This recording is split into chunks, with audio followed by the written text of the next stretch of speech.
After my divorce, my life collapsed, and I longed to start over from scratch. I moved to an unfamiliar, unremarkable town where emptiness awaited me. No decent job, no cozy home, no family. I was alone, cut off from the world, merely existing. Desperately, I sent out resumes for any vacancy I could find, and eventually ended up in a shabby cafe, pouring terrible coffee for equally gloomy customers. Boredom and despair choked me.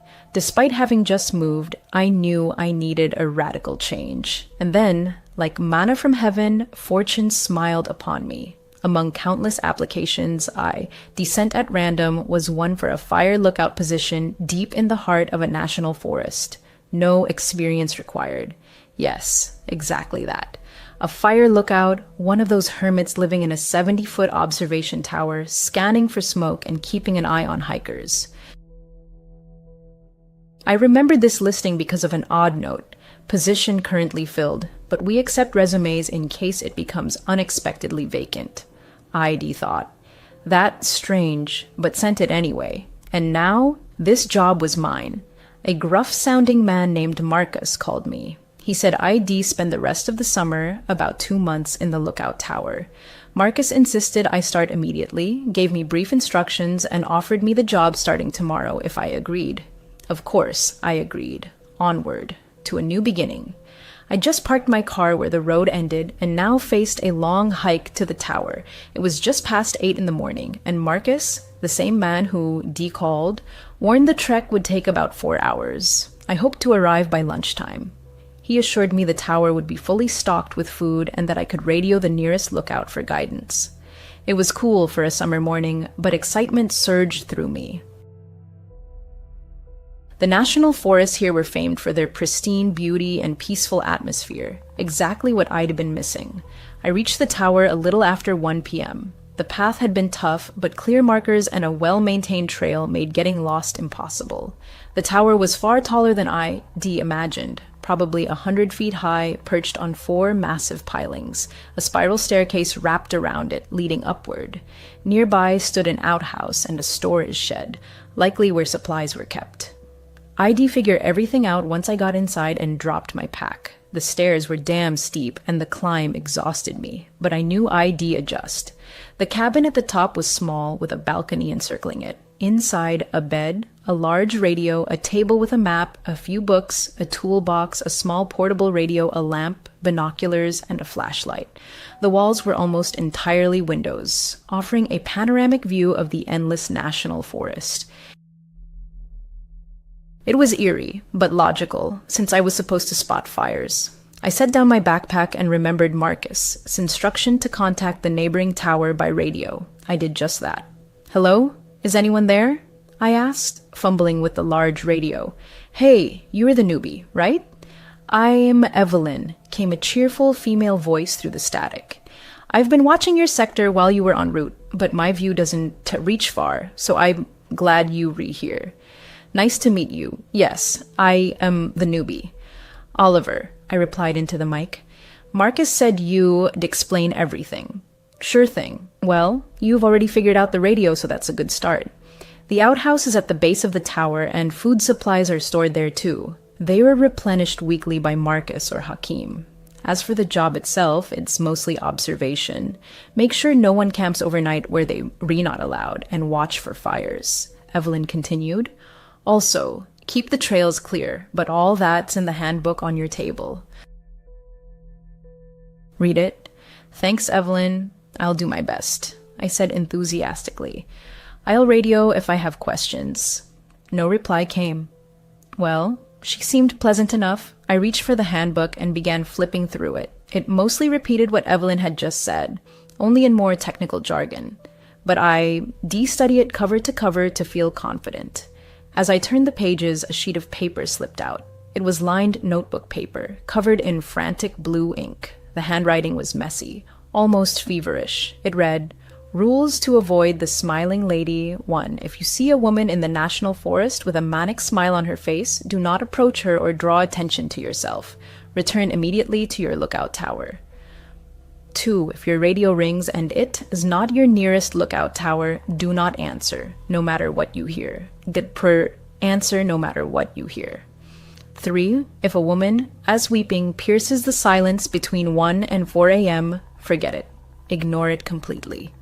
4. At night, your lamp must always be on. If its light begins to flicker as if in agony, run to the main switch before it goes out entirely.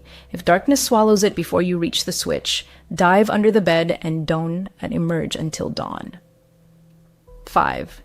If, at night, you hear footsteps racing up the stairs toward your tower, don't hesitate.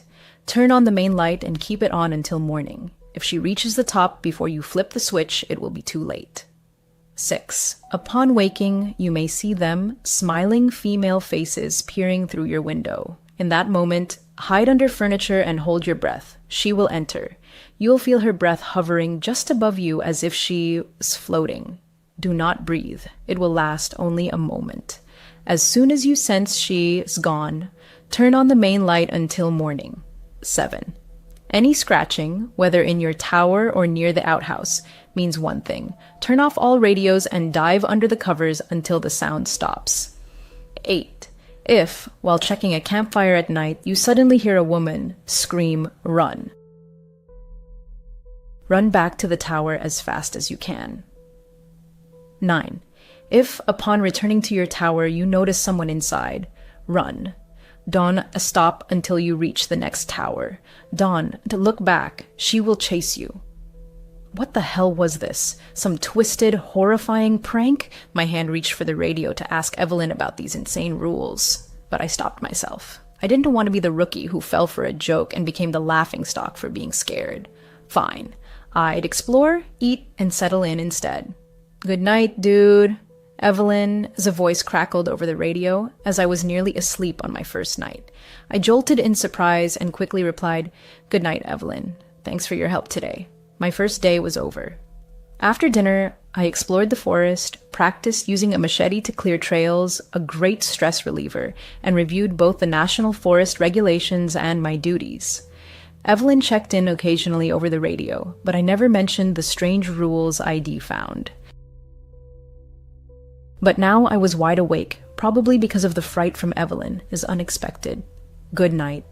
I got up and looked out at the vast forest. It was dark and eerie, but darkness was also a blessing, no fires. I knew other lookouts watched for flames at night because they were easier to spot, but I still needed to be ready in case I saw one. Just as I was about to climb back into bed, I heard a creaking sound. Strange, probably just an animal at the storage shed, scratching to get in. I jumped into bed, exhausted from my first day, and reached to turn off the lamp. The moment I did, the scratching sped up as if whatever made the sound had been excited. I yanked my hand back, and the scratching slowed. That was damn weird. Even stranger was how methodical it sounded. Rhythmic. Suddenly, both of my radios began emitting a high-pitched whine. What the hell? I leapt up, switched on the portable radio, and while fiddling with the big one, I caught sight of the rule sheet again. There's something about scratching? Oh, damn. I'm not superstitious, but I wasn't taking chances. I quickly recalled Rule 7. If you hear any scratching, whether in your cabin or near the outhouse, turn off all radios and hide under the covers until it stops. I switched off the big radio and dove under the blanket. What the hell? I could still hear the scratching, but it was closer now, almost at the wooden door of my cabin. It grew fainter, like fingernails lightly dragging across the door frame. I didn't move. What the hell was this? Morning came. I'd eventually fallen asleep under the blanket. The scratching had stopped, but I hadn't yet moved all night, finally succumbing to exhaustion. In hindsight, I feel foolish. I am in a national forest, full of animals, and radios pick up all kinds of interference. I figured the first night would be the hardest, adjusting to life 100 feet up, alone in the middle of nowhere. Today, I'd make the most of it, and I was sure the coming nights would be far less eventful. But I couldn't stop thinking about that scratching. What was it? Had to be an animal, right? God, I hope it was just an animal, and I kept trying not to think about that list, but damn, it was hard. ID brought it with me just in case, though I felt a little silly doing so. I was sure it was a prank. It's only my second day, and they were already messing with me. Day 2, the mysterious forest, and red scarves. On my second day, and they are already pranking me. My mind raced, trying to make sense of it all. I was on patrol, walking familiar trails, ensuring no one had illegally camped. Dusk was falling, and I was about to head back to my tower. Just as I turned onto the path leading to my post, I caught something in the corner of my eye. A campsite. There it was. My first real duty, politely but firmly tell the hikers they had to pack up. This area was for day hikes only. I approached the camp. It sat in a large clearing surrounded by trees, just one reddish-yellow tent and a cold fire pit. "Hello," I called, trying to sound confident. "You can decamp here. This is a day-use zone." Silence. No reply. I stepped closer to the fire pit, just in case someone burst out of the tent. What a coward I am, I thought. "Hello? Is anyone here?" I called louder. Still nothing. That is when a strange feeling gripped me. Something was off. I couldn't explain it, but deep down I knew something was wrong. Sure, maybe the campers had just stepped away for a walk and would return soon, but the encroaching darkness made me uneasy. Wait, wasn't there a rule about this? I frantically pulled the list from my pocket and scanned it. Yes, Rule 8. If you check a campfire at night and hear a woman scream upon arrival, run back to your tower as fast as you can. Well, okay, not exactly. Okay, but okay. I had not heard any screams, just an empty camp and no fire. I should radio Evelyn. "Evelyn, hey." There's a campsite. No fire, but no people either. What should I do? "Where?" Evelyn replied instantly. I gave her my coordinates, checking my map by flashlight as it had grown fully dark. "Got it. That? Right on the edge of my zone," Evelyn said. "I'm heading there now. You just head back to your tower, okay?" "Okay. You sure?" I asked, feeling uneasy. "Positive. Go back. Stay safe," came her calm voice. Fine. She was a pro. I decided to radio her once I returned to find out what happened. I walked about 30 minutes nearly back to my tower when I noticed a distinct trail veering deep into the forest. Strange. I didn't remember it on the map. I thought the path ID taken had no branches. Figuring ID missed it that morning, I promised myself to check it tomorrow. With a tired sigh, I trudged back to my tower. Back inside, I slumped at the table and stared at the rules.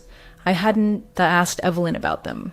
I didn't want to. Not until something even stranger happened. Tonight hadn't been that weird, just an empty camp. No screams as the rules warned. I'd been reading the rules for about 20 minutes when my main radio rang. "Hey, Oliver," Evelyn's voice came through. "Sorted out the camper. He says he was relieving himself in the woods and didn't know camping was banned here. He must have been behind a tree when you showed up. I'm walking him to his car now." "All good." "Good. Thanks for handling that." "Good night," I replied, feeling a bit awkward that she'd gone to all that trouble over nothing. I lay in bed, trying to sleep. The next day arrived. Last night had been quiet, uneventful. I felt far more confident and left the rule sheet on the table. This morning, I ate a lot. Apparently, all this walking was boosting my appetite. I sat in my tower, enjoying the view of the forest, and it calmed me. Time for my afternoon patrols to ensure no one was breaking rules. But first, I decided to check that strange trail not on the map. I reached it quickly. It was fairly close, and sure enough, it was as clear as any main trail, seemingly maintained just as well. I walked slowly down it, expecting nothing special. The path sloped gently downward, but was easy to navigate. After about 5 minutes, I thought I saw the end. A dead end, oddly, just a wall of trees. I was about to turn back when something caught my eye, a small red scarf tied to the branch of the nearest tree. Interesting. I stepped closer, and immediately spotted another, deeper in the woods. Then another. What the hell? Was I about to be an idiot and follow them straight into a serial killer's trap? Almost as if to prove I wasn't a coward, I decided to follow. I passed 5 scarves, each bright red, plain, no markings. Then I reached another, but this one lay on the ground. All the others had been hanging. Beyond it, I saw nothing. That was annoying. I bent to pick up the last scarf and froze. It was tightly fastened to something wooden and heavy. I lifted it. Dirt crumbled away, revealing a small underground hatch. Cool. It was about 10 feet deep and wide. A ladder was bolted to the wall beside the door. I shone my flashlight down and saw a sleeping bag on the floor and a camera. That was it. Just a sleeping bag and a camera. I carefully climbed down. The ladder was surprisingly sturdy. The whole bunker looked neat for such a place. But as I said, only a sleeping bag and a camera plugged into a charger, though the charger wasn't connected to anything. It was an underground bunker after all. I picked up the camera and tried to turn it on. The battery was dead. It was a fairly modern model. The screen showed 3 options: photos, gallery, settings. I chose gallery. The first few images were boring. A lake, someone, his house, a random car, nothing helpful. I scrolled quickly, almost missing one, a photo of my own lookout tower. At its base stood a family, 3 people. The father, dark-haired, tall, an experienced-looking hiker, strong. The mother, blonde, with a charming smile, her hand on her husband's shoulder. The third, a boy with short chestnut hair, strikingly similar to the man I assumed was his father. I kept scrolling but saw no more group shots, only the man. He took selfies inside my tower, photographed the views, the outhouse, some trails. Was this Henry or Roy? If it was Henry, why wouldn't he leave the forest to see his family? Then the photos grew stranger. Next, the underground bunker itself. The one I.D. just found, half-built, with a sleeping bag and his camera. He was building it. Evelyn had said Henry was handy, right? Why build a bunker so close to the tower? Then, a random tree in darkness. The next 4 or 5 photos were the same tree. At its base, a shadow, distorted, meaningless. What was Henry, or whoever this was, trying to photograph? Was he trying to capture the smiling lady? What was that sound? 2:13 a.m. Something woke me. I heard nothing now, but something had definitely pulled me from sleep. I'd been so exhausted I wouldn't have woken on my own. Maybe it was. I heard faint weeping. A woman, weeping. Not too close, but I sat up in bed, listening to long, mournful sobs. I knew Rule 3, if you hear a woman weeping between 1 and 4 a.m., ignore it. But I couldn't ignore it. It sounded so sad, so broken. Part of me wanted to help. Another part wanted answers. None of me wanted to ignore it. As quietly as possible, I geared up, grabbed my flashlight and radio, and opened the cabin door. I carefully descended the stairs, lighting my way to avoid tripping. The weeping came from off the trail, so I crept toward a dark cluster of trees. The cries were filled with such pain, such grief, I could only compare them to a mother who'd lost her child, howling in utter despair, losing a piece of her soul with every anguished breath. I turned off my flashlight as the weeping grew louder. Crouched low, I moved from bush to bush, tree to tree. The air grew misty, colder the closer I got. Crouching behind a tree, I saw her. She sat at the base of a tree, face buried in her hands, weeping. Long dark hair spilled down her back, tangled in the dirt. Though I couldn't unsee her clearly, her clothes looked clean and intact. But her hands were twisted and broken. One elbow bent backward, bones protruded under the skin of both forearms, though not piercing through. Her nails were long and sharp. She was skin and bone, skeletal. Her pale white skin glowed in the dark, clinging to her collarbones, emphasizing her gauntness. My radio crackled, just for a second. I quickly looked down to turn it off, and in that moment, the weeping stopped. Damn, she'd heard me. I couldn't look up. I felt sick. I forced myself to slowly raise my eyes. She was staring at me. Her eyes were empty, dark white orbs, lifeless. The whites sharply contrasted with her black pupils. Her eyebrows were raised. She was smiling. Her smile was unnaturally wide, stretched across her face beyond what should be possible, baring all her teeth. It was like some dark medicine.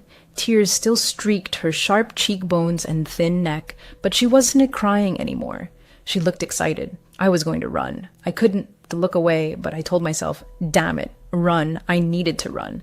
Dee stared at her for about 30 seconds, and she hadn't moved. Her eyes stayed locked on mine, her smile sinister. Just as I gathered the courage to turn and flee, she moved in one swift motion. Her neck snapped sideways with a crack, and she crawled into the darkness after it. The movement was so fast, her broken arms crackled as she retreated. The snap of branches under her heavy body was my signal, my chance. I bolted like a madman, not daring to look back. Dodging some trees, crashing into others, I did not stop for a second. Why did you just leave me alone? There it was. The lookout tower. Stumbling, I raced up the stairs, burst into my cabin, and slammed the door shut. Safe behind walls, I listened. Silence. I scanned the base of the tower, the forest stretching around. Nothing. Forget it. I dove under the blanket, clicked off the lamp, and jumped into bed. Shaking, I tried to calm down enough to hear anything beyond my own heartbeat, but there was only silence. Just as I gathered courage to peek out from under the blanket to radio Evelyn, I saw them, scratches on my cabin floor, marks that hadn't been there before. Marks I must have missed in my panicked rush. They looked like something an animal or something crawling had made, from the door, across the room, all the way to the bed. I had not seen her outside because she was already here, with me, under the bed. I froze. I knew she was there. Felt her presence, under my bed. What to do? I frantically recalled the rules. Was there anything for this? Rule 6. If you wake and see smiling women peering through your window, hide under the blanket and hold your breath. She'll enter your cabin, and you'll feel her breath hovering above you as if she was floating. Don't breathe. It lasts only seconds. Once you feel her leave, turn on the main light until morning. Or Rule 9. If you return to your tower and find someone inside, run. Don't stop until you reach the next tower. Don't to look back. She will chase you. Hide under the blanket and wait, as in Rule 6. Or run, since she was already inside, as in Rule 9. She'd been here when I entered, so that was Rule 9, right? I heard her. Not loud, but clear. A sound of someone moving slowly, trying not to break the silence. Soft shuffling. A second later, the faint crack of her arms moving, and with it, a low, muffled moan. I closed my eyes. I had to decide. Stay under the blanket or run. Rule 6, Rule 9. I felt a light nudge under the blanket. Not strong, just for a second. Then a second nudge, slightly harder. I chose Rule 9 in a flash. I leapt from bed and burst out the door, which slammed shut behind me. I didn't see her, didn't look back. Luckily, I was wearing shoes. Halfway down the stairs, I heard a thud above, the door slamming as she left the cabin. I hit the ground, and above me I heard footsteps. She was descending too. I sprinted toward the trail, and behind me came the rustle of dirt and grass. She was at the tower's base. I ran to the underground bunker. The noise behind me grew louder. She was gaining. She was on the trail. I reached the bunker and flung it open. I dropped down the ladder and slammed the hatch shut. I could hear her above me, moving through the trees and grass around the bunker. Her low moans pierced me, making my hair stand on end as she gasped in agony. I sat in a corner of the bunker, staring up at the hatch, but saw nothing in the pitch black. She was still above me. I heard her movements, a mix of sudden, quick jerks and slow, almost confused motions. Maybe she hadn't seen me descend. Maybe she didn't know about the bunker, or couldn't get in. Did Henry spend his nights here when not in the tower? Evelyn said she didn't know where he slept. Was this it? Now I heard nothing. 20 minutes had passed. I think the thing above me had left, but I wouldn't and be an idiot again.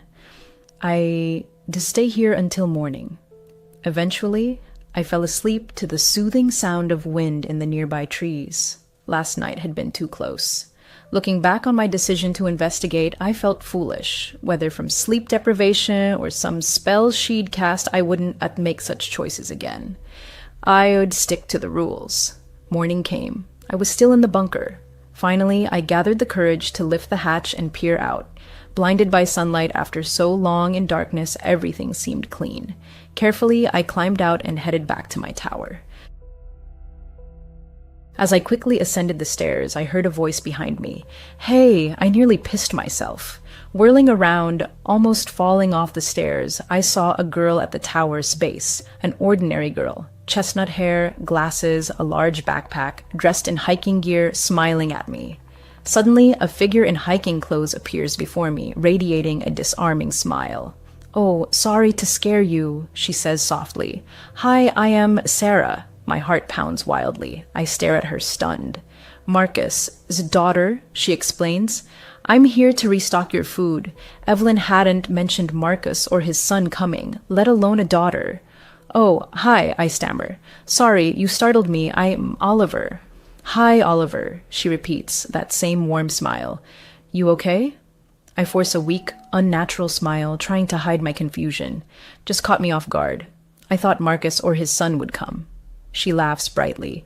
"Oh, usually they do. I just started helping, and you were my first stop today. Nice to meet you, Oliver." Evening falls. My resolve to unravel the forest's mysteries only grows stronger. Yes, I am scared, but I want to make foolish mistakes again. As far as I know, I am completely alone. I don't know who to trust. Evelyn? Maybe. I need to meet her. Before bed, I radio her with one question. "Hey, Evelyn," I say. "Does Marcus have a daughter?" "Ask her," Evelyn replies after a pause. "I was just about to wish you good night. I'm not sure about a daughter. I've only met his son." "Why?" "Oh, just curious." "You okay, Oliver? Something else happen?" "No, I am fine, Evelyn. Good night." Fear still grips me, but I know exactly what to do. These rules are my lifeline. They will save my life, and I must follow them. Now I understand that more than ever. I decide to sleep in my boots tonight, just in case, and turn on the lamp before switching off the main light. I.D. lay in bed about 30 minutes when I heard it again, scratching. Rule 7. If you hear any scratching, whether in your cabin or near the outhouse, turn off all radios and hide under the covers until it stops. The scratching was faint, seeming to come from the stairs, or maybe the outhouse below. I immediately rushed to my big radio and switched it off. I checked my small radio. It was already off. I quickly returned to bed and dove under the blanket. The scratching continued, growing louder. Each scratch was slow and long, mimicking fingernails on wood. After each, about 10 seconds of silence, then another, closer than the last. Soon, it seemed right beside me, almost on my bed frame. I held my breath and closed my eyes. Not a rule. I was just terrified. The next scratch was longer than the others, either on my bed frame or the cabin door. I didn't know. I couldn't think clearly, but I wouldn't move. The scratching stopped. For about 15 minutes, I heard only the rustle of trees below as wind whistled past my cabin. ID decided to stay under the blanket all night when I heard another sound. Soft footsteps, quick but growing louder as she ran up the stairs. In panic, I forgot the rule. Instinctively, I leapt from bed and ran to the main light switch. I flipped it on, and the running stopped immediately. I froze by the switch, waiting for something to happen, but nothing did. Shaking, I walked to the rule sheet by my bed, checked it, and confirmed. ID done right. Rule 5.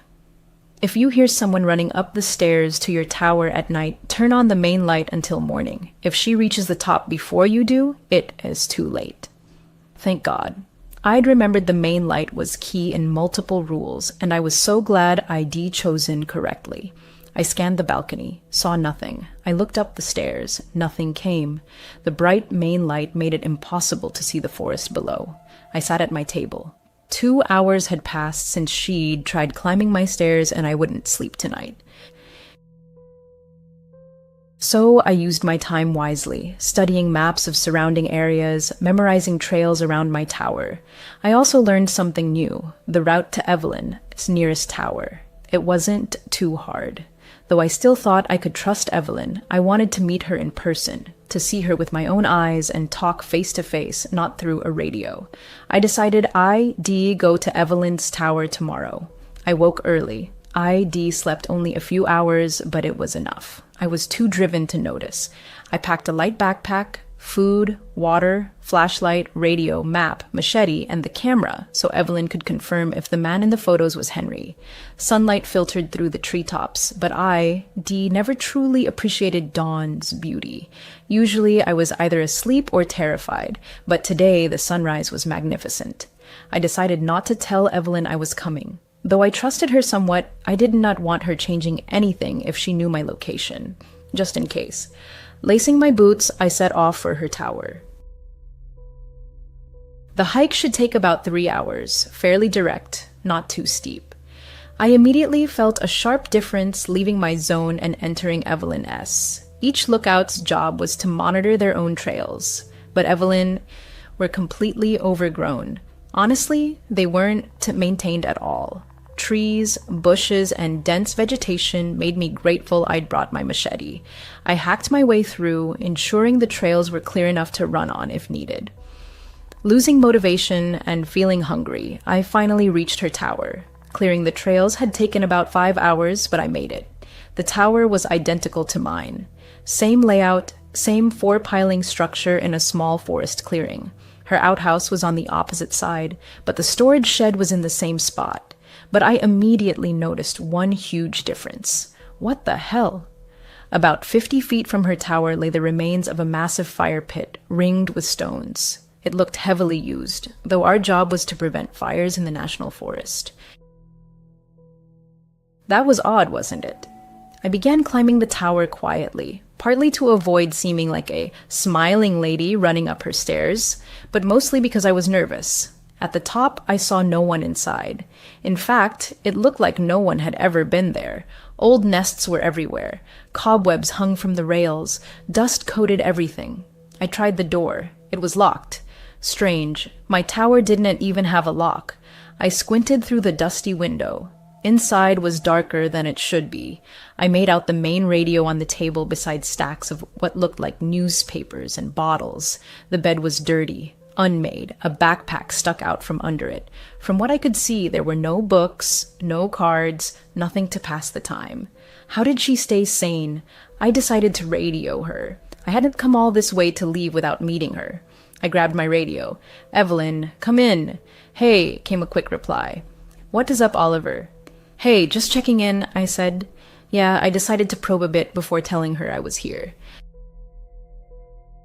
"Where are you?" "Oh, in my tower." "Why?" she answered. What the hell? I was sure this was the right tower. I'm looking at it and it's empty. She's lying. "Oh, nothing," I lied, masking my shaky voice. "Just some tourists on the edge of my zone. I'll handle it." No reply. Did she believe me? Answer, "Evelyn, I need to know if you trust me or not." "Cool. Good job, Oliver. Thanks for that." Okay, thank God she believed me, I thought. I decided to descend and hide behind the nearest tree. Maybe she was just returning, so she said she was already there. Maybe it was a misunderstanding. ID watch and see. Over 30 minutes passed. No sign of her. In fact, no sign of anything. This area was completely silent. Dead. Where were the animal sounds? Distant hikers? It was too quiet. While waiting, I told myself that if she didn't return soon, I'd break into her tower. I did not know if it was legal, but technically it was my employer's property, right? I assumed it was illegal, but I needed to investigate, and I needed to do it before dark. I slammed the back of my machete against the door, just above the handle. The loud crack broke the eerie silence, followed by the door creaking open, freezing me for a second as I waited for something to happen. Nothing. I stepped inside. Dust filled my nose, and I held back a cough. I needed to be quiet, and fast. Cold permeated the cabin, an inexplicable chill, as if the air itself was denser, heavier than outside. My footsteps echoed as I approached stacks of newspapers and folders. The headline of the first paper sent chills down my spine. "Tourist sister missing." I frantically skimmed the article. These national forests. 2 sisters missing. 2? But Evelyn had only told me about one missing sister. Was this another, or was she hiding something? It didn't make sense. I flipped through more issues, same story, 2 sisters still missing, until I hit a headline. One sister found after 3 weeks. The article said one girl was found alive and well, but the other was still missing. They'd gotten separated while lost in the forest. Evelyn never mentioned she had been lost too. If it was her, did she consider it too personal? Or was she lying? My attention shifted to the folders. One held a single sheet titled Oliver. What the hell? Below it, information about me, everything I'd told her about my divorce and why I took this job, my age, my appearance. Maybe she just kept it to remember. A weird way to be friendly. Wait, how did she know this if we'd never met? How did she know what I looked like? Something was seriously wrong. My eyes fell on the backpack under the bed, a large dark blue one. I pulled it out and unzipped it. Inside, men, clothes, t-shirts, hiking pants, a raincoat. I dug deeper, found a hammer, then a wrench. Nothing unusual. Next, sunglasses with green frames and initials that were in T. Evelyn S. I reached to the bottom and felt a small metal object. I pulled it out. A pocket knife. A beautiful knife. Custom made. Gold outline with wavy silver and black patterns, engraved in tiny letters, "To my love. Yours, Henry." What the hell? Why did she have Henry's knife? Were these his things? What happened to his belongings after he disappeared? I didn't take anything. She'd know I'd been here, but I had to leave. I didn't feel safe. Just as I turned to go, I heard a familiar voice behind me. Evelyn S. "You know, she wants you to smile." I spun around. A woman blocked my path to the door. She was shorter than me, with dirty, unwashed blonde hair sticking out like a nest. Her clothes, long light brown hiking pants, were stained with old dirt and grime. Her light red flannel shirt looked like it had seen better days, wrinkled, dirty, sleeve torn. Her face was normal, or at least human. Her bright blue irises sharply contrasted with bloodshot whites. She looked like she hadn't slept in weeks. Her manic stare screamed madness, fixed on me. Her hands hung at her sides. Her frail body was starved, abandoned. Evelyn," I stammered, voice trembling. "What do you mean she wants me to smile?" "She just wants you to smile," Evelyn repeated, not breaking her manic gaze. "Okay, Evelyn, what is going on?" I tried to sound confident, though my heart pounded. "Are you okay?" Evelyn moved toward the bed. I circled the cabin, staying closer to the door. Now I was at the exit. Good. She sat on the bed, staring at the dusty floor. I saw a tear roll down her face. She was a broken woman. We got lost," Evelyn called. "Both of us. They saved me, but not her. I couldn't tell them what I did, but it was bad. And now she trailed off, her voice breaking. "What did you do, Evelyn?" I was ready to grab my machete, tension rising.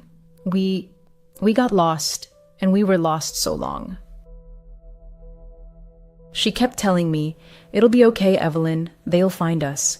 But they didn't find us for so long, and I was so hungry. She was always so positive, always smiling. But food.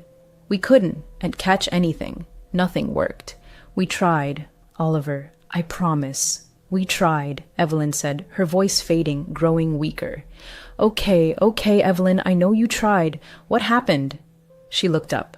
I flinched, but she kept talking. She looked at me, smiling when I pushed her. I pushed her far away. It was a moment of weakness, of hunger. She fell so far. Her arm, they cracked. She didn't move. I was so hungry, she looked down again, despair in her eyes. She died as she lived, smiling. My stomach twisted. She killed her sister. I'd heard hunger drives people to madness. I'd heard it makes you do anything for food. But after I pushed her, I couldn't. She looked at me again. Tears streamed down her already mad eyes. And the next day, they found me. My heart clenched in horror. They found her. Just one day later, though I feared Evelyn, I couldn't help feeling sympathy. I couldn't live with that moment of madness defining my life. And for what? Literally nothing. And then she found me. Evelyn whispered, staring at the floor again. Another tear rolled down her cheek. "Who found you?"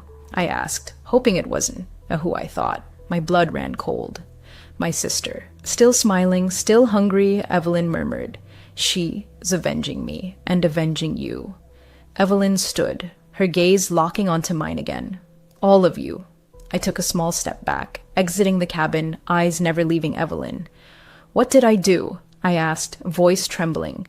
"She blames you all. You did not find her. Your job, our job, was to find her. Instead, she found me, and I'll never lose her again." Evelyn slowly moved toward me. "Evelyn, I wasn't even working here. I'd never even been in these forests. I started panicking, stepping back. Evelyn, we can help you. We can get you out of this. She gets hungrier each time.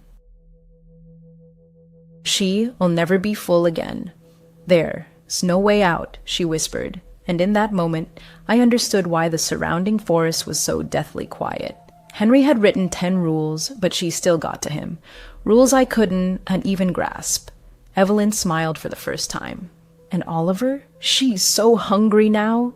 She lunged at me with a sudden, piercing shriek, arms outstretched. Her frail body was easy to overpower. I rolled aside and shoved her away. She stumbled, her foot slipping off the balcony edge. Losing balance, she thudded onto the wooden floor before crashing down the side of the tower. It happened so fast. I collapsed to the floor from the shock. I heard her hit something on the way down, probably the stairs, followed by a dull thud as she hit the ground. Not a single cry escaped her lips during the fall. Oh my God, I just killed her. Oh my God, I jumped up and raced down the stairs, desperately hoping she was still alive. At the base, I saw her, lying about 10 feet from the tower. Face down, arms unnaturally broken and twisted, a small pool of blood seeped from her head, feeding the soil. Motionless. I bolted back toward my tower, stopping only when exhaustion hit. I had to reach it before dark. To hell with everything. I was leaving this forest. Evelyn was insane. She attacked me. It was self-defense. She was damn crazy. One thing she said stuck in my head. Henry had written 10 rules on that sheet. I now knew it was Henry S., but there were only 9. What was the 10th rule? That at least explained how Henry survived so long. A whole year. Poor Roy before him, who I now suspect only had the sunglasses, and Evelyn said he lasted only a week. But Henry had 9 rules. 9 ways the smiling lady could get you and how to avoid her. I wasn't, staying to find out. I was leaving this forest. I was still running back. I felt someone watching me. I saw my tower. It was almost dark. I did not know how I'd reach my car, and I didn't want to walk these forests at night. So I decided to sleep in the underground bunker. I figured Henry spent his nights there when not in the tower. I thought it was key to his survival, and it had saved me before. I go up to my tower, grab my main pack, and head to the bunker. I was on the verge of collapse from dehydration, so I needed water from my tower. I grab my things and be in and out fast. In my tower, I frantically gathered my things. I turned to leave and heard something. Faint, easy to miss, but there. I held my breath and froze, listening. Long, slow, quiet sounds, scratching. Rule 7. If you hear scratching, whether in your cabin or near the outhouse, turn off all radios and hide under the covers until it stops. You've got to be kidding me. She knows. She knows I am trying to leave. I froze, hoping the scratching would stop, knowing that if it did, I'd have to follow the rules. I turned to my radio.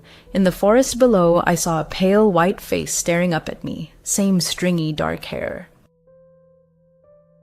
Same wide, sinister smile, her white skin glowing in the darkness. I saw nothing but her face emerging from the black night. She stared at me, her excited eyes locked on mine. Her piercing eyes, like magnets, held my gaze. She knew I planned to escape. Another night here, and I felt her gathering strength to catch me. I abruptly broke eye contact, switched off the radio, and dove under the blanket. Evelyn's words echoed in my ears. She's so hungry now. The scratching stopped the moment I hid under the blanket. I literally felt her hunger hanging in the air, thickening over my tower, focused on me. Peeking from under the bed, I confirmed the awful sounds had ceased. I did not want her to catch me off guard. I wanted to be ready for any trick. I stood, walked the balcony, scanning the area. Where she'd stood, she was gone. I knew she was incredibly fast. She'd outrun me before when I found her weeping in the forest. She could be anywhere. I turned to re-enter the cabin. Glancing at a window, I saw the reflection of my dim lamp behind me begin to flicker. Damn. Rule 4. At night, always sleep with the lamp on. If it flickers, quickly run to turn on the main light until morning. If it goes out before you can, hide under the bed until dawn. My eyes adjusted to the dark as I watched the lamp's reflection, and then she appeared right before me through the glass, standing on my balcony. It was her. broken arms outstretched, wild white hair, huge eyes, and that horrifyingly wide smile. Rule 6. If you wake and see a smiling woman peering through your window, hide under the blanket and hold your breath. She'll enter your cabin and you'll feel her breath hovering above you as if she is floating. Don't breathe. It lasts only seconds. Once you feel her leave, turn on the main light until morning. The lamp flickered again, then went out, plunging me into darkness. I had two conflicting rules. I couldn't look away, but I knew I had to turn on the main light. Her neck suddenly twisted sideways and she began walking. Very fast, each step loud as she moved across the balcony toward the door on the other side. Oh damn, I spun and sprinted to the main switch. She was halfway to the door when I flipped the light on, and now I had to decide. Hide under the bed or under the blanket. I chose the blanket. Rule 6 said, she'll enter your cabin, and she was about to. I dove to the bed and pulled the blanket over my eyes. The moment I did, the cabin door opened. I heard loud, fast footsteps rushing toward me, but I saw only darkness under the thick blanket. I held my breath. I felt her, just as the rule predicted, right above me. Her breath, cold, washed over me. My eyes were shut, but I knew she was there. I desperately tried not to breathe, heart pounding, stomach clenched, but I refused to inhale. And still, she waited, desperate for me to give in. What if I breathed? Would she kill me right there? Possess me? My chest ached unbearably. I couldn't hold on. There it was. I lost. My mouth opened. She vanished. Just gone. I held out 3 or 4 more seconds until my body physically couldn't before coughing and gasping. But she was gone. No cold breath. No presence. I was alone again. I threw off the blanket. The cabin door was wide open, swinging in the wind. My main light was still on, as was the lamp which had reignited. Had she used the lamp's flicker to trick me into choosing the wrong rule? If I'd hidden under the bed, would she have killed me? Hours passed in silence. Both lights still burned. I felt a bit safer, but suspected it was her tactic, to lull me into complacency. I stayed alert. And thank God I did. I saw a campfire right at my tower as base. The cabin lights made it hard to see, but I spotted it. In fact, I saw more than one. Fires burned all around my tower as perimeter. I walked the balcony, counting 6 fires. At each stood a dark human figure, back to me. What the hell? All stood alone by a fire, staring into it. Figures of different sizes. One looked like a child. I couldn't make out features in the dark, only silhouettes. The 6th fire had no figure. Why was no one there? As my eyes adjusted to the darkness below, the figures began falling into their fires one by one. The first, a tall, thin man, fell face first into the flames, almost willingly. As he writhed, fire consumed him, making his features indistinguishable. His screams pierced the air. As I watched in horror, a woman fell into her fire. She screamed as flames covered her, writhing but not trying to escape. Then a smiling figure, a child, a boy, fell face first into the fire. I gasped. I couldn't scream. My whole body was in shock. The child was silent, but twitching. Finally, the 4th, a large, broad-shouldered man, fell into his fire, grunting in pain, stifling screams, barely moving as he burned. Motionless as she burns. Finally, a woman, a silhouette. I spun toward her, trying to catch her before she fell. I rushed inside, grabbed my flashlight, and sprinted back. She fell into her fire, and I just caught a glimpse in the beam. Tangled blonde hair and a red flannel shirt, torn at the sleeve, before flames swallowed her. Only one burning fire remained, the 6th, the one with no figure. As screams echoed through the night, I heard faint weeping somewhere below among the trees. "Oliver!" A voice called as the first sun rays pierced the trees. "Oliver, are you there?" I cautiously stepped onto the balcony and saw Sarah, Marcus's daughter, standing below. She wore the same clothes as our last meeting. "Sarah!" I shouted. "Sarah, we need to get out of here."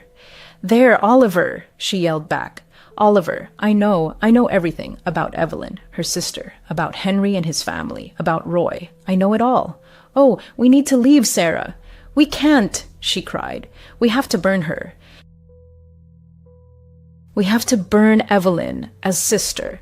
Why do we have to burn her?" I shouted, despair rising in my throat. "It as Rule 10, Oliver. She'll follow you wherever you go if you leave this place. She'll be one step behind you forever unless you burn her. Rule 10, burn her body or she'll haunt you eternally. How the hell do we find her body?" I yelled, feeling utterly broken. "I know where it is, Oliver." Sarah smiled warmly, trying to calm me. "Let me explain on the way. It's nearby." I'd survived all the other rules. Now I had to survive one more. I gripped my machete tightly. It made sense. This lady follows you out of the forest. That's why Henry couldn't leave and why he needed Evelyn. That's why Evelyn said there was no way out, because there isn't unless we burn her. And Sarah. Evelyn said Marcus had no daughter, but that was just to confuse me, to turn me against a potential ally. Either way, I didn't fully trust Sarah, not yet. Not until I heard what she had to say. So I grabbed my machete. I descended the stairs, approaching Sarah. She looked at me. Her eyes flicked to the machete, but she seemed to understand my caution. "Why didn't you tell me all this before?" I asked, voice trembling. "If you knew everything, why not tell me when we first met?" "I did not know who to trust, Oliver," Sarah explained, her expression turning serious. "I knew Henry and we trusted no one, not fully, except each other. And Henry is gone now." I was stunned. "How did you know him?" Yes, she looked down, pain on her face. "It was confirmed last night. I befriended him while he worked here. I brought him extra food and ran errands just to see him. That is why I'm in this forest now. I was looking for him. But after last night, yes, he's dead." "How was it confirmed last night?" I asked, seeing her genuine grief. "The lady, the smiling lady, seems to focus on one victim at a time. While she hunts someone, she ignores everyone else. That is why Evelyn kept feeding her people, to keep her sister from turning on her," Sarah explained. My breath grew heavy, heart racing. She continued, "Last night, I was looking for Henry, as I always did. I saw the fires around your tower, and I saw those figures fall into them. People she's taken. One looked like Henry, others like his family. I saw the sixth fire, the one she made for you, and heard her weeping, trying to lure you out. She focuses on prey one at a time, which confirms you are her target. She already got Henry. She never gives up until she gets them. And now it's you. You have to burn her." "But I killed Evelyn, not her," I said, pushing her when she attacked me. "So why did I see her fall into the fire last night?" I trembled, barely holding myself together. I hadn't said aloud before that I killed her. "Yes, I thought you might have. The smiling lady wouldn't have attacked her while focused on you. But that doesn't mean she didn't take Evelyn after her death, didn't eat her. She's always hungry. That is all she cares about." "Why don't you just burn her body yourself?" I shouted, despair overwhelming me. "This is madness. I am desperate to escape this nightmare. It has to be you. It has to be the one she's hunting." I tried, but I only found her body after Henry disappeared. Every time I try to burn it, the fire won, to light. I don't understand it, but I know it has to be you. She lit a fire for you last night, and it has to be you who lights hers. How the hell can I trust you? Tears streamed down my face. It made sense. While she searched for Henry, she needed him to burn the body. Sarah pleaded, "I hid in the underground bunker last night. That's why I am here so early. It was Henry, his bunker, Oliver. The smiling lady doesn't know about it. That's how he survived so long. I can show you where it is." "I know where it is," I whispered, hopelessness tightening my throat. "I have no choice. I have to trust her. I have to burn the body. I have to burn that body." Trusting her, Sarah, was a mistake. I raced upstairs, grabbed my backpack. It already held a lighter and a can of kerosene. I followed Sarah, but didn't let go of my machete. Of course, it all happens in this cursed cave. On the way, Sarah explained that after being pushed, Evelyn's sister crawled there seeking shelter, but died of her wounds inside the cave. She said this explained why I might have seen her weeping. The smiling ladies replay her final moments endlessly, feeding her hatred. It also explained her eternal smile. Evelyn was smiling when she pushed her. Sarah stopped at the cave entrance, carved into a steep hillside. I shone my flashlight inside but saw little. It was a narrow tunnel, about 8 feet wide, 15 feet high, barely room to maneuver if trouble arose. I couldn't see where it ended. We entered the cave. Near the end, Sarah whispered. There's a turn about 300 feet in. We'll be safe. I've never seen your ghost during the day. Sarah fell silent. She walked ahead. I followed, but the deeper we went, the harder it became. Soon, darkness swallowed us. Only our flashlight beams pierced it. Leaving daylight behind, we plunged into impenetrable blackness, and all sounds vanished. Our footsteps and shallow breaths were our only companions.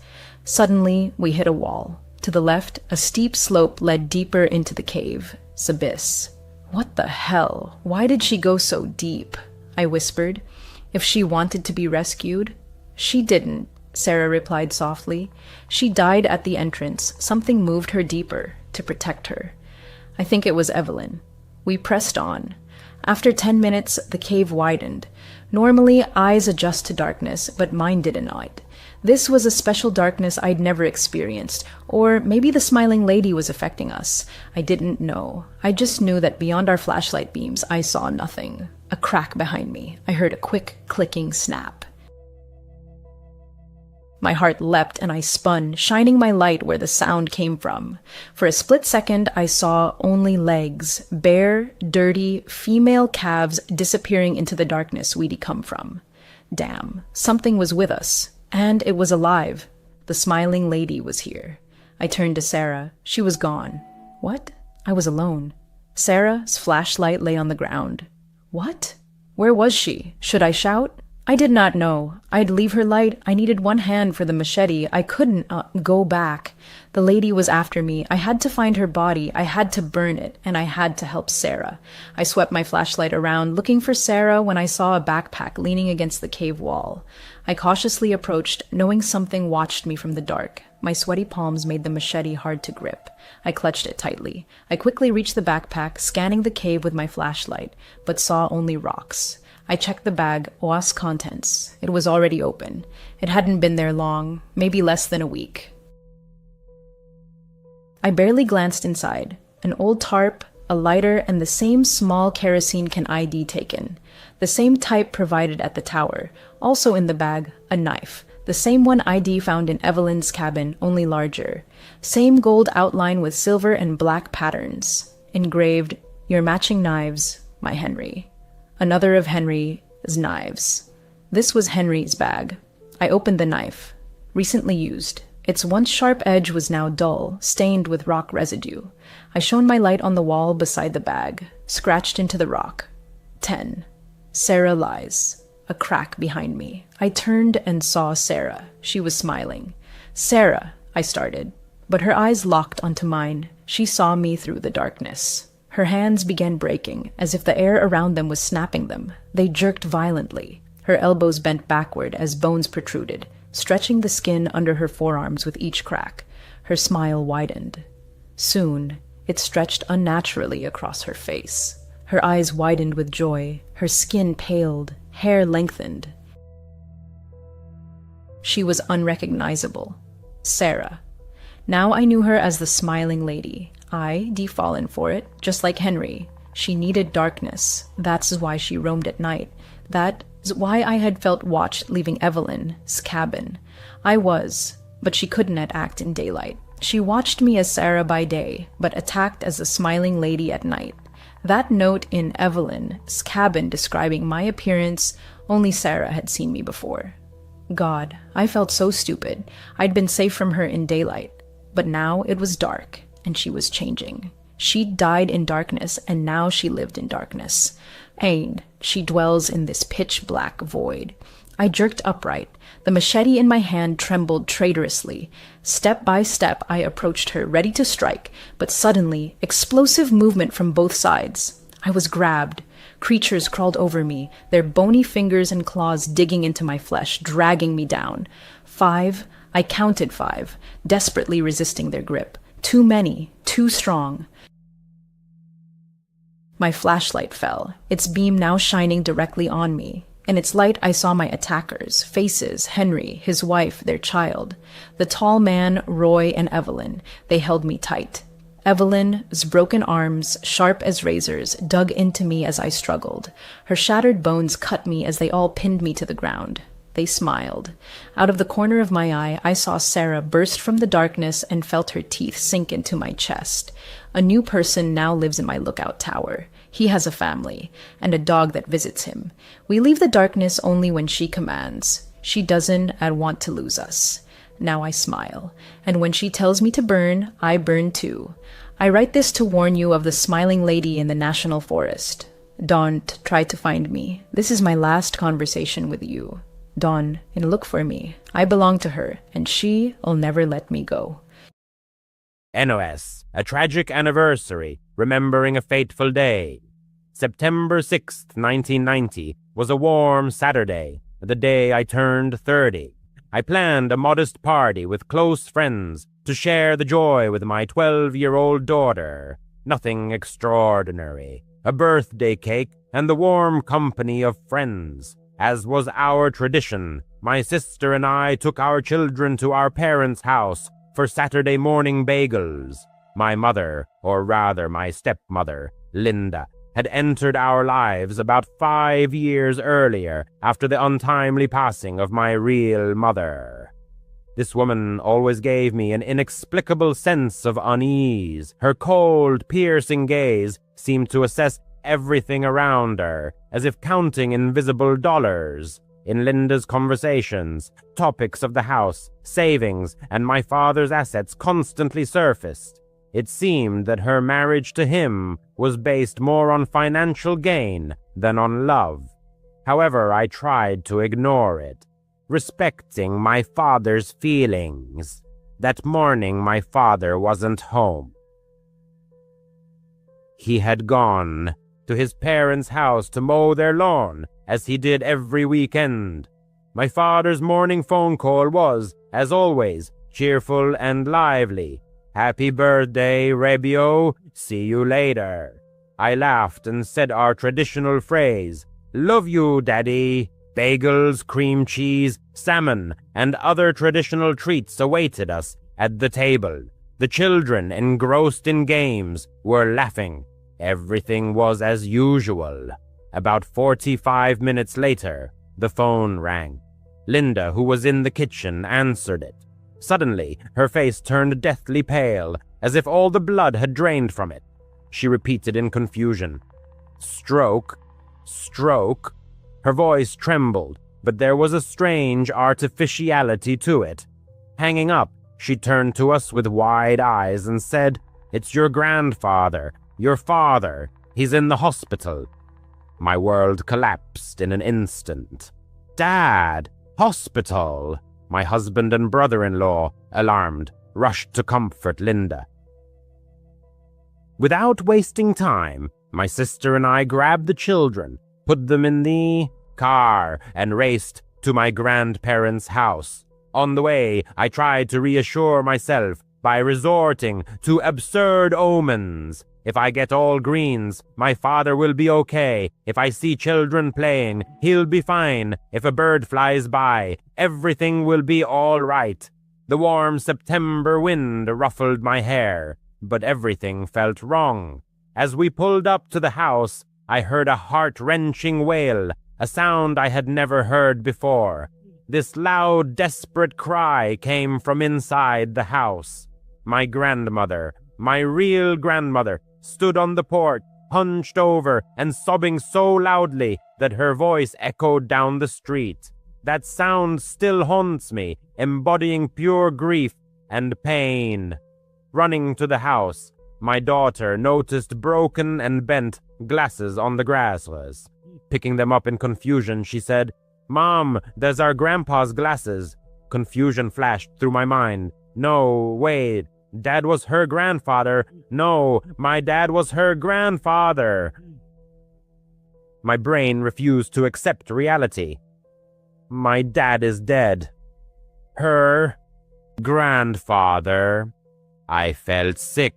My grandfather returned from the hospital shortly afterward, shaking his head helplessly. He was silent at first, but his face spoke volumes.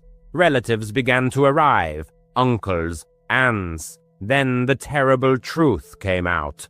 My father didn't have a stroke. It was a massive heart attack.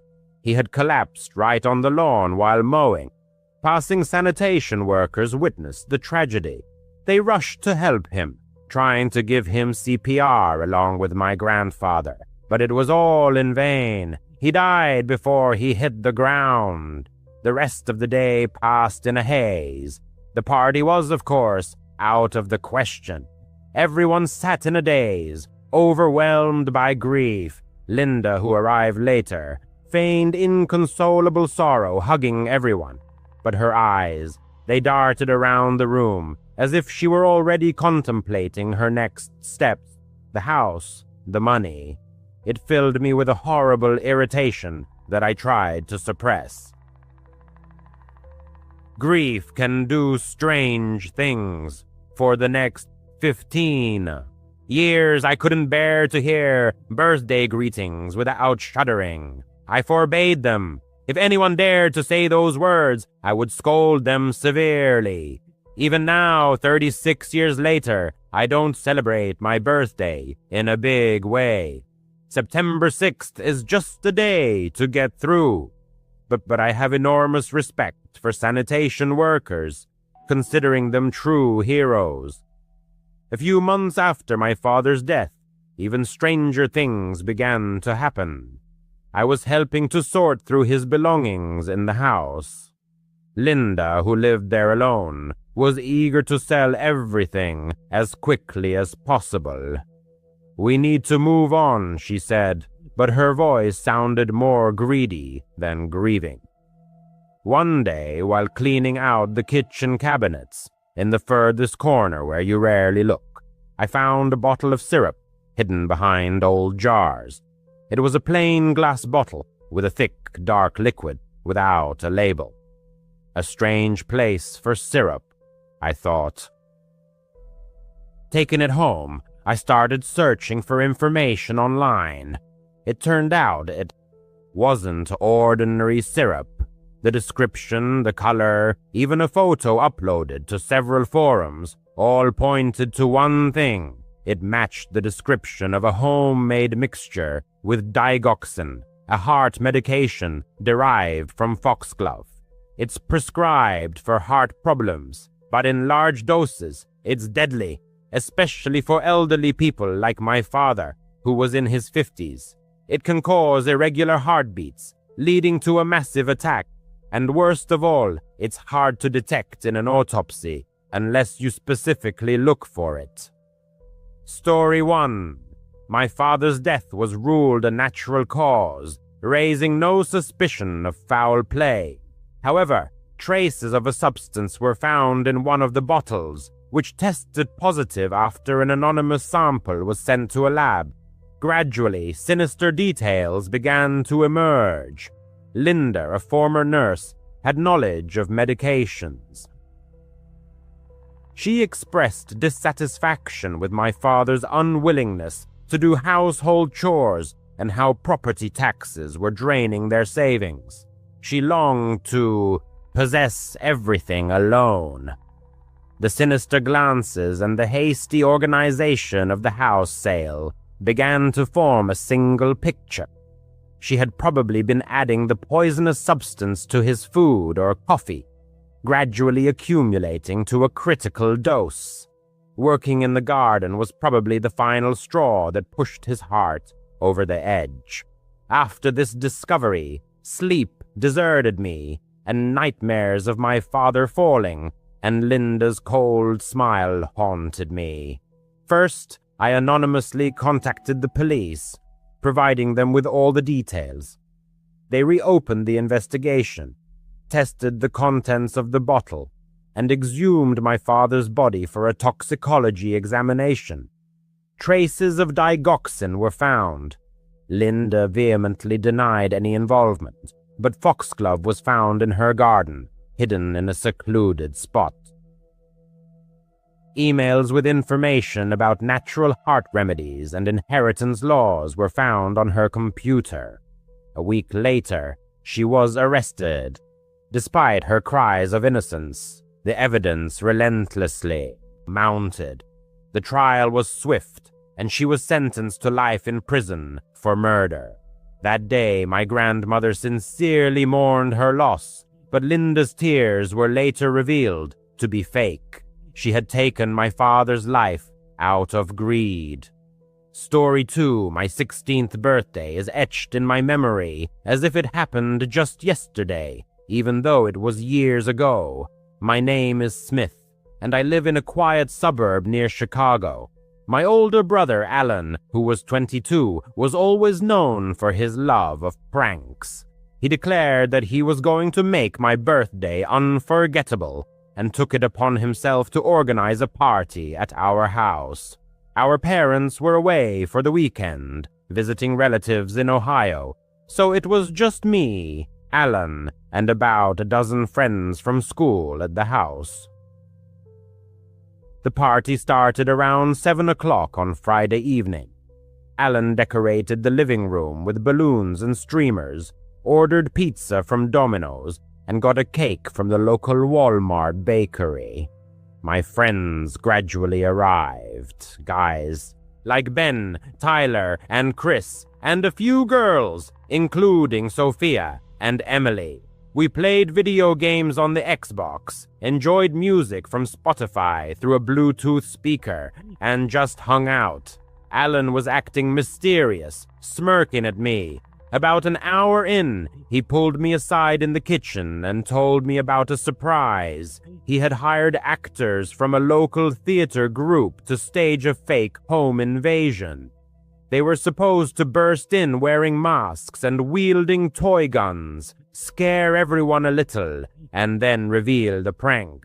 He asked me to play along and pretend to be scared. I chuckled, knowing Alan's penchant for such antics. Last year, he hid in my closet, dressed as a clown to scare me. I figured it would be harmless fun, and agreed to play along. We went back to the party, and everything seemed normal. Guests were taking selfies on their iPhones, sharing moments on Snapchat, and snacking on chips from Costco bags. Around 9 o'clock, something strange happened. The lights started flickering, which Alan had probably arranged using Philips Hue smart bulbs. Then the back door burst open, and 4 guys in black ski masks stormed in, shouting, "Everyone on the floor! This is a robbery!" They had guns that looked like toy models, with orange tips, the kind you can buy on Amazon, and one had a knife that looked like plastic. My friends screamed and dropped to the floor. Sophia burst into tears, and Ben exclaimed, "What the hell?" I tried to feign shock, but inside, I was smirking. I even whispered to Tyler, who was standing next to me, "It's Alan's prank, relax." The robbers started herding us into the living room, tying our hands with cheap plastic zip ties from Home Depot. Alan was tied up too, winking at me when no one was looking. One of the guys, who I'll call Mask 1, was tall and skinny. He demanded our wallets and phones, threatening, "Give us your stuff or else." His voice sounded fake and gruff. The guests panicked, but I kept saying, Guys, it's probably just a joke. Alan likes this kind of stuff." Emily gave me an angry look. "Smith, shut up. This isn't funny at all." That's when I started noticing details that seemed off. The script Alan had described was simple. Scare us, take fake loot, and then take off the masks and laugh. But one of the robbers, a short, stocky guy, Mask 4, wasn't following the plan.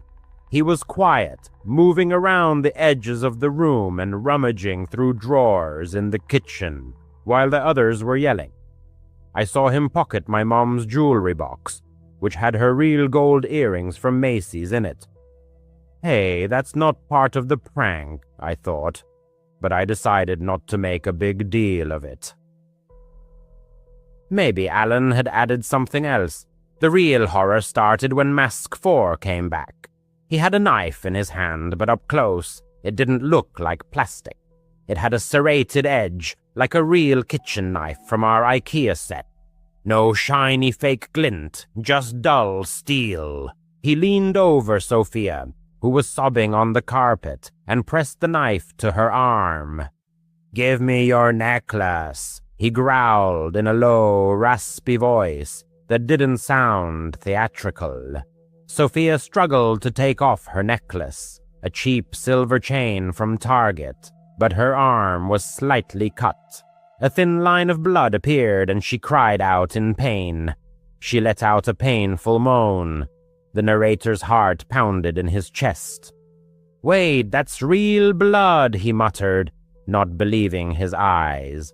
His gaze darted to Alan, who was standing on the other side of the room, his eyes wide with horror. He whispered almost inaudibly, "What?" The narrator tried to croak in response. "Yell, Alan, this isn't a game, the knife is real." But one of the actors, hidden by the mask, drowned out his words, rudely interrupting, "Quiet, kid," as if following a pre-written script. The friends, unaware of the danger, took his words for another joke. Chris even laughed nervously. "Smith, stop fooling around. It's creepy enough as it is." The chaos was escalating like an ominous wave. The robbers were supposed to be ending their performance, but Mask 4 continued to escalate the situation. He smashed a vase that stood on the mantelpiece, a real ceramic vase, not a cheap prop, and began collecting phones in a black duffel bag apparently purchased at Dick's Sporting Goods. "No calling the police," he said, but his tone was menacingly serious, devoid of any playfulness. The narrator remembered Alan's words that the actors would pretend to cut the phone lines. But this madman ripped the cord of the landline phone out of the wall and stomped on it with his rough boots. Timberlands, it seemed. The narrator desperately tried to free himself from the zip ties which were tied too tightly. "Guys, listen, that's not an actor," he hissed to Ben and Tyler. "Look at his knife, it's from our kitchen." Ben glanced in the indicated direction and frowned. "Dude, you're paranoid." Alan thought of everything, he countered. But at that moment, Mask 4 snatched Emily's purse and rudely began rummaging through it. When the girl tried to protest, he pushed her toward the couch. She hit her head on the armrest, and a bruise formed on her forehead. This was no longer a game. Alan finally realized what was happening. He shouted at the top of his lungs, "Okay, the prank's over, guys! Stop it!" The three actors hesitated, glancing at each other in confusion under their masks. Mask 1 tore off his mask. Underneath was some college student named Ryan, whom Alan knew from working together at Starbucks. "Wait, what's going on?" Ryan asked in confusion. "We're supposed to follow the plan." But Mask 4 ignored him. He lunged for the front door with the duffel bag full of phones, wallets, and jewelry. "Screw this," he muttered, his voice muffled by the mask. Panic erupted. Alan shouted, "That's not one of ours!" The actors began hastily untying the captives, rummaging in a drawer for scissors. Everyone rushed in pursuit of the robber, but he turned out to be nimble. He jumped over the fence in the backyard, an ordinary chain-link fence from Lowe's, and disappeared into the night. Distant sirens wailed. Someone must have called 911 from the house next door, hearing the screams. The police arrived in about 10 minutes. 2 patrol cars from the local precinct. They took statements, but there was complete chaos.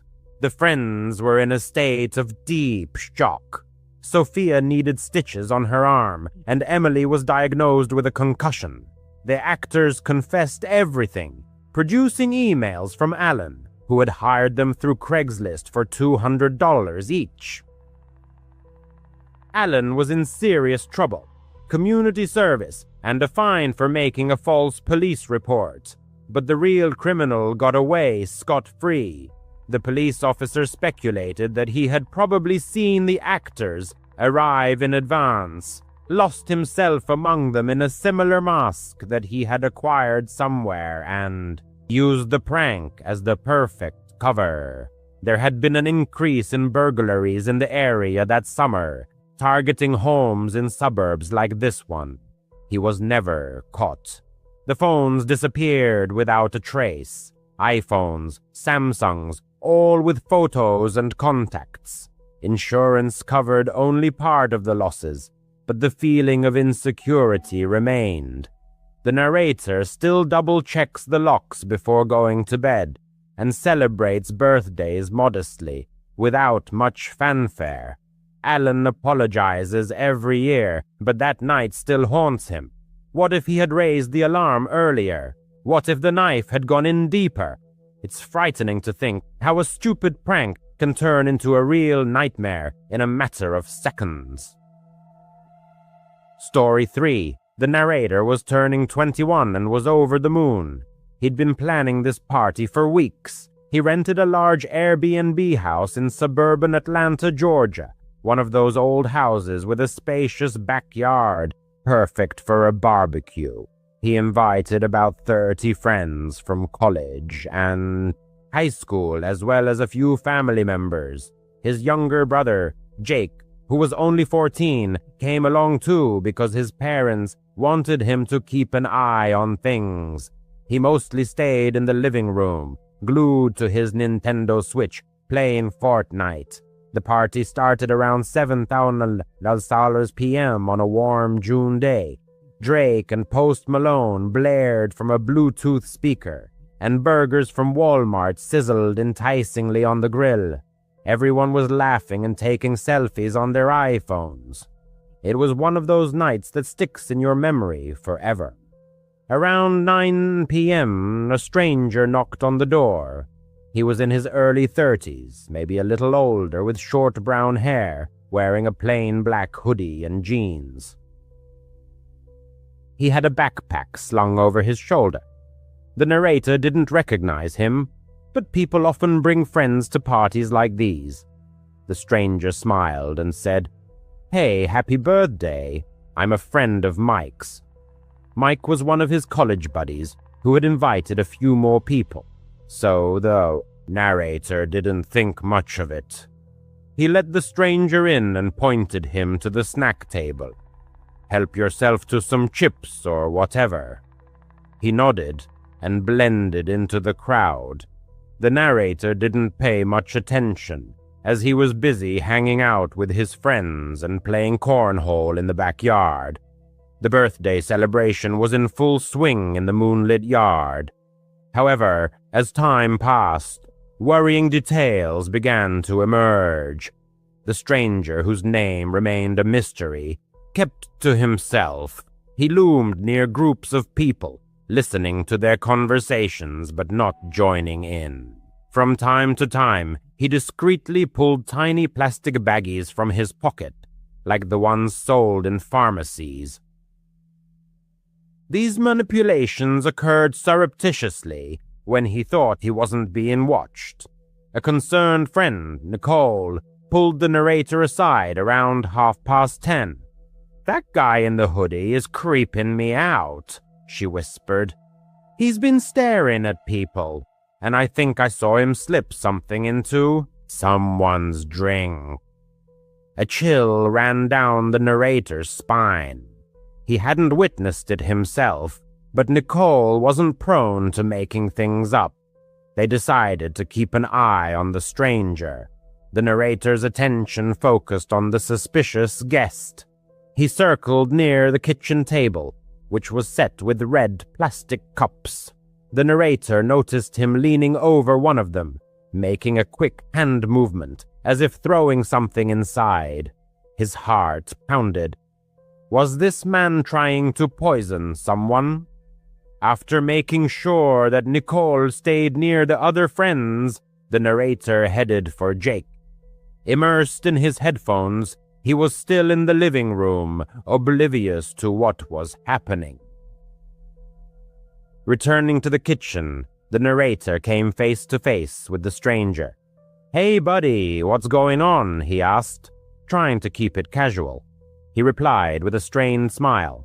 "Just enjoying the party, birthday boy." There was an unpleasant sweetness in his voice, as if he was hiding something. The narrator stated that he didn't know him and demanded that he leave. The stranger shrugged, grabbed his backpack, and left the house. That seemed to be the end of it. Around midnight, the guests began to leave. The narrator was cleaning up when he received a frantic call from his mother. "Where's Jake?" she asked. His heart sank. The narrator rushed to the living room. His brother's game console was left on the couch, but Jake himself was gone. The search encompassed the entire house, the backyard, every corner. Not Jake. Friends joined the search, but it was all in vain. Nicole remembered seeing Jake talking to someone at the front door, but didn't think anything of it. Panic began to mount. The narrator called 911, NS. The police arrived promptly. The narrator shared all the information, including a description of the stranger, black hoodie, jeans, backpack. Several friends confirmed they had seen the person. One of the cousins mentioned seeing him talking to Jake on the street, offering to show him some cool game. The narrator's legs went weak. Could this person have taken his brother? The police immediately issued an alert and began scouring the area. Everyone was told to stay indoors in case Jake returned. Time crawled by agonizingly slowly, and the narrator began to lose control, imagining the worst. Around 4 a.m, a call came from the police. The stranger had been found hiding in an abandoned building about a mile away.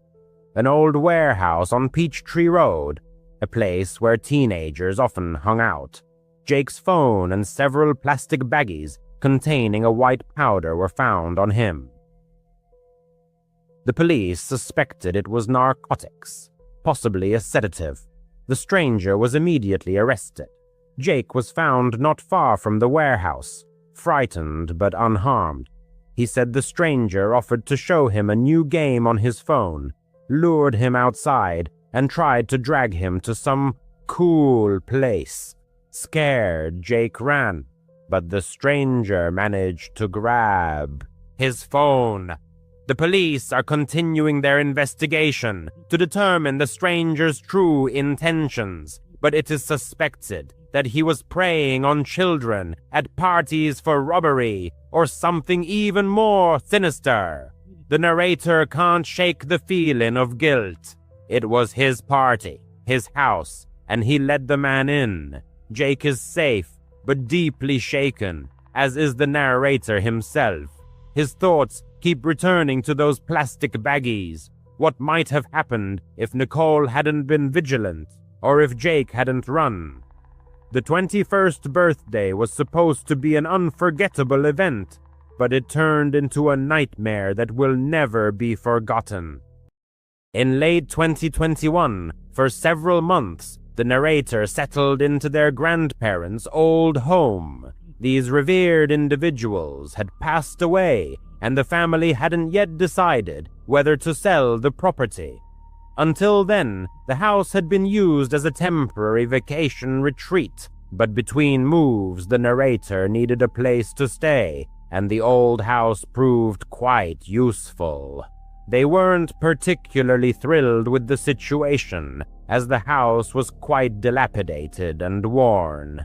However, the absence of rent payments was an undeniable advantage and brought a certain satisfaction.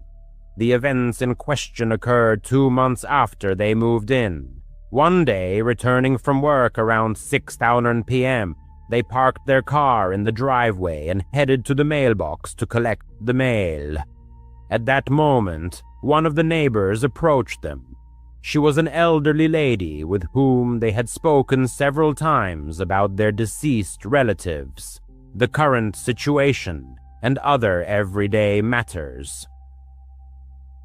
During these few conversations, they had casually mentioned that they were temporarily living alone in the house. That's why she decided to speak with them. The neighbor recalled them saying a few days prior that they were living alone. However, earlier that day, while walking around the neighborhood, she had noticed some movement behind the windows inside the house. When she then noticed the absence of their car, it caused her concern, as she was sure they were at work. The narrator thanked her for the information, but honestly didn't fully grasp the seriousness of her words. The neighbor didn't seem entirely sure of what she had seen, and after all, it seemed absurd. Why would anyone break into their grandparents' old house? Continuing into the house, they quickly looked around for signs of a break-in or any disturbed items, but found nothing suspicious. There weren't even any shoe prints on the floor. This was certainly a strange and unsettling start to the evening, but they hoped there was nothing to truly worry about. They cooked dinner and spent the rest of the evening watching television in the living room. It was Friday, and they had 2 days off ahead. They likely stayed up late, past 1 a.m. By then, they had almost forgotten everything the neighbor had told them. The evening seemed completely normal. However, as it was very late, they turned off the TV and headed upstairs. When they had returned home earlier, the sun was still illuminating most of the house, so they hadn't turned on most of the lights, which made the entire house very dark, now that it was deep into the night. The only lights they had turned on were in the bedroom when they changed out of their work clothes. They ascended the creaking wooden stairs to the second floor, then walked down the hallway and entered the bedroom. It was a very old room like the rest of the house, but it was divided into 2 sections. One area was dedicated to the bed itself, and then a small hallway with a wardrobe and one of those old-fashioned vanity tables built into the wall. On the other side of it was a large bathroom with a separate shower, a bathtub, and an excessive number of mirrors. To be honest, it was a bit unsettling for the narrator. Anyway, they used the bathroom, turning off the light there when they returned to the sleeping area, extinguishing the light there as well. However, immediately they realized something was wrong. The light was still on. They turned around, and a second later felt their hearts start to beat a little faster. In that hallway with the vanity and wardrobe, between the bed and the bathroom, the light was on. To explain why this was so unsettling, it was one of those single old-fashioned light bulbs attached to the ceiling, with a thin dangling string that you had to pull to turn it on or off. For this reason, they had never used that light. Not to mention, it was almost impossible to accidentally turn it on or off, because it was only operated by tugging the string. They walked over to the hallway and stared at it. The faint bluish glow of the bulb barely penetrated the frosted glass. The bulb must have been decades old. They cautiously raised a hand and pulled the string. The force it took for it to click and turn off was deceptive. It certainly couldn't have just turned on by itself. The more they thought about it, the more nervous they became, especially when the neighbor's comment about seeing someone inside came back to mind. Looking back, they should have left right then and there for their own safety. but they supposed it was much easier than it seemed for people to convince themselves it was just some kind of fluke. What if the light really did turn on by itself? It was awfully old. Maybe it was malfunctioning. And again, the likelihood of someone breaking into this old place was so extraordinarily low that they truly felt they needed real proof to believe it, let alone call 911. They meant one light on in a house they never used was creepy and unsettling. Don't get them wrong. But at the same time, they didn't feel it was enough to truly panic, although they definitely weren't going to get much sleep anytime soon. They turned their bedroom light back on, but stayed there with the door closed, deciding to sit in bed with their phone until they got tired again. They decided to rest until their strength failed them again. For the next 30 minutes, they constantly found their gaze involuntarily turning to the door, then to the hallway leading to the bathroom, as if some internal paranoia had taken hold. Despite all the rational explanations they tried to instill in themselves, deep down the feeling that something inexplicable and disturbing was present lingered. They didn't know how to react to this premonition. The house had been checked before, but the thought of needing to inspect it again wouldn't leave them alone. They got up and flung open the door to the main upstairs hallway. A dead silence filled the house, sending shivers down their spine. Taking a few cautious steps down the hallway, they approached the spare bedroom and slowly opened its door. Inside the room, the old bed and furniture belonging to their grandparents were still there, along with numerous boxes neatly stacked along the wall. As soon as they stepped over the threshold, an extremely unsettling premonition enveloped them.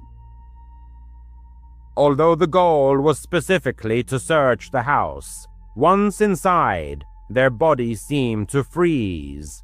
Their heart rate quickened, increasing with each second, as if an invisible alarm had gone off inside, urgently demanding an immediate exit from that place. And at that moment, they noticed something. A silhouette protruding from under the blanket on the bed. The longer they stared, the clearer it became that it was a human body. Someone was lying in the bed, covered by a blanket.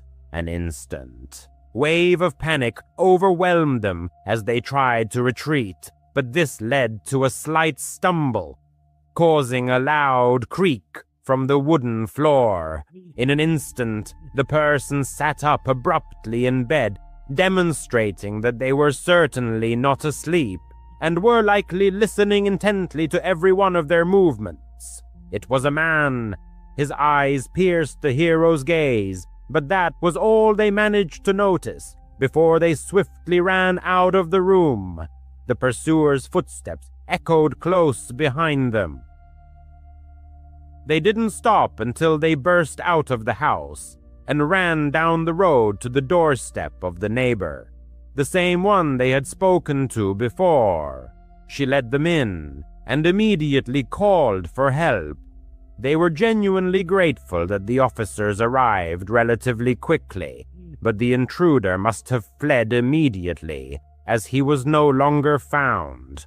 In the following weeks, their parents helped conduct a thorough inventory of everything they believed was in the house, or at least all valuables, and, surprisingly, nothing was missing.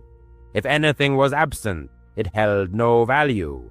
This circumstance raised the question, why was he there? Many were inclined to believe that the man simply knew the house was vacant and was therefore squatting in it, living unnoticed. However, what truly frightened them and made them doubt this version was that they themselves had lived there for 2 months. This meant the intruder must have known about their presence. Was there a possibility that he had been hiding living there with them all this time, while they suspected nothing? And what would have happened if they hadn't discovered him and escaped? They moved out immediately and haven't returned to that house since. They probably never will. He was returning from a road trip. Nothing remarkable, just a few days visiting relatives. He always disliked that the drive took a full 14 hours. It was too much to comfortably cover in one day, but not long enough to justify stopping at a hotel, and thereby doubling the total travel time. He always forced himself to drive the entire way in one day, which completely stripped the road trip of any pleasure. In short, he left his relative's place around 3 p.m., which meant driving all night. This decision was not the wisest. By midnight, he felt deeply tired and intensely sleepy, but this part of the road didn't pass through populated areas or anything similar.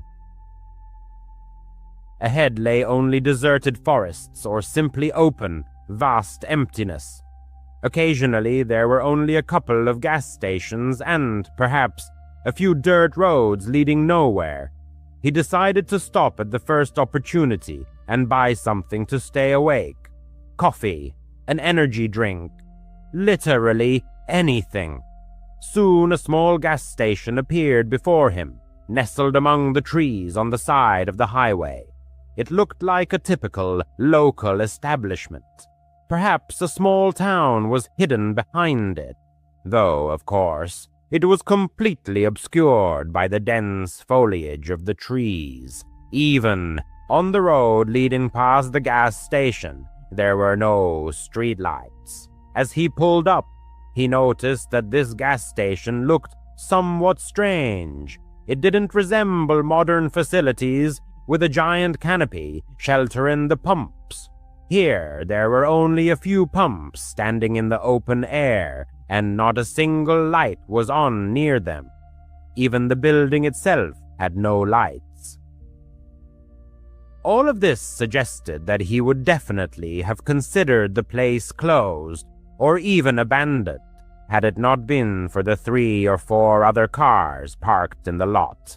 It really looked like a typical old-fashioned gas station on the side of a deserted highway with other customers, just not as brightly lit as it should have been.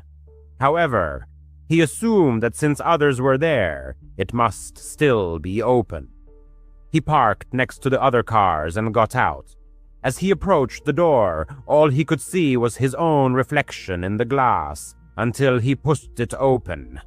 The very moment he opened the door, all 4 or 5 people, standing haphazardly inside the store, immediately turned and stared at him. It wasn't just a fleeting glance. They all simultaneously turned and stared intently, their eyes fixed on him. The men's faces were grim and utterly expressionless. But that was all he could make out, because caught off guard by them. He also noticed that not only was it incredibly dark inside, but it was also absolutely empty. All the shelves were in place, but there wasn't a single item on them. Even after he processed this scene and looked back at the men, they were still staring at him as if he didn't belong there. All of this happened in about 10 seconds before he retreated, allowed the door to close behind him, and then hurried back to his car. He hurried back to his car. It was unclear what this strange phenomenon was, but it resembled a creepy cult gathering at a long-abandoned gas station that he had unwittingly stumbled upon. Pulling away from the store, he rejoined the road. Apparently, this was one of those moments when it was better not to dwell on it, but simply move on. Indeed, 10 minutes later, he had already resigned himself to the thought that he would never know the true nature of what he had seen, and once again focused on finding a gas station. This time, he hoped to find one that was operational and safe. However, the desolate road offered little promise. Another 10 minutes passed when headlights appeared in his rear view mirror. He was driving quite fast, perhaps 10 or 15 miles per hour above the posted speed limit. Since there were no other cars on the road, this was the first time in several hours that someone had appeared from behind.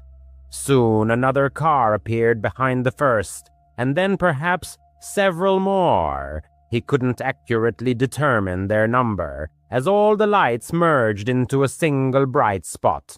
But they were all approaching at immense speed.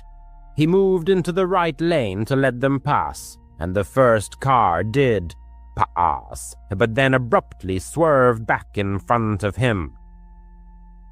He was alert enough to have already slowed down a bit, but he was completely unprepared for their sudden braking. His heart nearly pounded out of his chest as he slammed on his own brakes, simultaneously trying to swerve to avoid a collision. He managed to stop just a couple of feet from their bumper, his car slightly askew. It was then that all the pieces of the puzzle fell into place. This was one of the cars he had seen at the gas station. He glanced in his rear-view mirror. Another car stopped directly behind him, and yet another pulled up to his door. In a matter of seconds, several men emerged from the cars and surrounded his vehicle. If this were happening during the day, and not on some desolate road at 1 a.m. with no one around, he might have chosen a more cautious approach. But given the circumstances, he felt he had no choice but to take a risk and try to escape. Since the cars blocked all routes, he drove off the road and into the trees, not getting far before grabbing his phone and jumping out of the car. He bolted into the forest. It was pitch black, even 30 feet from the trees. He kept running, hearing the men's footsteps closing in behind him. But the deeper he went, the less they could see to follow him, he thought. He leaned against a tree and waited, perhaps for a full hour, not even turning on his phone. He was afraid one of them would be nearby and see the light from the screen. So he sat and just stared into the void of the pitch-black forest and listened to the rustling of leaves in the branches overhead. After that hour, he finally took out his phone and used the map to get back to the road where he could get enough signal to text 911. All the cars had vanished, except for his own, which was still sitting among the trees by the road. After that long night, a tow truck was able to pull his car out, and to his surprise, it was almost undamaged. There has been no news about who was following him and trying to stop him. He concluded that the men probably thought he was a witness or had seen something at that gas station that he shouldn't have seen, and so they followed him, trying to cover their tracks. Was it an abduction or getting rid of him and hiding any evidence in the secluded forest by the roadside?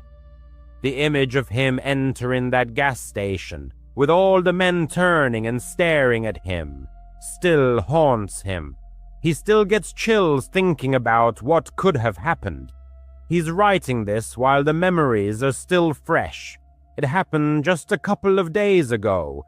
He had Tuesday and Wednesday off this week and was spending time at home. No plans, just relaxing and enjoying the quiet solitude. On Tuesday evening, he thought it would be nice to order some food to save time cooking. So he opened the DoorDash app, found some random establishment that was still open, and ordered a small dinner. It said delivery would take about 45 minutes. He stayed in the living room and watched YouTube on TV. Until then, the evening had been good. About 45 minutes later, he happened to get up and just casually looked out the window. He doesn't even know why, as he could have easily opened the app to check the delivery status. But when he looked out, he noticed a car parked in his driveway. Immediately, he opened DoorDash and checked the map, and the delivery driver was still 10 minutes away. But then, who was in his driveway? He's not one to speak loudly, so he wasn't keen on going outside and saying anything to them. He meant they would surely realize they had the wrong place and leave without his words. He went back to the couch but kept getting up and checking the window every couple of minutes. When the DoorDash order arrived, the car was still in the driveway. From the window, he couldn't really make out anything inside the car. So, when he opened the door for the delivery, he asked the driver if he had seen anyone in there. The driver replied, "Yeah, there was some guy in the driver's seat, but I didn't really look closely." He thanked him, and the driver left. He felt very uneasy. A profound sense of discomfort enveloped the person. In an attempt to gather his courage, he intended to go outside and find out what the unwelcome guests were doing. However, barely 5 minutes after he started eating, there was a knock at the door. The person jumped up from the couch. His heart pounded wildly, and he froze, staring at the door before slowly and silently approaching it. When he looked outside, no one was visible. The car was still in the same spot. Taking a deep breath, he cautiously opened the door and stepped outside. It was pitch black and completely silent. He scanned the porch but found no one, so he headed down the driveway towards the car. Looking inside, he was astonished to find that whoever had been inside was no longer there. A chilling sensation ran down his spine. He walked to the back of the car to examine the license plate, but was horrified to discover it was missing. This discovery filled him with even greater fear, as it made him wonder, had this person, whoever they were, planned everything in advance? He stepped back from the car, intending to return to the house, as the feeling of extreme unease was growing, and he felt it was the right time to call the police. Upon entering and firmly closing the door behind him, he immediately sensed something very strange. The house was silent, but his intuition persistently signaled that something was wrong. He cautiously crept into the living room and stared at the sofa. His phone was not there. Every fiber of his being seemed to be pierced with fear. Before he could move, he heard the slow creak of a door, hinge opening. Then, quiet footsteps echoed down the hallway towards the front door, but they stopped just before the turn. They were waiting there, around the corner, right by the front door. The person simply couldn't run out. He froze for a few moments, then very cautiously and silently began to make his way to another part of the house. Whichever path he chose, he would have to pass the hallway where he knew for sure this person was. Therefore, whatever he was going to do, he knew he had to act fast. He froze for a second. He felt a surge of anxiety about the impending action. But then he composed himself and rushed to the back door. He unlocked it and ran out of the house. As soon as he was outside, he heard a man behind him call his name. Not just his first name, but his last name too. This confused and shocked him so much that he turned around to look. The man was sprinting towards the back door, and he could see most of his face, but he didn't recognize him. He had never seen him before. He turned back around and kept running. The area behind his house was just a flat extension of the neighborhood. There weren't many places to hide. He could hear the man still chasing him. He kept running past the next row of houses and decided to just run along the sidewalk, hoping someone would drive or walk by and help him. But after a few minutes, he looked back, and the guy wasn't there. It took him a long time to find someone willing to help him call the police. By then, the man was nowhere to be found. He had taken his car and fled. And apparently this guy was smarter than he thought. He immediately tried to track his phone, but the man had thrown it into his front yard before driving off, so they couldn't use it to track him down. If this had been a regular robbery or something similar, he would have been far less traumatized. But clearly it wasn't. There was something more to it. This was a stalker who knew his full name and probably much more about him. It's unknown how long he had been watching him or what he intended to do. Only a few days have passed, but he is already planning to move far away. He can't just sit idly by, knowing that whoever it was still knows where he lives. If there's any news in the next few weeks, he'll try to provide an update. Autumn was setting in, and nature was already preparing for its winter slumber when a traveler decided to embark on a spontaneous hike.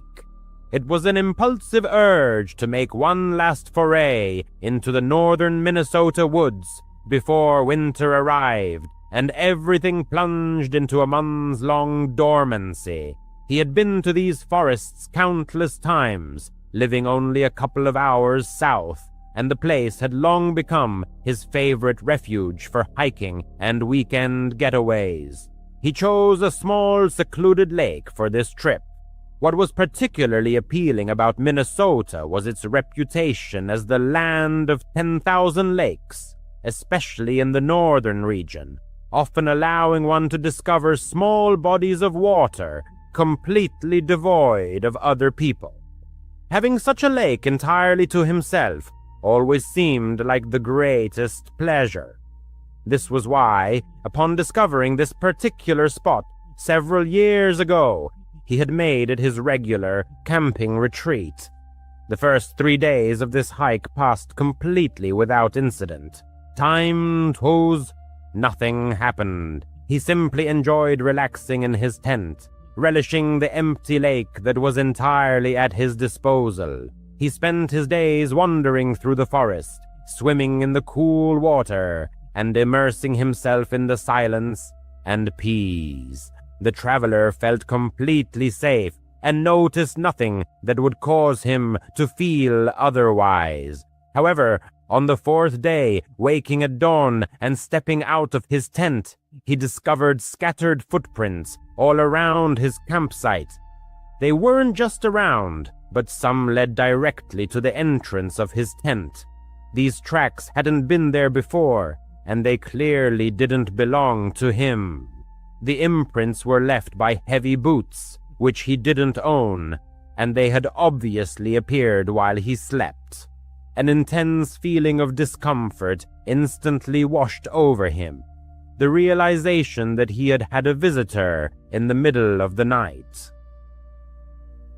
He spent that entire morning inspecting the area, both in the forest and around the lake, searching for any other signs of someone's presence. But he found nothing. He wasn't so much bothered by the mere fact that someone else had come to this place. What troubled him was that this person had appeared in the middle of the night and wandered all over the area where he was clearly camped. They even approached his tent, which was just incredibly creepy, and then this person simply vanished, without a trace, without even setting up camp here. It simply didn't make sense. For the rest of the day, the traveler remained vigilant. The thought of leaving crossed his mind, but the last thing he wanted was to cut short his final trip of the year, and he saw no signs that whoever it was, they were still nearby. It seemed this person had truly just appeared, and then left. Perhaps they had hoped the spot would be empty and didn't want to share the lake with anyone else. Overall, the day passed quite slowly. He stayed in camp, not doing much. As the sun set, he sat by the campfire, waiting until he felt tired. He had mostly calmed down about the situation. He still found it strange and almost inexplicable, but continuing to think about it would only upset him more, and he wouldn't get any answers anyway. The night was quite quiet. The sound of the lake water, the crackling fire, and the rustling wind kept him from fully relaxing. He settled into his chair and leaned back, cozy in his winter jacket. His eyes began to feel heavy, but he didn't want to get up, so he just allowed himself to doze off in the chair. He says doze off because he doesn't think he actually fell completely asleep. His eyes were closed and all, but he still believes he was mostly conscious. And then he heard it, a voice calling his name. His eyes snapped open, and he froze for a moment. He sharply turned his head in all directions. The forest was silent, and everything seemed as it was before. His eyes were still wide open, and his heart pounded wildly. He couldn't tell if it was just a brief dream or something similar, or if he had actually heard someone call his name. It seemed so ridiculous and impossible that it couldn't be true, but it felt so real. After a minute, he called out hello and listened as his voice echoed through the forest with no reply. He thought it was just a brief dream, or perhaps one of those sleep paralysis-type hallucinations due to his half-asleep state. That's how he tried to reassure himself. His heart, which had pounded so wildly, had still woken him up, and that feeling of unease still lingered. He couldn't shake it. He must have sat there for another half-hour until he felt his eyes grow a little heavy again. But this time, before he even closed his eyes or was close to falling asleep, he heard it again, a voice calling his name from the darkness of the forest. A voice he didn't recognize, but the way it spoke his name was as if it were asking for help or wanted him to come out there. He stood up and stared into the forest. The voice called his name again. It didn't seem too far away. He was clearly disoriented. How did this random person in the woods know his name? And what were they doing out there in the dark? He took a few steps towards the trees and the edge of the light, then reluctantly called out, "Hello again." There was a 15-second silence before a response came. The person called his name for the 4th time. Clearly, something was wrong. Their persistent attempts to lure him into the forest, where impenetrable darkness reigned, raised serious concerns. Under no circumstances was he going to succumb to that call, despite all his curiosity and desire for answers. The man took a few steps back and began to pack his belongings. This process wasn't quick, as he had to constantly stop, listen, and survey the surroundings. Additionally, the campfire had already turned to glowing embers, making packing in the dark significantly more difficult. However, the feeling that time was running out only intensified. The voice grew closer as the campfire light faded, and several times footsteps crunched on leaves quite nearby. Whoever was out there, they clearly knew what they were doing, and it was terrifying. When all his belongings were finally packed, the man slung his backpack on and took out his flashlight. He hesitated whether to turn it on, but decided it would be better to keep it off and try to blend into the forest, allowing the darkness to provide sufficient cover for retreat and to prevent pursuit. So the flashlight remained off, and the man quickly hurried in the direction opposite to the voice. The man called his name again as he was moving away, and he only looked back once he was a significant distance away.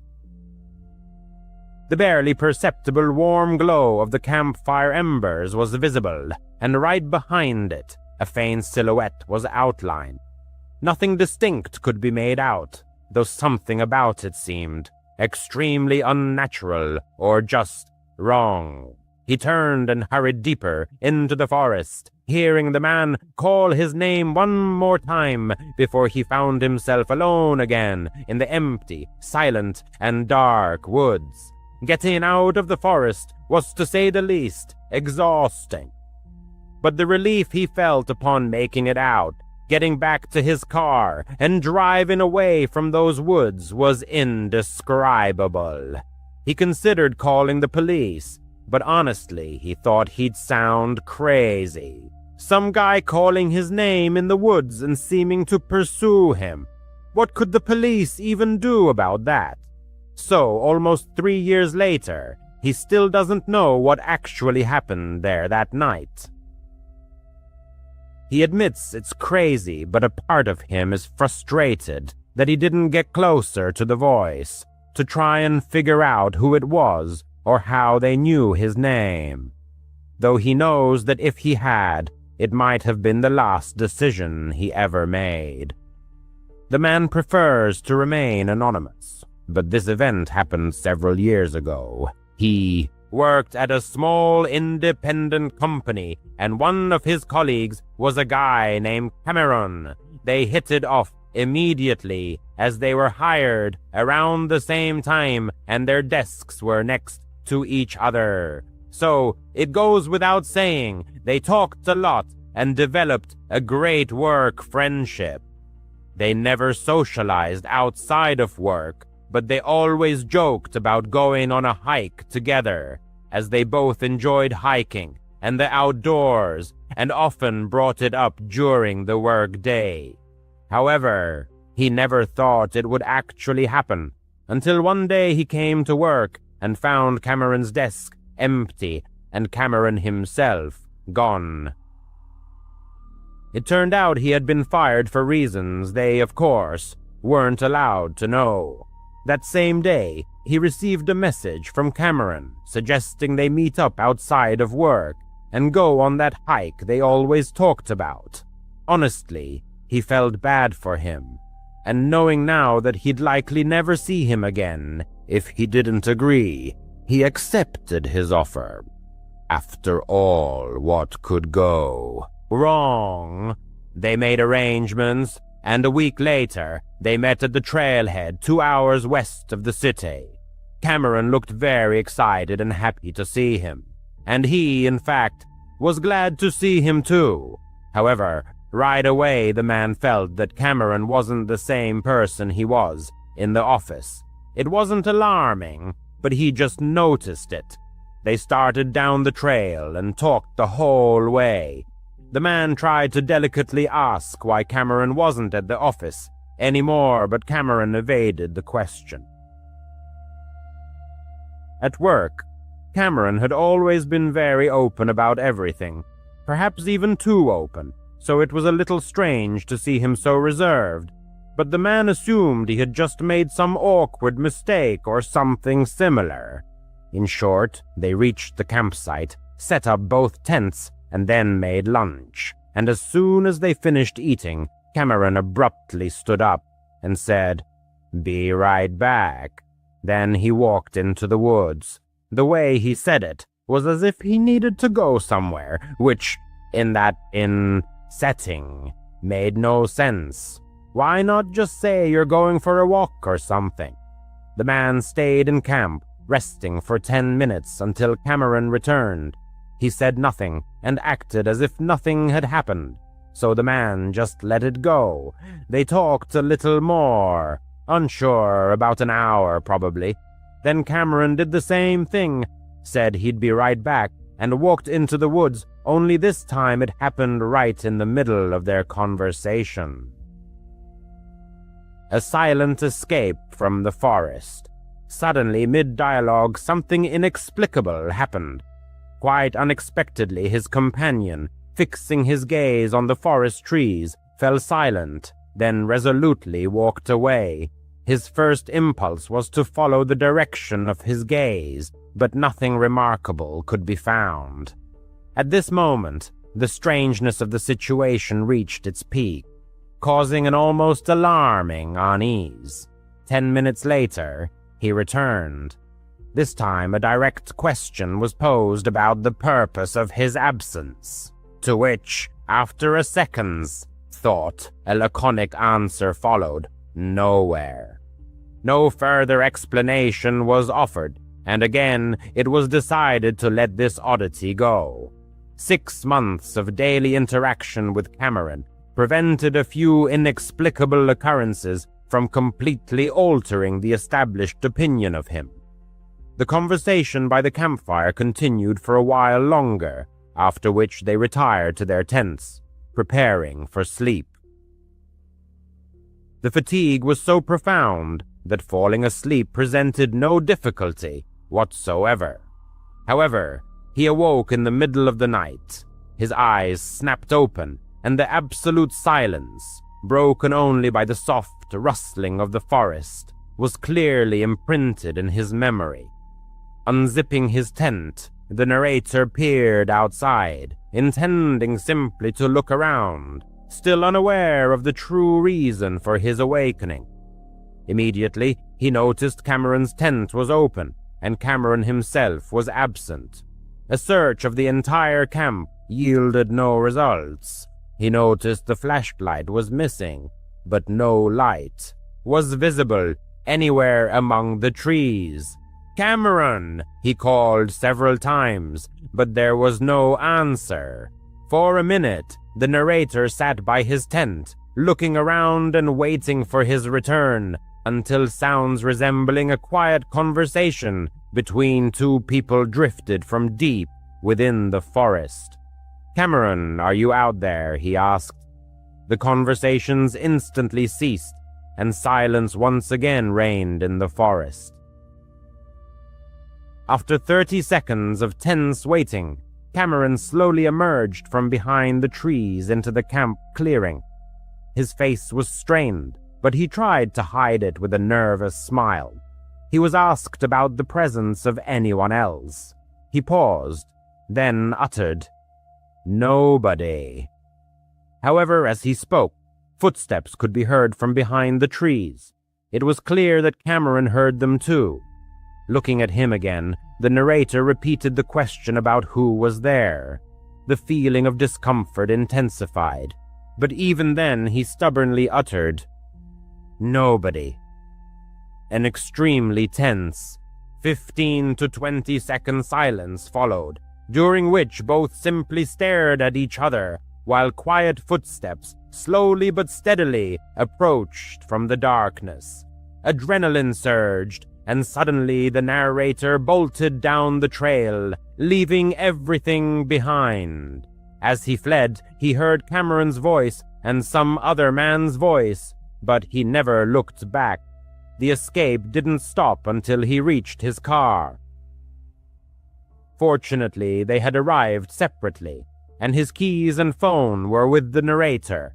He headed home and spent the rest of the night trying to process what had happened. An attempt was made to contact Cameron, but the message never went through. He had already blocked the contact. Since that night, there has been no further contact with him.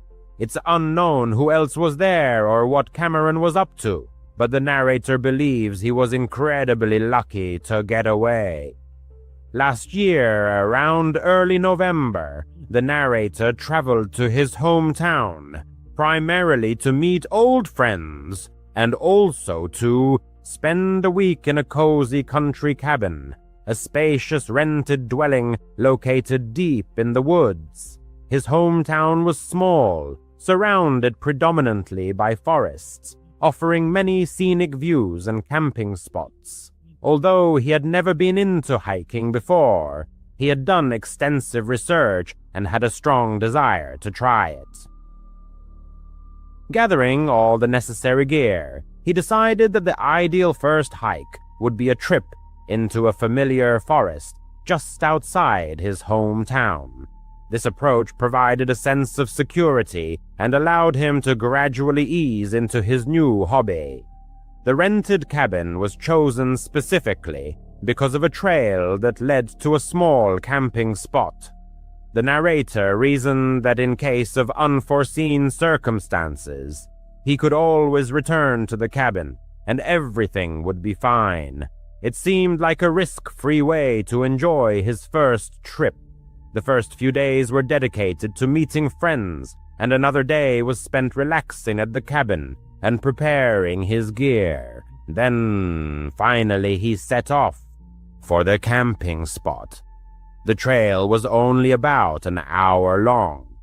For the first 10 minutes, he focused on properly adjusting his backpack and checking all his equipment. Once everything was settled and there was nothing more to worry about, a strange feeling washed over him, a sensation as if he was being watched from behind the trees. Since this was his first time alone in the forest, he assumed he was just nervous. However, this feeling didn't disappear as expected. Every time he looked into the forest beyond the trail, that empty, dreadful sensation enveloped him. It truly seemed like a sign, a warning to get out of there. But he didn't listen. He kept walking, battling these feelings all the way to the campsite. The camping spot was small, just a little patch of land that, frankly, the narrator wouldn't even have considered a campsite if it weren't for a few scraps left behind by previous campers. The place was definitely undeveloped, as it was unkempt and not maintained at all. Nevertheless, being off the trail and in a more open area, the narrator felt a bit better. He felt comfortable enough to stay. He began unpacking his things and setting up his tent.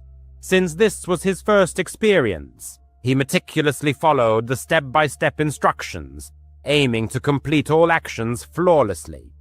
This task took, by his estimation, about 15 minutes, which he felt was a perfectly acceptable result. It was at that very moment, as he was pulling the last tarp, that an unfamiliar man approached the campsite. The stranger was tall, and his age, judging by his appearance, was approaching 25, which matched the narrator's age. When the narrator looked at him, the man waved and gave him a strange smile. The strangeness of this smile was that it was normal, yet the rest of his face remained immobile. It seemed he was only smiling with his mouth and teeth, while maintaining a completely blank expression. The narrator found it extremely unusual, and even a crazy coincidence that the stranger appeared right after him at a campsite that, from his observations, wasn't very popular. However, what could he know? He continued with his tasks, setting up his area, getting everything he needed, and gathering branches for a fire. There was already a small fire pit there, likely built by someone long ago. While he was busy, the man set up his tent nearby.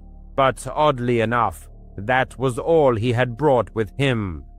The narrator saw the stranger approach with what he thought was a proper hiking backpack, but it was actually just a shoulder bag containing only a tent.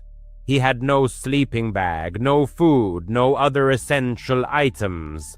The narrator was certain of this because the stranger's tent was mostly mesh, see-through, and it even lacked a rainfly, and the man just sat there, doing nothing. The narrator felt a growing unease every time he accidentally glanced in the stranger's direction, because the man would instantly look back, forcing him to quickly avert his eyes. After gathering all the branches and finally being able to just sit and rest, the narrator became more and more frightened of this man. Simply put, his intuition told him something was wrong with him. And as the sun began to set, the thought of staying there alone with him overnight began to truly alarm him.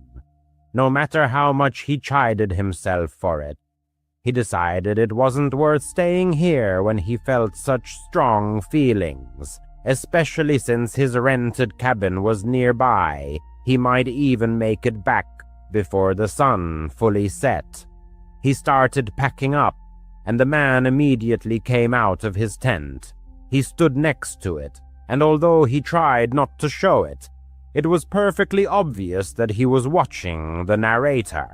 His smile was gone, and his entire face was tense and almost annoyed. The narrator didn't even bother to organize his backpack, just threw everything inside and hoped it would zip. When he was finally ready to leave, sunlight was barely filtering through the treetops, so he knew he needed to hurry. But the man didn't pack up his tent, so the narrator hoped that meant he was staying. He set off, constantly looking back to ensure the stranger wasn't following him. For the first few minutes, he was relieved to see an empty trail each time he turned around. But after about 10 minutes, he turned again and saw him. The path wasn't perfectly straight, but far behind him, through the trees, he saw the man walking down the trail towards him. The narrator felt a sense of dread. He was terrified. He quickened his pace, moving faster along the trail. As far as he could tell, the stranger didn't seem to realize the narrator had spotted him, and the setting sun actually worked to his advantage. He was able to get back to the rented cabin, threw his bag inside, and locked all the doors. He then stood by the back window for 15 minutes, watching the woods, until the sun had fully set, making it dark and lifeless. And as he was still looking out the window, a sudden pounding shook the front door behind him. But it wasn't just an ordinary knock. Again and again, he hammered his fist against the door. In a panic, the narrator called the police. He genuinely couldn't tell if the stranger was simply knocking very hard or actually trying to break down the door, and he was too scared to even look. As soon as he started speaking on the phone, the man fell silent for a second. The narrator knew he was listening. Then his footsteps ran around the cabin, and he was almost certain he heard several thuds as the stranger tried to open one of the windows before his footsteps disappeared into the woods. After that, silence fell until 2 officers arrived 20 minutes later. After hearing everything the narrator told them, the officers agreed that the man seemed to have very bad intentions. However, finding him wasn't so easy. The narrator knew what he looked like, but that was all. That night, they conducted a quick search with flashlights, but never found him. His tent had also vanished from the campsite. The narrator truly doesn't know what might have happened that night. He still can't forgive himself for not listening to his intuition right away. It would have prevented everything that happened that night. He should have listened to his gut feeling the moment he sensed something was wrong in those woods. NUS, that memorable summer when I turned 15, my family decided to spend our vacation at the fancy Hilton Hotel in sunny Orlando, Florida. It was one of those grand resorts with splashing pools, glittering arcade games, and a vibrant family atmosphere. For 2 weeks, we reveled in the escape from the sweltering Chicago summer. My parents, wanting me to have freedom and adventure, allowed me to explore the surroundings on my own during the day while they lounged by the pool or visited nearby theme parks. That's how I met Jake. He, like me, turned out to be a hotel guest, an 18-year-old who arrived from the heart of Texas. At least, that was his story. From the first glance, he gave the impression of being a cool guy, tall with unruly chestnut hair and a constant smirk on his face, as if he was always plotting something mischievous. From the start, Jake aroused vague suspicions in me.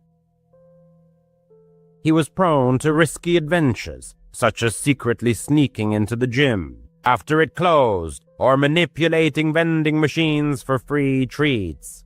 One time, he even talked me into switching the signs on the men's and women's restrooms to watch people's reactions. It seemed funny, but looking back, I realized how absurd it was. Jake radiated irrepressible energy, constantly talking about pranks and convincing me that life without a little chaos becomes unbearably boring. Since there weren't many peers at the hotel, I spent time in his company.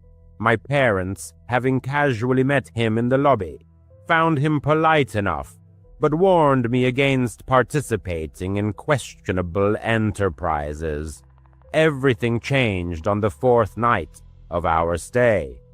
Around 2 a.m, I was sitting in my room scrolling through my phone, trying not to wake my parents, who were sleeping peacefully in the next bed. Suddenly, my phone vibrated, notifying me of a message from Jake. "Hey, buddy, can't sleep.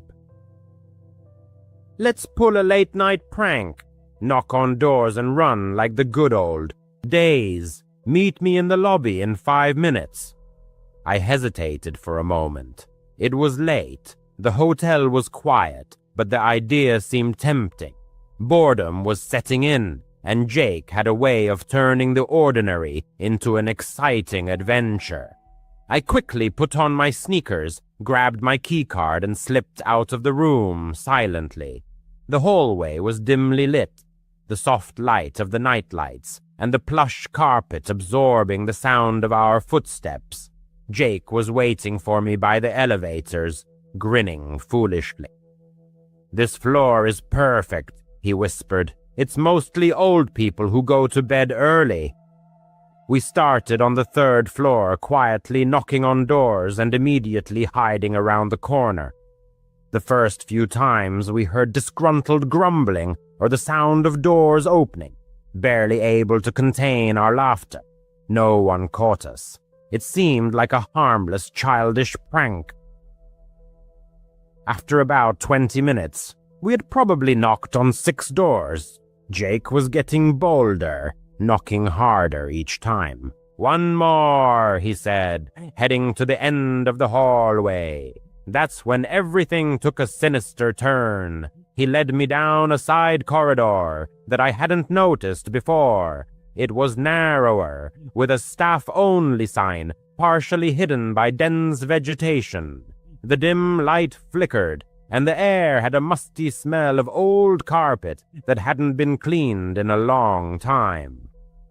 "Why are we here?" I asked, but Jake just shushed me and continued forward. At the end of the corridor was a slightly ajar door with service area written on it.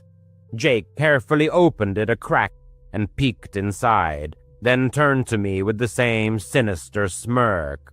Before I could say anything, I saw him. An old man stood in the dim light right in the doorway, tall and thin, wearing a faded gray jacket and pants that looked like a hotel staff uniform, but clearly worn and dirty. His face was pale, etched with deep wrinkles, and his eyes seemed unnaturally dark, like bottomless shadows. Behind me, I heard Jake's voice, but it was no longer a whisper. He shouted right behind me, "Dad, there he is! Our meal for tonight! Get him!" I froze for a split second, gripped by terror. What? Meal? My heart pounded in my chest. I spun around and saw Jake lunging at me, his face contorted into a malicious grin that had no trace of playfulness. He was bigger than me, stronger according to his stories about working out at home. Without thinking, I reacted instinctively. As he tried to tackle me, I swung my fist as hard as I could and hit him right in the nose. There was a crunch, and blood splattered. He yelped and stumbled back, clutching his face. I took off running, my feet barely touching the ground. My sneakers slapped against the floor as I raced towards the open hallway. Behind me, I could hear Jake cursing, and the old man shuffling heavily behind. "Catch him!" The old man growled in a raspy and sinister voice. I didn't look back. Bursting into the main hall, I ran for the stairs, ignoring the elevator, which seemed too slow. After descending 2 flights, I felt my lungs burning. The hotel was dead silent. No night staff or wandering guests. I ran out through a side door to the pool area. The humid Florida night air hit me like a wall. The pool was illuminated by underwater lights that shimmered eerily blue in the darkness. There was no one around. Without stopping, I jumped straight into the water, fully clothed, splashing loudly into the deep end. The water was freezing, shocking my body. I swam to the bottom, about 8 feet down, and huddled there, holding my breath. My lungs screamed for oxygen, but I stayed underwater, looking up through the rippling surface. Bubbles of air escaped from my nose. Suddenly, I saw him. The old man emerged from the door, scanning the pool area. He moved slowly, as if sniffing out prey. "I know you're hiding here, boy," he shouted, his voice echoing off the concrete. "I'll find you. You can't escape." My vision started to blur from the chlorine, but I held on, counting the seconds. 30, 40. My chest burned unbearably. Then I heard another familiar voice, my father's voice. "Excuse me, sir. Have you seen my son? He's 15, about this tall, wearing a blue shirt." My father must have woken up, noticed I was missing, and gone looking for me. He was standing there in his pajamas, with his phone in his hand and the flashlight on. With the beam of light from the flashlight, the old man went silent. "No, I haven't seen anyone," he muttered with a hint of annoyance. At that moment, my patience snapped.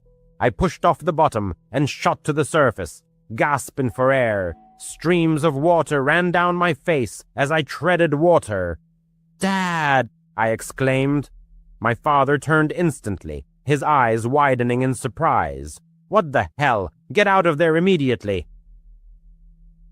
He hurried to the edge of the pool and helped me out, wrapping his arms tightly around my shivering shoulders. I glanced back. The old man was retreating into the shadows of the doorway, disappearing not like a ghost, but rather slipping away, as if trying to avoid attention. When my father looked in that direction, he was gone. We hurried back to our room, leaving wet footprints behind. My mother, worried and unwell, had gotten out of bed. I shared everything that had happened with them. The pranks, how Jake had lured me into that creepy corridor, the mysterious old man, and the shout of meal. Even to me it sounded implausible. My parents exchanged glances. "Honey, are you sure they weren't just playing a prank on you?" my mom asked. "Kids can be cruel with their jokes sometimes."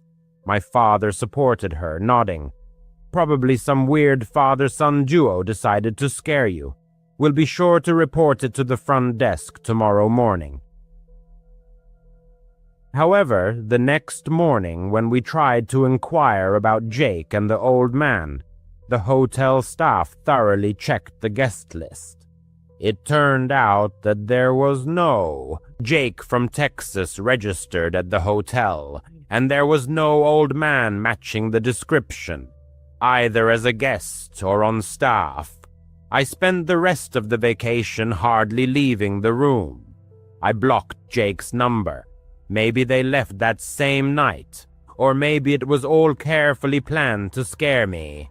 About 6 months ago, shortly after moving with my wife Laura, to our new home in a quiet suburb just outside of Dallas, strange events began to unfold. We were thrilled to finally have our own yard with a pool.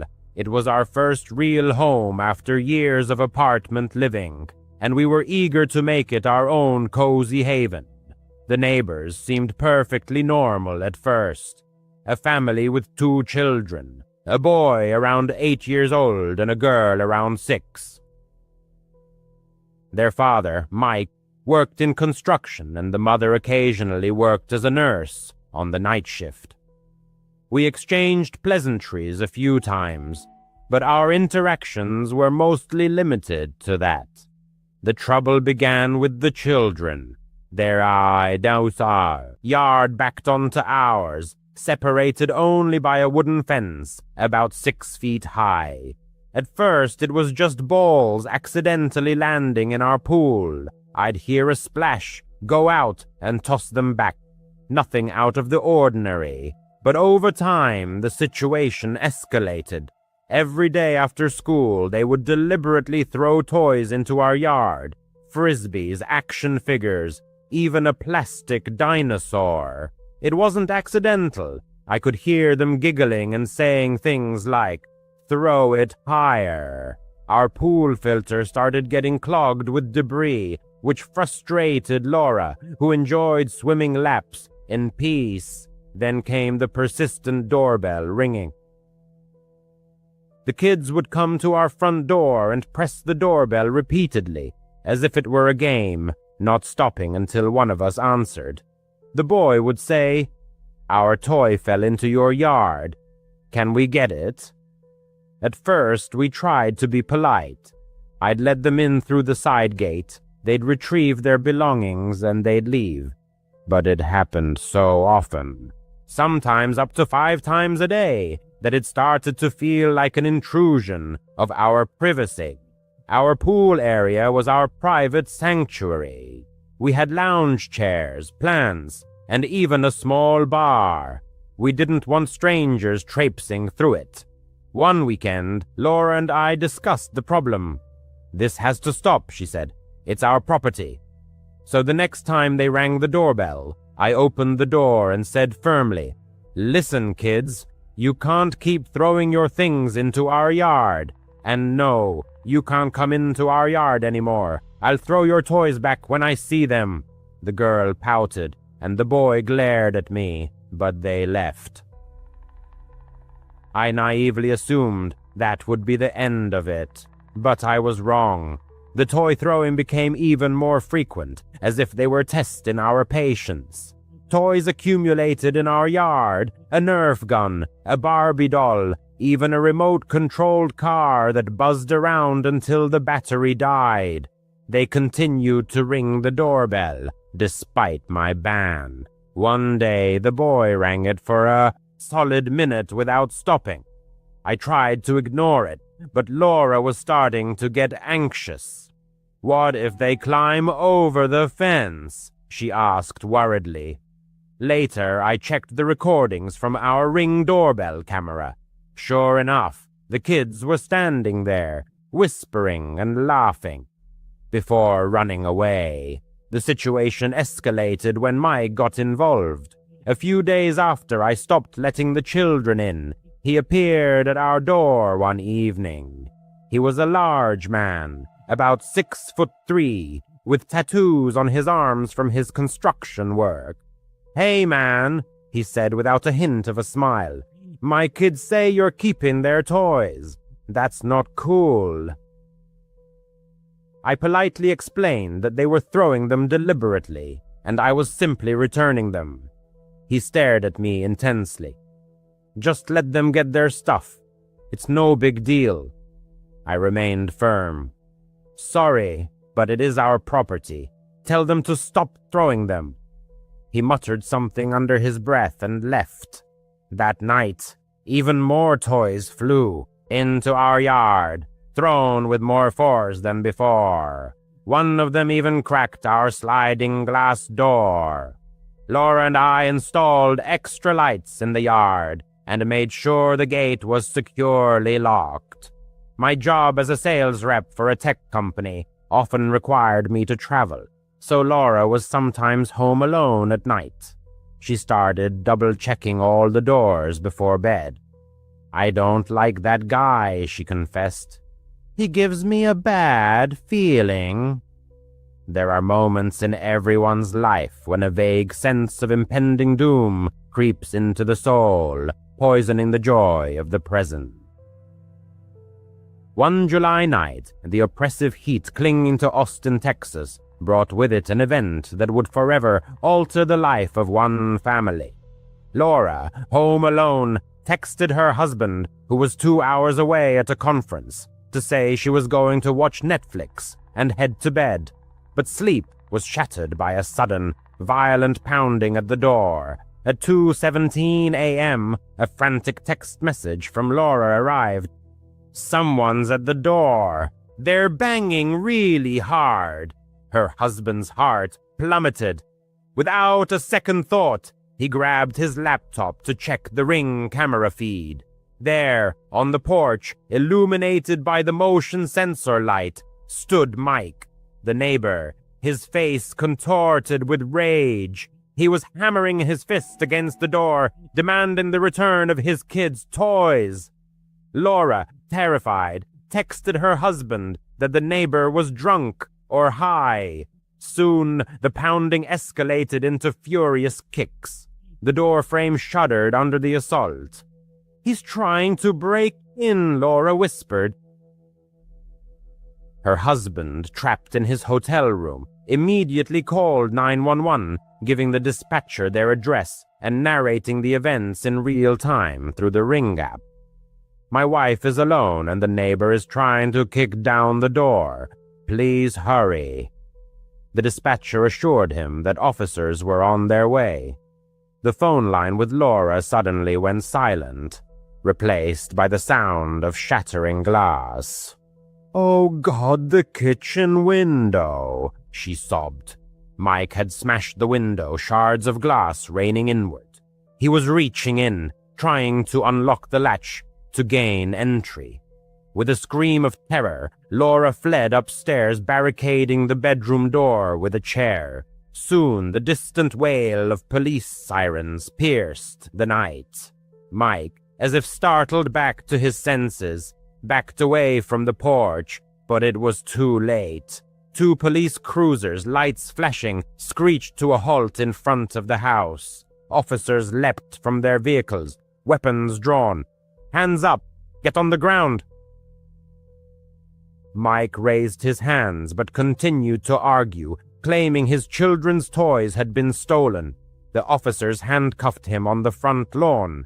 Laura, peering out the window, saw the scene unfold and pointed the officers to the broken window, where drops of blood were visible.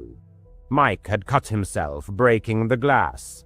As Mike was being led to the police car, he turned and looked directly at Laura through the open doorway. The Ring camera captured the look, seething with hatred. "I'll kill you someday, bitch," he said calmly, as if making a promise. The officers, hearing the threat, noted it in their report. Laura's husband raced home, arriving at dawn. Still in shock, Laura clung to him. Mike was arrested for attempted burglary, vandalism, and making terroristic threats. He spent the night in jail, and the family obtained a restraining order. The next day, his wife came over, offering profuse apologies and explaining that Mike had anger issues due to stress at work. The children stopped throwing toys, and the family tried to keep to themselves, but the fear lingered for Laura and her husband. They replaced the broken window with reinforced glass and installed additional security cameras. Now, Laura jumps at every noise at night. Her husband sometimes replays the Ring camera footage, hearing Mike's voice saying, "I'll kill you someday." Mike is out on bail and still lives next door. What if he really means it? The family is considering moving, but housing prices are high. For now, they are forced to keep their doors tightly locked and hope it's over. But in quiet moments, Laura's husband can't shake the thought that one day Mike might try again. A summer evening in Austin, Texas, 2017. The heat seemed to linger even after the sun had set. Emily often visited the Zilker Park public pool to unwind after a stressful day at the office. She arrived late that evening around 7:30 p.m., hoping the pool would be nearly empty. It was. A couple of older men were gathering their towels, and a child was splashing in the shallow end with their mom. The lifeguard, a college student named Jake, waved goodbye as he left early. "Lock up when you're done, guys," he called out. Budget cuts meant no one stayed after sunset. Emily was fine with that. The water, cool against the humid air, had a sharp chlorine smell. Cicadas buzzed in the trees, providing a soothing backdrop. Emily slipped into the deep end, adjusted her goggles, and started swimming freestyle, slow and steady, letting her mind wander. Work anxieties receded with each stroke. The sun was low, painting the sky orange and casting long shadows. The chain-link fence around the pool rattled a bit in the breeze, but Emily didn't pay it much attention. This was her time. After about 10 laps, she stopped at the edge to catch her breath. The other swimmers were gone now, just her and the quiet lapping of the water. Wiping the water from her eyes, Emily looked around. The parking lot beyond the fence seemed empty. Her beat-up Honda was the only car left. Good, she thought. Peaceful. But suddenly she felt a prickling sensation on the back of her neck, as if someone was watching her. A familiar sense of unease. Emily scanned the trees beyond the fence, about 20 feet away. Nothing but shadows from the oaks. Probably just paranoia from too many true crime podcasts, she thought. Shrugging off the feeling, she pushed off the wall again and swam a few more laps. Stopping again, this time she heard something. A faint creak, like a gate opening. She turned, treading water. The gate was slightly ajar, but no one was visible. Wind, maybe, Emily thought. She called out, "Hello?" Her voice echoed off the tiled walls, sounding small and uncertain. There was no response. The cicadas continued their monotonous drone. The summer heat enveloped everything, and only the incessant chirping of cicadas broke the silence. Moving closer to the shallow end, she kept her eyes fixed on the pool grounds, and then she saw him. A male figure emerged from behind the changing rooms. Tall, muscular build, wearing a hooded jacket, which seemed absurd in the heat. The stranger's face was obscured by the shadow of the hood. His posture was unnatural, just standing there with his hands in his pockets, staring intently at her. An inexplicable sense of dread washed over her. Who would wear a jacket in this weather? The thought of a jogger flashed in her head, but his posture was too static, too focused. She swam back a little, pretending to adjust her stroke, but her heart was pounding in her chest. "The pool's closing," she said, trying to sound casual. The stranger didn't reply, didn't move. Then he started slowly walking along the edge, toward the deep end of the pool. The sound of his footsteps echoed. Not sneakers, but boots. Heavy boots. And something in his hand, an object like a flashlight, hung loosely, as if it could be used for something sinister. With redoubled force, she pushed off the water, striving for the ladder. The water seemed to thicken, restricting movement. Why doesn't he leave? Envious fragments of news stories about similar incidents flashed through her mind. Perpetrators lying in wait for victims in public places after closing time. Austin was a relatively safe city, of course, but parks at night were a different story. Reaching the ladder, she climbed out of the water. Her feet slipped on the wet tiles. Grabbing a towel, she quickly wrapped it around herself and headed for the exit. A brisk walk, but not a run. She couldn't show fear. The stranger kept pace, moving parallel to her on the other side of the pool. Suddenly, a flashlight beam flashed on, blinding her. "What the hell?" she muttered. The light went off, and he was closer now, crouching at the edge of the pool as if judging the distance for a jump. Panic gripped her. She bolted for the exit, her bare feet slapping against the wet concrete.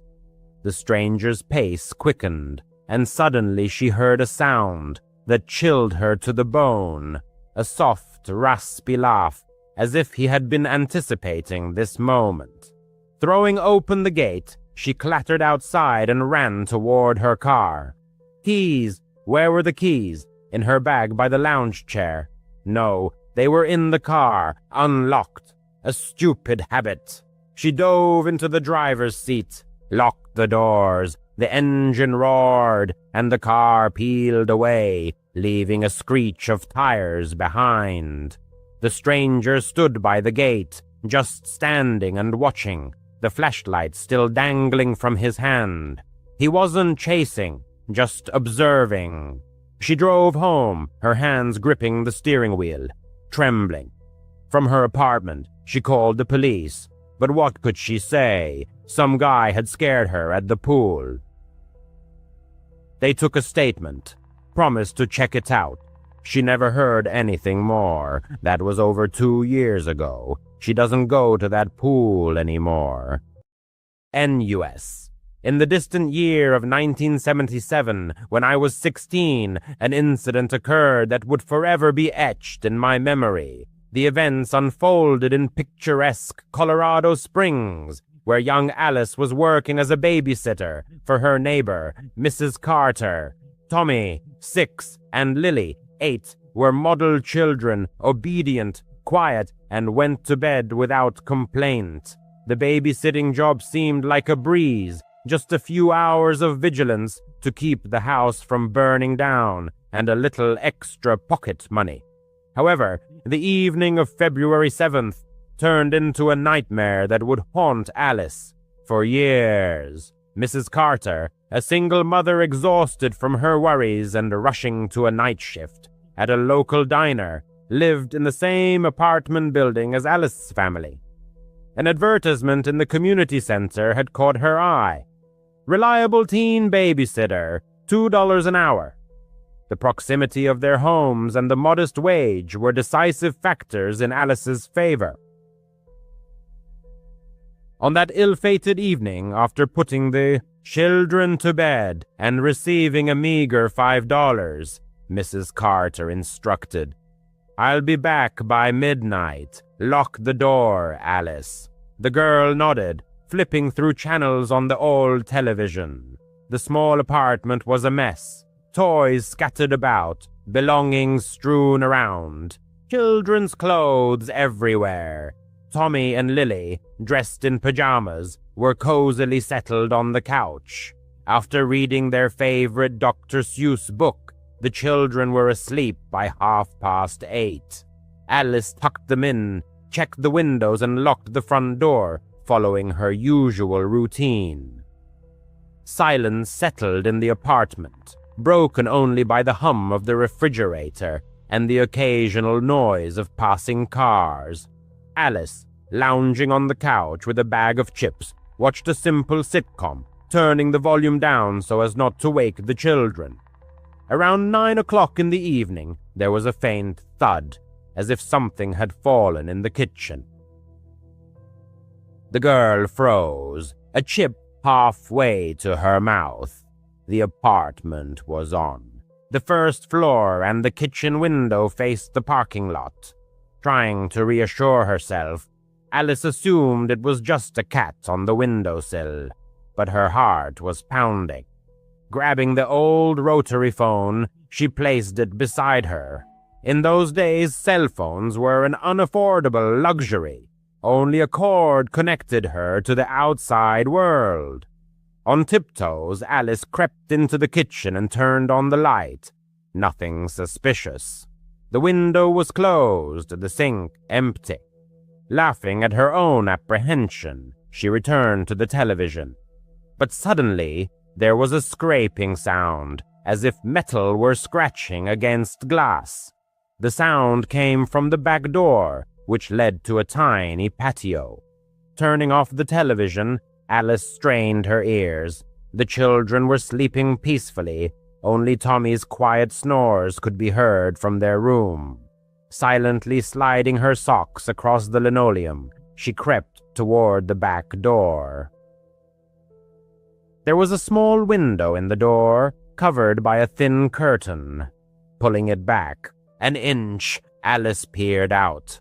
The patio was plunged into darkness, the light from the street lamp barely penetrating the night. But the girl swore she saw a shadow moving behind the glass. Animal fear gripped her. Checking the lock, which was fastened, Alice stepped back. Just as she was about to call her mother, she heard footsteps. Not outside, but inside the apartment. Heavy, measured steps were coming from the hallway leading to the children's room. Grabbing a kitchen knife, Alice felt her hands trembling. "Who's there?" she whispered barely audibly. In response, silence, only another step. Slowly, knife in hand, she moved toward the hallway, holding her breath. The door to the children's room was ajar, as before, but the atmosphere felt oppressive, as if someone were watching her. Pushing the door open, Alice saw Tommy and Lily sleeping peacefully in their beds. Exhaling in relief, she felt her knees weaken. But then her gaze fell on a shadow in the corner. Tall and still. Frozen in place, Alice felt the knife slip in her sweaty hand. "Get out!" she said louder. The shadow didn't move. Turning on the light, she expected to see only emptiness, a figment of her imagination. But in the corner stood a man, about 20 years old, near the children's dresser. Tall, with disheveled hair and dark eyes staring at her.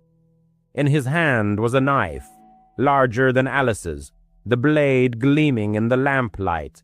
Screaming, Alice backed away. The man didn't say a word, just stepped toward her.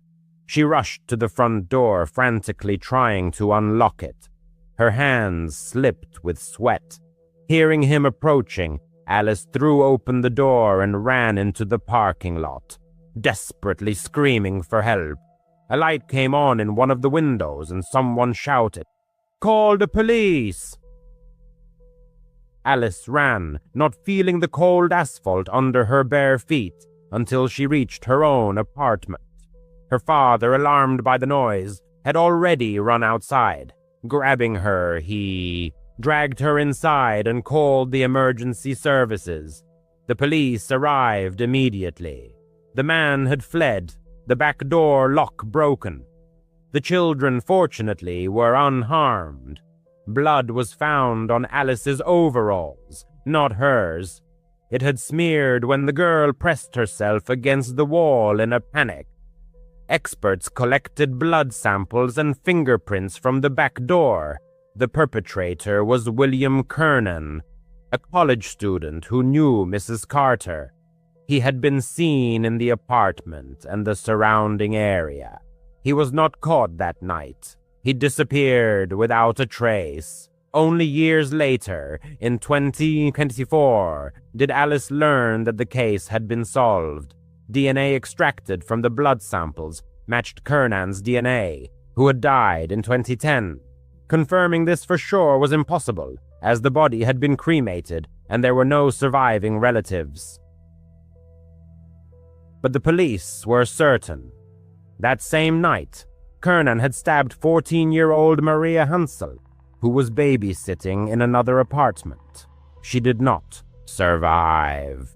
The cold-blooded cruelty and indifference of the Millers left an indelible mark on her memory. She could not erase the horror of that night from her mind, and nightmares haunted her, presenting before her eyes cold and empty children's eyes. After what she had experienced, she decided never to babysit again and left that apartment complex forever, shuddering at how close she had come to becoming a tragic statistic herself. At the age of 12, she began babysitting for the Millers, and by 15 it had become a regular routine. Every time she followed the same path, walked 2 houses down, spent time with their 6- and 8-year-old rascals, received a modest reward, and returned home. The children were noisy, disobedient, and clever in the worst way, but the money she earned helped her buy the necessary school supplies and save up for a coveted used bicycle. On that fateful Friday, Mrs. Miller, throwing on her coat, announced that they would not be back until 11 o'clock in the evening. "Just a regular night," she said. The girl simply nodded in response, already mentally planning to put the children to bed by 9 o'clock, then do her homework at their kitchen table, and head to her own bed before midnight. By 8:30, silence had settled in the house. A lone lamp on a side table cast a soft light in the living room. Cartoons were playing at minimum volume. Outside the window, a storm was raging. Rain pounded furiously against the glass, and from time to time the headlights of passing cars slid across the curtains. The children, exhausted from an hour of restless running around, curled up on the couch, covered in blankets up to their chins. The girl held the remote control, ready to mute the sound during annoying commercials that could wake the dozing rascals. The clock hands passed 9. She decided to give them another 10 minutes of rest. Before taking them to their bedrooms, getting up, she stretched and headed to the thermostat to raise the temperature a little. It was at that moment that there was a deafening knock on the door. Heavy, insistent, unlike the crack of a broken branch or a gust of wind. The lampshade trembled. Then came a second blow, more muffled, as if someone were pressing their ear against the door, trying to hear what was happening inside. Her heart pounded in her chest. She glanced at the children, whose eyes were wide with fright. Putting a finger to her lips, she whispered, "Hide behind the couch, and don't peek out." The children surprisingly obeyed without question and scurried under the knitted blanket. The girl turned off the television and the lamp, plunging the room into complete darkness, broken only by the dim light of the digital clock on the cable box. In the ensuing silence, the sound of the rain seemed deafening, but she could clearly hear someone moving at the door, the rubber sole of a shoe sliding on the mat. Frantically, fumbling for her phone in her pocket, she found no signal. Due to the raging weather, their Wi-Fi often went down, and it was impossible to contact anyone by phone. Retreating to the kitchen, she opened a drawer near the sink and grabbed the largest steak knife, the one she had recently washed after making frozen pizza for the children. Holding her breath, she made her way along the wall to the hallway leading to the front door. Every inch of the floor in this old house creaked, so she tried to step on her heels to soften the noise. Halfway there, she heard another sound, the click of the mail slot opening and then slamming shut. The stranger outside was methodically checking all possible openings, probably looking for a lock that could be broken. The thought flashed through her mind to run through the back door with the children, but the backyard was not fenced. and beyond it stretched a dark and impassable forest. If the intruder bypassed them, they would be trapped in the open air. It seemed safer to meet him here, where she at least knew the layout of the house.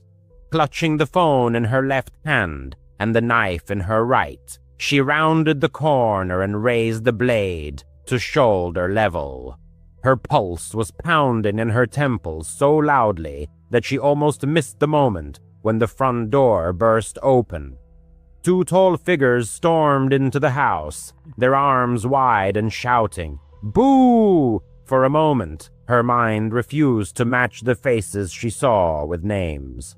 Suddenly, a flash of lightning outside illuminated them, and she recognized Mr. and Mrs. Miller, whose raincoats glistened with rain.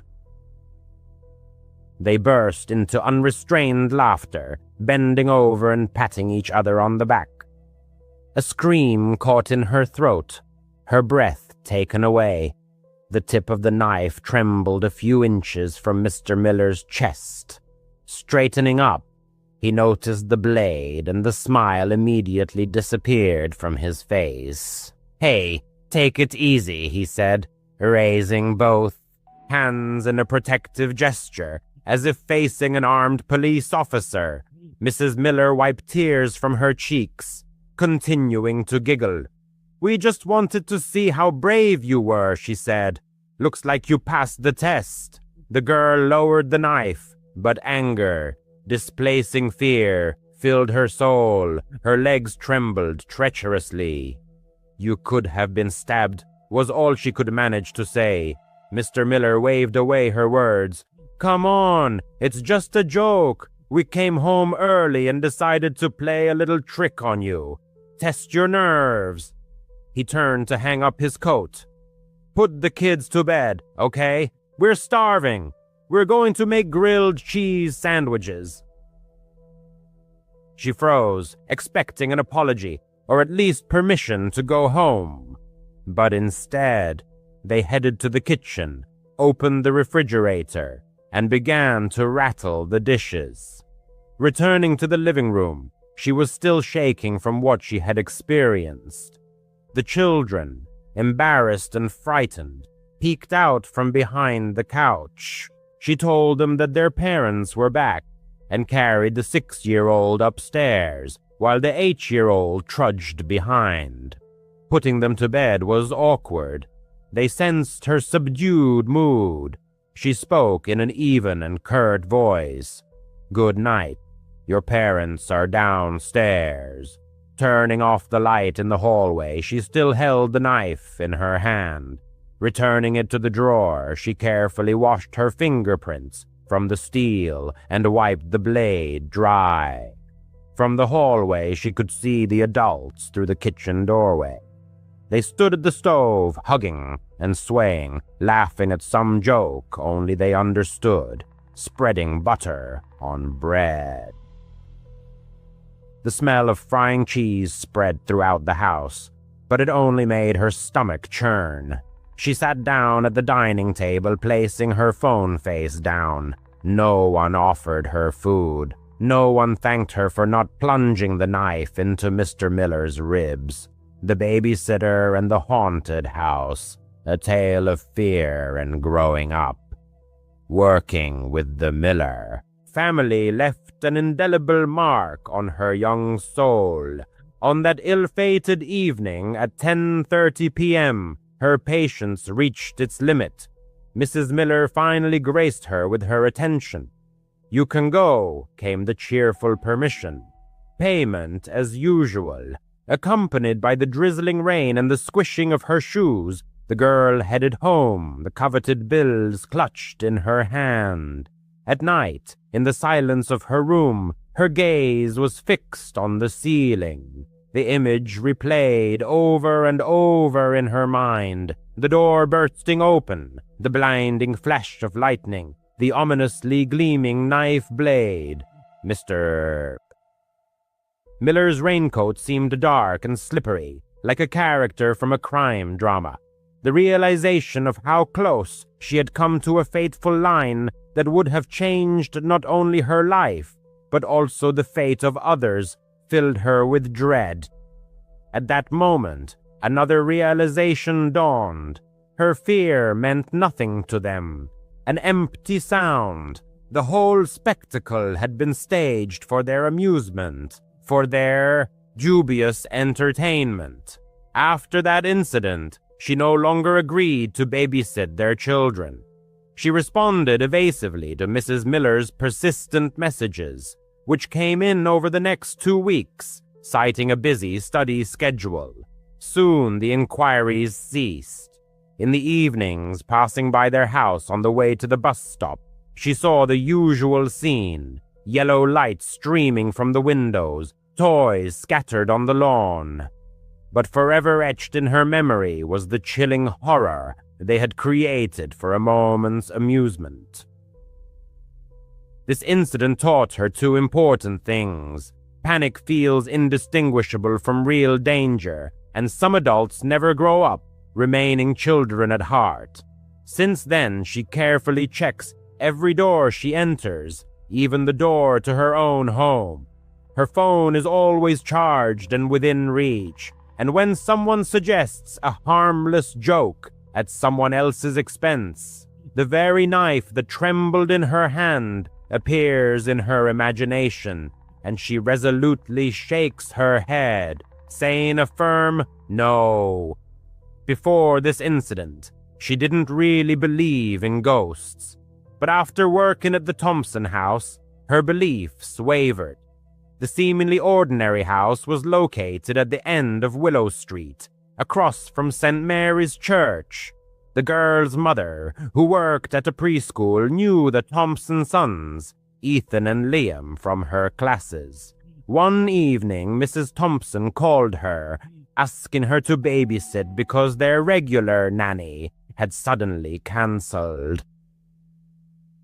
The 17-year-old needed the money and agreed, thinking it would be an easy job. How wrong she was.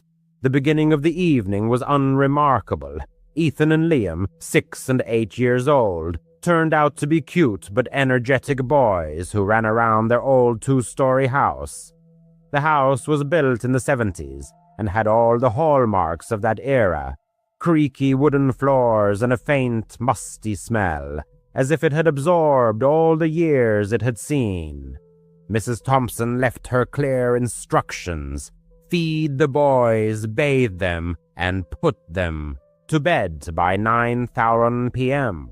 The task seemed simple. Around 6:30 p.m., she was in the kitchen with the boys preparing dinner. The children wanted tacos, so they were taking ingredients out of the refrigerator. Liam carelessly slammed a plastic container of salsa on the table. The girl turned away to get the cheese, and suddenly the container exploded.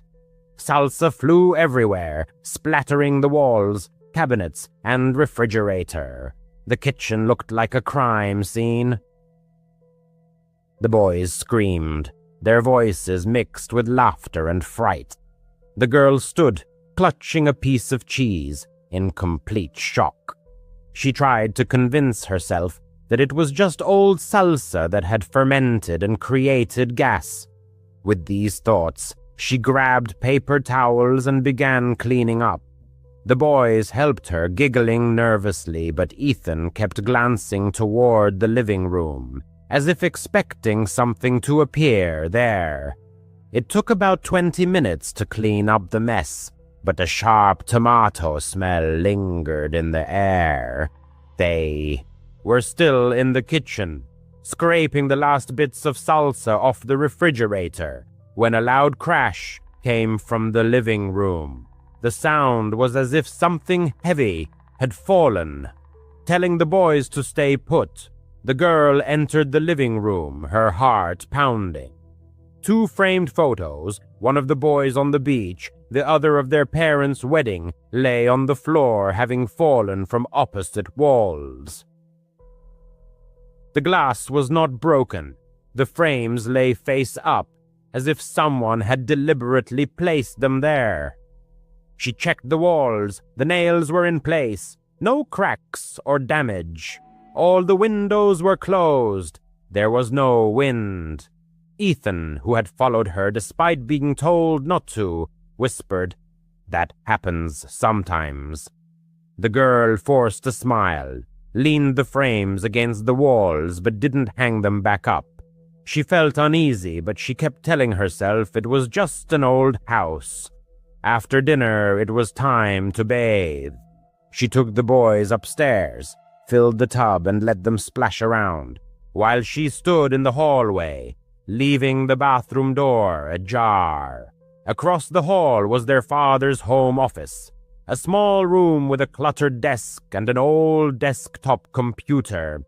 Leaning against the wall and scrolling through her phone, she heard a faint sound, then another. The computer monitor flickered, the fans whirred. The screen lit up blue, showing the Windows login page. The girl froze in amazement. No one had touched the computer. The boys were in the bathroom, and she was far from the desk. Entering the office, she expected to see a cat or something else on the keyboard, but the room was empty. The mouse wasn't moving, and there was a thin layer of dust on the keyboard. She tried to convince herself it was an automatic update, but after the incidents with the salsa and the frames, it seemed unlikely. Yanking the monitor's power cord, she hurried back to the hallway. By 9:15 p.m., she had put Ethan and Liam to bed in their shared bedroom upstairs. The children were exhausted and quickly fell asleep, their quiet snores filling the room. Closing the door, she went downstairs to wait for the Thompsons to return. Flipping through channels on the old square TV, she suddenly heard footsteps. Slow and heavy, they came from the hallway upstairs. Turning off the TV, the girl felt her heart pound. She assumed the boys had gotten up. Tiptoeing upstairs, she quietly stepped on the creaky stairs. The door to the children's bedroom was closed. Opening it a crack, she saw that the boys were fast asleep, exactly as she had left them. The hallway was empty, the air still. Checking the other rooms, the guest bedroom, the bathroom, and the office, she made sure there was no one there. Goosebumps rose on her skin as she went back downstairs. 10 minutes later, the creaking repeated, this time slower, as if someone were walking from one end of the hallway to the other. She didn't go up again. Curling up on the couch, the girl texted her boyfriend, telling him about her fear. "Just stay calm," he replied. "Old houses always have noises." But she didn't believe him. Sitting in the corner of the couch and clutching her phone, she counted down the minutes until 10:30 p.m. Upon the arrival of the Thompsons, the narrator, seeking to hide her confusion, probably betrayed herself with a bewildered look as Miss Thompson did not fail to inquire about her well-being. In response, she vaguely praised the boys and hastily threw on her jacket, eager to leave the house as soon as possible. She did not utter a word about the strange salsa, the mysterious frames, the ominous computer, or the dancing footsteps, driven only by the desire to be out on the street as soon as possible. All the way home, she was haunted by Ethan's mysterious whisper, "That happens sometimes." And us.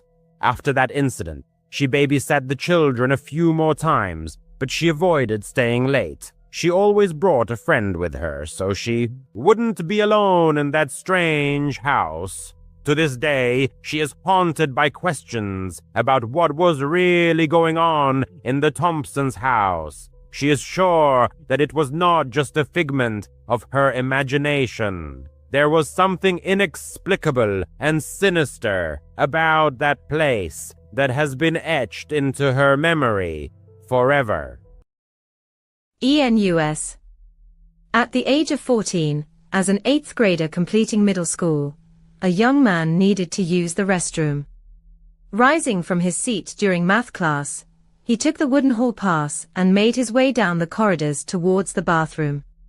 However, a sign on the first-floor restroom door indicated it was out of order, directing students to use the facilities on the upper or lower floors. At that moment, an elderly man approached him with a friendly smile, asking if he knew where the nearest restroom was. Without hesitation, the young man pointed out the alternative options upstairs or downstairs. The man thanked him and headed towards the staircase. To avoid further conversation with the stranger, the narrator decided to go downstairs. His mind was occupied with the identity of this person. He was certainly not a school employee, perhaps a parent. The lower level had only 4 restrooms and changing rooms for sports teams. Opening the restroom door, he found the lights, as usual, were off, the sign that this particular restroom was used less frequently. Entering a stall, he closed the door, covered the toilet seat with paper, and sat down. Suddenly, the restroom was bathed in bright white light, and outside, the fire alarm blared. It was a drill, the first fire drill of the school year. The young man's heart pounded faster, as he didn't know how to proceed. He wondered if he could get away with simply finishing his business while everyone else was outside. Making a decision, he continued with what he was doing. The flashing lights and loud alarm began to irritate him. Suddenly, the alarm grew even louder. The young man realized this was because the door had opened, and someone was walking directly towards his stall door. He saw feet beneath the door. He was sure it was a teacher checking the room for students. However, the person said nothing. The young man hesitated, unsure whether to speak. His gaze fell upon the stranger's shoes. Facing the door, the stranger seemed to be simply waiting. But upon closer inspection, the young man noticed this wasn't the case. Through the hated gap in the stall door, which everyone dislikes, he saw a face pressed against it, or rather, a wide-open eye of the man. Then, a sinister chuckle came from the other side. The young man's breathing quickened, his heart pounding wildly. He didn't know whether to scream. Suddenly, the stranger knelt down and put his head under the stall to look at him. It was the same man from the hallway. Recognizing him, the man crawled under the door into the stall, grabbed the young man, and covered his mouth. He whispered things like, "Don't resist, and just relax." The young man didn't know what this person was going to do to him. In that moment, he experienced something unreal, as if his entire life flashed before his eyes at such a young age when one usually feels invulnerable. Suddenly, the fire alarm grew louder again, as the restroom door burst open. The principal's voice echoed through the room, "Is anyone in here?" The young man screamed, and although the sound was muffled by the man's hand, the principal heard him and rushed to the stall, trying to open it. He demanded the door be opened. The man released the young man, flung the door open directly into the principal's face, and ran away. The principal was elderly and unable to pursue the assailant. There were no surveillance cameras in the school at the time, so the perpetrator managed to escape. The principal hugged the young man, and, very upset, offered to take him to his office to call his parents. The young man's friends saw him almost in tears as he walked with the principal to his car. It was humiliating, but at the same time, he felt immense relief. The principal had seen the man press the fire alarm button and run downstairs, so he had calmly gone down there and checked the restroom first. Unfortunately, 5 years later, the principal passed away. The young man still feels deep gratitude towards this man, considering him his hero. In high school, fire drills were typically a source of amusement, especially if you were with good company and in the right class. One overcast day, during third period, the narrator's friends, all in the same class, heard rumors that a fire drill would occur during that period. It was a Friday, near the end of the school year, and they had no assignments in subsequent classes, so they decided that during the drill, they would sneak to the storm drain behind the school, near the woods, and smoke. They eagerly awaited the piercing bell, and when it rang, it was music to their ears. Exchanging glances and laughing, they were the first to exit the classroom and head down the hallway. While everyone else from that part of the school headed towards the main entrance, they moved towards the back exit, located near the woods. Once in the crowd, they proceeded to the back of the school, where the basketball and tennis courts were. They approached their escape quite strategically, ensuring no teachers were nearby. Passing through a narrow gap between the tennis courts and the bushes, they found themselves directly at the storm drain. A few students who noticed them probably thought they were acting strangely, but it didn't matter. They reached the storm drain, a huge hole in the ground, surrounded by bushes and trees, located at the edge of the forest. This place had a nickname, which the narrator unfortunately doesn't remember. He only knows that it was a spot where people gathered at night to drink, smoke, and use other drugs. Rumors circulated that students even built bonfires there. In this place, where bonfires once blazed, a chain of mysterious events unfolded. The day was unusually gloomy. Heavy, leaden-gray clouds hung low, creating an oppressive sense of impending evening. Gusty winds, a harbinger of the storm, only added a sinister piquancy to the scene. After waiting for the commotion on the hill to subside and people to disperse, the group of friends indulged in carefree fun.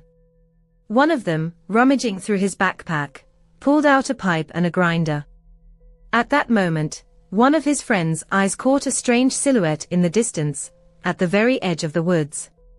Something resembling a human face peered through the dense thicket of bushes that concealed the rest of the figure.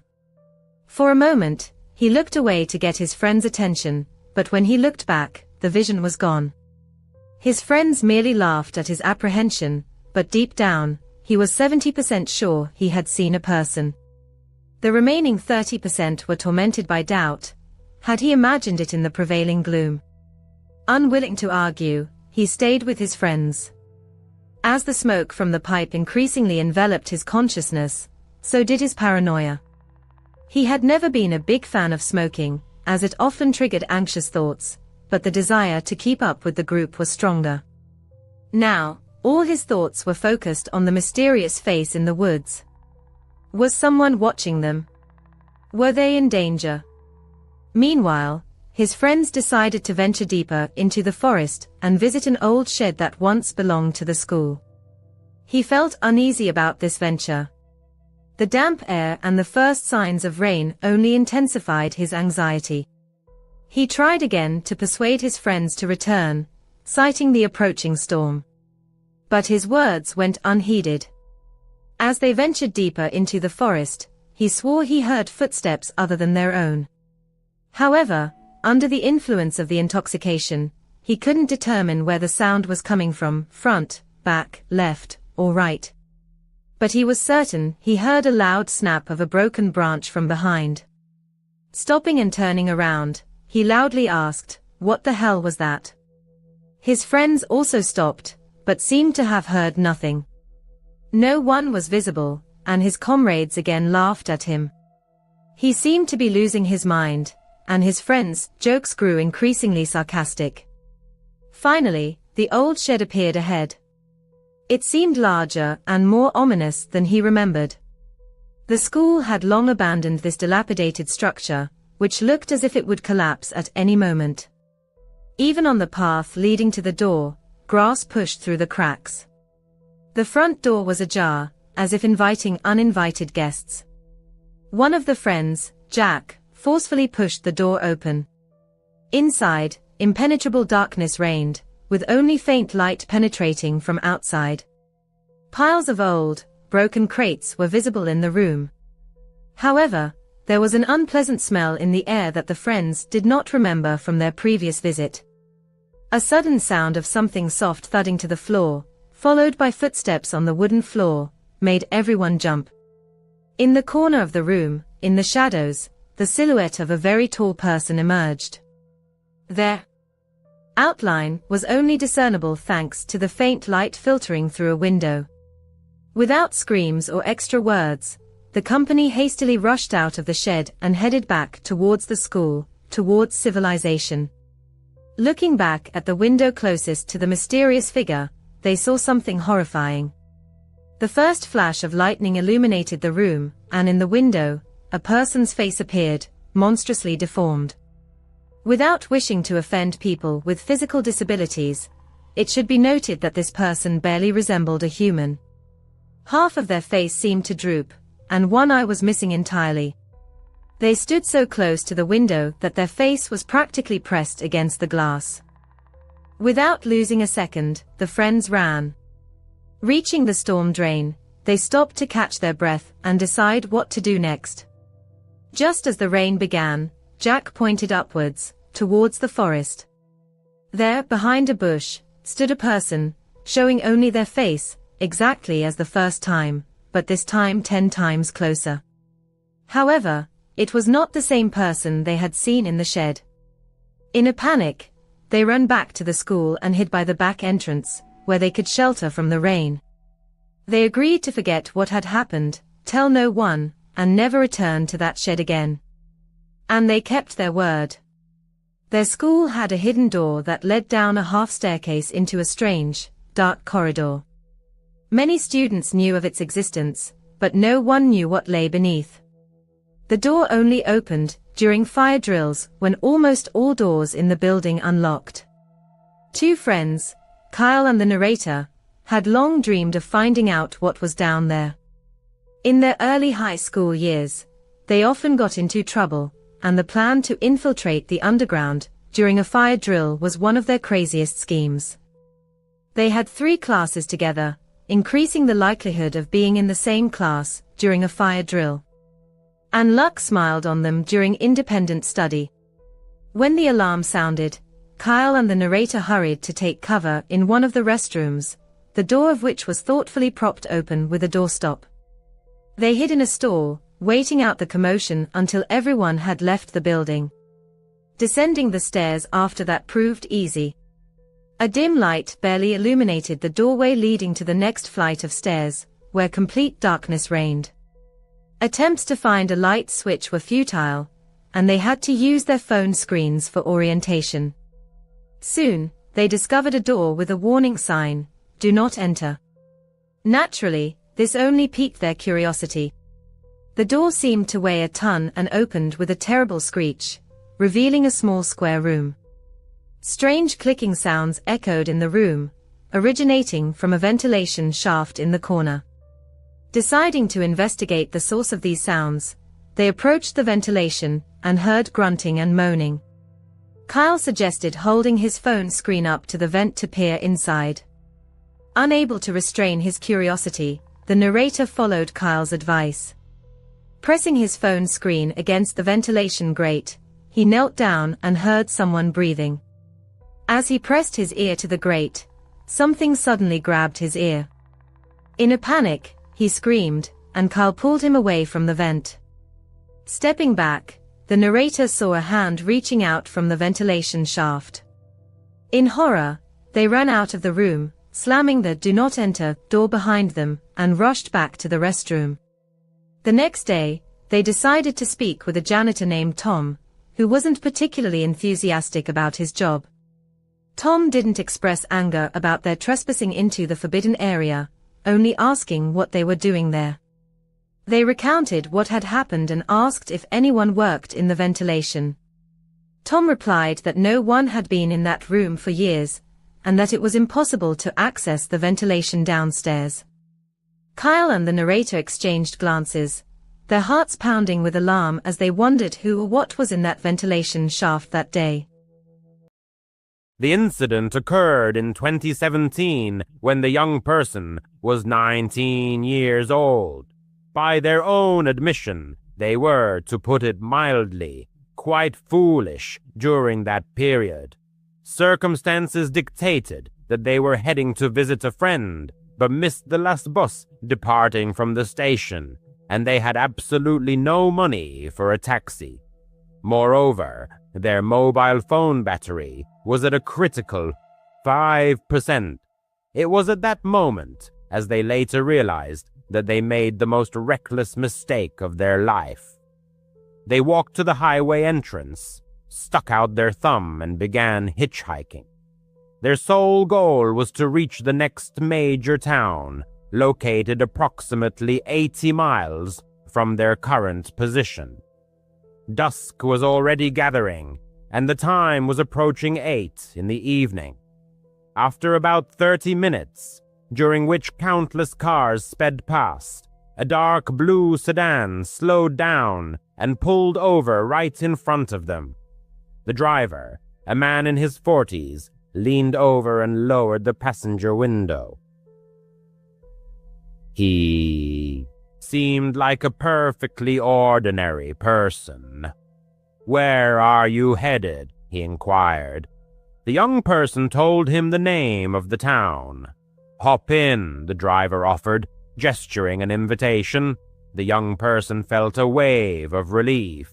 They grabbed their backpack from the ground, got into the back seat, a habit of theirs as they never liked sitting in the front next to strangers, and said, "Thanks a lot, man.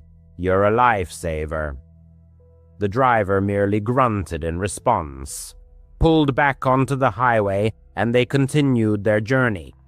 He was quiet, which suited the young person just fine. They put in their headphones, but their phone died almost instantly. With a frustrated sigh, they took them out and simply stared out the window, watching the dark trees rush by. Their drive on the highway continued for about 20 minutes. The young person was starting to doze off when they felt the car slow down and turn. They sat up abruptly. They were taking an exit too early. "Hey," they said, my exit is still about 50 miles away." The driver didn't respond, continuing to drive. At the bottom of the exit, instead of turning left towards the lit gas stations, he turned right onto a 2-lane road that disappeared into a black wall of trees. "Where are we going?" the young person asked, their voice already trembling. "This isn't the right road." Their heart pounded wildly in their chest. This was wrong. This was very, very wrong. The driver looked at them in the rearview mirror. His eyes were indifferent. He let out a low, guttural chuckle.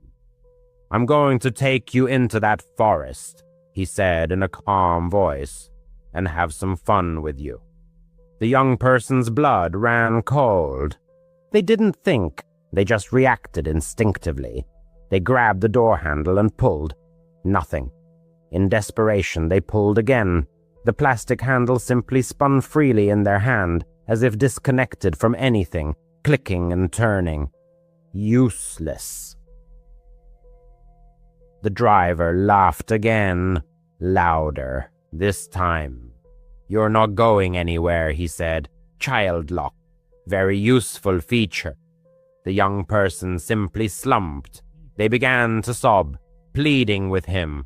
"Please," they cried. "Please don't. You can take my money, anything you want. I won't tell anyone. I swear I'll say I got lost. Please, just let me go." The driver completely ignored them, as if the young person wasn't even speaking. He just continued to drive slower, turning his head from side to side, surveying the dark forest. He muttered almost to himself, looking for a good spot.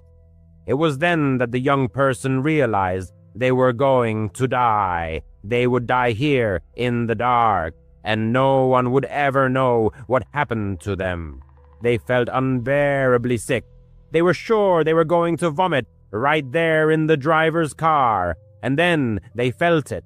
A sudden, hot and strong gush in their jeans. It was so instantaneous and so copious that for a second they thought they had wet themselves.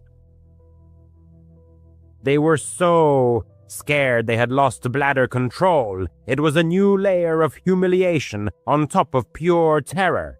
They were still crying, but they seemed to freeze. They looked down. In the dim light of the dashboard, they saw a dark, spreading stain on their faded jeans. It wasn't urine, it was blood, a lot of blood. Their period wasn't due for another 2 weeks, but it had started immediately. They had no plan. It was just a final animal instinct. The driver was slowing the car almost to a complete stop, pulling onto the gravel shoulder. "Wait!" the young person cried, their voice hoarse. "Look!" The driver looked back in the mirror, annoyed. "Look at what?" "Just look!" They pointed to their knees, to the blood. "I'm bleeding. Look at me. I'm getting blood all over your car." The driver's face instantly changed. The cold, predatory look in his eyes simply vanished. It was replaced by pure, sudden disgust. He grimaced as if he smelled something rotten. He stared at the young person's knees for a second, then back at their face. He said nothing. He just slammed the gear shift into park and reached for his master controls. The young person heard a click as their door lock disengaged. "Get out!" he spat at them. "Get the hell out of my car now!" The young person fumbled for the handle.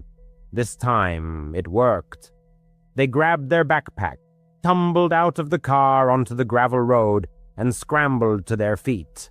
The driver leaned across the passenger seat.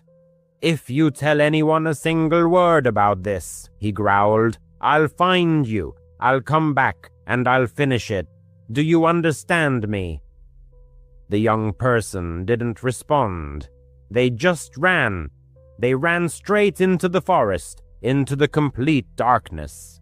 They didn't care about the branches scratching their face or the thorns tearing their jeans. They could hear their own panicked breathing. They were sure they would hear a gunshot, that the driver would simply shoot them in the back.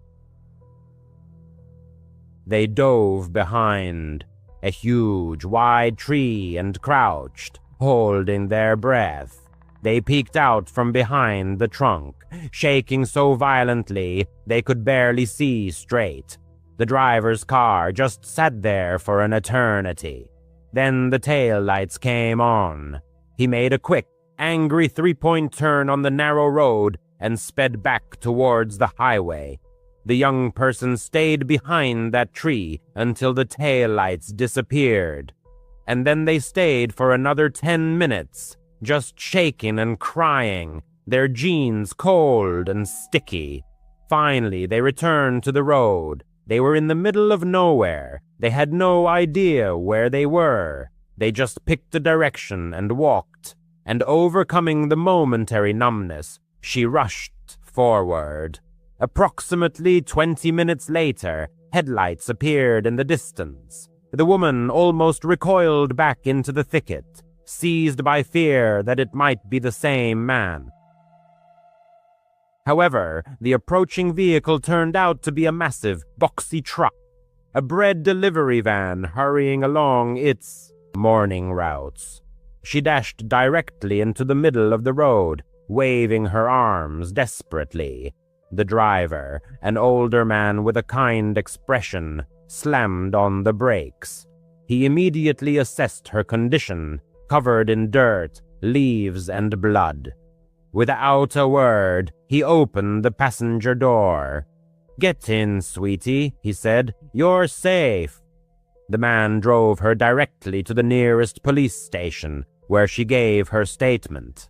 The police officers were kind and attentive, but the woman clearly understood that they realized the futility of the search. A dark sedan with no license plates on a night road. The driver was like a ghost, vanishing without a trace. 6 years passed.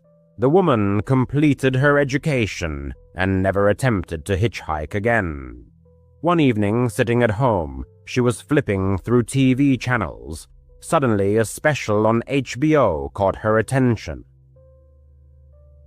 It was a true crime documentary about the psychology of serial killers. On screen, a man in a prison jumpsuit was being interviewed by a psychiatrist. The remote control slipped from her hand. It was him. The blood in her veins turned to ice again. Her breath caught. It was his face, his voice, those same empty, lifeless eyes. He had been sentenced to death. Calmly, almost indifferently, he spoke of his exploits, of the women he had raped and those he had killed. He spoke of them as inanimate objects. The woman consciously and persistently erased his name from her memory. She refused to keep it in her mind, but his face, his image, she would never, under any circumstances, forget. She later learned that what happened to her is a real, documented phenomenon. In moments of extreme, life-threatening stress, the female body is capable of this. It can induce immediate, heavy, unscheduled menstruation. It's a primary biological defense mechanism. That's what saved her. Not her pleas, not her non-existent phone. Her own body did the only thing that could stop that monster. And that's the only reason she's here to tell the story.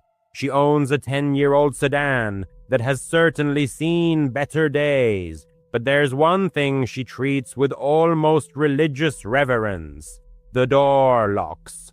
As soon as she settles into the car, she immediately presses the button, and the characteristic click is heard. She doesn't care who walks by. She never stops for people standing on the side of the road.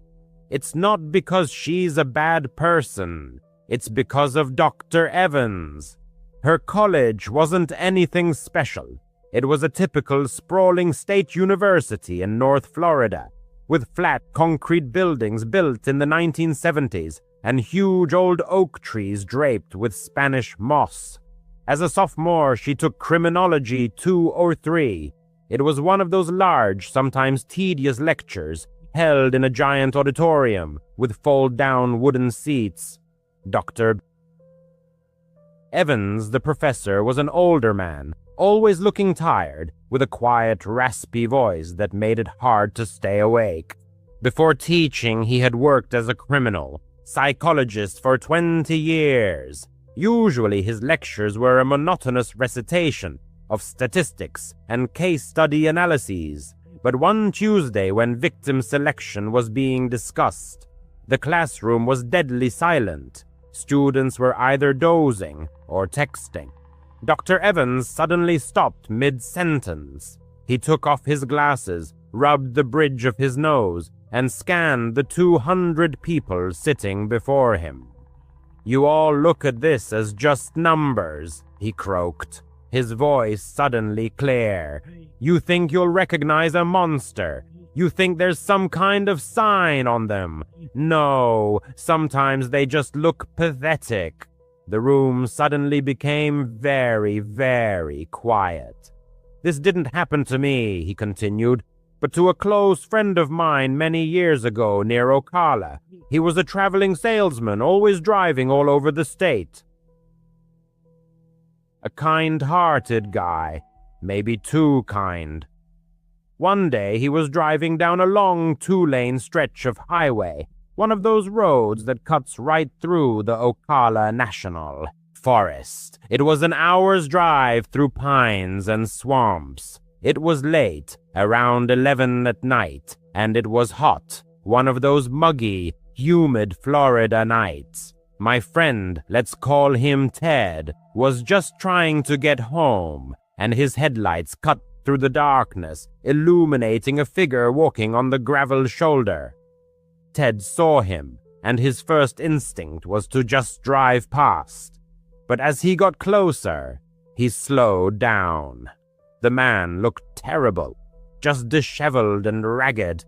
His clothes were torn, he was covered in dirt, and he just looked exhausted, like he couldn't take another step. So Ted stopped. He told himself, the guy's car must have broken down. The man shuffled over and opened the door. A wave of smell hit Ted. It was sour sweat, pine needles, and something coppery, like old coins. The man collapsed into the passenger seat. He was young, in his mid-20s, with matted hair and those wide, haunted eyes. "Thanks," the man hissed. "Car trouble?" Ted asked, pulling back onto the empty road. "Something like that," the man mumbled. "Just need to get to a gas station, anywhere." They drove in silence for a few minutes. The only sound was the tires on the asphalt. Ted started to feel that cold, prickling sensation on the back of his neck. On the back of his neck. The man, staring fixedly ahead, breathed heavily through his nose, his breathing audible in the silent cabin. "Where are you headed?" he asked. "I'm going all the way to St. Augustine," Ted replied. The man slowly turned his head. His eyes, dark and empty, seemed bottomless. "St. Augustine? That's quite a ways. I guess I should just ride with you. I should just go wherever you're going." Ted let out a nervous, high-pitched chuckle. I don't know, buddy. My wife's waiting."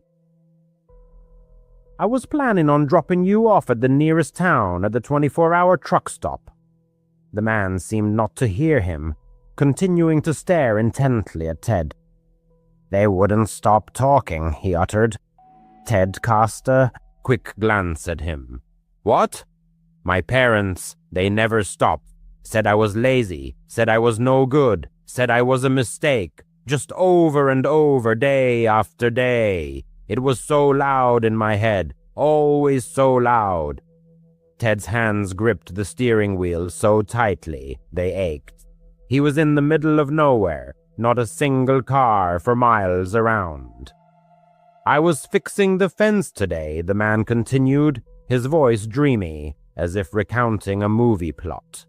"Dad came out, started yelling again.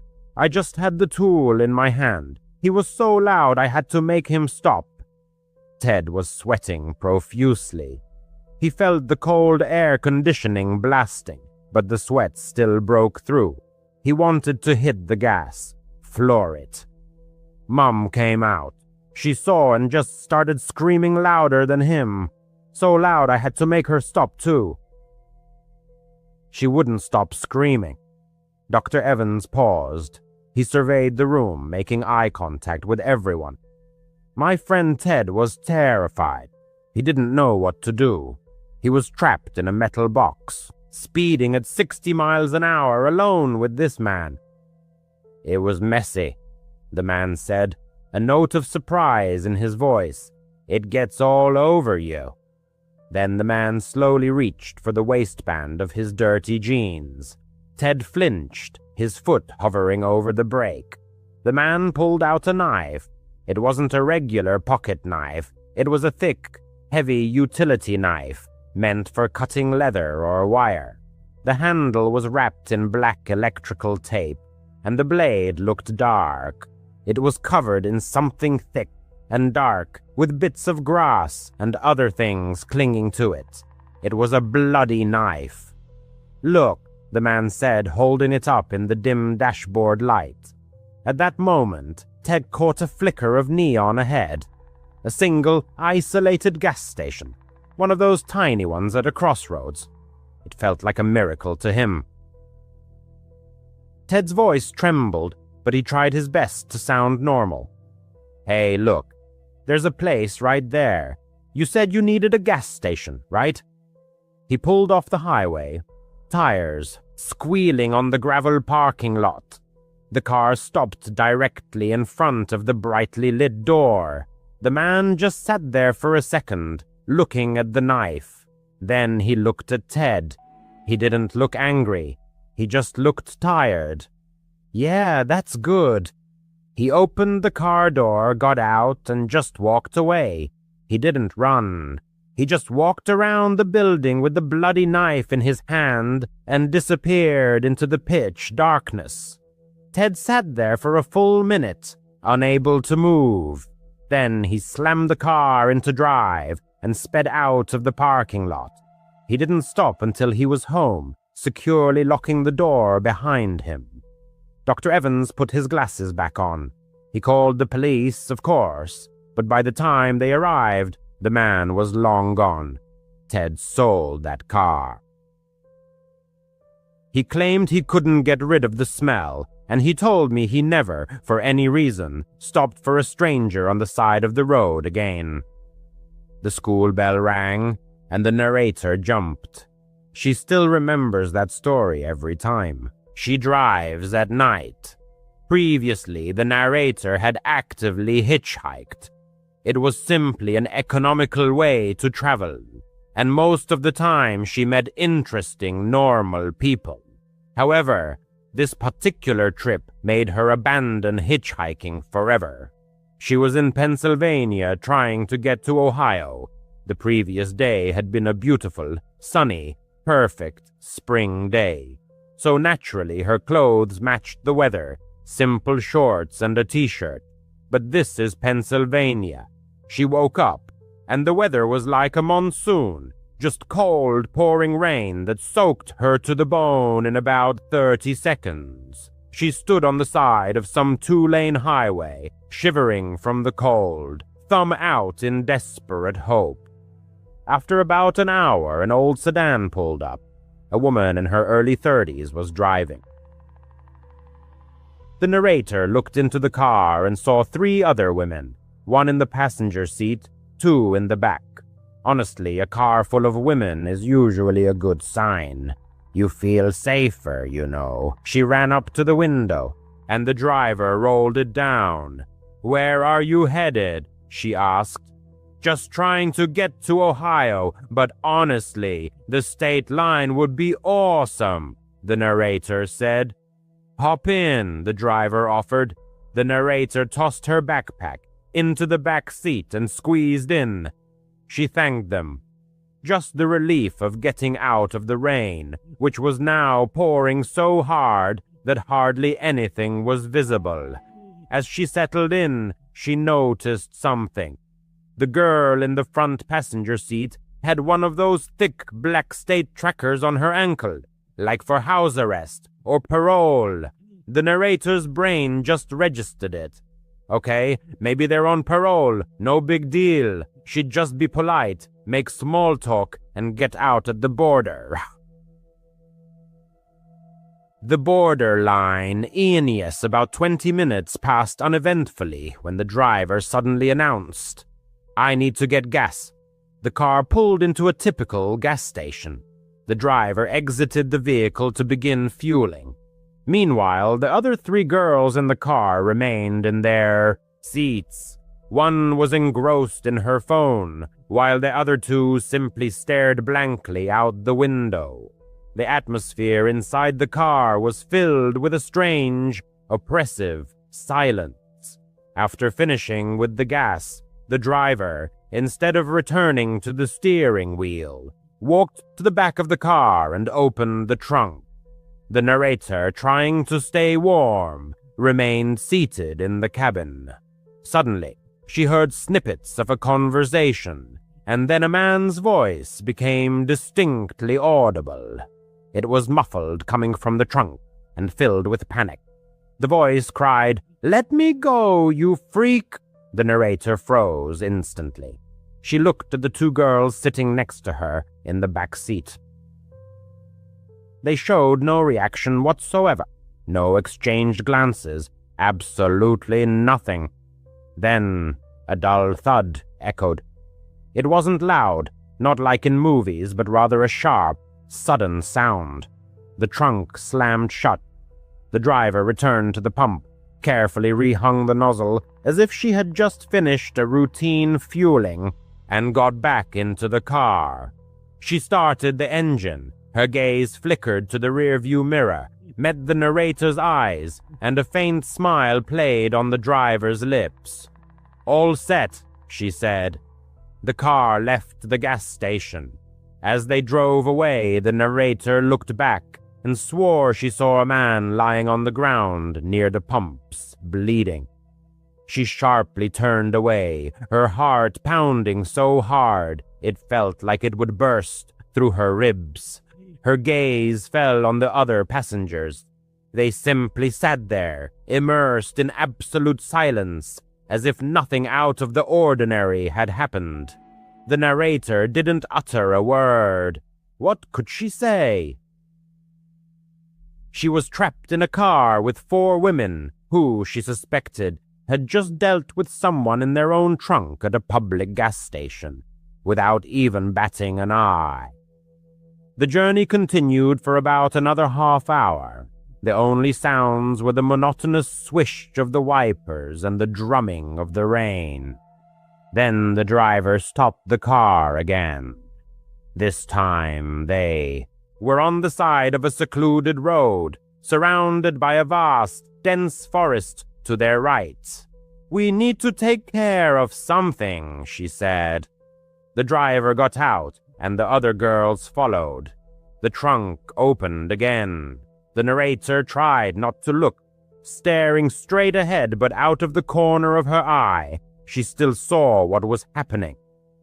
The driver retrieved a shovel. One of the girls pulled out a large black plastic bag, resembling a heavy-duty trash bag, and something inside it moved slightly, wriggling. Then all 4 simply walked into the forest and disappeared. The narrator was left alone in the car. She tried to open the door, but it was locked.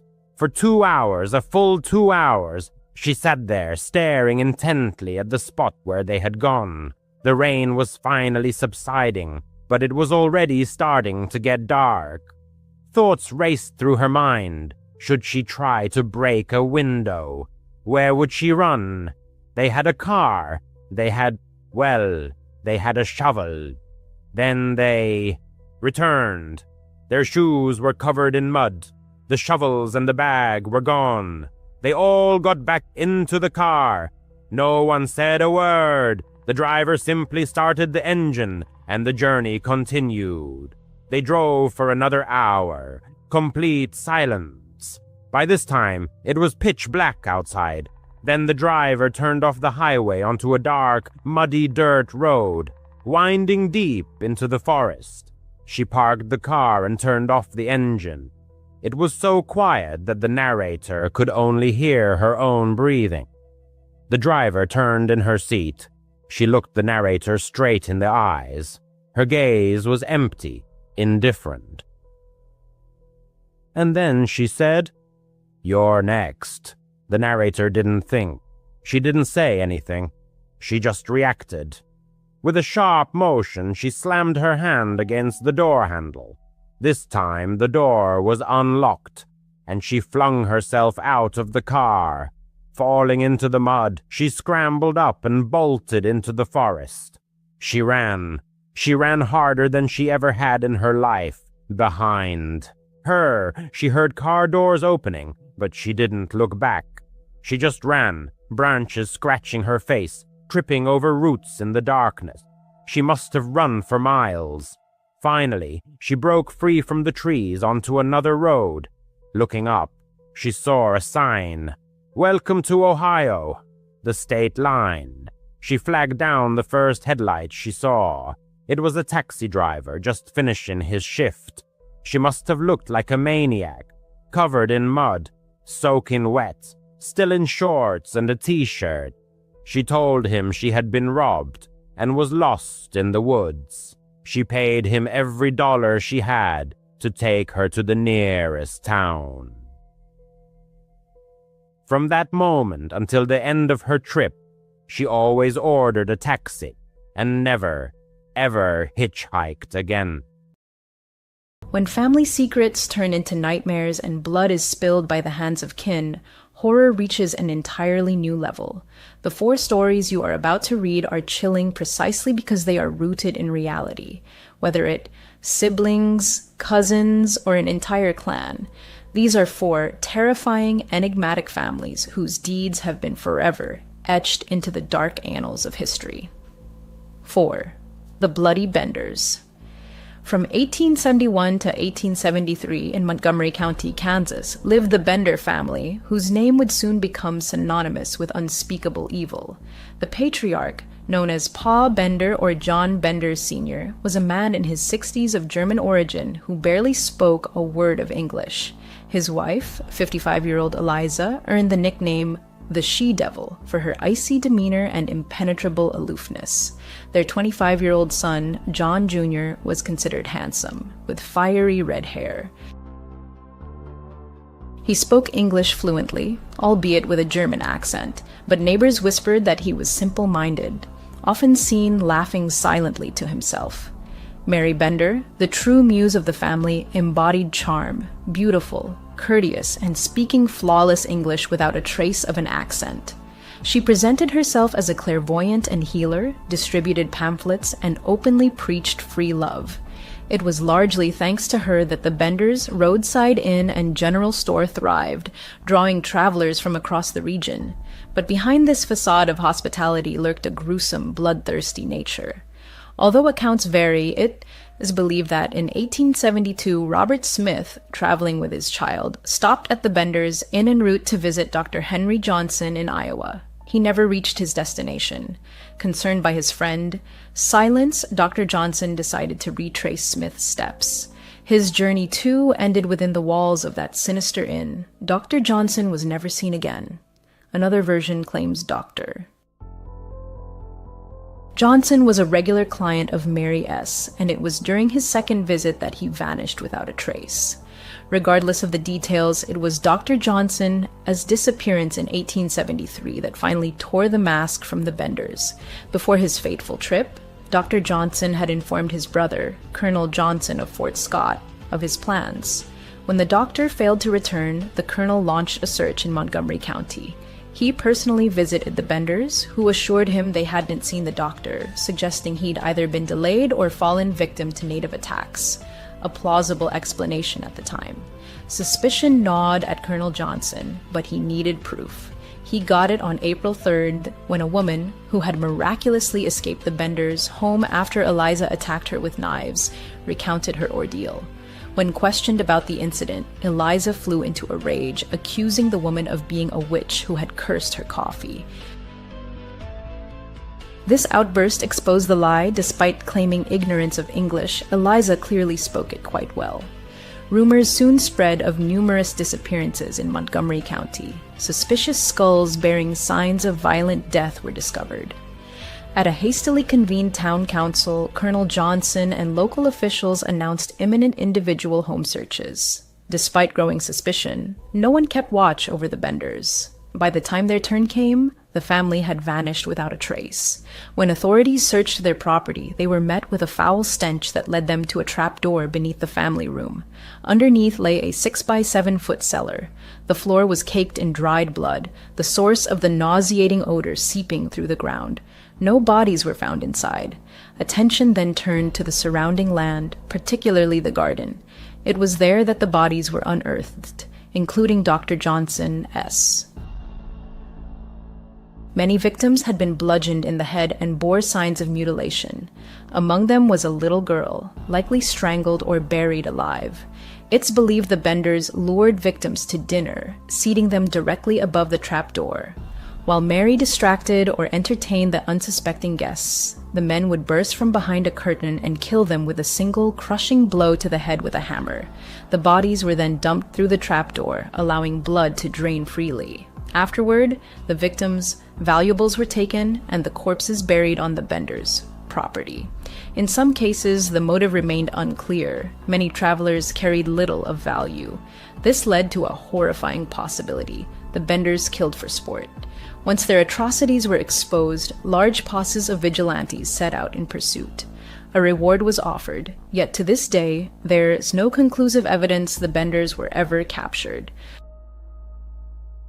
Over time, various individuals were arrested and accused of being one or more of the Benders, but none were ever definitively identified as family members. Eventually, other accomplices in these horrific murders were apprehended.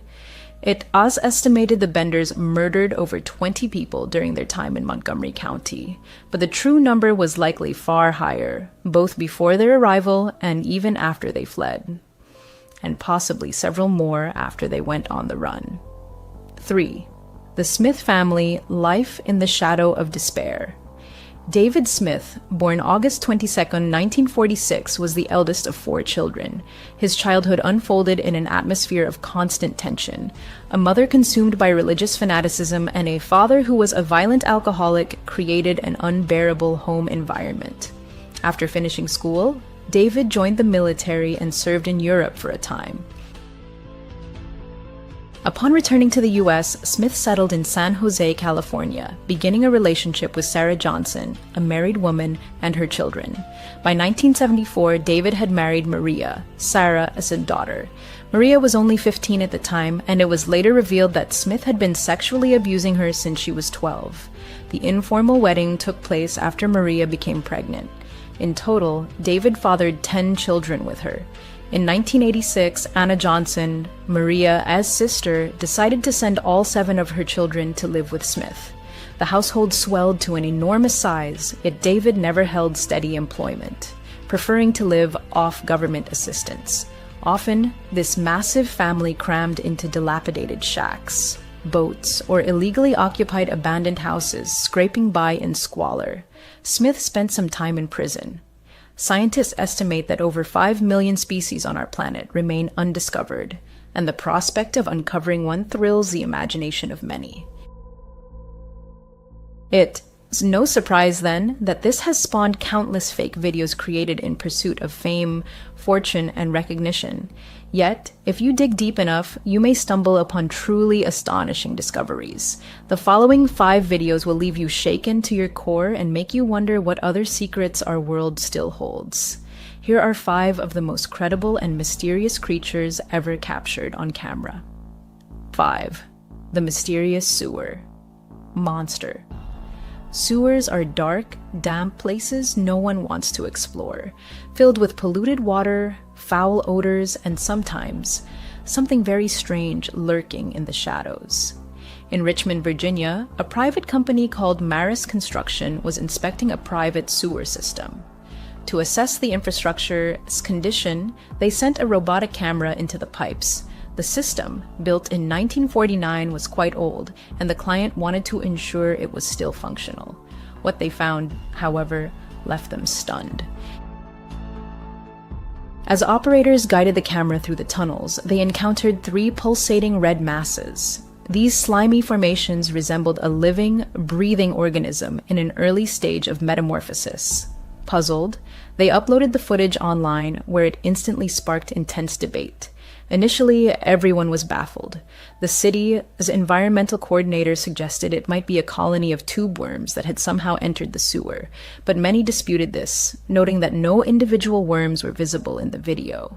Instead, the clusters, or cysts, appeared smooth and pulsed in unison, as if part of a single organism. A biology professor proposed they were likely bryozoans, tiny, harmless creatures that extend tentacles to feed. Yet even this theory was challenged by a bryozoan expert who firmly stated, that is not them. In his view, they were tubifex worms, another type of tube worm typically found in soil but somehow washed into the system. He explained the pulsing as a chain reaction. One worm contracting would trigger others to do the same, creating the illusion of a single massive muscle. But these remain only hypotheses. Even now, no one knows for sure whether these are worms, bryozoans, or something entirely unknown. Whatever it is, this strange organism or colony still resides within Virginia, as pipes, and is likely still growing. 4. The Chupacabra Corpse. On October 21, 2015, residents of Mystic Falls were shocked to discover a decomposing, floating carcass in the Rio Grande River. The creature was about the size of a small dog, floating face down, its body badly decayed. It had pale, hairless skin, a long tail, and human-like hands with fingers. Local firefighters were first on the scene. The fire chief noted their initial impression was that it might be a monkey due to the human-like digits, but the advanced state of decomposition made identification nearly impossible. When photos and videos spread online, many claimed it was the elusive chupacabra. Believers accused this creature of mysterious livestock deaths, with legends tracing back to the early 1900s. known as the goat sucker. The chupacabra has long been part of folklore across many countries. It's said to drain the blood of goats and other farm animals at night. Many in Latin America firmly believe it's a real threat. Belief even reached Canada in 2014 after a series of unexplained mass livestock deaths. Ottawa's Ministry of Agriculture was forced to publicly deny the chupacabra's existence. Those who examined the body argue it was a monkey that likely fell into the river and drowned. Others insist it could be an alien or an unknown cryptid, if not the chupacabra itself. What do you think it was? 3. The Greenland worm. Monster first mentioned in Greenlandic records from 1935, the Lagarfjord worm, also known as the Greenland worm monster, has since become a popular subject among locals and folklorists. According to tales collected by John Arnold, a woman once gave her daughter a gold ring and instructed her to catch a snake or a lingworm, then place the ring beneath it and store both in a linen chest. The girl obeyed. Over time, however, the snake grew to enormous size and the chest began to split apart. Terrified, the girl seized the chest, ring and all, and threw it into a lake. Eventually, people learned a serpent lived in the lake, as it had killed humans and animals that crossed its waters. Multiple witnesses have reported sightings of this mysterious worm monster over the years, describing it as over 39 feet long, longer than a bus. Aside from lake sightings, it's been seen coiled on shorelines or slithering up trees. In 1998, a teacher and his students reported an encounter. The Loch Ness Monster, New Evidence and Old Mysteries. In 1983, cable company workers performing maintenance in the eastern part of the lake witnessed something incredible, a massive, moving shape beneath the water. When they retrieved the cable lying directly above the anomaly, it was torn and shredded in multiple places, as if mauled by something powerful and predatory. The most recent evidence emerged in 2012 when footage captured a serpentine object speeding through the swift currents of Lagarfjord's Snow River. Many consider this irrefutable proof of the beast's existence.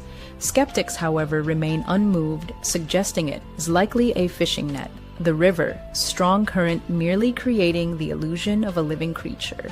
A local municipal council formed to assess the video's authenticity declared it genuine after thorough analysis. Whether it shows the Greenland worm monster or just fishing gear, the footage is undeniably eerie. The mere possibility that it's real is enough to send chills down your spine. The mysterious underwater blob, Alaska Gulf Enigma. In April 2012, a camera operator inspecting an oil rig in Alaska's Gulf encountered something utterly inexplicable. As the camera glided along the pipes, a huge, undulating orange-brown blob suddenly appeared. Baffled, the operator maneuvered the camera to follow the object. It briefly vanished, then reappeared in view. When the video was first released, it caused a sensation, sparking waves of speculation. Many suggested it was a whale placenta, but marine biologists dismissed this, explaining that a whale placenta couldn't drift at 5,000 feet without being devoured. It's far too nutritious to go unnoticed by deep-sea scavengers. The blob moved with apparent purpose, as if it knew exactly where it was going. Remarkably, as it passed the camera several times, it revealed a unique hexagonal, almost glowing pattern on its surface. At one point, it even displayed gonads, confirming it was a living organism. What was this mysterious blob? It wasn't tied until 2 years later that marine biologists offered a plausible explanation. Craig McLean of the National Evolutionary Synthesis Center at Stanford University proposed it was a rare jellyfish, Deepstaria enigmatica. Though it doesn't resemble a traditional jellyfish with a bell and trailing tentacles, the viewing angle and ocean currents might make it appear as a giant flowing sheet.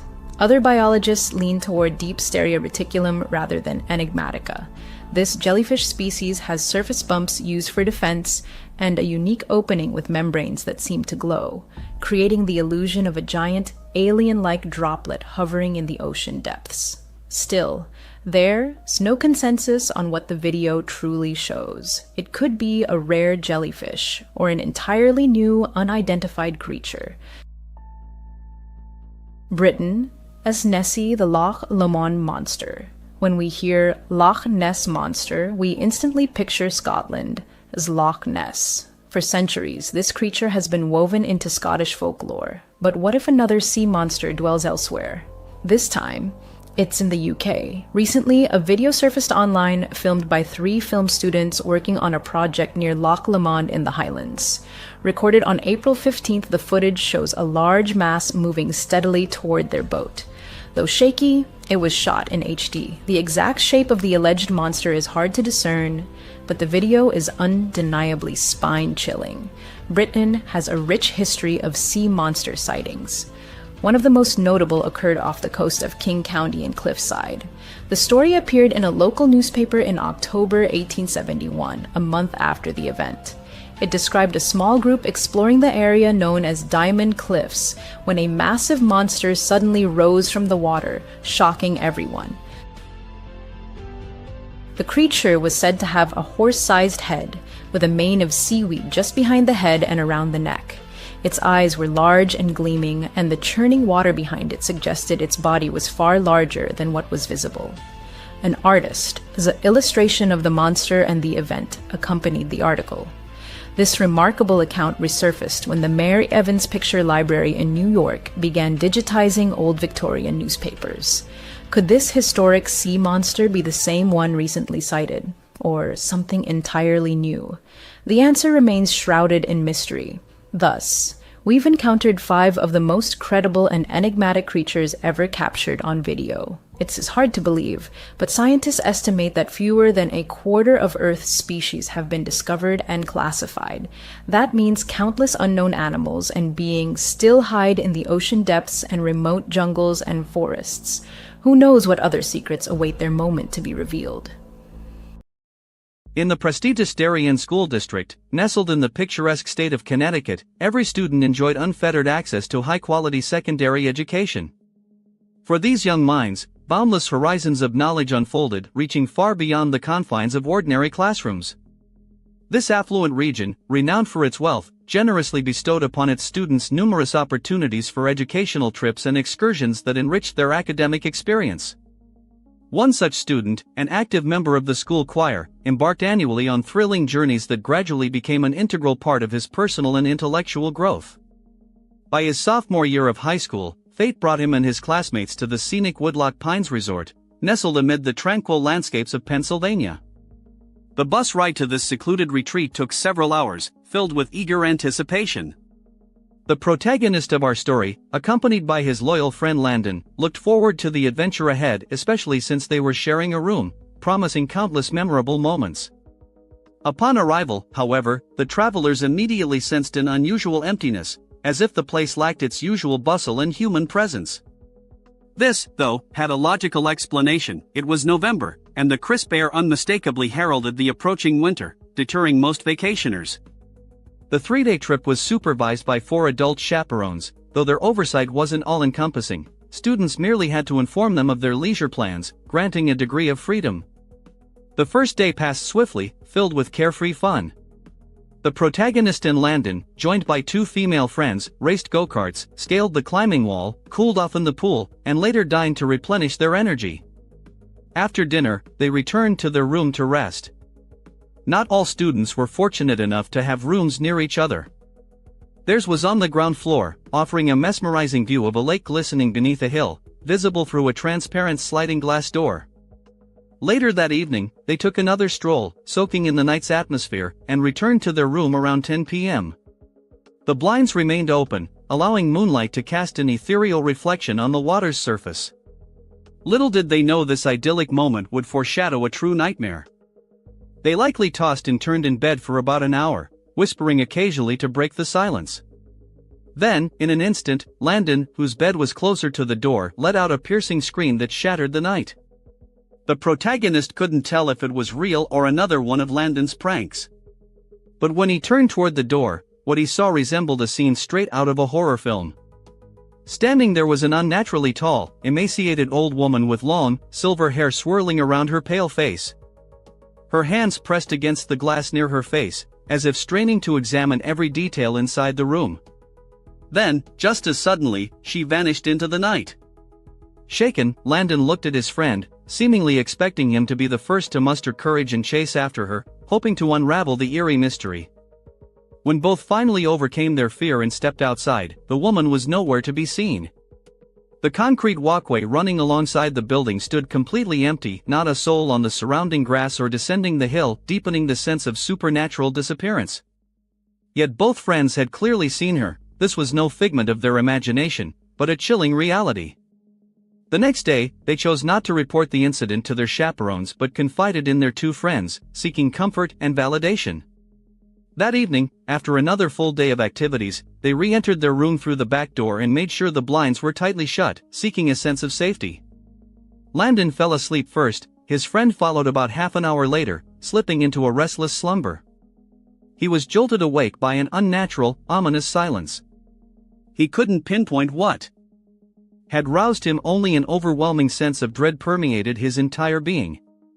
Sitting up, he whispered Landon's name, seeking reassurance. Receiving no reply, and driven by inexplicable curiosity, he turned left toward his friend's bed, but something massive blocked his view. Looking up, he froze in terror. The same gaunt old woman loomed over his bed like a sinister statue. She took 2 steps back and spoke softly but clearly, "Your back door wasn't locked," before turning and disappearing into the night. Paralyzed with fear, he finally roused Landon and stammered out what had happened. With trembling hands, they locked the back door, closed the blinds once more, and resolved to stay awake until dawn, only about 4 hours away. By 8 a.m., they headed to breakfast, trying to distract themselves from the horror. But upon returning to their building, they encountered something even more disturbing. Through the window of the adjacent room sat the very same woman. She was perched on a bed, arms crossed, facing the door and them, as if awaiting their arrival, her gaze piercing and terrifying. Without hesitation, they rushed to the lobby's front desk to alert the staff rather than their chaperones, feeling it was the right course of action.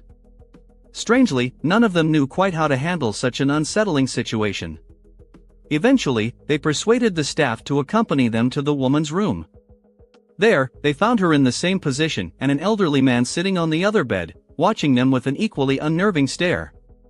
Clearly, the woman struggled with mental health issues, but the man seemed equally disturbed. There was something deeply unsettling about him. Neither belonged at a family resort.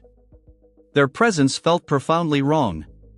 Yet the staff didn't evict them as the boys had hoped. So they finally reported everything to their chaperones. After lengthy discussions between staff and supervisors, the trip was cut short, and everyone returned home early. The boys were simply relieved to leave that place behind. Years earlier, in 4th grade, the same student had gone on a class field trip to a small rural zoo about an hour from school. He vividly recalls it was an overcast day with occasional raindrops, lending the outing a peculiar mood. The zoo was modest, designed for children, with interactive and educational exhibits. It housed mostly small, non-exotic animals, nothing too intimidating. A large building on the grounds displayed taxidermied animals and other curiosities, though many details have since faded from memory. In elementary and middle school, he later admitted, he was somewhat eccentric, prone to unusual behavior that didn't go unnoticed by teachers or his mother. During the group tour of the exhibit building, for reasons he can't explain, he slipped into a restroom without telling anyone.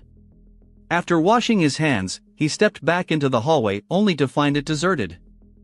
Boldly, he ventured down an unfamiliar corridor. He still remembers the dim, twilight-like lighting and the burgundy carpeting. His 8-year-old imagination ran wild as he gazed at the lifeless, frozen animal mounts once alive, now trapped behind glass cases. Then he froze. A strange man was crouched behind a stack of folded chairs. The boy even thought the man might be joking. But the stranger emerged, approached him, and asked where his group was. The child replied he didn't know. Suddenly, the man grabbed his wrist and ordered him to follow, presumably, the boy assumed, to reunite him with his class. Instead, the man led him to an emergency exit at the back of the building, opening onto an area with dumpsters, benches, and dense forest. Outside, the man's grip grew aggressive, his fingers digging painfully into the boy's arm as he dragged him toward the woods. The child didn't scream, but he remembers the visceral terror churning in his stomach, so intense he felt he might vomit. Suddenly, a sharp female scream pierced the air. It was one of the chaperoning teachers, standing on the other side of a fence. The man loosened his grip and vanished into the trees. Moments later, several teachers burst through the emergency door, pulling the boy back inside. They scolded and consoled him simultaneously, then immediately contacted his parents. The trip was officially cancelled. Authorities were called at once. As the bus pulled away from the parking lot, the boy's sharp 8-year-old eyes spotted the man again, hiding in the woods by the roadside, peering from behind a tree branch, watching the departing buses. For some inexplicable reason, he said nothing. Perhaps he was too shy or too shocked to speak. The other children eyed him strangely all the way home. He didn't care, but he sincerely hopes that man never succeeded in carrying out his sinister plan to abduct an unsuspecting child like he once was. Later, in high school, he took a course best described as Mysteries in Mythology, though the exact title escapes him. It focused on real, unsolved enigmas, a subject that always fascinated him. He took the class with his steadfast friend, whom we'll call Ben. Their instructor organized a field trip to a nearby abandoned village with a murky history. Built in the early 1900s, it appeared to have been hastily deserted soon after completion. The bus ride took about 20 minutes. As they approached along a suspicious, half-collapsed road winding through thick forest, students pressed against the windows. The path eventually opened onto a large clearing. They had arrived. Stepping off the bus, they stood on a road where green grass boldly sprouted through cracks. The surrounding field rose nearly to their knees. Soon, buildings emerged, imposing, archaic brick structures with boarded-up windows, exuding a sinister, oppressive aura. The teacher gathered the 20 students, counted them carefully, and led them forward. The goal was to apply classroom skills to uncover why the village had been abandoned so long ago. Some buildings gaped with holes serving as makeshift entrances, others had pits dug beside them, clearly dug to access basements, a deeply unsettling sight. But one structure stood out, taller than the rest, it radiated mystery. While the teacher guided the group toward the village church, Ben and his friend quietly broke away, seeking something extraordinary. Heading toward the tallest building, they found a depression in the earth near its rear, tightly boarded door. Inside the pit lay a ladder descending to a concrete floor. They exchanged glances and silently agreed to investigate. Ben went first, followed by his friend. Fortunately, this was around the time Apple introduced the flashlight feature on iPhones, giving them a reliable light source. Inside, the atmosphere was ominous. Empty beer bottles littered the floor, graffiti marred one wall, and dusty wooden planks were scattered everywhere. In a corner, they discovered an old wooden ladder leading upward into pitch blackness, the upper level's windows and doorways all tightly sealed. They'd come this far, so they decided to climb.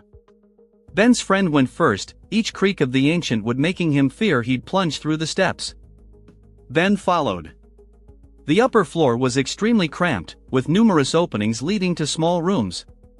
It was so dark they couldn't tell it was daytime outside. Their anxiety mounted, and they openly admitted their fear, deciding to leave immediately. But their plans were thwarted in that very moment, because from one of the narrow, unassuming rooms came a deafening, hollow thud, as if a massive boulder had crashed onto solid concrete. Under normal circumstances, their natural instinct would have been to bolt in blind panic, but both boys, as if frozen by some invisible force, stood rooted to the spot. Their eyes locked for a brief, tense moment, after which, driven by inexplicable curiosity, they tiptoed simultaneously toward the dark doorway of the room. The instant their flashlight beams pierced the gloom within, they grasped the full danger of the situation and fled without hesitation. Rushing down the rickety staircase, they hurriedly climbed a rusty metal structure leading outside, finally bursting into the open air. Once they'd caught their breath, they rejoined the main group, which had continued on its way. Despite their terror, the boys made a conscious decision to remain silent about what had happened, fearing trouble or disapproval from the adults. Yet one of their classmates, noticing their disheveled appearance and labored breathing, couldn't help but ask what had caused such obvious agitation. Yielding to their friend's curiosity, they confessed their reckless intrusion into one of the abandoned buildings. They described how, shining their flashlight into an interior room, they'd spotted 3 young people standing about 3 meters from the doorway, their faces turned directly toward Ben and his companion, arranged in an unnaturally odd formation as if they'd been waiting specifically for their arrival. As the group moved on, the boys' attention was involuntarily drawn once more to the tall, imposing building they dared to enter. Just before departure, casting a final glance at its grim facades, they clearly saw a face in one of the upper floor windows, the only one not boarded up. They never summoned the courage to tell their teacher what they'd experienced, deterred by a well-founded fear of disciplinary consequences. What had happened left them deeply unsettled, and they couldn't quite determine what or who they had actually seen. Were they merely homeless people seeking shelter among the ruins? Or members of some gang hiding from prying eyes? Ben, however, proposed a far more disturbing theory, one that especially frightened his friend. He insisted they'd encountered the ghosts of long-dead residents of that forsaken town. Yet regardless of all speculation, it was the image of those three figures eerily motionless in the doorway, staring intently at them the moment they peered inside, that continued to haunt one of the boys' minds, refusing to fade. Deep down, he harbored a quiet resolve to return someday to that abandoned village, not so much out of curiosity, but driven by a desire to finally disprove Ben's ominous hypothesis once and for all. After the divorce, I was left with nothing, and I desperately wanted to start over from scratch. I moved into a rundown apartment in a new city. I had no decent job, no pets, no kids, and of course, no wife. I was completely disconnected from the world, just existing. Endlessly sending out resumes for any vacancy, I eventually landed a lousy job at a lousy cafe, serving lousy coffee to equally lousy people. Boredom and despair were eating me alive. Even though I just moved to a new city, I felt I needed something more drastic. And then luck finally smiled on me. Among the thousands of random applications ID sent out was one for a fire lookout position deep in the woods. No experience required.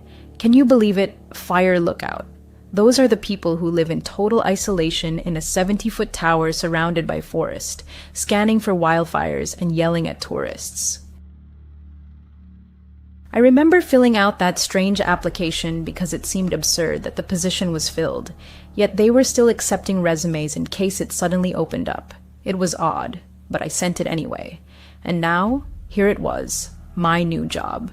A gruff-looking man called me and said I'd get paid and live in the tower until the end of summer, about 2 months. He stressed that it was crucial I start immediately, gave me directions, and told me I'd begin tomorrow if I agreed.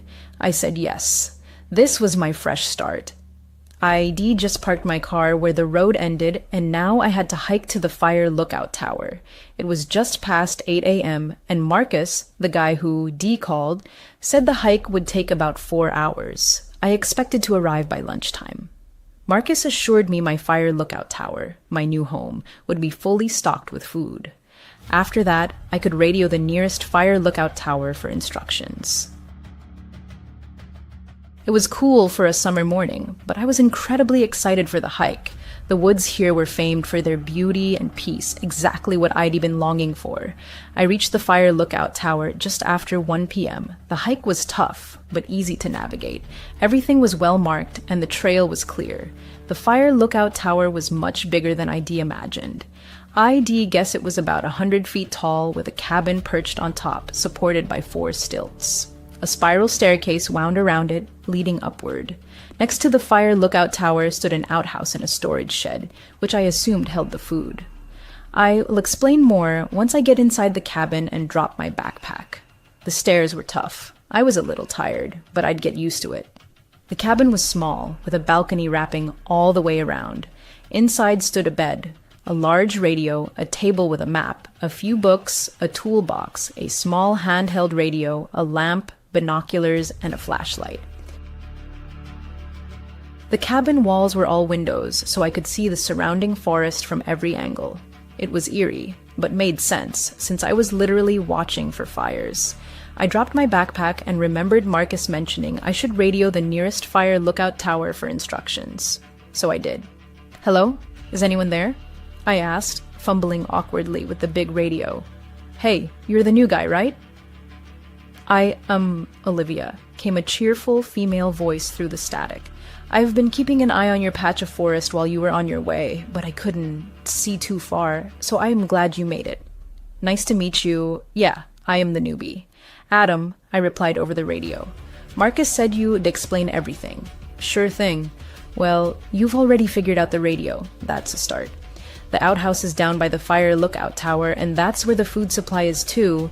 It gets restocked weekly by Marcus or Hakim. As for the job itself, it is mostly observation, making sure no one camps overnight where they were not supposed to, and watching for wildfires. Olivia continued. Also, keep the trails clear, but all that's in the manual on your table. Read it. Thanks, Olivia. I'll do my best, I said enthusiastically. I'll radio you if I have questions. There was no reply. Well, she seemed pleasant enough. I grabbed the manual and started flipping through it, and mostly repeated what she just told me, only in more technical jargon, but I planned to study it, cover to cover, to feel confident.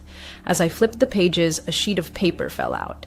It was lined paper, covered in messy, almost frantic blue handwriting. It read, "Rules to avoid the smiling lady. 1. If you see a woman in the woods with a manic smile on her face, do not approach her or draw attention to yourself. Return to your fire lookout tower immediately. 2. If your radio crackles and it's anyone other than your nearest fire lookout tower, do not respond, no matter what you hear. 3. If you hear a woman weeping between 1 and 4 a.m., ignore it. 4. Always sleep with the lamp on at night. If it starts flickering, run to turn on the main light and keep it on until morning. If your lamp goes out completely before you can do this, hide under the bed until sunrise. 5. If, at night, you hear someone running up the stairs to your lookout tower, immediately turn on the main light. If you hesitate and the creature reaches the top, it'll be too late. 6. If you wake up and see those smiling women staring at you through the window, immediately hide in the closet and hold your breath. She will enter your cabin and you will feel her icy breath right above you as if she's hovering. Not a sound, not a breath. It will only last a moment. As soon as you feel she's gone, turn on the main light until morning. 7. At any scratching sound, whether in your cabin or near the outhouse, turn off all radios and hide under the blanket until the noise stops. 8. If, while investigating a campfire at night, you hear a woman scream, run back to the lookout tower as fast as you can. 9. If, upon returning to your lookout tower, you find someone inside, run. Don't stop until you reach the next tower. Never look back. She'll be chasing you. What the hell? What sick, twisted joke is this? I thought. I reached for the radio to ask Olivia about these bizarre rules ID just found, but stopped myself. I didn't want to be the rookie who fell for a prank, so I stayed quiet. Instead, I looked around, finally ate, and got comfortable. "Good night, dude," Olivia's voice crackled over the radio just as I drifted off on my first night. I jolted awake, heart racing, and quickly replied, "Good night, Olivia. Thanks for your help today." My first day was over. After dinner, I explored the woods, practiced with a machete used for trail clearing, a great stress reliever, and reviewed forest regulations and job duties. Olivia checked in occasionally, but I never mentioned the strange rules ID found. I was still awake, probably from the fright her "good night" call had given me.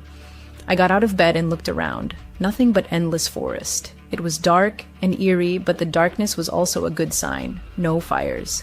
I knew other lookouts searched for flames at night, easier to spot in the dark, but I needed to be ready in case I saw one myself. I was about to climb back into bed when I heard a scratching sound. Weird, I thought. Probably just an animal trying to get into the shed. I jumped into bed, exhausted from the first day, and reached to turn off the lamp. The moment I did, the scratching sped up, almost as if whatever was making it got excited. I yanked my hand back from the switch, and the scratching slowed. That was very strange. Even weirder was that the scratching seemed almost rhythmic, methodical. Suddenly, both my radios emitted a high-pitched whine. What the hell? Terrified, I leapt out of bed and grabbed the handheld radio. As I fumbled with the big one, I caught sight of the rule sheet again. Wasn't there something about scratching? Oh, crap. I am not superstitious, but I wasn't taking chances. I quickly grabbed Rule 7. If you hear any scratching, inside your cabin or near the outhouse, turn off all radios and hide under the blanket until it stops. I shut off the big radio and dove under the blanket. What the hell, man? I could still hear the scratching, but it sounded closer now, like it had moved from a distant noise to something right at my cabin door. It grew fainter, as if whatever was making it was lightly dragging nails along the door frame. I didn't move. What the hell is this? Morning came. I'd have finally fallen asleep under the blanket last night. The scratching had stopped, but I hadn't moved an inch. Exhaustion had won. In hindsight, I feel a little foolish. I am in the woods, there are tons of animals, and radios pick up all kinds of interference. It makes sense the first night would be the hardest, adjusting to life 100 feet up, alone in the forest. But today, I am going to make the most of it, and I am sure the rest of my nights will be far less eventful. To stop thinking about that scratching last night. What was it? It must have been an animal, right? God, I hope it was just an animal. I am also trying not to think about that list, but damn, it's hard. I brought it with me just in case, though I feel a little silly doing so. Bet it's a prank. It is only my second day and they are already messing with me. My mind's racing. Anyway, I am on patrol now, just walking some trails, making sure no one is camping in open areas. It's getting dark, so I think it's time to head back. I was almost ready to turn toward my fire tower when I spotted a flash of a campsite. There it was. My first real task, tell these people to pack up and leave. This area is for hiking only. I kept walking. The camp was set up on a large clearing surrounded by trees, just one reddish-yellow tent and a cold campfire. "Hello," I shouted. "You can't camp here. This is hike-only territory." Silence. No answer. I moved closer to the campsite, heading toward the fire pit in case something jumped out of the tent. "What a coward I am," I shouted again. "Hello, is anyone there?" Nothing. At that moment, a strange feeling washed over me. Something was off. I can explain it. Just wrong. I assumed the campers had just gone for a walk and would return soon, but it was nearly dark, and that worried me. Wait, wasn't there a rule about this? I pulled the list from my pocket and scanned it quickly. Yes, Rule 8. If you investigate a campfire at night and hear a woman scream upon arrival, run back to the fire tower as fast as you can. Okay, well, not okay, but okay. I didn't hear a scream. It's just an empty campsite. There, it's not even a live fire. I radioed Olivia. "Olivia, hey, there is a campsite here. No fire, but no people either." "What should I do?" "Where is it?" Olivia replied instantly. I read her my coordinates, checking the map with my flashlight as it grew darker. "Got it. That is right on the edge of my sector. You'll head there now. You just go back to your tower, okay?" Olivia said. "Okay, you sure?" I asked. "Absolutely. Go back. Stay safe." "All right, she's a professional.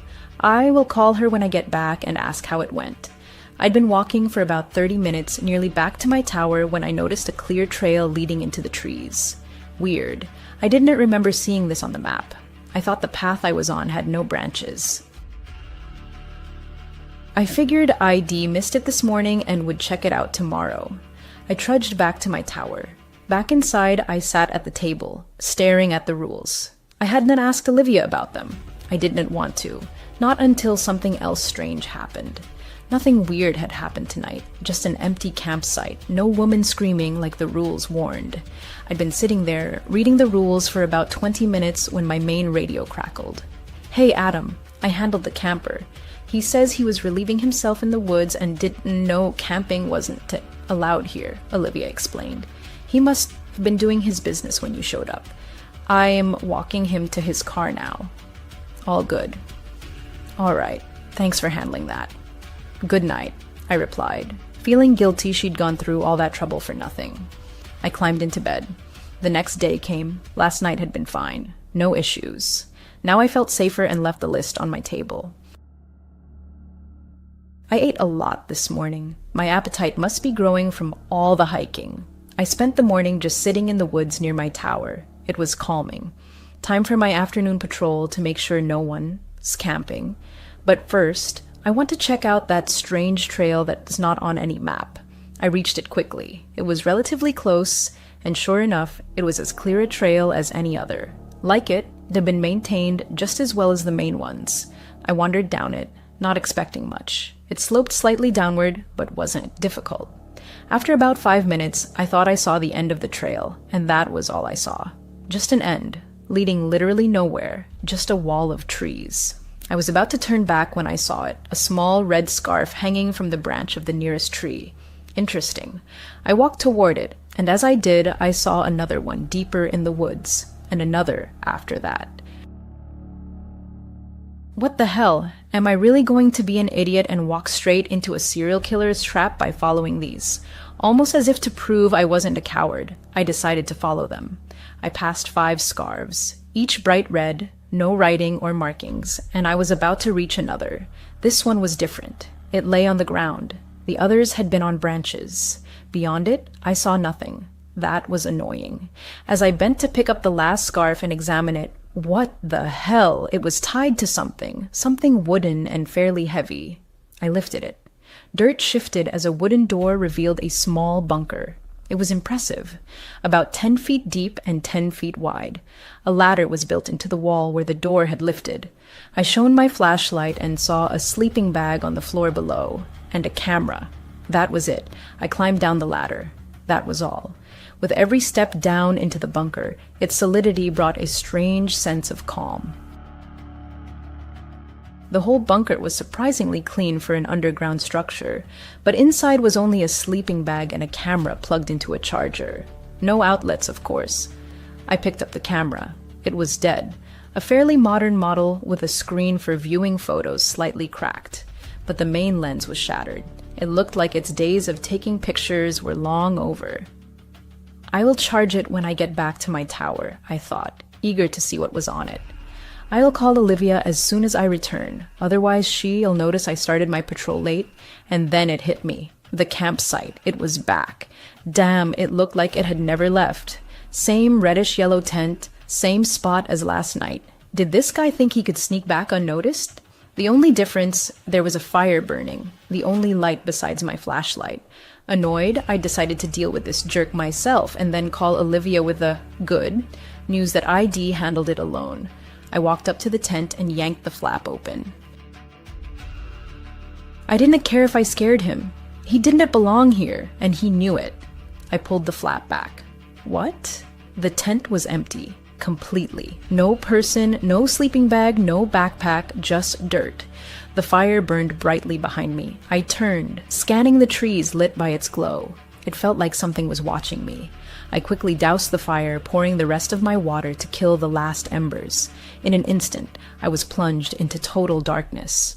I kept my flashlight pointed at the ground, unable to look up at the trees that still gave me an inexplicable sense of dread. I reached for my phone to call Olivia, when a blood-curdling scream tore through the silence, coming from the trees right behind where the fire had been. God, that scream. Nothing I could have imagined. A scream of pure pain and pure rage. A dark figure burst from the trees, still screaming, and charged at me. I only caught a glimpse of her silhouette before I ran myself.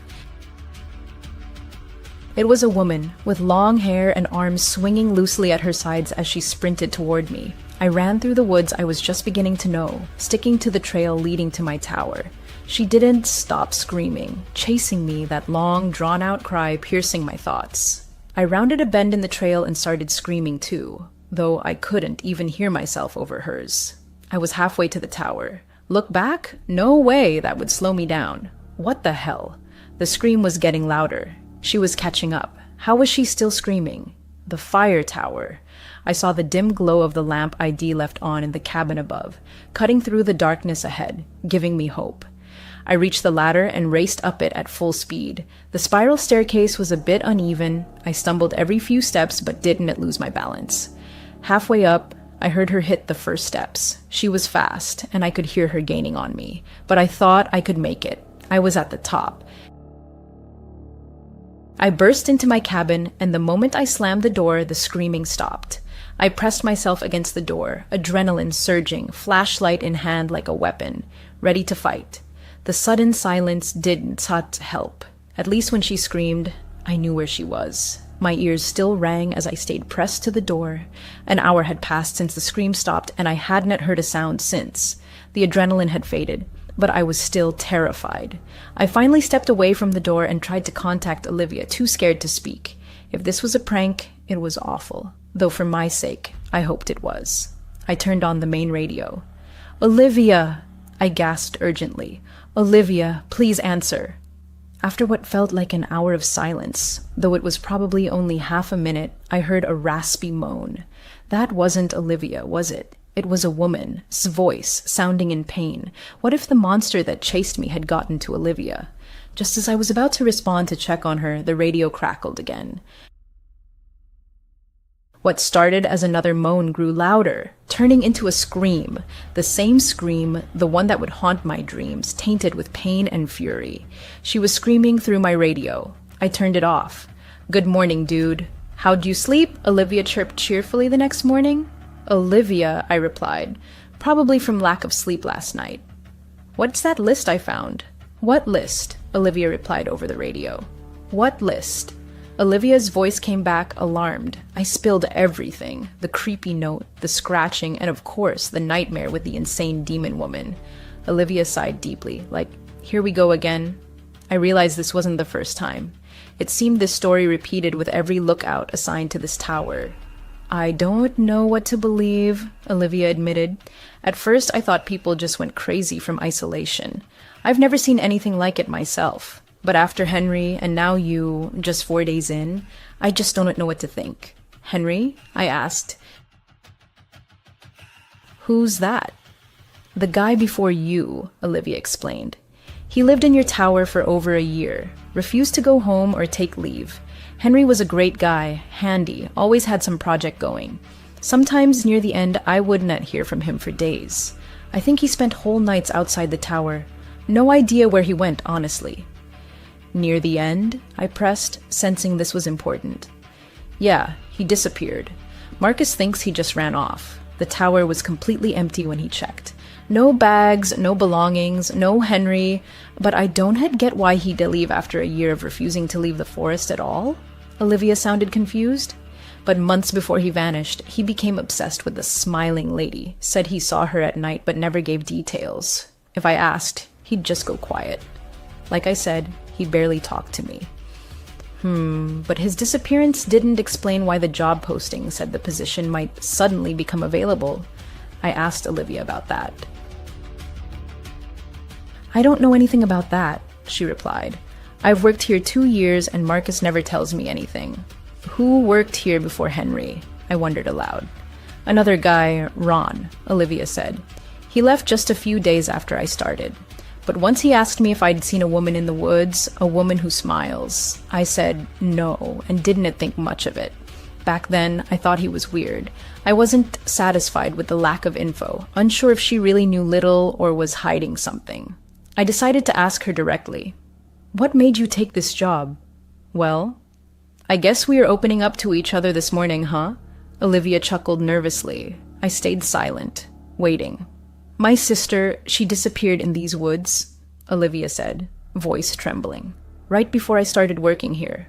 I took the job to, I don't know, try to find her. I try to help others who might get lost. I don't know." "I'm sorry about your sister, Olivia," I said, feeling awkward for asking. "That's brave of you. Brave of..." I won. Ask more questions. Not yet. I am not sure how honest she's being with me, but for now, I feel she's my ally, and I want to keep it that way. I thanked her for the talk. I trust her, I think. I feel a little calmer, though I don't know why. Henry apparently just vanished, and both he and Ron claim to have seen the smiling lady. Oh, that is the same lady who chased me last night. The camera I found was now charged. Evening fell. I still hadn't slept, barely moved, trying to process everything Olivia told me. But it was impossible. Maybe the camera held answers. It powered on. 3 options on screen, photo gallery, settings. I chose gallery. The first few photos were uninteresting. Shots of a random lake, a house, a car, nothing useful. Scrolling quickly, I almost missed a photo of my lookout tower. At its base stood a family, 3 people. The father was dark-haired, tall, looked like he had outdoor experience. Big, sturdy guy.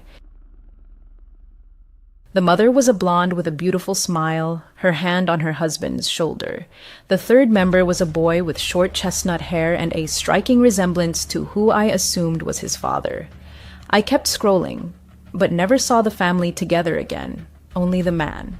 He took selfies inside my tower, photographed the view from my window, the outdoor toilet, and some trails. Was this Henry or Ron? If it was Henry, why wouldn't he leave the forest to see his family? Then the photos got even stranger. The next one was the bunker. The same bunker ID found nearby, built into the ground, holding a sleeping bag and his camera. It looked unfinished, a work in progress. With each photo, it became more complete. Whoever owned this camera built it.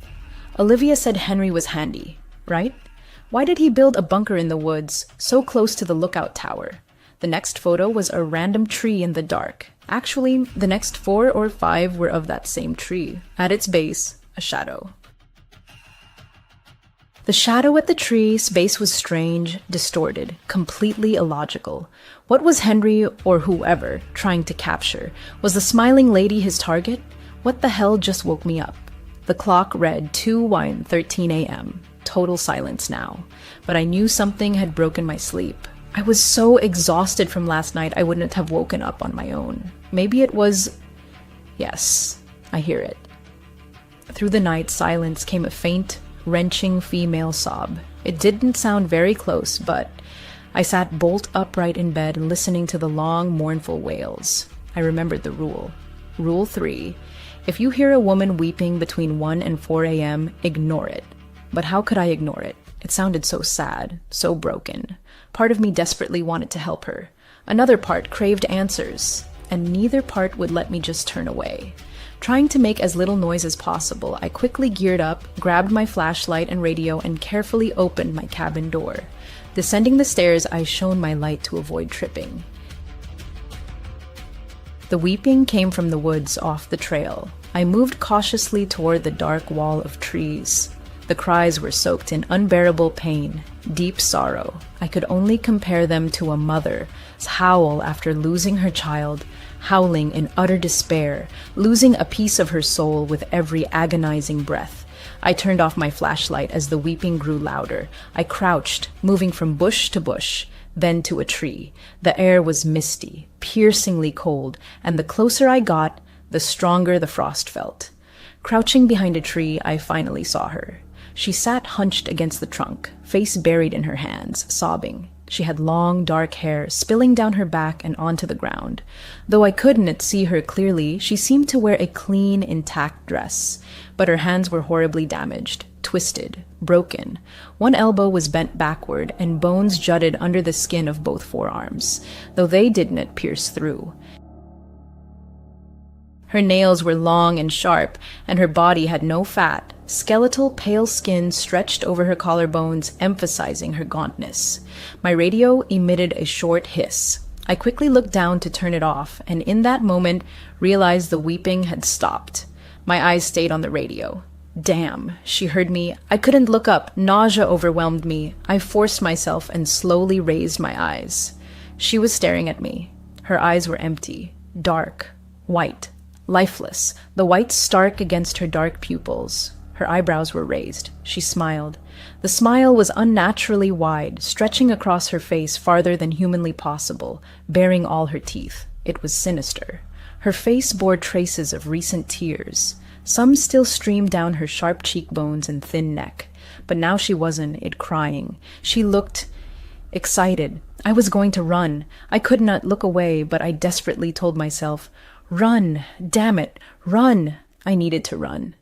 I stared at her for about half a minute, and she hadn't moved. Her eyes were still locked on me, her smile sinister. Just as I gathered the courage to turn and flee, she made a sharp movement. Her neck snapped to the side, and she crawled into the darkness behind her. The movement was so fast, her broken arms crackled as she slithered away, and that was my chance. I turned and ran. I ran with all my might, not looking back. I dodged some trees and crashed into others, but didn't stop. Why didn't you just leave me alone? There, my fire tower. Stumbling, I raced up the stairs to my cabin and slammed the door shut. From the safety of my cabin, I heard nothing. I scanned the base of the tower, the surrounding forest. Saw nothing. Forget it. I climbed under the blanket, turned on the lamp, and jumped into bed. Shaking, I tried to calm down, to listen past my pounding heart, but heard nothing. Just silence. As I peeked out from under the blanket, gathering courage to radio Olivia, I saw it. Scratches on my cabin floor. Scratches that hadn't been there before. Scratches I missed in my panic. They looked like something an animal or something crawling had made. Scratches from my cabin door all the way across the room to my bed. I'd seen her outside earlier because she was already inside the cabin with me. She was under the bed. I froze. I knew she was there. I felt it. She was under my bed. What should I do? I remembered the rules. Was there anything about this? Rule 6. If you wake up and see those smiling women staring at you through your window, hide in your closet and hold your breath. She'll enter your cabin and you'll feel her breath right above you as if she is hovering.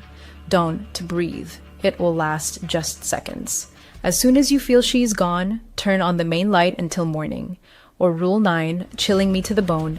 If at any time you return to your fire lookout tower and find someone else inside, run. Run without looking back until you reach the next tower. Never look back. She'll be chasing you. My heart hammered like a trapped bird. Should I hide under the blanket and wait for her to leave, as Rule 6 says? Or run, because she's already inside my tower, as Rule 9 commands? She was already there when I entered, so that's Rule 9, right? I heard her, not loud, but clear. A soft, careful movement, like someone trying not to break the silence. Then a faint rustle. A second later, the bone-chilling crack of her arms. They moved, and with it, a low, stifled groan that froze my blood. I closed my eyes, trying to push back the terror. I had to decide. Stay under the blanket or run. Rule 6, Rule 9. Suddenly, I felt a slight tug on the bottom of my blanket, barely noticeable, lasting just a second. Then a second tug, slightly stronger, as if an invisible hand was testing my resolve. I chose Rule 9. With an adrenaline surge, I leapt from bed and burst through the door, which slammed shut behind me. I didn't see her. I didn't look. Luckily, ID slept in my boots, ready to flee. Halfway down the tower, I heard a deafening crash above. The door slammed as she left the cabin. I reached the base and heard footsteps above. She was halfway down. Time was slipping away. I ran toward the trail, and behind me came a terrifying rustle of dirt and grass. She was at the tower's base. I sprinted to the bunker and struggled to open it. I jumped down the ladder and slammed the hatch shut, cutting myself off from the world. I heard her. She moved around me in the trees and grass surrounding the bunker. Her low moans pierced me, making my hair stand on end as she rasped in pain, or something else beyond explanation. I huddled in a bunker corner, staring up at the hatch, but saw nothing through the pitch black. She was still above me. I heard her movements, a strange mix of quick, sudden lunges and slow, almost confused steps. Maybe she didn't see me descend into the bunker. Maybe she didn't even know it existed. Or maybe she just couldn't enter. Was this where Henry spent his nights when he was in the tower? Olivia said she didn't know where he disappeared to sometimes. Could this be it? Now I heard nothing. 20 minutes had passed. I thought the creature had left. But I wouldn't be that foolish again. I'd stay here until morning. Eventually, I fell asleep to the soothing sound of wind whispering through nearby trees. Last night was too close. Looking back on my decision to investigate, I feel incredibly foolish. I'm not sure if it was sleep deprivation or if she'd cast some spell on me, but I want to make reckless decisions again. I'll strictly follow the rules. Morning came. I was still in the bunker. Finally, I gathered the courage to lift the hatch and peer out. Blinded by sunlight after so long in darkness, the world seemed startlingly clear. I carefully climbed out and headed to my fire tower. I was quickly ascending the stairs when I heard a voice behind me. Hey! I nearly wet myself from shock. Turning and almost falling off the stairs, I saw a girl at the tower S's base, an ordinary girl. Chestnut hair, glasses, carrying a large backpack, dressed in hiking gear, smiling at me. Her smile so out of place after what I'd been through. "Oh, sorry for scaring you," she said, her voice light and easy. "Hi, I'm Sarah." I just stared at her, heart pounding like a drum. "Marcus. Daughter," she explained, as if reading my mind. "I'm here to restock your food." Olivia had not mentioned Marcus or his son would be restocking. No mention of a daughter. "Oh," I replied, voice trembling with confusion. "Sorry, you scared me. I'm Adam." "Hi, Sarah," she repeated, still smiling, a hint of concern in her eyes. "You okay?" I forced a weak smile, trying to hide my shaking. "Just startled me, that's all." "I thought it was Marcus or his son restocking." She laughed. Her laugh sounded so natural and carefree. "Oh, usually it is. I just started helping recently, I guess. You were actually my first stop today. Nice to meet you, Adam." It was getting dark. I was determined to figure out what was happening in these woods. Don't get me wrong, I was terrified, but I wouldn't make bad decisions anymore. For all I knew, I was alone. I didn't know who to trust. Olivia? Maybe I needed to meet her. Right before bed, I radioed her with a question. "Hey, Olivia," I said, trying to keep my voice steady. "Does Marcus have a daughter?" "Ask her," Olivia replied a minute later, sounding a bit tired. "I was just about to say goodnight. I'm not entirely sure about this. I've only met his son." "Why?" "Okay, I was just asking." "You all right, Adam? Did something else happen?" "Yeah, I'm fine, Olivia. Good night." I was still terrified, but I knew what I had to do. Those rules were my lifeline. They'd keep me alive, so I had to follow them. I knew that now more than ever. I left my shoes on for the night just in case. I decided to turn on the lamp before switching off the main light to be ready for anything. I'd been in bed barely half an hour when I heard it again. Scratching. Rule 7. If you hear any scratching inside your cabin or near the outhouse, turn off all radios and hide under the blanket until it stops. The scratching was faint, as if coming from the stairs, or maybe from the outhouse below. No time to hesitate. I grabbed my big radio and turned it off, made sure the small one was off too, then hurried back to bed and dove under the blanket. The scratching continued, growing louder. Each sound was slow and drawn out, like nails dragging across wood. After each scratch came about 10 seconds of silence, then another, sounding closer. Soon, the scratching seemed right next to me, almost on my bed frame. I held my breath and closed my eyes, breaking all the rules. I was pure terror. The next scratch was longer than the rest, either on my bed or my cabin door. I did not know. I couldn't think clearly, but I wasn't moving. The scratching stopped. For about 15 minutes, I heard only the rustle of trees below as wind swept through them, creating an atmospheric hiss that pierced straight to my heart. I'd already decided to stay under the blanket all night, just in case, when I heard another sound. Faint footsteps, each quick but growing louder, until I realized something was racing up the stairs. In panic, I forgot the rule. Instinctively, I jumped out of bed and dashed to the main light switch. I flipped it on, and the running stopped immediately. I froze by the switch, waiting for something to happen, but nothing did. Shaking, I walked to the rule sheet I kept by my bed. I picked it up and checked if I'd done everything right. Rule 5. At night, if you hear someone running up the stairs to your fire lookout tower, turn on the main light until morning. If you don't, do it before she reaches the top. It'll be too late. Thank God. I knew the main light was in more than one rule, and I was so glad I'd chosen right. I scanned the balcony surrounding my tower, saw nothing. I watched the top of the stairs, where an eternity seemed to pass. But nothing happened. Nothing climbed up. The bright glow of the main light made it impossible to see the woods below. I sat at the table, thinking. 2 hours had passed since it tried to climb my stairs, and I knew I wouldn't sleep tonight, so I used my time wisely.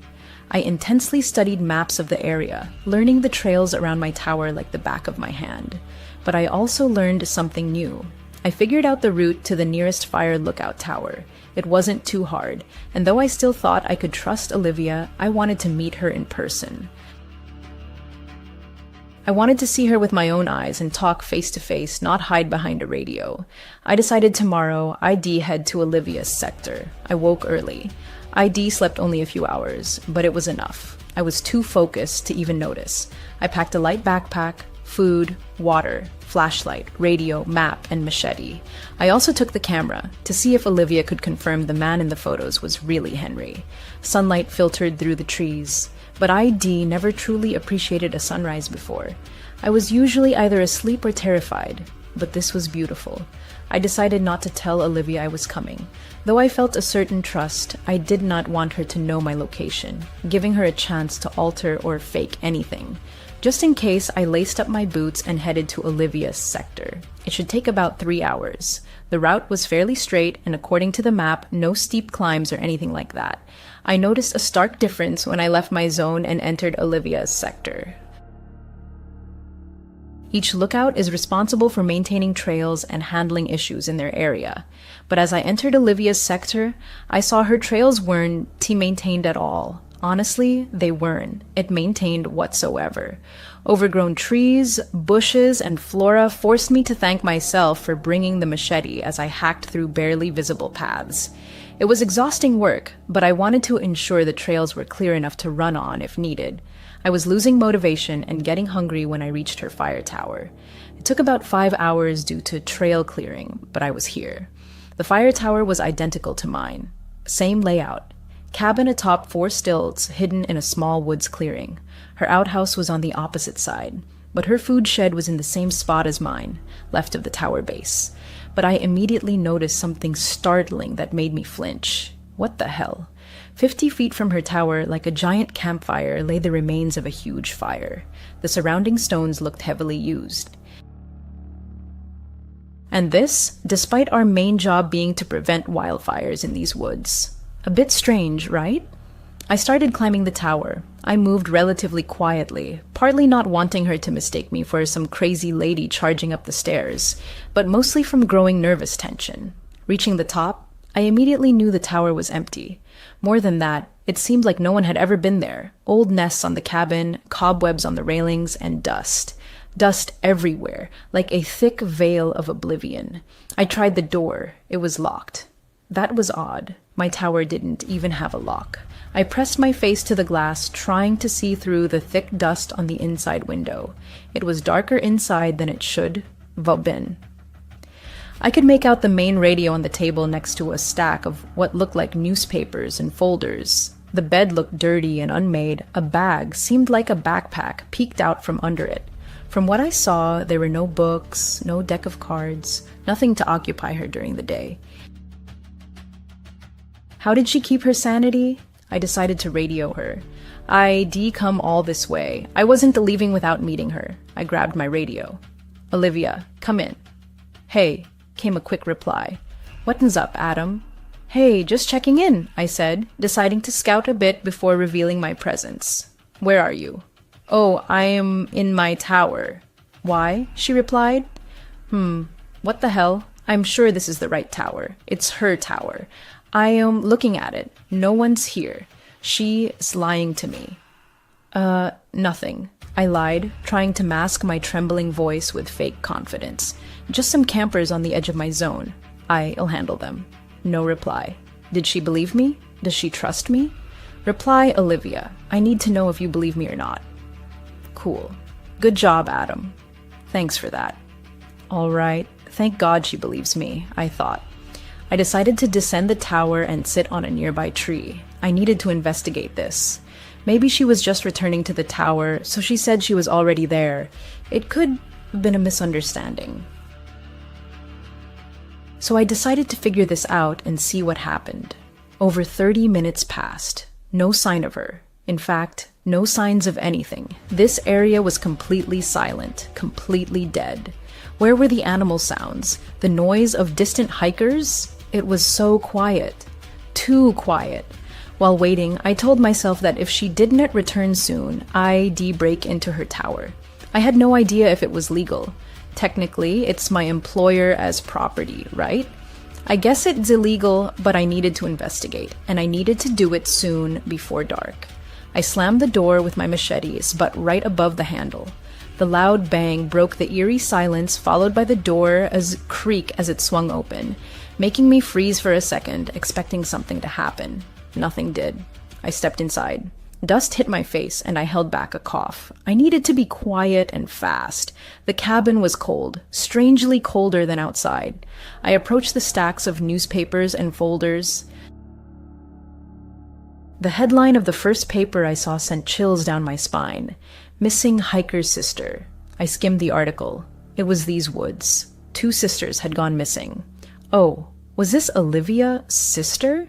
She told me only one sister went missing. Was this another? It didn't make sense. I flipped through the rest, mostly repeating that 2 sisters were still missing until one sister found after 3 weeks.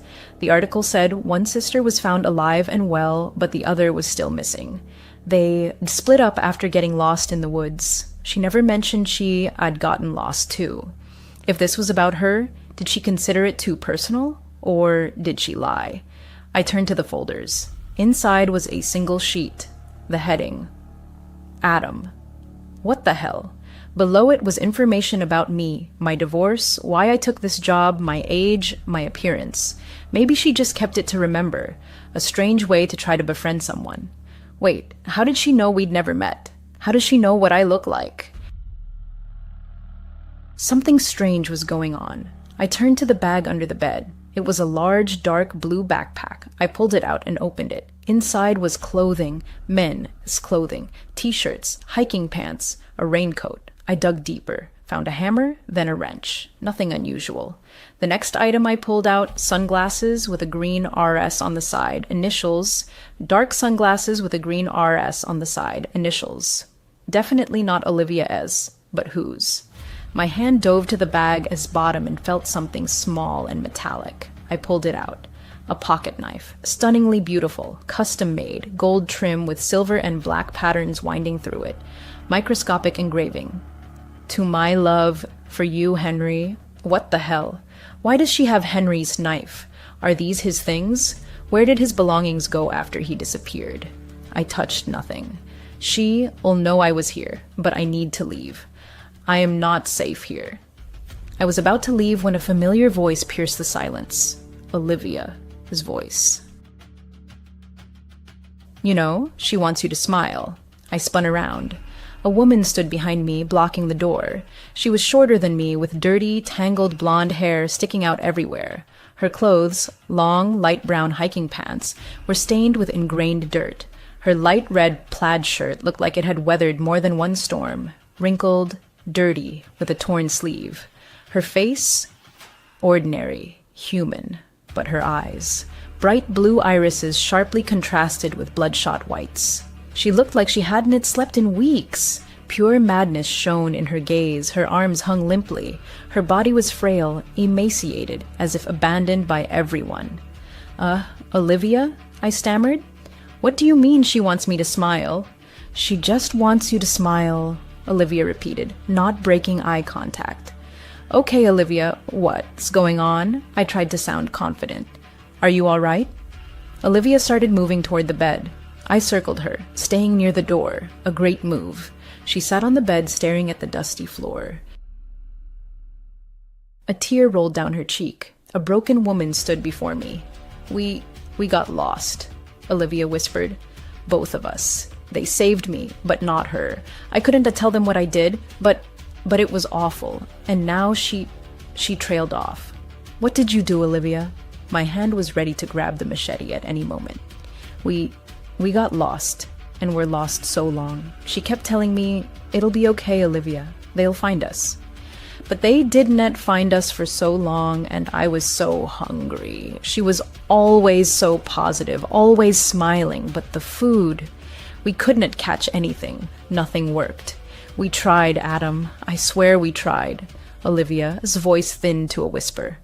All right, Olivia. I know you tried. What happened? She looked up. I flinched, but she just kept talking. She looked at me, smiling when I pushed her. I pushed her far away. It was a moment of weakness, of hunger. She fell so far. Her arms, they broke. She didn't move. I was so hungry. She looked down again. She died the way she lived. Smiling, my stomach twisted. She'd killed her own sister. I'd heard hunger drives people to madness, heard it makes you do anything for food. But after I pushed her, I couldn't do it. She looked at me again, tears streaming down her mad eyes. And the next day, they found me. My stomach clenched. They found her, just one day after. Despite my fear, I felt sympathy for Olivia. I couldn't live with that. A moment of madness defining my life forever. And for what? Literally nothing. And then she found me, Olivia whispered, looking at the ground again. Another tear rolled down her cheek. Who found you? I asked, hoping it wasn't who I thought. My blood froze. My sister. Still smiling, still hungry, Olivia muttered. She is avenging me, and she is avenging you. Olivia stood and looked at me again. All of you.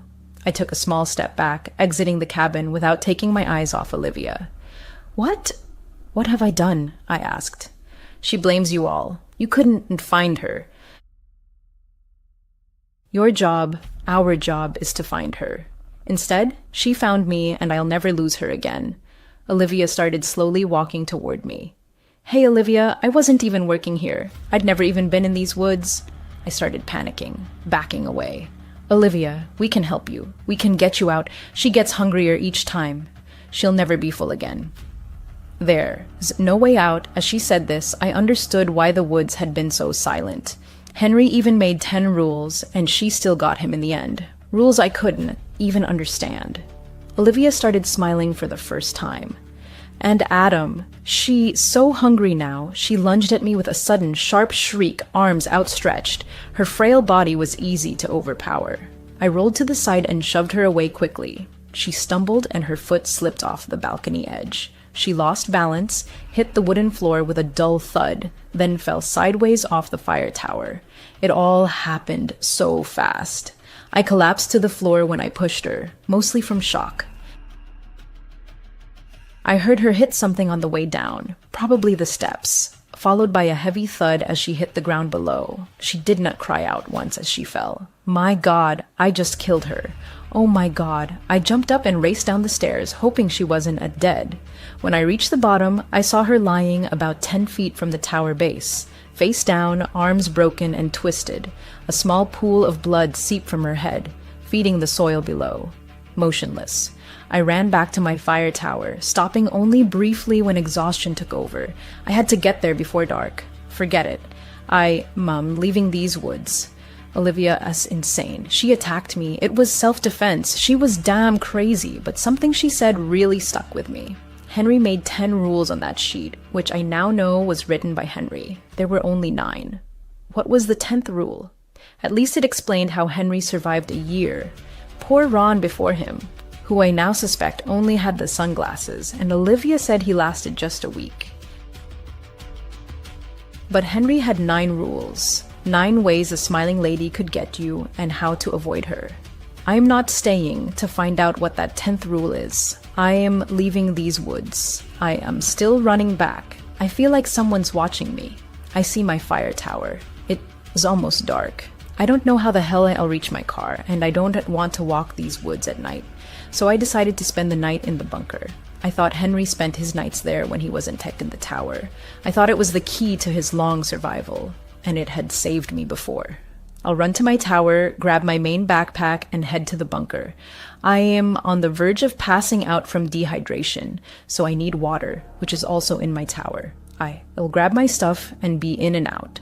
In my tower, I frantically gathered my things. I turned to leave. I heard something. It was faint, easy to miss, but it was there. I held my breath and stopped, listening. Long, slow, quiet sounds. I heard scratching. Rule 7, if you hear any scratching inside your cabin or near the outhouse, turn off all radios and hide under the blanket until it stops. You've got to be kidding me. She knows. She knows I am trying to leave. I froze in place, hoping the scratching would stop, knowing that if it didn't, have to follow the rules. I turned to my radio. In the woods below, I saw a pale white face staring up at me. Same stringy, dark hair hanging from her head. Same wide, sinister smile frozen on her face. Her white skin lit by the surrounding darkness. I couldn't see her body, just her face emerging from the black night. She stared at me, her excited eyes locked on mine. She knew I was trying to escape. I'd have to spend another night here, and I felt she'd do everything to catch me. I looked away and turned off the radios before diving under the blanket. Olivia, words echoed in my head. She so hungry now. The scratching stopped soon after I got under the blanket. I literally felt her hunger in the air, hovering over my tower, focused on me. I peeked out from under the bed once I was sure the scratching had stopped. I didn't want her to catch me off guard. I wanted to be ready for anything she threw at me. I stood and walked around my cabin as balcony, scanning the area where she'd stood, but she was gone. I knew she was fast. She'd outrun me back to my tower before when I found her crying in the woods. She could be anywhere. I turned to enter my cabin. I looked out one of my windows when the dim lamp's reflection started flickering behind me. Damn. Rule 4. Always sleep with the lamp on at night. If it starts flickering, quickly run to turn on the main light until morning. If your lamp goes out completely before you can do this, hide under the bed until morning. My eyes adjusted as I watched the lamp as reflection. And there she was, right in front of me through the glass, standing on my balcony. It was her. Her broken arms twisted, her wild hair white, her eyes wide, her smile broad. Rule 6.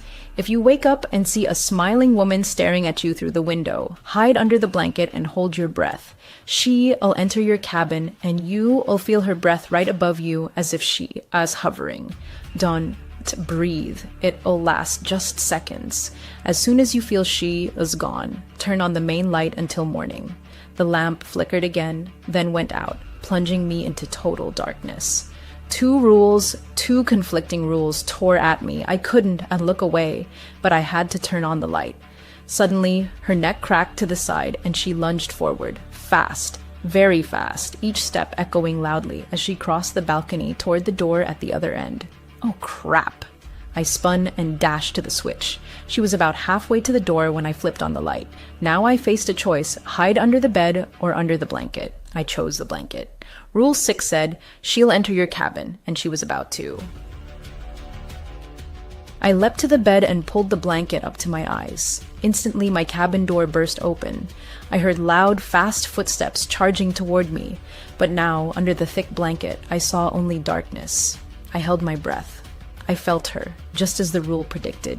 She was right above me. I felt her breath, cold, icy. My eyes were closed, but I knew she was there. I desperately tried not to breathe. My heart hammered like a trapped bird, my stomach clenched with fear, but I refused to inhale. And yet, she waited with manic impatience for my mistake. What happens if I breathe? Will she kill me right here? Claim my soul? My chest burned. I couldn't hold out anymore. She felt it, felt me struggling. Her ragged breaths grew more excited. I felt her hair hanging on both sides of me under the blanket, wet and cold. I need to breathe. That's it. I give up. My mouth opened. She vanished, just disappeared. I held on another 3 or 4 seconds, longer than I physically could, before coughing and gasping for air, but she was gone. No cold breath, no presence. I was alone again. I threw off the blanket. My cabin door was wide open, swinging in the wind.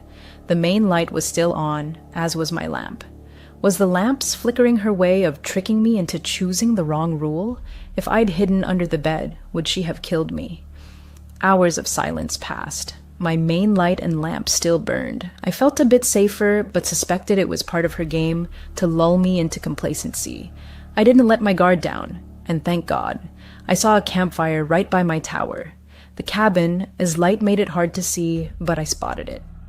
Actually, I saw not one campfire, but campfires everywhere around my tower. I walked the balcony edge. I counted 6 campfires. At each stood a dark human figure back to me. What the hell? All stood alone, staring into the flames. The figures varied in size. One looked like a child. I couldn't make out specific features in the dark, just their outlines. The sixth campfire had no figure. Why? As my eyes adjusted to the darkness below, the figures began falling into their fires one by one. The first, resembling a man. He was tall and thin. He collapsed face first into the flames, almost willingly. As the fire consumed him, his features became indistinguishable. His screams pierced the air as I watched in horror. Another figure, a woman, then fell into her fire. She screamed as the flames covered her, writhing but not trying to escape. Next, a smiling figure, a child, a boy, as he fell face first into the fire. I gasped. I couldn't scream. My whole body was in shock. The child was silent, but thrashed. Finally, as the fire burned, the fourth figure, the largest, a wide, sturdy man. He fell into his fire, grunting in pain and stifling screams, barely moving as he burned. Finally, a woman, a figure. I turned to her before she fell. I needed to see. I ran inside, grabbed my flashlight, and rushed back to where ID stood. As she fell into her fire, I shone the light on her, catching a glimpse of her wild blonde hair and red plaid shirt, the tear along her sleeve, before the flames consumed her. One campfire remained, the sixth, burning without a figure. As the screams below echoed through the night, I heard a faint woman was weeping somewhere in the trees below. "Adam!" A voice called as the first sun rays pierced the trees. "Adam, are you there?" I ran to the balcony carefully and saw Sarah, Marcus's daughter, standing below. She wore the same clothes as when ID last seen her. "Sarah," I shouted. "Sarah, we have to leave here." "There, Adam," she yelled back. "Adam, I know about Olivia, her sister. I know about Henry and his family, about Ron. I know everything." "Oh, we have to leave, Sarah. We can she shouted. "We have to burn her. We have to burn Olivia's sister." "Why do we have to burn her?" I yelled. "Rule 10, Adam. She'll follow you wherever you go. If you leave this place, she'll always be one step behind, unless you burn her to ashes. Rule 10, find her body and burn it. Rule 10, burn her body or she'll haunt you forever." "How do we find her body?" My voice sounded defeated. "I know where it is, Adam." Sarah gave me a warm smile, trying to calm me. "Let me explain on the way. It's very close. I survived all the other rules. Now only the last remains." I grabbed the machete. It all makes sense.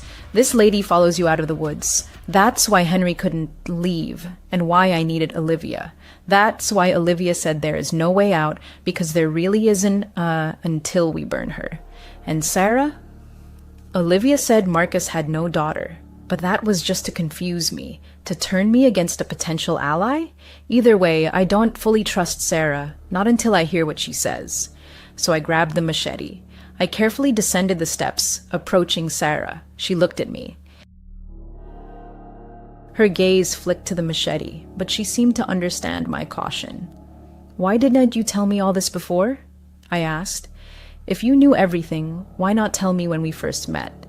"I didn't know who to trust, Adam," Sarah explained. "I knew Henry, and we didn't trust anyone, not fully, except each other. And Henry is dead now." Her words struck me. "How did you know him?" "Yes," she looked down. It was confirmed last night. I befriended him when he worked here. I brought him extra food and just ran by to see him. That's why I'm in these woods. I was looking for Emily. But after last night, it's clear. Yes, he's dead." "How was it confirmed last night?" I asked. She looked genuinely heartbroken.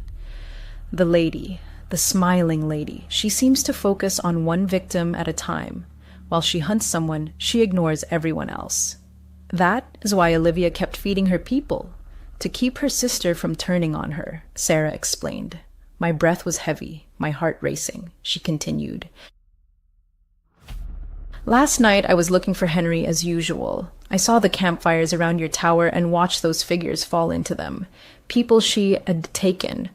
One looked like Henry, others like his family. I saw the sixth campfire, the one she made for you, and heard her crying, trying to lure you out. She focuses on one prey at a time, which confirms you were her target. She already got Henry. She never gives up until she gets her prey. And now you have to burn her. But I killed Olivia, not her. I pushed her when she attacked me, so why did I see her fall into the fire last night? I trembled. I hadn't actually said aloud that I killed her before. Yes, I thought you might have. The smiling lady wouldn't have attacked her while focused on you. But that doesn't mean she didn't take Olivia after her death. Didn't eat her. She's always hungry. That is all she cares about. Why don't you just burn her body yourself? I shouted. This was madness. I desperately sought a way out of this nightmare. It has to be you. It has to be the one she is hunting. I tried, but I only found her body after Henry disappeared. Every time I try to burn it, the fire won, to light. I don't understand it, but I know it has to be you. She lit a fire for you last night, and it has to be you who lights hers. How the hell can I trust you? Tears streamed down my face. It made sense. While she searched for Henry, she needed him to burn the body. Sarah pleaded, I hid in the bunker last night. That's why I'm here so early. It was Henry's bunker, Adam. The smiling lady doesn't know about it. That's how he survived so long. I can show you where it is. I know where it is, I whispered.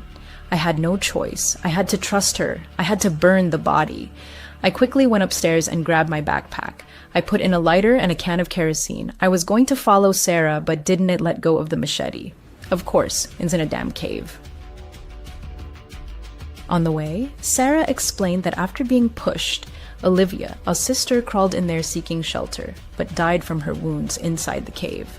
She explained that's probably why I heard her weeping, because these smiling ladies replay her final moments in a loop, fueling her hatred. It also explains why she is always smiling. Olivia said she was smiling when she pushed her. When Sarah stood at the cave entrance carved into a steep hillside, I shone my flashlight inside. I saw little. It was a narrow tunnel-like structure, about 8 feet wide and 15 feet high. Not much room to maneuver if we ran into trouble. I couldn't see far enough to tell where it ended. We entered the cave. Where it ended. We entered the cave. She's closer to the cave's end, Sarah whispered, her voice tense. Past the turn, about 300 feet. We'll be safe there. I have never seen your ghost during the day.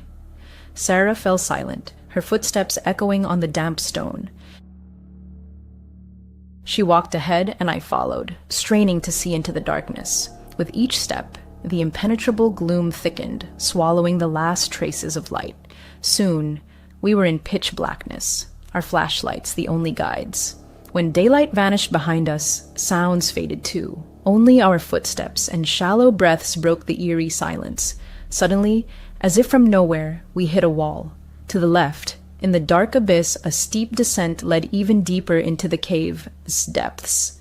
Why the hell did she go so deep? I whispered, feeling my anxiety rise. If she wanted to be rescued, she didn't, Sarah said softly, her voice barely audible. She died at the entrance. Something moved her deeper, to protect her. I think it was Olivia. We kept descending. 10 minutes later, the cave widened. Normally, eyes adjust to darkness, but mine couldn't. It was some other darkness, unfamiliar, or perhaps the smiling lady's strange, eerie influence. I don't know. I just knew that, aside from my flashlight's beam and Sarah's silhouette ahead, I saw nothing. Suddenly, a sharp, quick crack echoed behind us. My heart pounded, and I spun around, aiming my flashlight at the sound.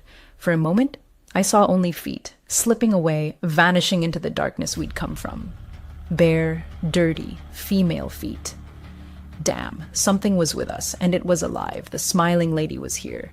I turned to Sarah. She was gone. What the... I was alone. Sarah's flashlight lay on the ground. What? Where was she? Was I screaming? I don't know. I left her flashlight. I needed one hand to grip the machete tightly. I couldn't go back. The lady was behind me. I needed to find her body, and I needed to burn it. And I needed to help Sarah. I frantically swept my flashlight around, searching for Sarah, when I noticed a backpack leaning against the cave wall. I cautiously approached it, knowing something watched me from the darkness. NASA. My sweaty palm slipped on the machete's handle, but I gripped it tightly. I quickly reached the backpack, scanning the cave, but saw nothing but rocks. I turned my attention to the bag's contents. It was already open. She hadn't been here long, maybe less than a week. I barely glanced through it. An old tarp, a lighter, and the same small kerosene can ID taken. The same type provided at the fire tower. Also in the bag, a knife. The same style as the one ID found in Olivia. Sector, only bigger. Same gold trim with silver and black patterns. Engraved on the knife, your pair of knives, your pair of hearts, my Henry. Another of Henry's knives. This was Henry's bag. I opened the knife. Recently used, its once sharp blade now dull, stained with rock residue. I shone my flashlight on the wall where the bag leaned. Carvings, scratches on the rock. 10. Sarah lies. A crack behind me. I spun and saw Sarah. She was smiling. Sarah, I started. Her eyes were locked on me. She saw me through the darkness. Her hands began breaking, as if the air around them crushed them. They snapped, her elbows bending backward as bones jutted, hugging the skin under her forearms with each crack. Her smile widened. Soon, it stretched unnaturally across her face. Her eyes were wide with joy. Her skin turned whiter, her hair longer. She was unrecognizable. Sarah. Now I recognized her as the smiling lady. I fell for it, just like Henry. She needs darkness. That's why she roams at night. That is why I felt watched when leaving Olivia's sector. But she couldn't act in daylight. She watched me as Sarah by day, but attacked as the smiling lady at night. That note in Olivia's sector describing my appearance. Only Sarah had seen me before. God, I feel so stupid. I was safe from her in daylight, but now it's dark, and she's changing. She died in darkness, and now she lives in darkness. I stood up, my machete trembling in my hand. I cautiously approached her. I was ready to strike. In a burst of movement, I was grabbed from both sides. Creatures crawled over me. I felt their bony hands dragging me down. I counted 5 as I struggled against their grip. Too many. Too strong. My flashlight fell from my hand and now shone toward me. I made out my attackers. Faces, Henry, his wife, his child, a tall man, Ron, and Olivia. They held me. Olivia's broken arms cut me as I struggled. Her shattered bones were sharp as they all pinned me to the ground. They smiled. I glimpsed Sarah as she lunged from the darkness and sank into my chest. A new person lives in my fire tower. He has a family, and a dog that visits him. We leave the darkness only when she tells us to. She doesn't and want to lose us. I smile now, and when she tells me to burn, I burn too. I am writing this to warn you about the smiling lady in the woods. Dawn, to try to find me. This will be the last time I speak to you. Dawn, and look for me. I belong to her, and she'll never lose me. At 16, he began his working life at a pizzeria located in a suburb of a large metropolis. Initially, his duties were limited to assisting the chef in the kitchen and maintaining cleanliness. However, after a couple of months, management offered him a weekend courier job, filling in for the main pizza delivery driver. He, of course, agreed, seeing it as an opportunity to earn more money and gain new experience. Soon, something unexpected happened. The main courier suddenly quit. After delivering an order to one of the houses, he returned to work in a state of extreme shock. Something in his eyes and facial expressions spoke of the terror he had experienced. Following a heated 15-minute argument with his boss, he emerged from the office and, with a final "good luck, kid," announced his departure. When asked the reason for such an abrupt decision, he merely replied that it was a shitty job, and, patting his young colleague on the back, left the pizzeria. The story's protagonist felt it was more than just difficult working conditions, but didn't give it much thought. This was their last encounter. Thus, for several weeks, he performed the duties of a courier until management found a replacement for the departed employee. Approximately 2 weeks after starting as a courier, his boss handed him the address of another client. As usual, he entered the address into his GPS and set off, admiring the sunset. He hoped the delivery wouldn't take long, and he could return home quickly. To his dismay, the house was located in a remote rural area, where homes were spaced about a quarter of a mile apart. As he pulled up to the two-story house, he felt an unexplainable unease. The overgrown lawn, weeds, dead trees, an old, unfurnished porch gave the impression of abandonment. It seemed as though no one had lived there for a long time. Nevertheless, he got out of his car and knocked on the door, hoping his boss had made a mistake with the address, and he could leave this eerie place as soon as possible. Suddenly, the door lock rattled, and the door slowly opened. Standing on the threshold was an elderly woman, about 70, with gray hair, several missing teeth, and painfully thin. Her piercing gaze instilled genuine horror. Mustering his courage, he decided to remain polite. "Pepperoni pizza?" he asked as friendly as he could. "Yes," she croaked, as if her throat was sore. "Great, here you go," he offered her the pizza, but she, showing no emotion, continued to stare at him, not taking the order and fumbling in her purse. "You didn't come alone?" she asked unexpectedly. He froze, then quickly looked at her. Her intense gaze didn't waver. That question truly scared him. No," he replied. "Where's the other one?" "He ran away from me last time he came." Ran away, flashed through his mind. It made no sense. The previous courier had quit weeks ago. He tried to explain the situation, but the old woman, ignoring his words, continued rummaging in her purse, trying to find money, or so he thought. The search continued for a full minute, which felt like an eternity. With her hand still in her purse, she suddenly froze and looked at him with an expression that couldn't be clearly interpreted. She seemed to be deep in thought. He noticed something in her right hand, but couldn't make out what it was. At that moment, genuine panic seized him. What if it was pepper spray, a knife, or even a gun? Was it really that hard to get $10 out of a wallet? Suddenly, behind the old woman, he saw a shadow, the silhouette of a man approaching the door. Simultaneously, he heard footsteps crunching on leaves to his left, near the porch, and heard a rough male voice say, "Hey." He turned and saw the head of a middle-aged man, with an angry expression peeking from around the corner of the house. As this man started to climb onto the porch, he knew he'd had enough.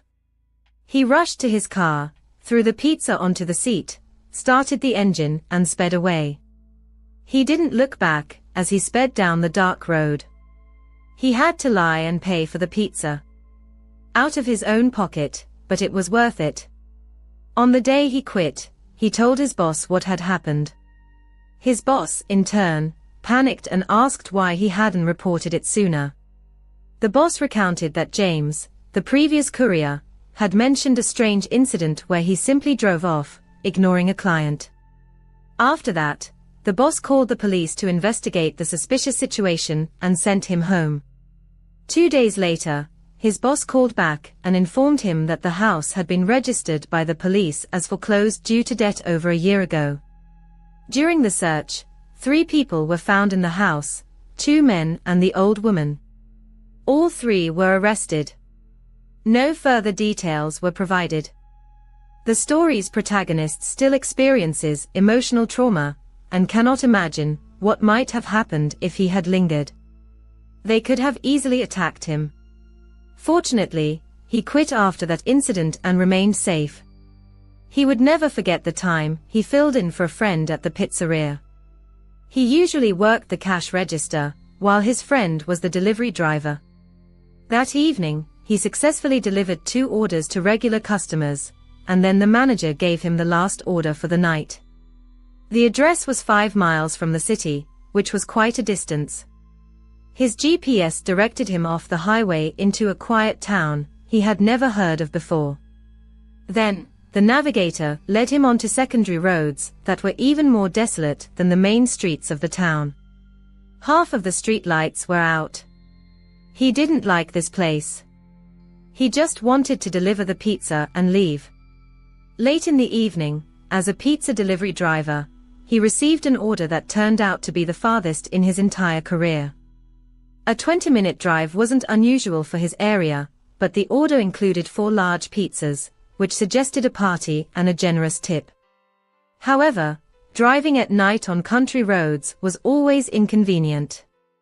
Upon arriving at the specified address, he discovered an old, sinister-looking building, lost deep in the woods.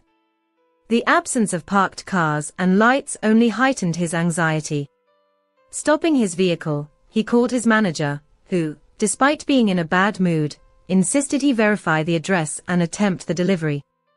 The manager was known for his anger regarding returned orders, and the prospect of bringing back 4 pizzas caused the delivery driver serious apprehension. Despite his intense unease, he got out of the car and headed towards the door. The lack of a doorbell forced him to knock loudly. The silence that followed was broken by rustling sounds from within. He knocked again, announcing himself as the pizza delivery driver, but silence once again prevailed. Suddenly, a movement flickered in the window. Someone was staring at him, their eyes unnaturally wide, their gaze fixed and terrifying. Overwhelmed with horror, he dropped the pizzas and rushed back to his car. But when he tried to start the engine, the car refused to obey. Only on the 3rd attempt did he manage to get it moving. However, as he drove from the grass onto the country road, he felt the car behaving strangely. Soon, a loud scraping sound echoed, and the car came to a halt. Getting out to assess the damage, he felt a chilling terror. All 4 tires were punctured, and he realized this had happened while he was knocking on the door. Instead of running, he locked himself in the car and called 911. The operator advised him to stay hidden and wait for the police to arrive, remaining on the line. A shiver ran through his body as he realized he was trapped in the middle of a dark, endless forest, knowing that help would not arrive soon. He was extremely uncomfortable being in the car, so close to whoever had committed this act of vandalism. Recalling another incident, he recounted a delivery to a single-story house, where he was met by an elderly man, with a pale face and a grey mustache. The man seemed nervous and insisted on inviting him inside while he waited. Unable to resist the persuasion and escaping the cold, the delivery driver entered the house, but immediately felt uncomfortable. The man disappeared into another room, then suggested he go down to a dark basement for the money. Refusing, the delivery driver heard footsteps in the basement and, sensing danger, tried to. When someone moves into a new home, especially in an entirely unfamiliar neighborhood, certain aspects inevitably capture their attention. First and foremost is, of course, the house itself, its immediate surroundings, and the lifestyle and habits of future neighbors. Equally important are accessibility and the availability of nearby amenities. Unfortunately, however, people often rush into hasty decisions, and haste in matters of such importance frequently leads to serious risks. Sometimes even the most seemingly insignificant detail, like the one mentioned below, can foreshadow an elaborate deception whose scale may be beyond imagination. Just such an unexpected twist awaits us in the story that follows. In the city of Chennai stands a house that compels every passerby to involuntarily slow their step and think twice before walking past, whether it's a bright sunny day, a pitch-black moonless night, or a gloomy, rainy evening. But a man named Kabir was completely unaware of these peculiarities. His job aboard a ship frequently required him to relocate from one place to another. Today, we recount how his life changed dramatically after he moved into this mysterious colony. The story begins roughly 10 years ago. Kabir's employer decided to transfer him to Chennai. Upon arrival, he was astonished to find rental prices unusually high everywhere. It seemed unbelievable that even in a major metropolis like Chennai, he would have to pay such exorbitant sums just for a roof over his head. Desperately searching for a suitable option, he eventually stumbled upon an offer from his own company, a very old building with astonishingly low rent. For Kabir, this was an obvious advantage. Though the structure was dilapidated, it was conveniently located near his office, and the port, where his ship duties often took him, was also easily accessible. Everything he needed was within reach, almost magically so. But what could possibly be the catch? On his very first day, Kabir noticed something highly unusual. As dusk fell, all parents hurriedly called their children indoors. Within an hour and a half, every child had vanished from the streets. The only person visible outside was a solitary drunkard openly drinking alcohol right on the road, seemingly oblivious to his surroundings. After a while, Kabir looked down again and saw the man still sitting in the same spot, motionless. Suddenly, the old man smiled and waved at him. Kabir thought, what's so strange about that? It's raining, it's dark, there's no one outside, no children, no adults. Why is this old man sitting alone and waving at me? Then the man gestured for him to come down. Kabir decided, alright, since he's calling, I'll go down. Maybe he has something to say or needs help. As he descended, his neighbor Pyle stopped him. With unmistakable anxiety, she asked, Kabir, why are you going down at this hour? Puzzled, he replied, but it's only evening. Is it really that late? Pyle, her expression grave, said, you don't know why we never go out in the evenings in De Monte Colony. Kabir countered, no, I don't. I understand you're afraid, but I don't know why. What's going on? Insisting, Pyle asked, but why were you coming down? He explained, there was an old man down there waving at me. Pyle then walked to his window, pointed outside, and said, look, there's no one there. Seeing the street empty, Kabir was slightly surprised but quickly added, maybe he's already left. I was about to come down, so perhaps he just moved elsewhere. Yet Pyle replied with an air of mystery, you still don't understand. What you saw isn't exactly a lie, but it's not exactly the truth either. That man isn't a man at all. He's a wandering spirit you've just encountered. Then, as if lifting a veil, Pyle revealed the story. In the 19th century, a Portuguese businessman named João de Monte moved here. He acquired substantial property, and the area became known as De Monte Colony. John hadn't come alone, he brought his wife, Mary, and their 20-year-old son. They were a wealthy, harmonious family living in comfort and peace. But over time, Mary began suffering from a mental illness, gradually losing her mind until she sank into madness. Her condition worsened daily until she finally passed away, leaving her husband and son in profound grief. Soon after, perhaps unable to bear the weight of his loss, their son suffered a heart attack and died as well. João de Monte was now the sole survivor, broken and alone. He spent his days sitting and drinking incessantly, trying to drown his sorrow, seeing no purpose in life. He idled away his time, drank, and disturbed the colony's residents with his inappropriate behavior until the day he, too, died and left this world. Yet just months after John's death, every resident of the colony began noticing something strange, deeply, chillingly strange. Whenever they sat with their families, wives, and children, laughing and playing, they would hear from afar the sound of weeping filled with unbearable sorrow. Drawn by curiosity and fear, they would follow the sound only to find none other than John, sobbing bitterly, as if his soul could find no peace. Gradually, everyone became aware of this phenomenon, and a cold, penetrating fear gripped the entire community. Pyle explained that this was precisely why no one dared go outside in the evenings, when shadows lengthened and the world sank into twilight. No one wanted to be out there, for everyone knew the tragic, inexplicable history of this place. Then Pyle warned Kabir once more, her voice firm and compelling, Kabir, I strongly advise you not to go down now, it will turn out very badly for you. With that, Pyle hurried away, leaving Kabir alone with his thoughts and growing unease. Back in his room, as if trying to shield himself from an invisible threat, Kabir made a firm decision, no, I won't go down.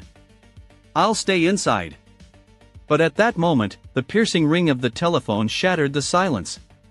Kabir picked up the receiver, it was his boss, demanding his immediate presence at the office in a commanding tone. Something urgent had happened, a critical error requiring his instant attention.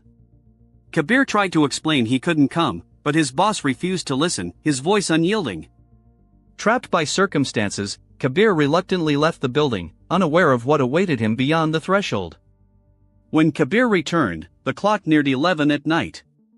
As he entered the colony, he found the atmosphere unchanged from 6 hours earlier, absolute silence reigned, and not a soul was in sight.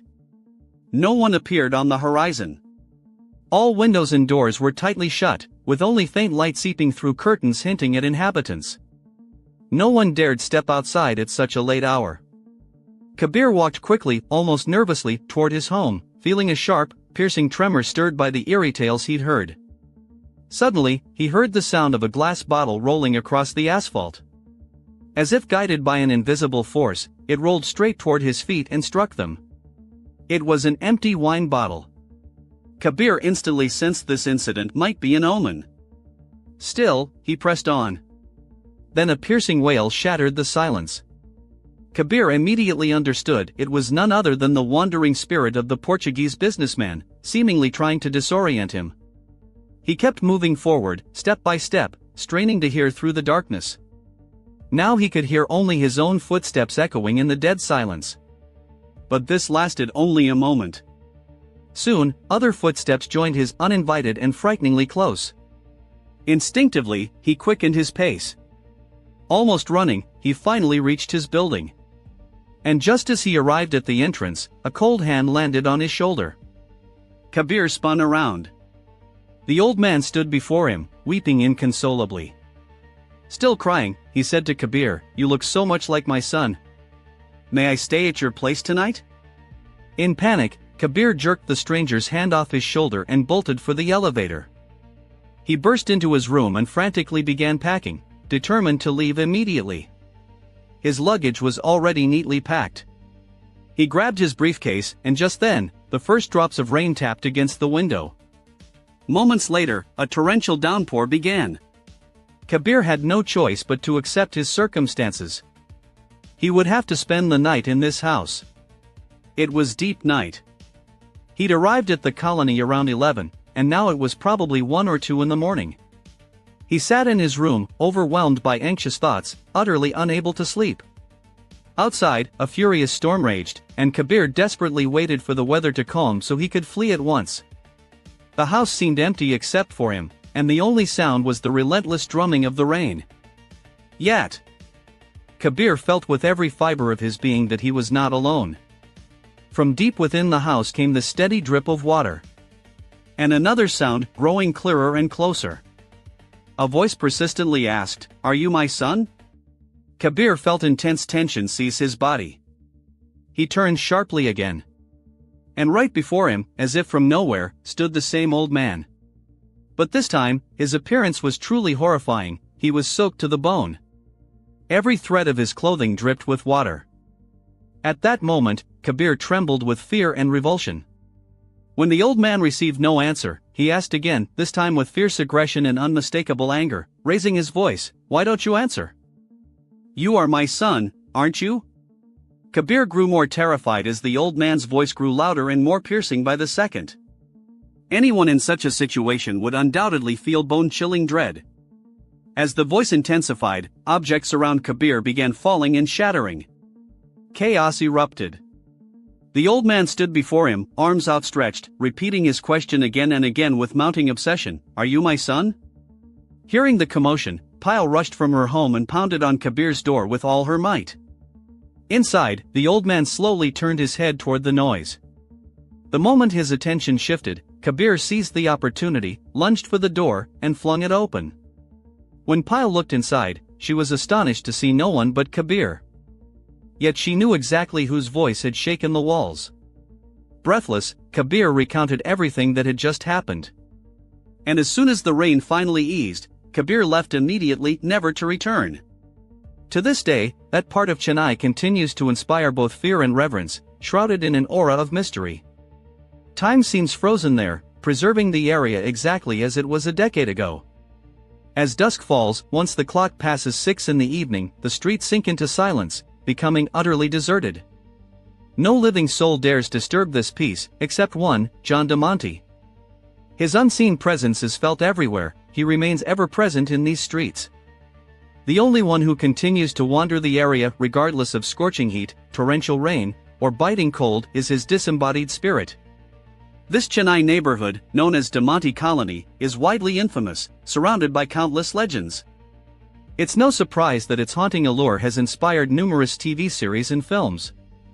The very fact that filmmakers invest heavily in adapting its chilling story is a testament to its extraordinary notoriety and terrifying mystique. Not every spiritual manifestation is malevolent, just as not everyone is benevolent. The essence of these encounters lies in their desire to share their profound, sometimes unbearable, suffering with the living. They do not seek to bestow joy or comfort, that is not their purpose. Their sole wish is to show what they endured during their earthly lives. If their departure was agonizing, they will strive to convey that pain, because causing distress is the only way they can express their unimaginable suffering. Such is the true nature of these phenomena. As for Demonte Colony, it is, without the slightest exaggeration, a cursed place. Jokes or casual attitudes have no place here. Countless online articles, films, and series dedicated to this location only reinforce its ominous reputation. It is indeed a profoundly haunted site, where the boundary between worlds feels especially thin and permeable. And should fate ever lead anyone there, they need only glance at the clock. What if it already shows 6 in the evening? In such a sinister place, absolutely anything could happen. N.U.S. Mark Allison, a landowner with 700 acres of fertile land south of Grinnell, near a busy highway, was completely absorbed in the harvest. Time was of the essence, and he needed to gather the crop before the rains that the weather forecasters had predicted. Warnings from the local agricultural cooperative added to the pressure, forcing the farmer to work to his limits. That evening, he decided to stay late to finish harvesting the western section of the cornfield, which stretched out in a flat, seemingly endless expanse. Driving the combine, which cut through the field in 12 rows, felt like moving through a long, monotonous corridor. Bright moonlight flooded the surroundings, clearly outlining the boundaries of the property. The air felt autumnal, fresh and dry. Mark sat in the cab of his reliable John Deere, with its 12-row header, the auger neatly folded away, and the hopper half full. Inside, the atmosphere was warm and comfortable, with the machine emitting a steady, soothing hum. Hot coffee sloshed in the thermos, and local AM radio played softly from the speakers. Suddenly, the usual course of things was disrupted by a strange sound.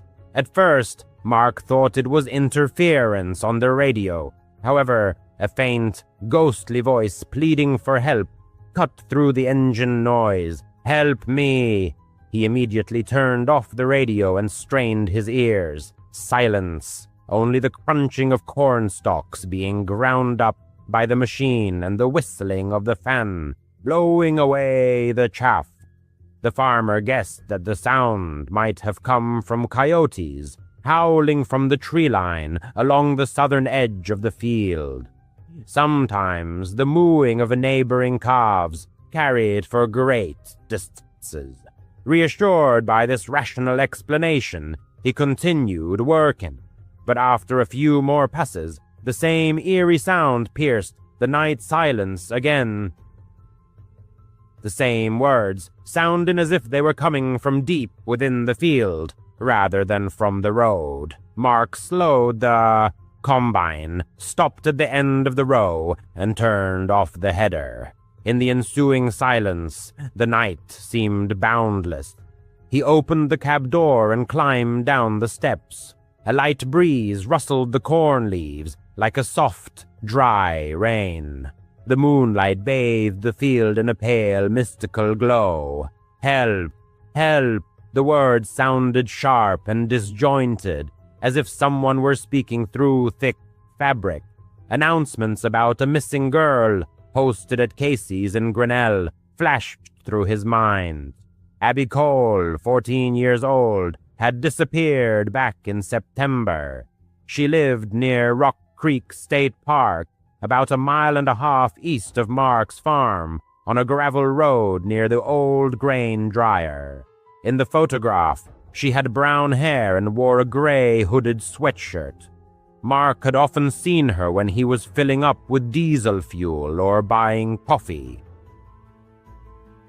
Deciding to investigate the source of the strange sound, the farmer grabbed a flashlight from the cab and, for good measure, tucked a wrench behind his belt and his jacket.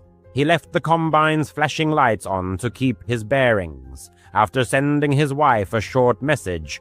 Hearing noise in Westfield, checking it out, phone dying, Mark stepped into the corn rows. The dry leaves rustled under his feet. The ground was hard on top but soft and yielding underneath. His boots crunched softly.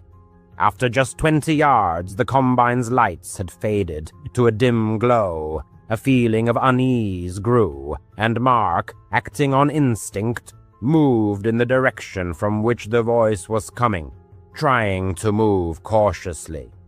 "Help, please!" The sound was very close, almost from under the ground.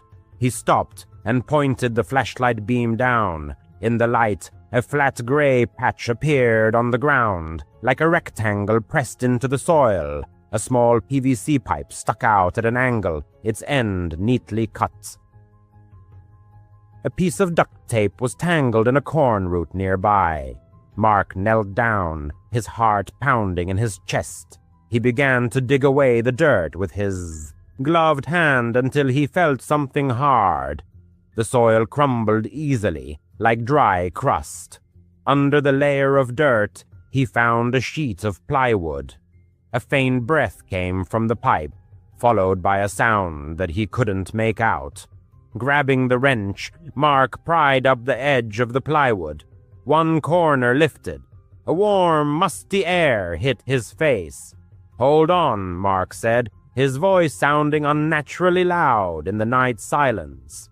The pipe rattled against the wood as he lifted the plywood higher. Sliding his fingers under the sheet, he raised it a few more inches. The flashlight beam illuminated a small space below, no bigger than a dog crate. He saw reflecting eyes, a small mouth trying to say something, a gray, hooded sweatshirt, and brown hair matted to a forehead.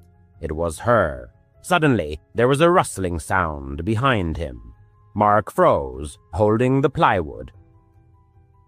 The flashlight beam trembled, catching cornstalks bending unnaturally in the darkness. Another sound, not the wind. Someone was nearby, their breathing louder than Mark's.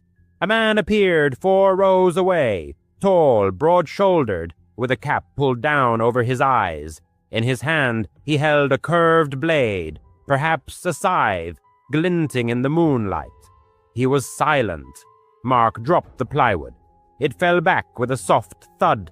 The pipe clanked, and a faint sound came from below, perhaps a word.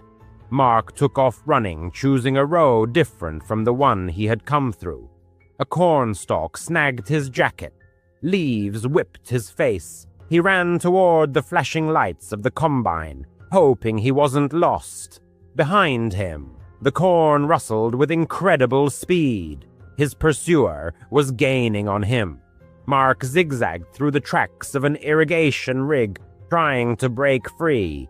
The flashlight beam swung wildly, offering little help. The combine lights pulsed ahead, seeming impossibly far away. His foot sank into a soft spot, and Mark was mired to his ankle. Pulling his foot free, he kept running. He heard the whistle of a blade cutting through a stalk with a sharp crack. His pursuer was close enough that Mark could smell sweat and something sour. Reaching the combine, he began to climb the ladder. It seemed endless, like in a dream when you can't move fast. Mark slipped, banged his shin, and grabbed the railing. His jacket sleeve tore as he hauled himself into the cab. The door wasn't fully closed when the blade plunged into it. Metal rang, and the scythe scratched the glass, leaving a white mark. Mark slammed the latch. For a moment, he saw the pursuer's eyes through the window, empty and lifeless, as if he were simply doing a job.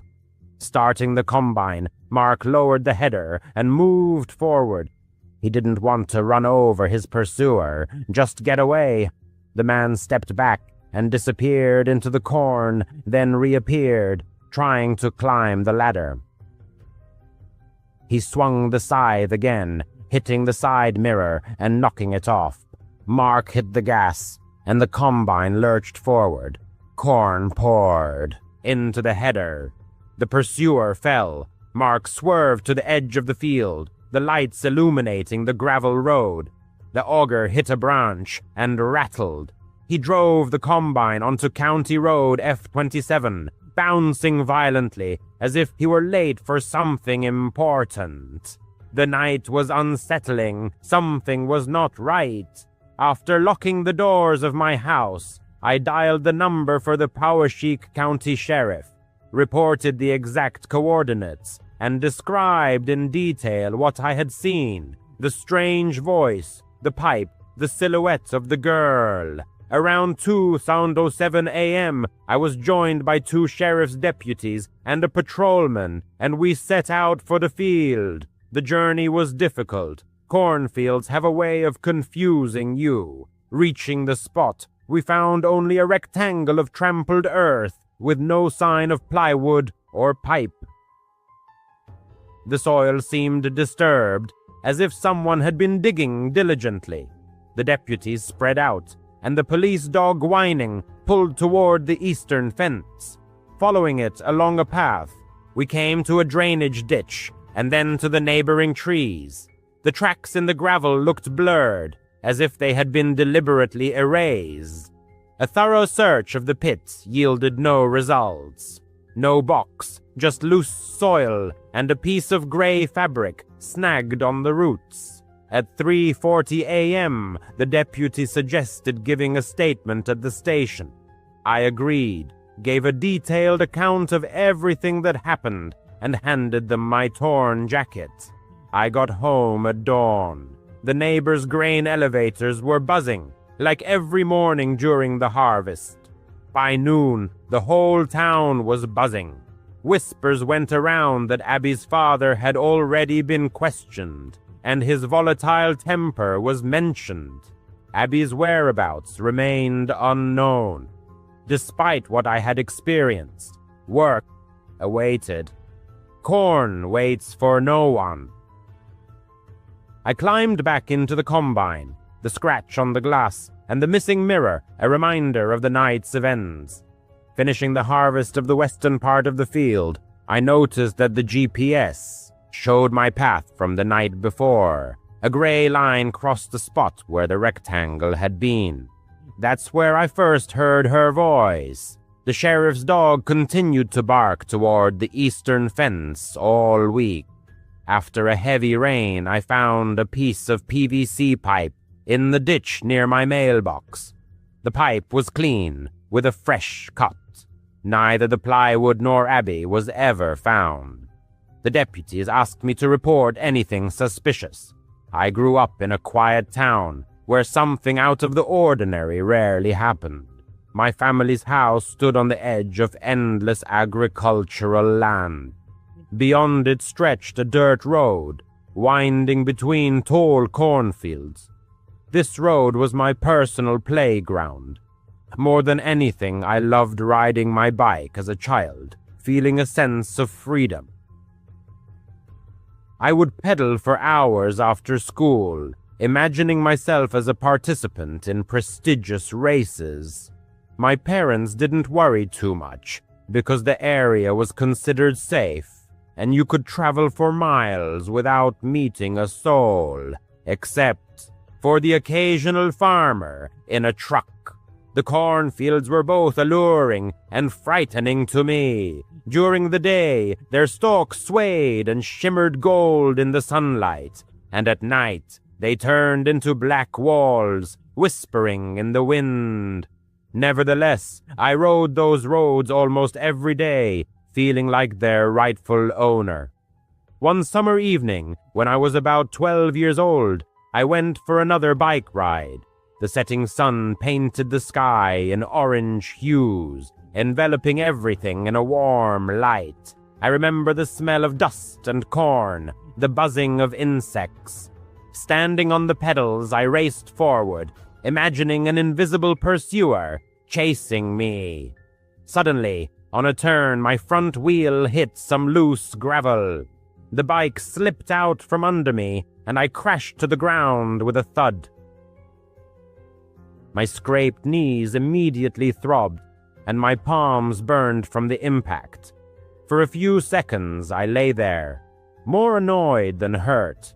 I hated falling off my bike, but since it happened fairly often, I just got up, brushed off the dirt, and checked the chain. It was at that moment that I felt something change around me, as if the air had become different. At first, it seemed like I heard the rustling of corn stalks, but not from the wind, as if someone was walking inside the field. Freezing in place, I stared at the edge of the field. The corn was taller than me, taller than most adults, and it was impossible to see anything further than a foot through it. I listened intently, my scraped knee throbbing, my hands shaking slightly, and then I saw him. About 30 feet away, a man emerged from the corn. I don't know how long he had been standing there or whether he had been watching me, but in the moment our eyes met, I knew something was wrong. He wasn't dressed like a farmer. His clothes were dirty, dark pants, a faded shirt. He looked ragged. His face was pale, almost gray in the fading light, and his eyes seemed unnaturally wide open, as if he hadn't slept in days. For a moment, I froze, trying to make sense of what was happening.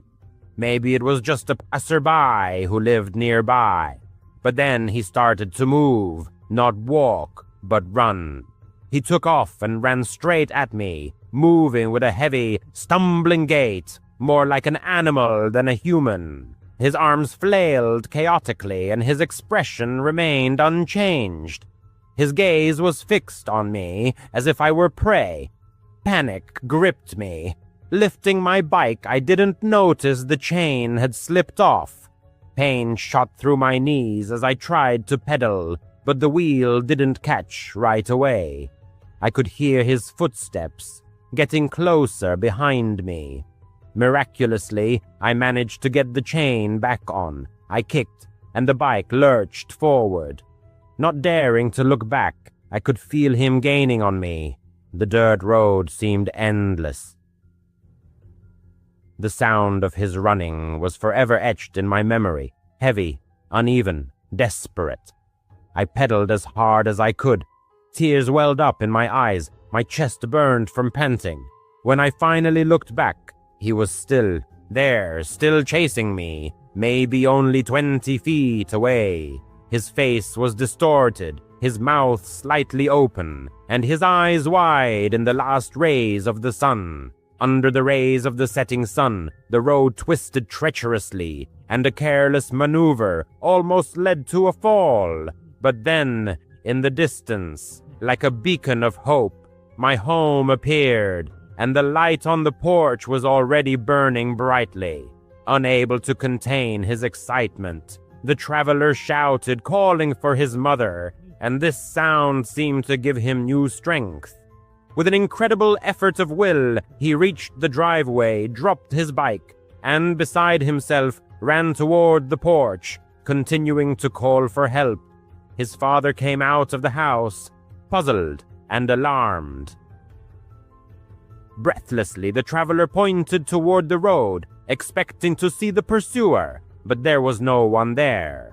The road was empty, and the cornfield stood in silence, leaving no traces. The father, armed with a flashlight, searched the area, but to no avail. The mother, meanwhile, was administering first aid, washing the scrape on his knee, while the traveler, gasping, tried to explain what had happened.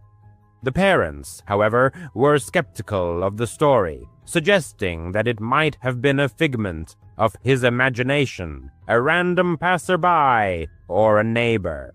But the traveler was sure of what he had seen. After that incident, he avoided riding his bike near the fields for a long time, and at night, looking out the window, he thought he saw an ominous figure lurking at the edge of the corn. The parents eventually decided to share the story with the neighbors, but none of them had seen anything, suspicious. One old farmer even joked, saying that this road likes to play tricks on children. The shadows move very strangely here. But the traveler knew that it wasn't a trick of the imagination. He still remembers how the pursuer's feet sounded, how he never took his eyes off him, whoever it was, and whatever he wanted, the traveler was. Lucky that his bike hadn't failed him at the most critical moment. The strangest thing was that the father, returning from the road, found tracks in the dust, starting at the edge of the cornfield and ending a few dozen feet away, as if the man had vanished into thin air. Many years have passed since then, but whenever he passes a cornfield, the traveler feels the same fear, the feeling that he is being watched, that something ominous is waiting for him beyond the realm of visibility. He never found out who the man was and what made him run out of the cornfield. And perhaps it's for the best, because the scariest thing about memories is not knowing what happened, but the realization that it could happen again. His name is John Harland. He is 68 years old, and he lives on a 200-acre farm near Mitchell, South Dakota. Mostly corn is grown here, stretching flat and endless under the wide sky. His wife, Mary, died in April 2019 of heart failure. She was 62 years old. Since then, he has been alone with the land. The days blend into a monotonous series of caring for the crops, repairing equipment, and watching the sun sink below the horizon. He is comfortable with the silence, or at least he used to be. The farm was their life. Mary loved this place, the way the wind played with the fields, as if with a living creature. After his wife's death, John often sat on the porch with a cup of coffee, looking at the corn rows, trying to feel her presence. Their son, David, 35, lives in Sioux Falls and calls every week, mostly for money. He has had financial difficulties, bad investments, and creditors. John has helped him as much as he could, but the farm no longer brings in the same income. It all started in August 2019, in the middle of the summer heat. The evening twilight was a time for walking along the edge of the field, checking the irrigation lines, and identifying pests. At this time of day, the world was transformed into golden shoes. One evening, when the sun had almost disappeared below the horizon, John noticed something unusual. A figure about 50 yards into the cornfield, slowly moving between the rows. Tall, slender, dressed in a light-colored dress. The way it fluttered in the wind reminded him of Mary, of how she loved to wander through the garden, lost in thought. John froze, squinting. His eyesight was no longer as sharp as it used to be. It could be a trick of the light, a play of shadows. He shouted, "Is anyone there?" But the wind carried his voice away. He stepped into the field, his boots sinking into the soft soil, and the corn leaves brushed against his arms. But when he got to the spot, the figure had disappeared, leaving only bent stalks, perhaps from the wind or wild animals. John dismissed the thought, deciding that old people are prone to seeing things that aren't there. But the next night, it happened again. At the same time, but closer to the house, the figure was moving purposefully, making its way through the corn. John managed to make out its outlines, long hair and a familiar gait. His heart clenched with pain. Mary, it can't be, he thought. He pushed his way through the rows, the corn stalks crackling under his jacket. "Mary!" he shouted louder than he intended, but in response, only silence, dirt, and a faint track, as if someone had passed through here. John stood there, breathing heavily, the field silent, broken only by the rustling of leaves. He didn't tell David about it when he came for the weekend. His son brought groceries, sat on the porch, and talked about his work. But his gaze kept wandering over the fields as if he was looking for something. "Are you okay, Dad? Aren't you bored here alone?" he asked.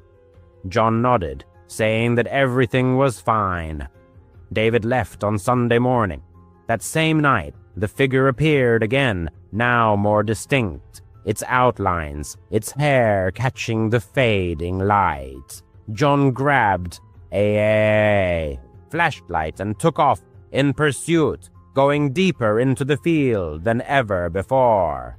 The corn closed in around him, creating the feeling of a maze with no exit.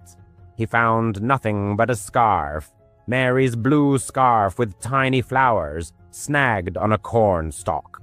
He gripped the cornstalk tightly, as if seeking support in a raging sea of grief.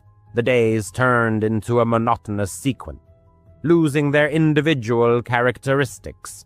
The ominous visions became obsessive, invariably arising in the twilight. He found things that belonged to her, an old gardening glove, half buried in the ground, a hair clip, shimmering in the dirty soil. Each find was perceived as a mysterious message, but from whom? Grief flashed through his mind. My mind is losing touch with reality. After dark, he stopped going out into the fields, preferring to stay in the house, locking all the doors. However, an irresistible attraction to the cornfield did not leave him, as if the earth itself was calling him. One day, consumed by a thirst for answers, he thoroughly searched the house. In Mary's dresser, he found her diary. The last entries showed her deteriorating health, complaints of abdominal pain and dizziness, which she had never mentioned to him. David brought tea today, so thoughtful, she wrote. Tea, he always offered her tea when he came to visit. Some kind of herbal blend, whose beneficial properties he was absolutely certain of. His stomach clenched painfully at the thought. A picture of the autopsy flashed through his mind, traces of some strange substance in her body, which were deemed insignificant. Heart failure, the doctors concluded, natural causes. And us. He continued his search, unwilling to accept such an explanation. In the attic, among dusty boxes, he discovered bank statements showing large withdrawals he hadn't authorized. Thousands of dollars had been transferred to David's account. Then he stumbled upon Mary's life insurance policy, which named David as the beneficiary in 2022. His hands trembled as the terrible truth dawned on him. Debt collectors had been hounding him for months. Was he so desperate as to commit such an act? He couldn't fully grasp the monstrous thought. Steeling himself, he dialed David's number. His voice was even, but there was an icy coldness in it.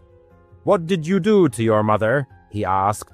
A heavy silence followed, broken only by a strained laugh. "Dad, you're scaring me." "You need to rest," David said, a strange tremor in his voice. With that, he hung up. That night, the ominous figure appeared earlier than usual, beckoning him toward the cornfield. Grabbing a flashlight, he followed. The corn parted before him like a curtain, revealing a small clearing. Someone had cut the corn stalks, doing so unnaturally and with a specific purpose. In the center of the clearing, he saw a half-empty bottle with the label torn off. He slipped it into his pocket. His heart pounded in his chest. Rat poison, he thought, slow, insidious, mimicking the symptoms of organ failure. In the distance, thunder rumbled, foreshadowing an approaching storm, typical of South Dakota in late summer. A strong wind picked up, bending the corn stalks. Suddenly, he heard footsteps, heavy and deliberate. He turned to see David standing at the edge of the clearing. Rain began to fall, and his face looked pale in the flashlight's beam. "Dad," he said in a low voice, "you're here again." He approached, rain streaming down his jacket. In his hand he tightly gripped a coiled rope. "People will understand," he said. "You've been seeing things, talking about Mom. They'll chalk it up to grief." His eyes were empty and cold, betraying a chilling calculation. Suicide staged in a cornfield. The perfect story. A deafening crack of lightning split the sky, and the storm unleashed its full fury. Rain stung his face as David lunged at him. He swung the flashlight, hitting him on the wrist. The rope fell from his hand. They began to struggle desperately, slipping in the mud, cornstalks whipping at them like claws. David was stronger than he expected, as if fueled by some dark energy. Perhaps guilt or desperation. "She was going to die anyway," he hissed. "And you're losing your mind. This is mercy." He managed to break free and stumbled into the rows of corn. The field had become a labyrinth. The rain and thunder drowned out all sounds. He hid, crouching as low as possible, and watched as David stalked between the stalks, calling out his name. Time seemed to stand still, minutes or hours, he couldn't tell. Suddenly he heard the faint sounds of sirens. That morning, he'd called the sheriff, leaving a vague message about his suspicions, the bottle, the money. They were probably coming to check on him. David disappeared into the raging storm.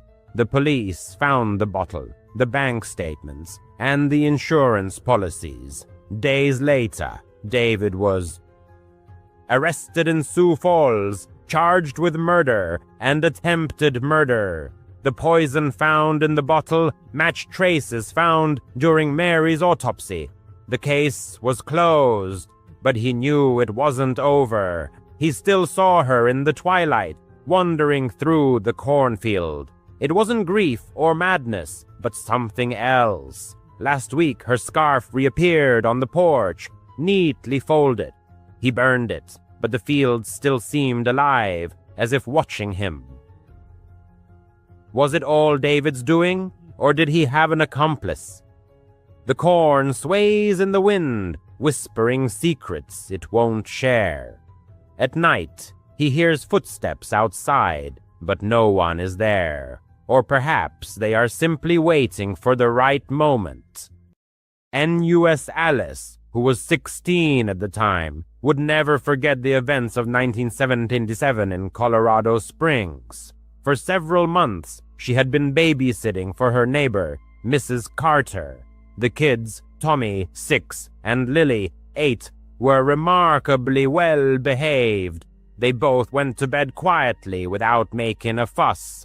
The task seemed simple, just a couple of hours of watching to prevent any mishaps, like an accidental fire, and some cash in her pocket. However, that night, February 7th, started routinely, but ended so dramatically that the memories still haunt Alice to this day.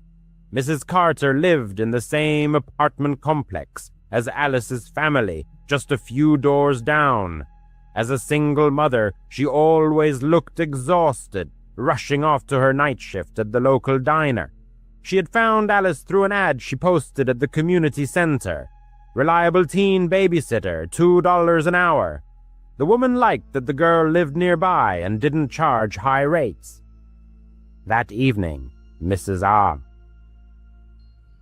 Carter kissed Tommy and Lily.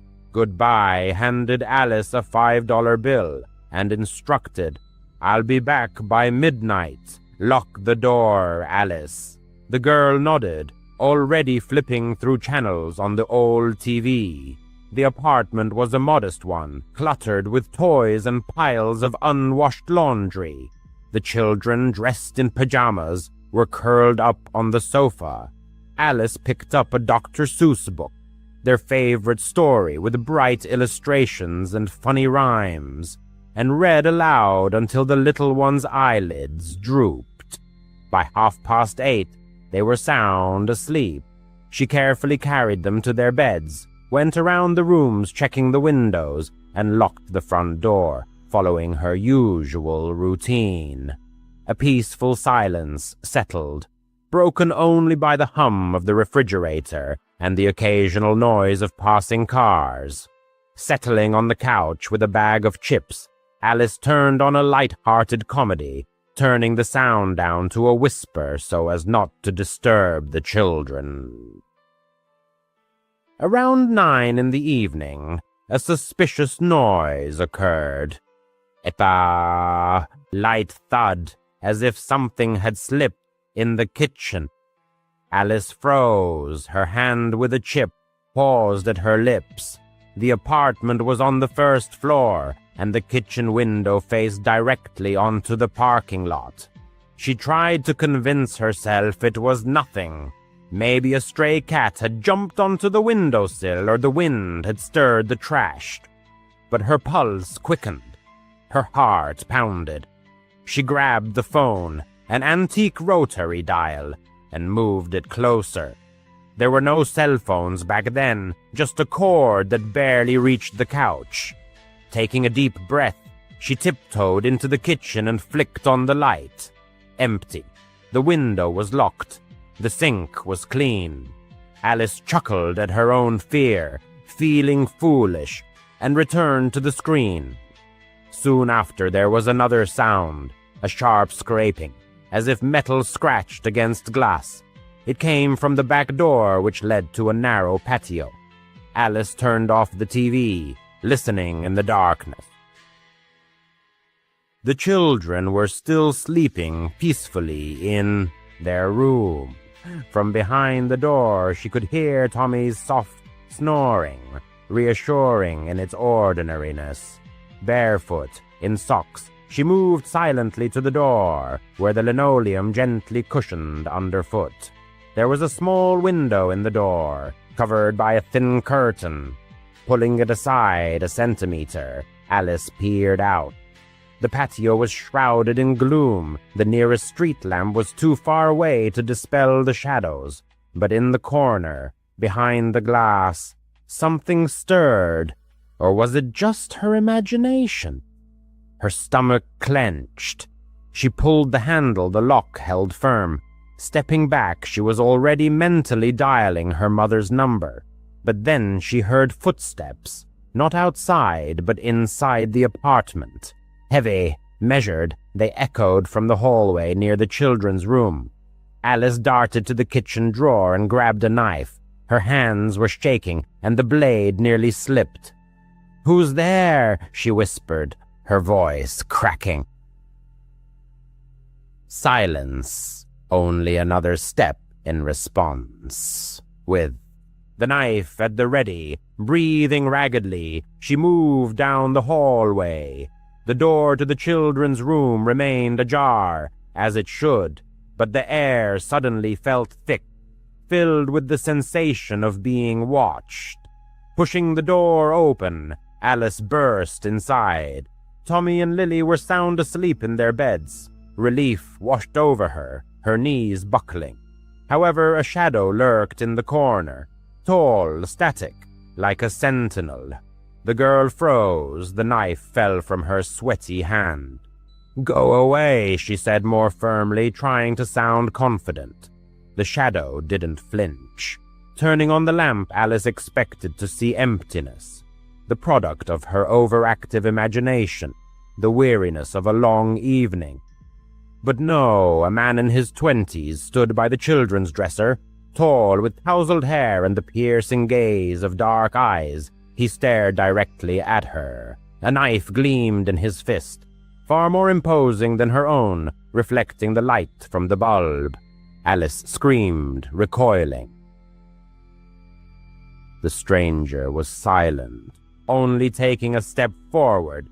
In a panic, she lunged for the front door, her fingers slipping on the lock, wet with sweat. Behind her, his boots thudded, heavy and relentless. Finally, the door swung open, and Alice burst into the parking lot, screaming for help into the cold night. A light flashed on in a neighboring apartment window. Someone shouted, "Call the police!" Barefoot, not feeling the asphalt burning her feet with frost, she ran on until she burst into her own apartment. Her father had already run outside, sensing something was wrong from the noise. He dragged his daughter inside, held her close, and dialed 911. The police arrived quickly. After inspecting the scene, they stated that the man had fled, the back door forced open with a tool. The children had slept through everything safe and sound. Thankfully, blood was found on Alice's pajamas, not her own, but smeared in haste when she brushed against the wall. Detectives collected samples along with fingerprints from the door. It later turned out to be William Kernan, a local college student who knew Mrs. Carter. He had often appeared in the complex, loitering aimlessly. He was not arrested that night. He had long since melted into the darkness. Decades later, in 2024, Alice stumbled upon a news story. The case was finally resolved. DNA from that blood perfectly matched the profile of Kernan, who died in 2010. Full verification was impossible. The body had been cremated, and there were no relatives left, but investigators had no doubt of his involvement. That same evening, he had stabbed a 14-year-old girl named Maria Hansel in a neighboring apartment. She, like Alice, was working as a babysitter and did not survive. Still, in her nightmares, Alice sees his eyes, icy, bottomless. After the incident, she refused to babysit again, never set foot in that complex again. At times, she wonders how close she came to the edge, to becoming just a line in a police report or a newspaper chronicle. She started babysitting for the Millers when she was 12. By 15, it had become a routine. Walk a couple of blocks, watch their 6-year-old son and 8-year-old daughter get paid, and go home. The children were rambunctious, completely messy, and devious in the ugliest ways. However, the money she earned allowed her to buy necessary school supplies and save up for a used bicycle. That Friday evening, Mrs. Miller said that she and her husband would be back around 11. Nothing unusual, she said, shrugging on her coat. The girl nodded, mentally planning, get the kids to bed by 9, finish her homework at their kitchen table, and be in her own bed before midnight. By 8:30, the house was quiet. The single lamp on the floor lamp softly illuminated the living room. Cartoons played at low volume. Rain drummed against the wide front window, and from time to time, headlights swept across the curtains, casting shadows. The children, exhausted from an hour of wild games, were curled up on the couch, wrapped in blankets up to their chins. She clutched to the remote to instantly mute any intrusive commercials that could wake them. 9 o'clock passed. She decided to give them an extra 10 minutes before carrying them upstairs. Getting up, she stretched and headed to the thermostat to turn up the heat slightly. And at that moment, everything changed. A dull thud at the front door, massive, decisive, nothing like the crack of a broken branch or a gust of wind. The lampshade vibrated slightly. A second blow sounded muffled, as if someone was pressing their ear against the panel. Her heart pounded. She looked at the children. Their eyes were now wide with fear. Pressing a finger to her lips, she whispered, "Hide behind the couch, not a sound." They obeyed silently, a feat for those restless kids, and scurried under the knitted blanket. She turned off the TV and the lamp. The room was plunged into darkness, broken only by the flickering numbers on the cable receiver. In this sudden silence, The sound of the rain intensified, but she still caught the commotion at the entrance, the rustle of soles on the mat. She pulled the phone out of her pocket. Not a single bar of signal. Their home network often acted up during thunderstorms, so contacting anyone was impossible. Backing towards the kitchen, she yanked open a drawer by the sink and grabbed the largest steak knife, the one she had washed earlier after heating up store-bought pizza for the kids. She tried to even out her breathing, creeping along the wall to the hallway leading to the door. In this rickety house, every inch of parquet betrayed her presence, so she leaned on her heels first, muffling any possible creaks. Halfway there was a new noise, the click of the mail slot, which opened and slammed shut. Someone outside was probing vulnerabilities, probably looking for a weak spot in the lock. The thought of escaping through the back door with the children flashed through her mind, but the backyard had no fence and backed onto a dense, dark grove. If the stranger went around the building, they would be trapped in the open.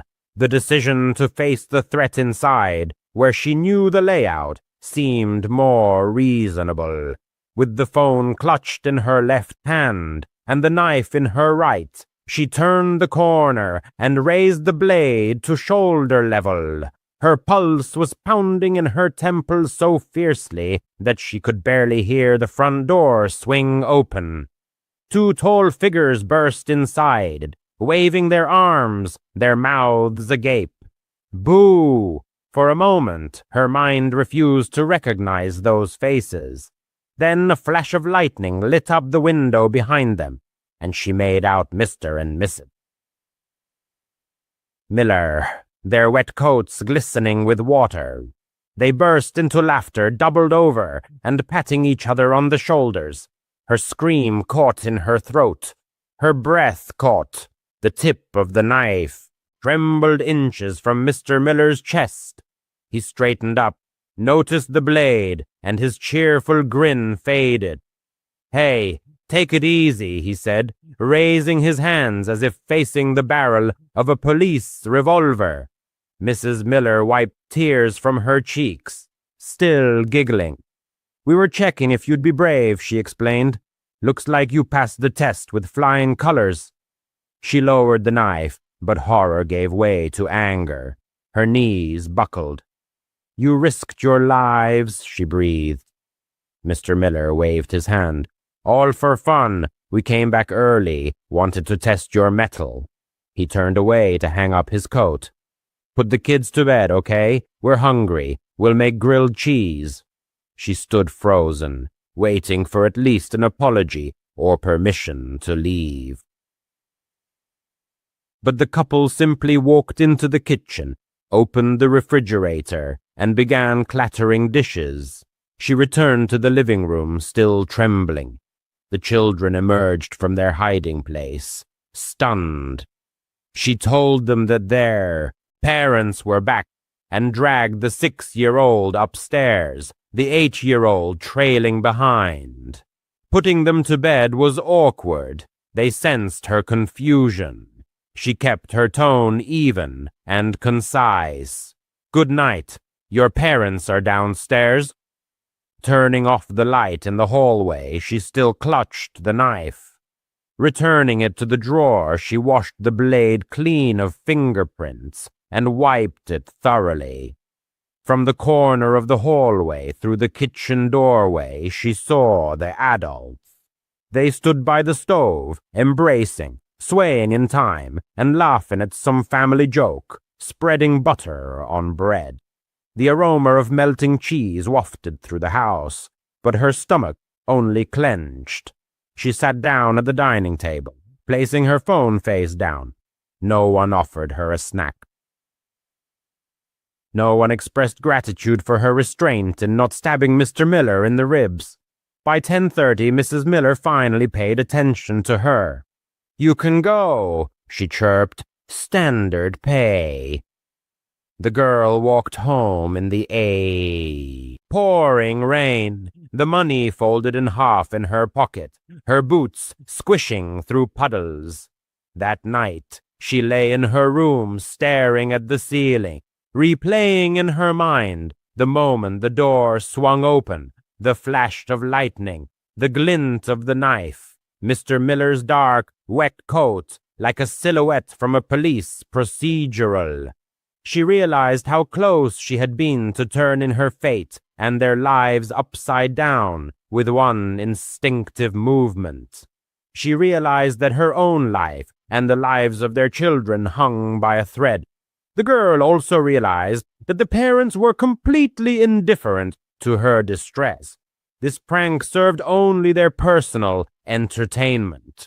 Since then, she no longer agreed to look after their offspring. When Mrs. Miller sent a message 2 weeks later, the girl replied that she was busy with schoolwork. After that, the invitations stopped. In the evenings, heading to the bus stop, she sometimes passed their porch. From the outside, the house seemed quiet. Ordinary warm yellow light shone through the windows. Toys littered the lawn. However, the chilling rush of horror they had caused for fun flashed in her memory. This incident taught her 2 important lessons. Panic feels as acute as a real threat, and some adults remain eternally immature. Now she carefully checks every door she enters, including her own. Her phone is always charged and ready, and if someone brings up a harmless joke built on someone else's embarrassment, she remembers the trembling knife in her hand and shakes her head firmly. No, the girl never particularly believed in ghosts, but after babysitting at the Thompsons' house, her certainty wavered. It was an ordinary-looking cottage at the end of Willow Street, right across from St. Mary's Church in her quiet, provincial town. The girl's mother worked as a kindergarten teacher and knew the Thompsons' sons, Ethan and Liam, well from her classes. Mrs. Thompson had called her one evening last summer because their regular babysitter had suddenly cancelled. She was 17, needed the money, and figured it was an easy gig. How wrong she was. The evening started uneventfully. Ethan and Liam, 6 and 8 years old respectively, turned out to be charming but restless scamps running around their dilapidated 2-story house. It was a typical house built in the 70s, with creaking wooden floors and a faint, musty smell, as if permeated with all the decades it had lived through. Mrs. Thompson left a clear list of tasks: feed the boys, oversee hygiene, and put them to bed by 9 in the evening. Nothing complicated. At 6:30, she was in the kitchen with them, preparing dinner. The boys insisted on tacos, so they were taking ingredients out of the refrigerator. Liam slammed a plastic container of store-bought salsa onto the table. She turned around for the cheese, and suddenly the container exploded. Sauce splattered everywhere, on the walls, cabinets, refrigerator, creating a scene reminiscent of a bloody massacre. The boys shrieked, a mixture of laughter and fright. The girl froze, clutching a piece of cheddar tightly, in complete amazement. She assumed the salsa was old, maybe fermented and built up gas. That's how she calmed herself, grabbing a roll of paper towels and starting to clean. The children helped, giggling nervously, but Ethan kept glancing towards the living room, as if anticipating someone's arrival. It took them a good 20 minutes to wipe up all the mess, and the pungent tomato smell stubbornly lingered. They were still wiping remnants off the refrigerator when a sharp crash came from the living room, as if something massive had collapsed. She told the boys not to move and headed there, her heartbeat accelerating. 2 photo frames, one with a picture of the boys on the beach, the other with the parents at their wedding ceremony, had fallen off the walls opposite each other. Both lay on the carpet, the glass intact, face up, as if they had been carefully placed on purpose.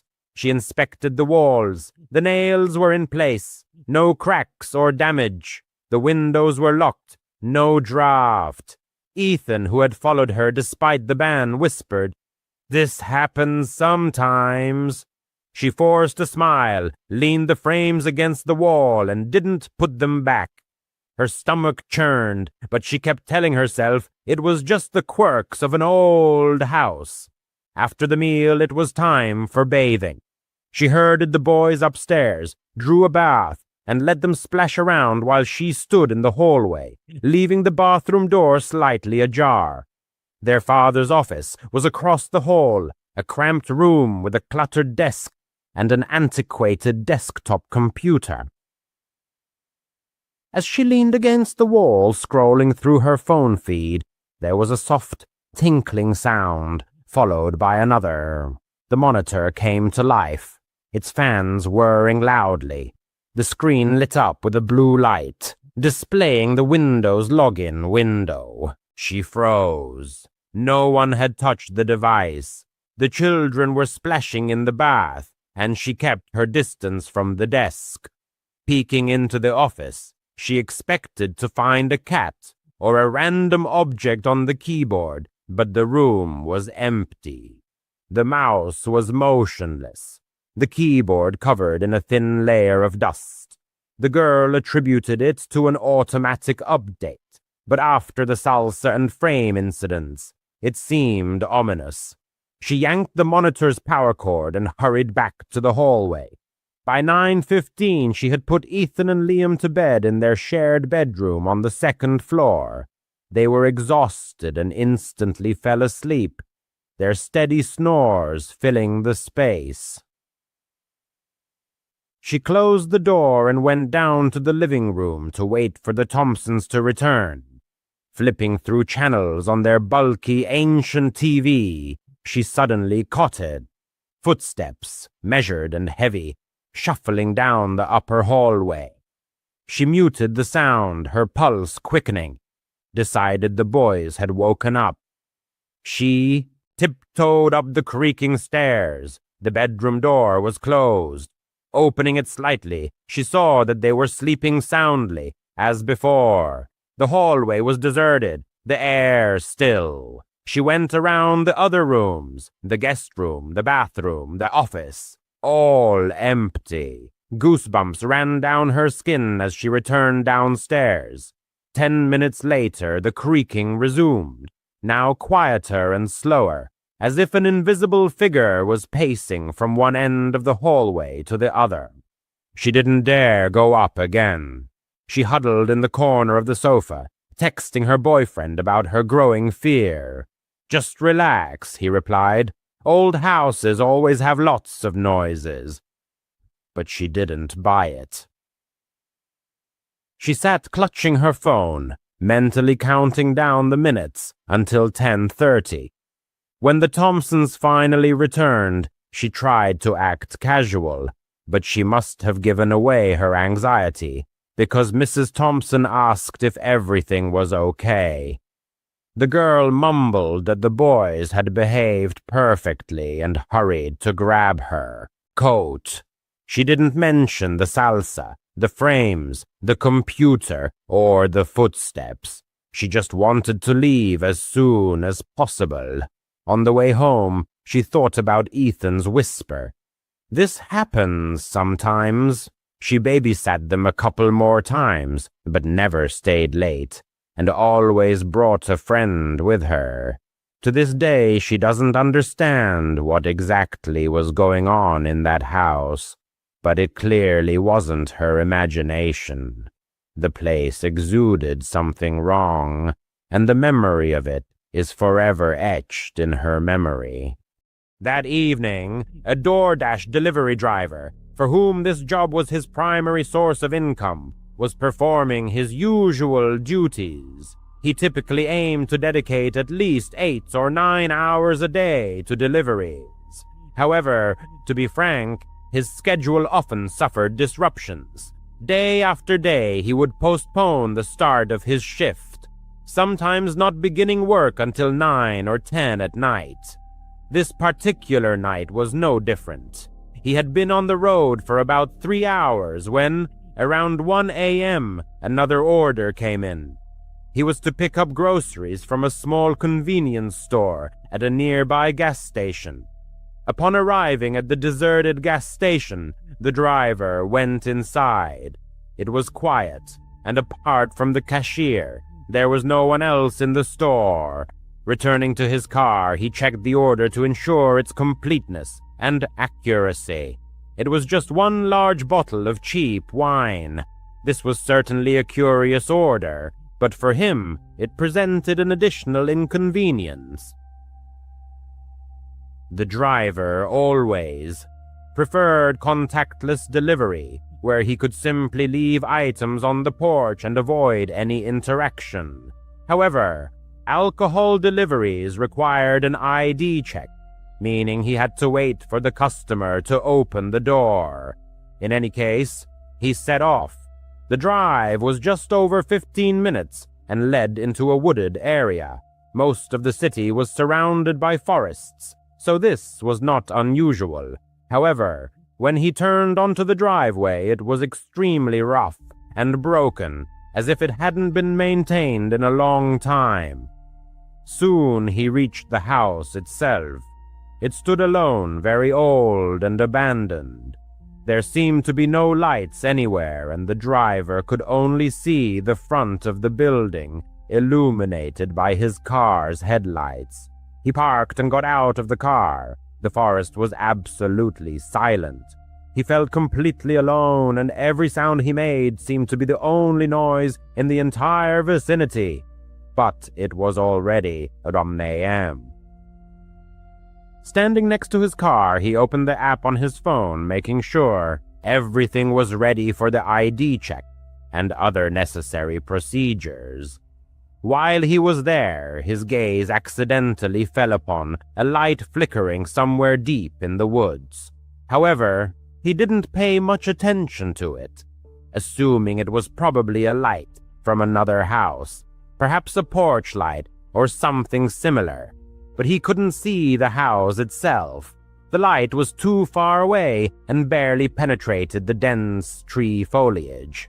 With the app ready, he headed to the porch. He didn't find a doorbell, so he knocked on the door. He heard the knock echo throughout the house, as it usually does in an empty dwelling. It was a bit strange, but again, he just ignored it and waited for someone to answer. In fact, the only thing that seemed unusual to him until this point was the complete lack of light in the house or on the porch. His headlights were still the only source of illumination, lighting up the front of the house. The fact that it was an old house in the woods was quite common in that area, so while it sounds strange, it wasn't off-putting to him. After a good minute of waiting, he finally heard some sounds from behind the door, and a moment later, it swung open. Immediately, as soon as the door opened, he noticed how dark it was inside. The driver expected to see some dim lighting further back in the room, or perhaps for the occupants to turn on a light as they approached the door, but this didn't happen. It was practically pitch black inside. He could barely make out the man standing in the doorway. He was quite tall and slender, with shadows obscuring most of his face. The driver explained that he just needed to quickly check his ID due to the alcohol. The man nodded and seemed to smile slightly, but it was hard to tell. He asked for a minute to get his wallet. His voice was slow and raspy. The man left the door open as he turned and walked down the hallway into another part of the house, disappearing completely into the darkness, just a few feet from the doorway.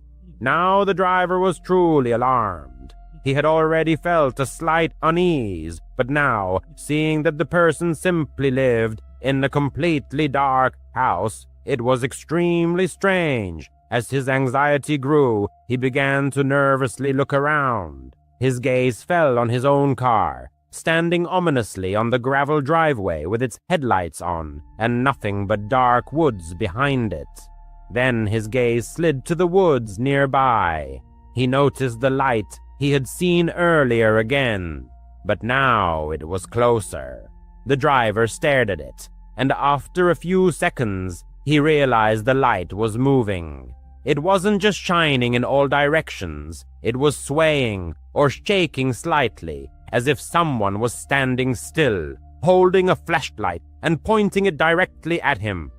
A chill ran down his spine. The light had to be only about 15 meters into the trees. However, outside there was still absolute silence. He heard no one and nothing. But as he looked at that light, he suddenly heard something from inside the house. The driver shifted his gaze back through the doorway, peering into the darkness of the hallway. He heard faint creaks of floorboards, as if someone was cautiously approaching the doorway. The driver jumped off the porch and rushed to his car. At that moment, the light in the woods moved again, but he didn't linger to find out what was happening. He got in his car and hastily drove away, still catching his breath. He tried to collect his thoughts, got back on the road and parked back at the same gas station. It was amazing how in such situations the mind so desperately tries to immediately come up with an explanation that everything was not as it seemed. He truly couldn't understand what exactly it was, but he was too exhausted to continue working. So after that, he drove home and ended his work for the night. Tom completed his night duties. A few days later, unable to shake off the intrusive thoughts, the narrator undertook a small investigation. His goal was not so much to uncover the true circumstances of what happened, but rather to convince himself that there was no cause for alarm. However, he soon discovered some very unsettling information. It turned out that the house in question was completely abandoned. It had been vacant for over 50 years, and this wooded plot of land should, in fact, have remained uninhabited. Furthermore, there were no other structures in its immediate vicinity. The narrator still cannot comprehend the events of that night, but is deeply convinced that he narrowly escaped imminent danger. In 2019, the narrator went to his older brother's country house to dog sit for 3 days while his brother was away on a business trip. His brother didn't want to leave his dog, Cooper, with strangers.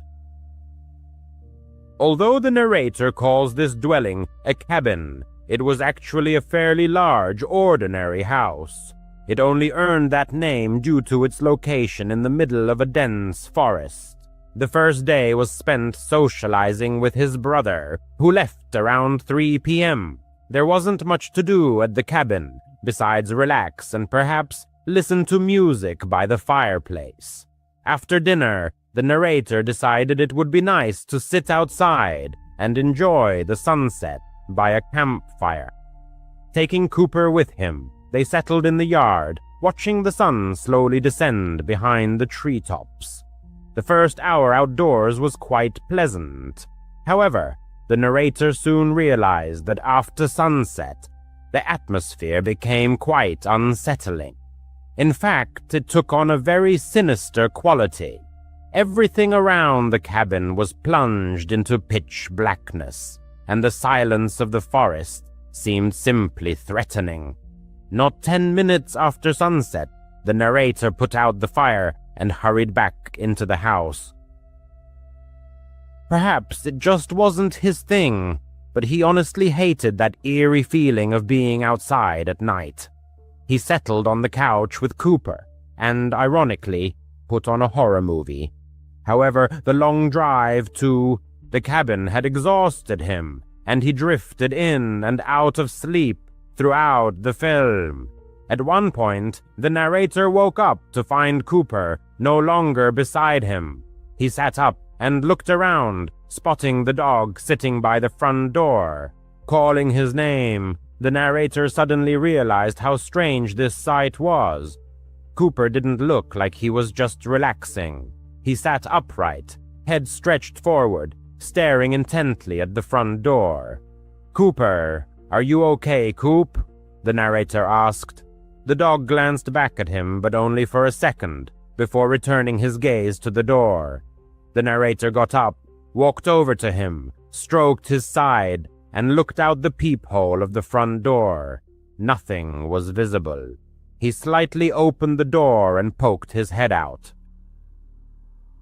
It was still too dark to see anything clearly, but it seemed like no one was outside, and there were no sounds of animals roaming around either.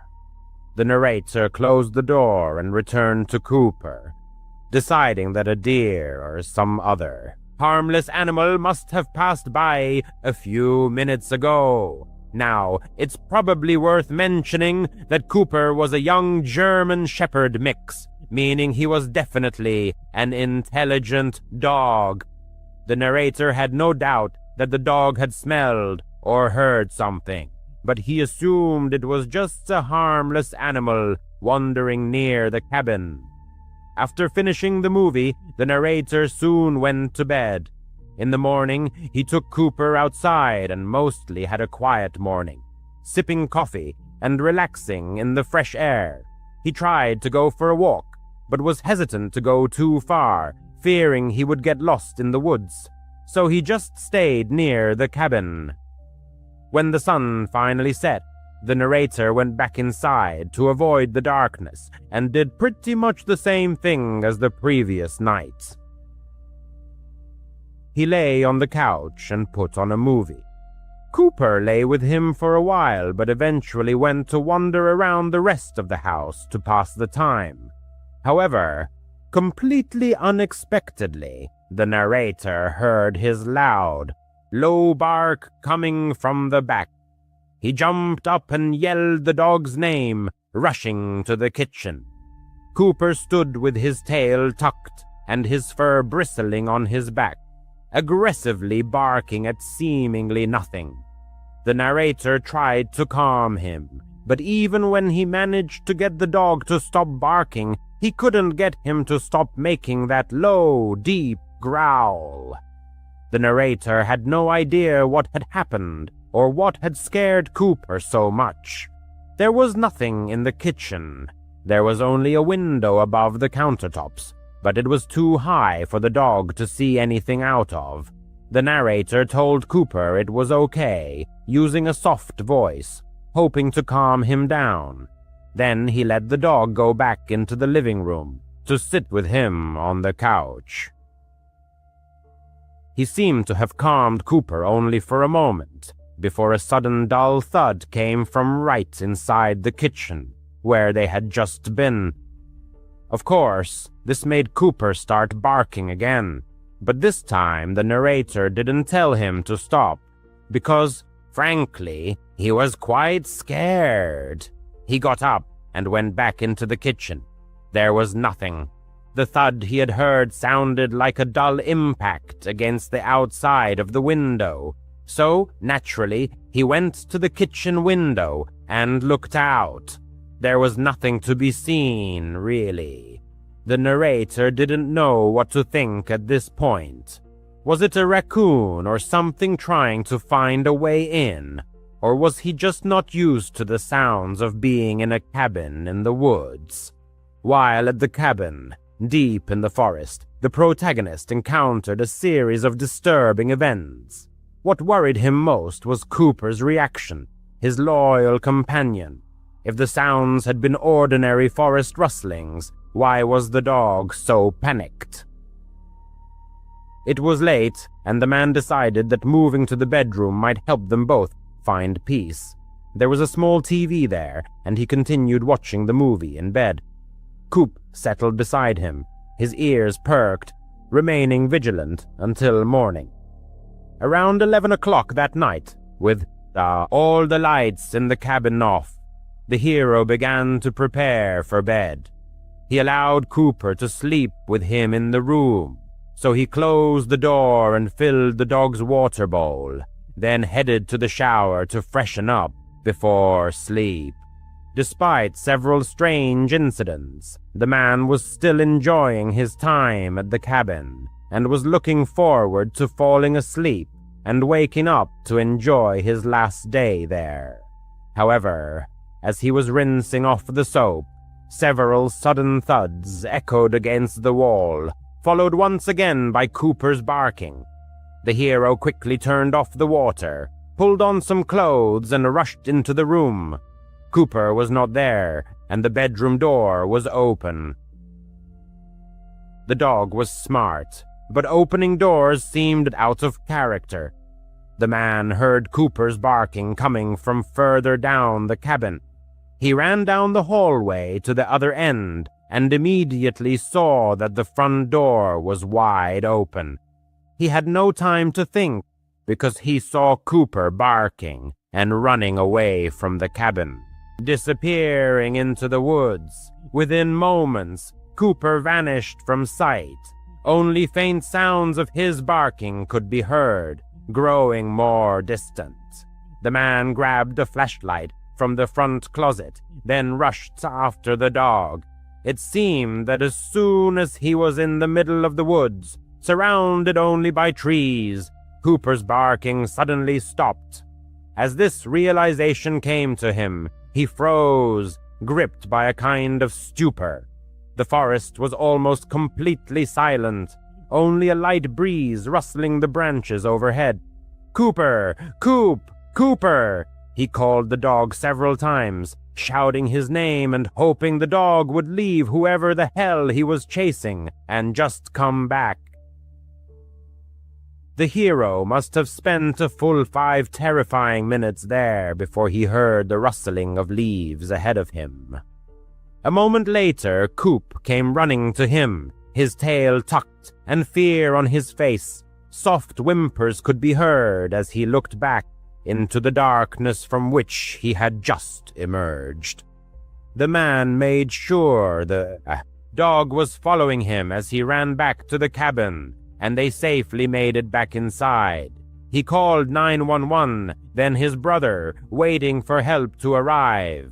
After that, they stayed in a hotel for the night until his brother returned the next day. Unfortunately, no further investigation into the incident followed.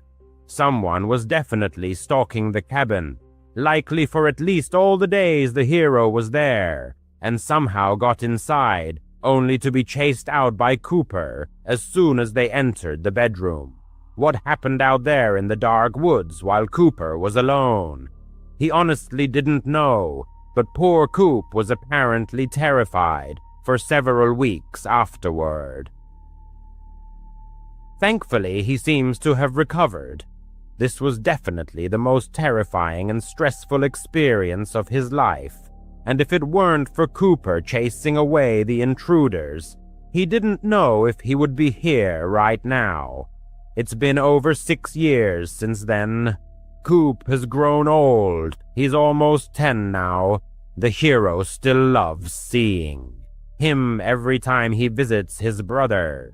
And even though the dog isn't his, he still loves him and appreciates what he did for him that night at the cabin, and for protecting his brother from whoever is still out there. Returning home after a long day at work, the hero found it was almost midnight. He usually took the train into the city, as it was an hour-and-a-half ride, but this time he knew he would be staying late, past when the trains stopped running. He was extremely tired, both from the prolonged work shift and because it was 2 hours past his usual bedtime. As soon as he drove out of the city and onto the long straight and deserted rural roads, the fatigue intensified, and it was hard not to fall asleep. He didn't feel an immediate threat of falling asleep at the wheel, but it was almost like torture being forced to stay awake. 40 minutes passed as he continued down the seemingly endless road, seeing no more than 4 or 5 passing cars, before he noticed something on the shoulder. It was a pickup truck, pulled off onto the grassy shoulder, but with no headlights on and no signs of people inside or nearby.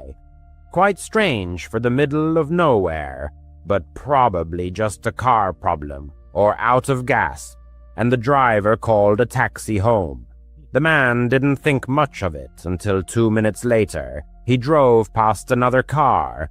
This was a sedan, but almost identical, parked on the grass near the trees by the roadside, and no signs of people. It must have been just a coincidence, but he had driven this route many times and had never seen anything like it. It helped him stay awake a bit, making him look around the sides of the road for anything else interesting. Another couple of minutes passed. He was looking at the road when suddenly something appeared in his headlights, directly on the asphalt ahead. There wasn't even time to make out what it was, or swerve off the road. He immediately ran over it with his right tire. The man was a little stunned by how it had appeared out of nowhere. He kept driving, listening for any problems with the car, but hoping he had just driven over it smoothly. He just drove over it smoothly. However, less than a minute later, he realized something was wrong. He didn't even need to wait for the tire pressure warning light to come on his dashboard to know that the tire was rapidly losing air. He pulled over to the side of the road, and almost immediately it dawned on him how striking a coincidence this was, especially compared to the 2 previous cars he had seen earlier. The only difference was that he was still here, in his car, and they were no longer there. He put the car in park and took a deep breath before getting out to assess the damage. He was so exhausted. There wasn't even energy left for anger, just deep disappointment and irritation that something like this had happened on such a night. He walked to the side of his car and looked around carefully. Scratches were clearly visible on the paint around the wheel, and the tire was about half flat. A tow truck and a ride home were definitely needed. Before getting back into the car, he couldn't help but look around, assessing his situation. He was on the side of a long, deserted road between towns, with nothing but trees stretching in all directions. It was somewhat eerie to be out there alone, caught in such an unpleasant situation. It was just as these unsettling feelings began to creep in that he noticed something else. Down the road, someone was approaching him on foot. He obviously couldn't make out much due to the darkness, but even more so because the figure was moving along the side of the road, as if at the edge of the tree line. It seemed this person was trying to stay away from the main road, aiming to remain unseen.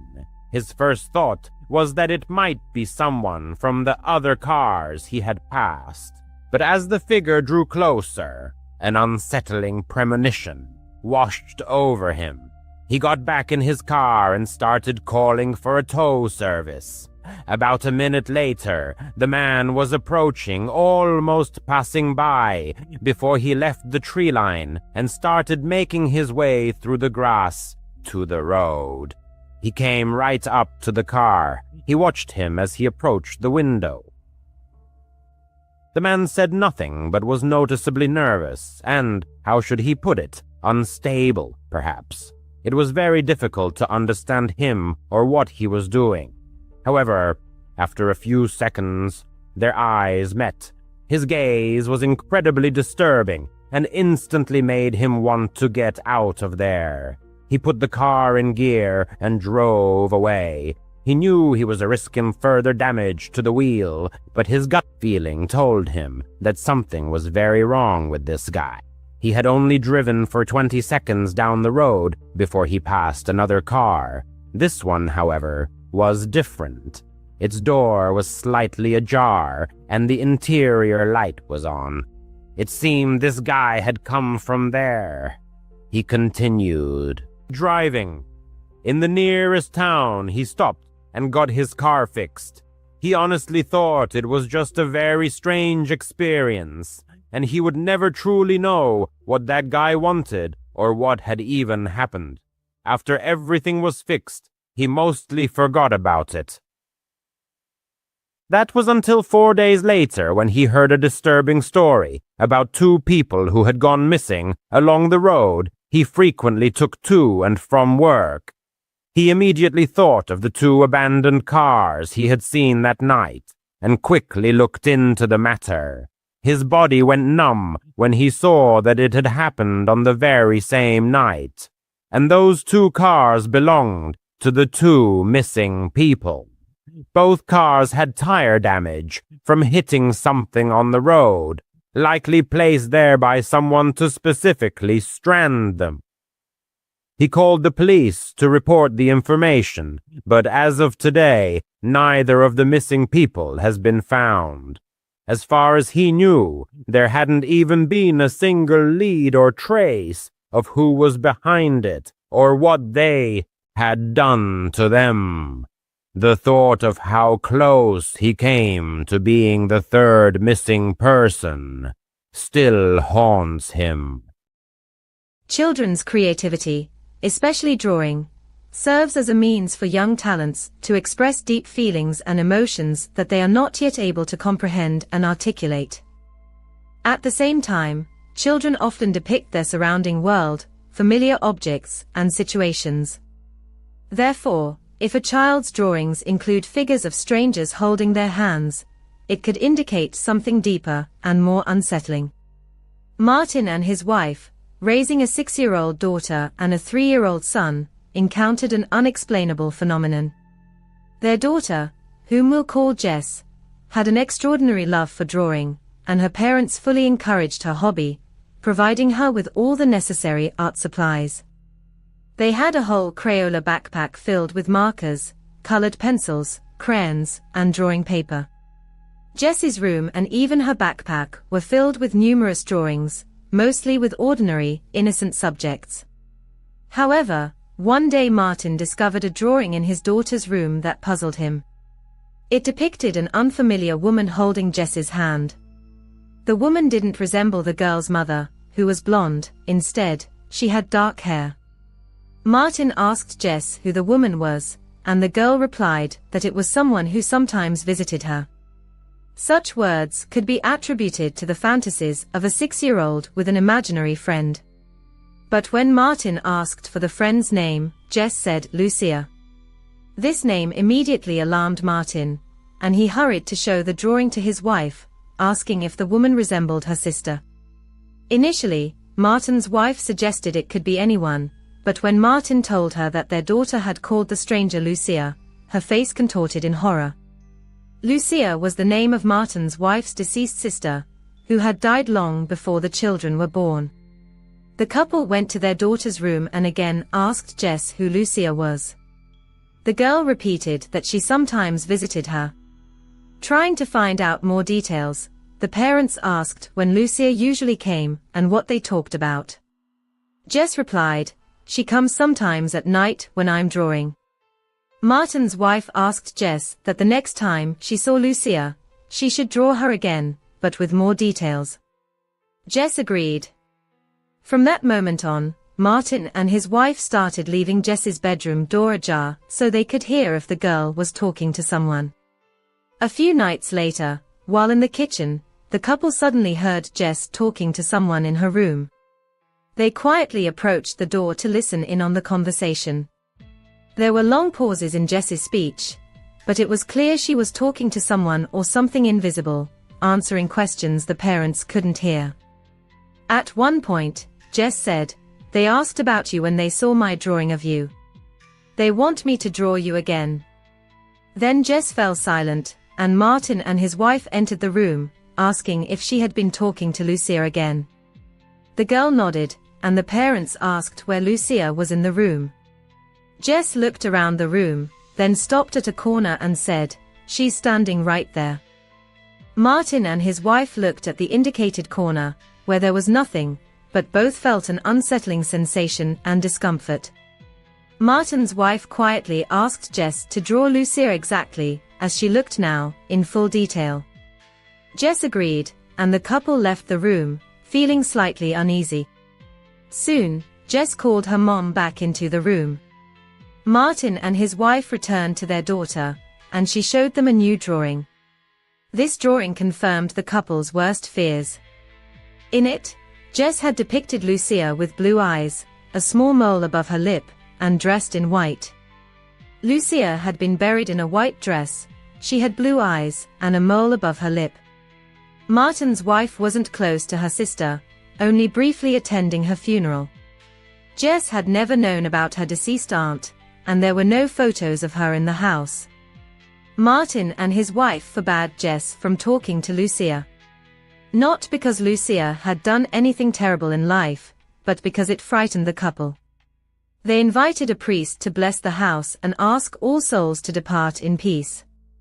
According to Martin, such occurrences ceased afterward. This story was told by an elementary school art teacher. Twice a year, she held an event with each class called Draw and Tell, where children drew something meaningful to them and then told the story behind the drawing. One day, in a third-grade class, most students drew themselves, their families, pets, and other familiar things. But one boy was drawing something that resembled fire. Other children at his table were making fun of him. The teacher approached the boy and asked why he was drawing fire, when he was supposed to draw something meaningful to him. The boy replied, "I know, I'm not finished yet."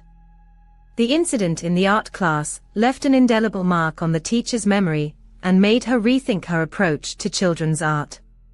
During the art lesson, as the children enthusiastically transferred their fantasies onto paper, one of the students, whom we'll call Ul, declared that he hadn't finished his work yet. The teacher, showing patience and understanding, allowed him to continue.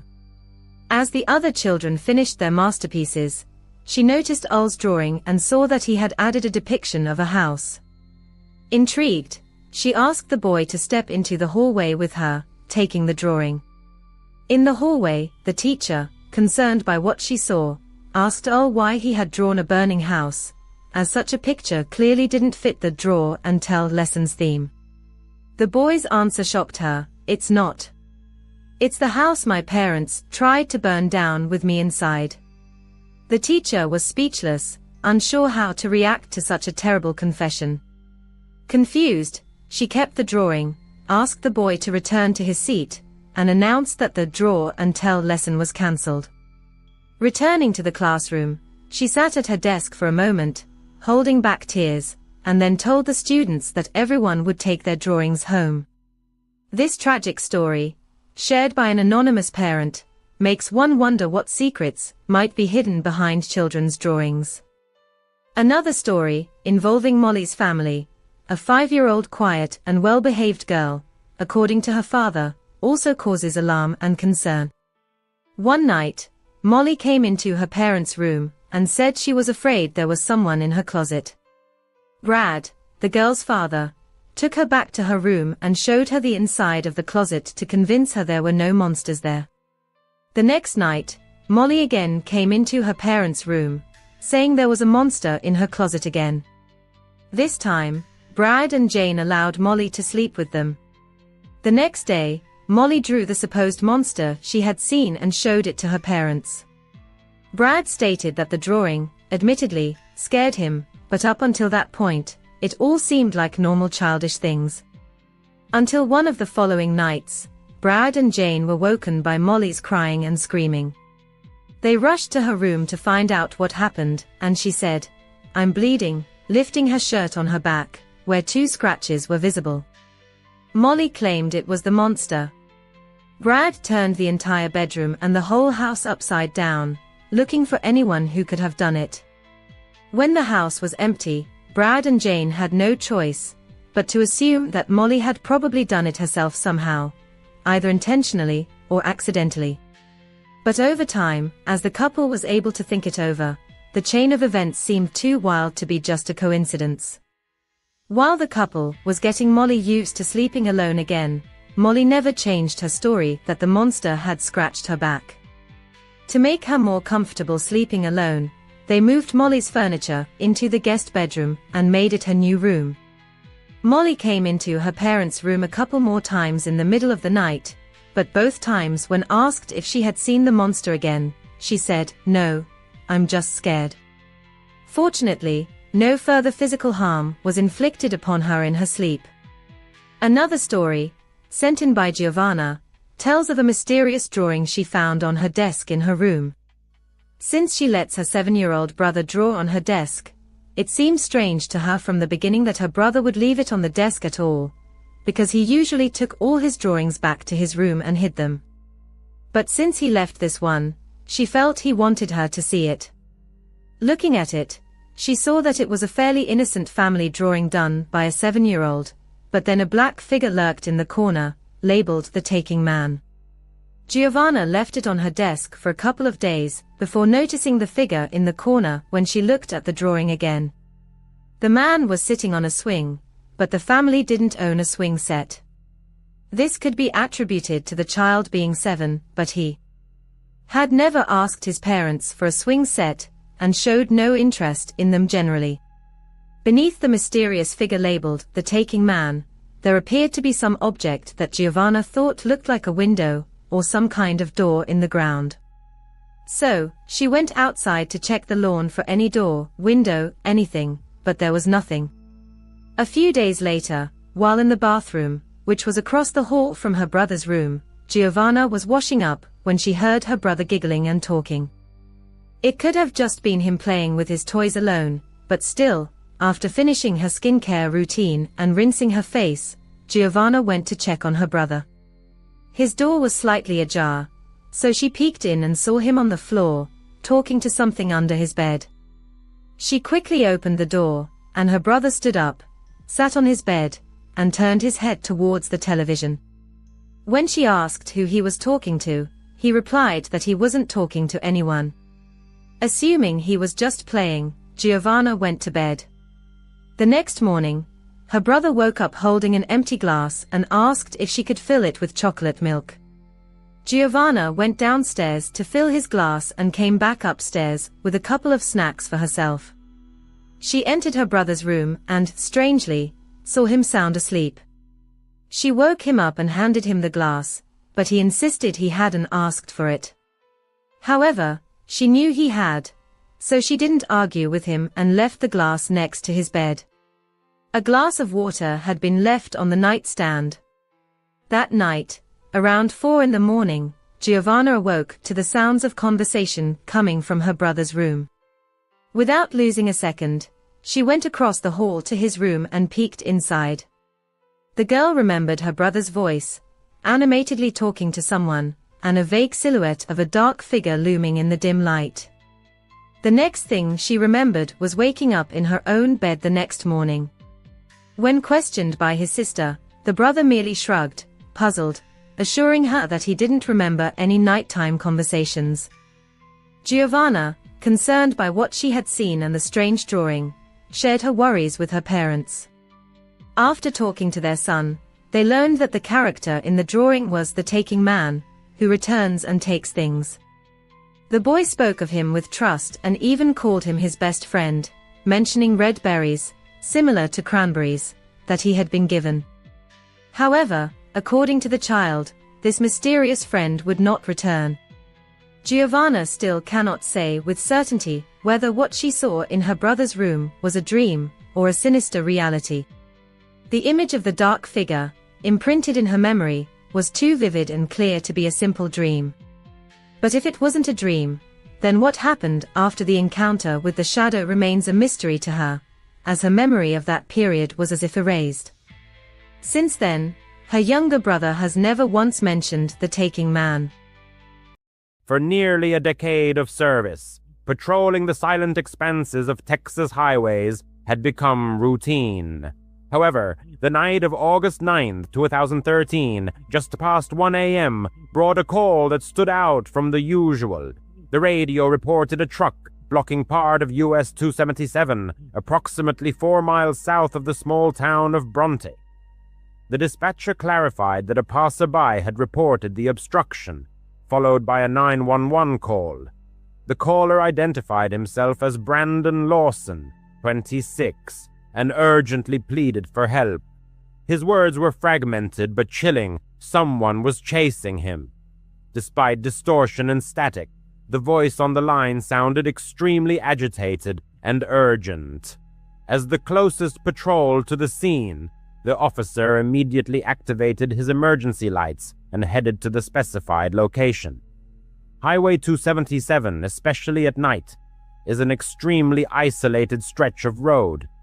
The landscape is monotonous, flat fields covered in thorny mesquite, and the rare silhouettes of rabbits crossing the road. The moon that night was bright enough to cast long shadows, but this only intensified the feeling of eerie silence. Over the years, the officer had seen many vehicle breakdowns in these parts, from running out of gas and flat tires to drivers simply losing their way. Yet, there was something profoundly unsettling about this particular call. Arriving at the scene around 1:10 a.m. confirmed the dispatcher's information. Indeed, a silver Ford F-150 was there. It was parked extremely carelessly, partly on the shoulder and partly occupying a lane of traffic. The hazard lights were not on, and the driver was nowhere to be seen. The officer cautiously approached from behind, and the powerful spotlight of his patrol car cut through the pitch darkness. The truck's windows were down, and there were no keys in the ignition. There were also no signs of an accident or struggle, just an empty, abandoned vehicle. The officer radioed in the license plates and confirmed that the vehicle was registered to Brandon Mason Lawson, residing in San Angelo. Stepping out of the car, the officer felt the gravel crunch under his boots. The air was heavy, still retaining the heat of the day, and the chirping of crickets was so deafening it seemed to drown out his own thoughts. The officer carefully scanned the area with his flashlight. The beam picked out patches of tall grass and thorny bushes stretching along the road, but nothing more. No tracks, no broken branches, nothing that could provide any clue as to where this person had disappeared. A loud shout, "Brandon Lawson, Sheriff's Department," echoed through the area, then faded into absolute silence. There was no response. The officer thoroughly inspected the truck. The fuel level was at 0, which matched Brandon's words in the 911 call. A pack of cigarettes lay on the passenger seat, several empty, Doctor. Pepper cans were on the floor, and a phone charger dangled from the dashboard. Ordinary items, not immediately suspicious. The officer speculated that Brandon might have walked towards Bronte or hitched a ride. However, the words from the 911 call continued to trouble him. "I'm in the middle of a field. A guy is chasing me through the woods. Please hurry." The operator who took the call confirmed that the caller's voice sounded panicked, but the connection dropped before she could get more information. There were no woods in this area, only sparse trees and brush. What on earth was he running from? Around this time, another vehicle pulled up to the scene, a pickup truck with a gas can in its bed. It was Kyle Lawson, Brandon's brother, accompanied by his girlfriend. Kyle looked extremely worried. He explained that Brandon had called him around 2:30 a.m., saying he had run out of gas. Kyle decided to bring fuel and help his brother.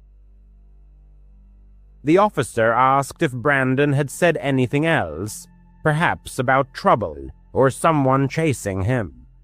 Kyle shook his head, responding that Brandon just sounded irritated about the truck breaking down. The officer asked them to stay put while he searched the surroundings. He walked approximately 100 yards in both directions, illuminating the ditches and adjacent fields with his flashlight. Nothing, no bloodstains, no torn clothing, no signs of a struggle. If someone was chasing him, as he claimed, where did they disappear? There were no other vehicles in the area, and the nearest residence was several miles away. The officer called for backup, and soon another couple of sheriff's deputies joined them to assist in the search. They combed the fields until about 3 a.m., but Brandon had seemingly vanished. By dawn, the Texas Rangers were called in. Later that day, they deployed a helicopter that searched the area for many miles around. The results remained the same. Nothing. Soon after, Brandon's girlfriend, Ledesha, arrived in a state of extreme panic. She explained that they had argued that night, and Brandon had left to cool off, planning to go to his father's in Crowley, a 3-hour drive away. She also mentioned that Brandon had been clean from drugs for a long time, but there was an old arrest warrant for him, years old, related to a minor drug possession charge. This made the officer wonder if he had fled to avoid law enforcement. But then why call 911 if he intended to disappear? The 911 call recording was truly chilling. The officer listened to it at the station. Brandon's voice was fast, breathless, as if he was running.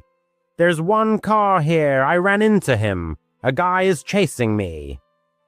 The operator tried to calm him, asking if he needed an ambulance, but he kept repeating that he needed the police. Then there was static, and the call disconnected. Law enforcement obtained his phone records. The last signal was detected near the truck, after which there was complete silence. His phone was either dead or turned off. Days seamlessly turned into weeks. Searches resumed with K9 units, volunteers, and even drones. The Rangers took over the case, classifying it as a cold case, an unsolved disappearance. Many theories circulated. Did he get lost in the brush and die of hypothermia? Did he stumble into something like a bad drug deal and get murdered? Or did he simply run away, abandoning his 4 children? None of these hypotheses formed a coherent picture. A father of 4 doesn't just vanish, not without a trace.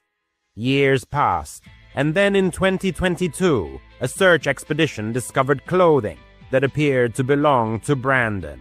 A yellow shirt, camouflage shorts, white Nike sneakers. These items were found along with bones and a skull fragment. The DNA testing process was long and painstaking, but by 2024, it was definitively confirmed that the remains belonged to him. However, the cause of his death remained undetermined. The absence of bullet or stab wounds only deepened the mystery. How could his remains end up in the middle of the wilderness, just a few miles from his own truck?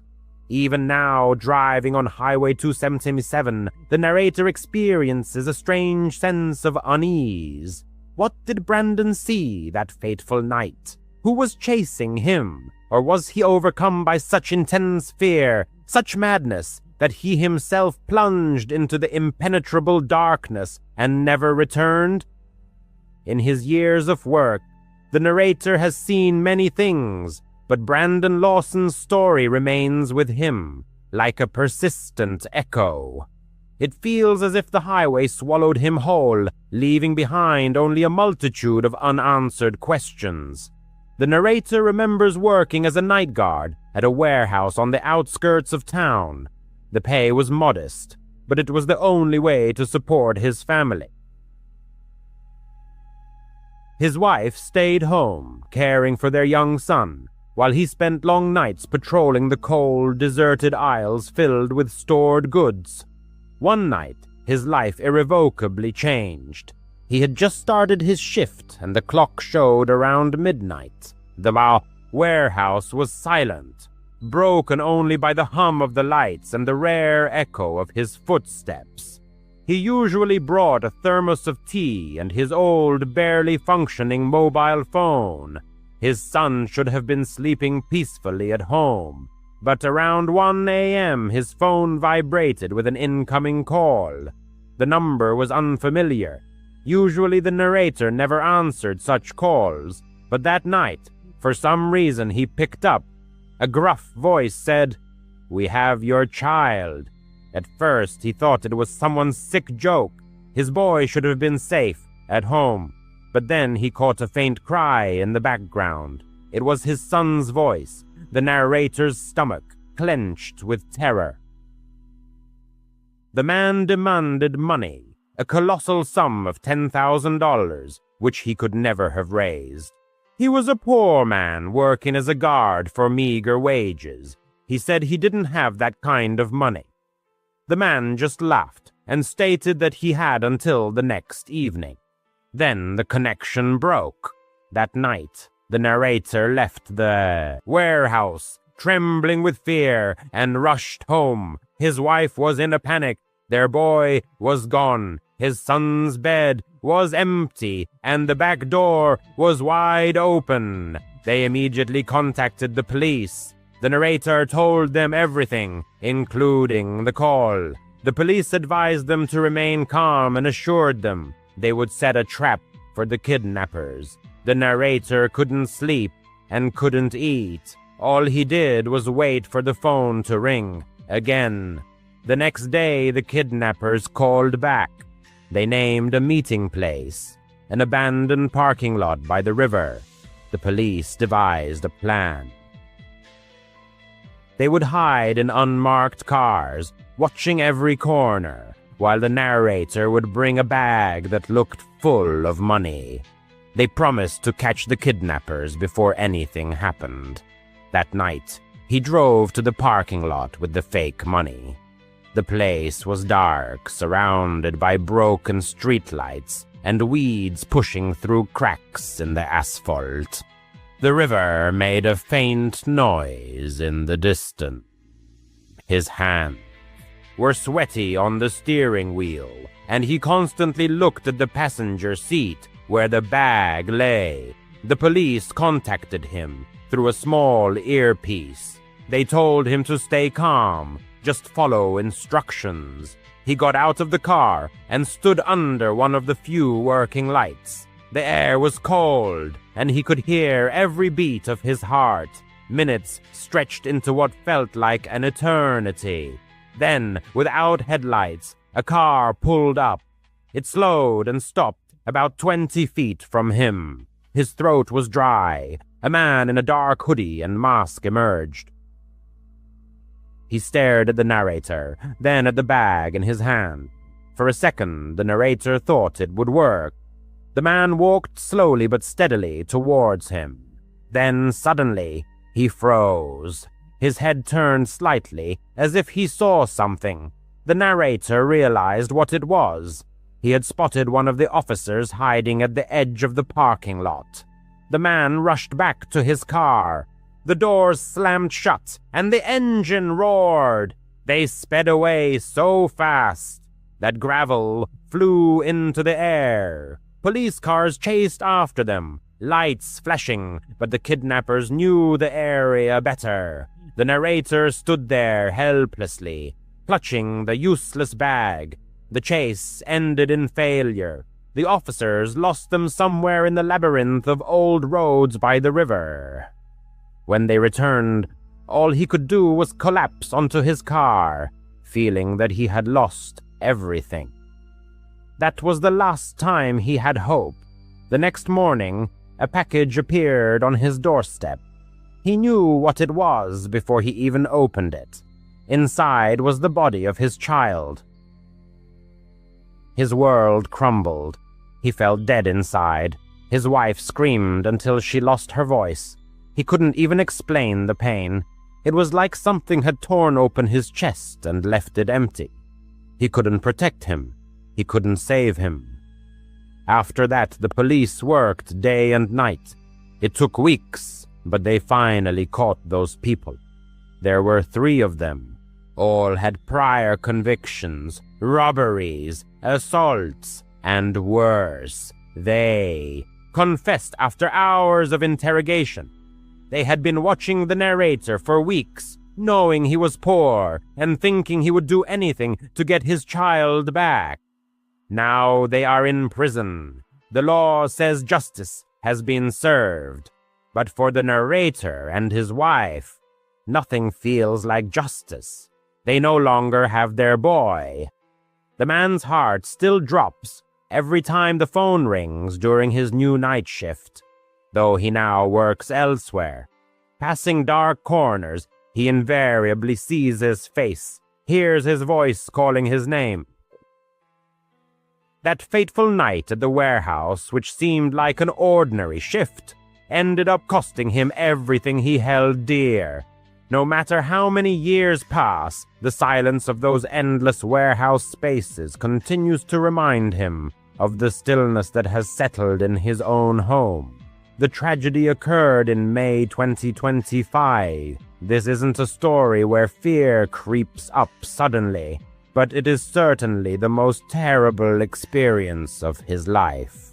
The man and his friend, Brandon, both in their early 30s and from Atlanta, eagerly anticipated a 10-day trip to Universal Studios in Orlando, Florida, to escape the routine of their office weekdays.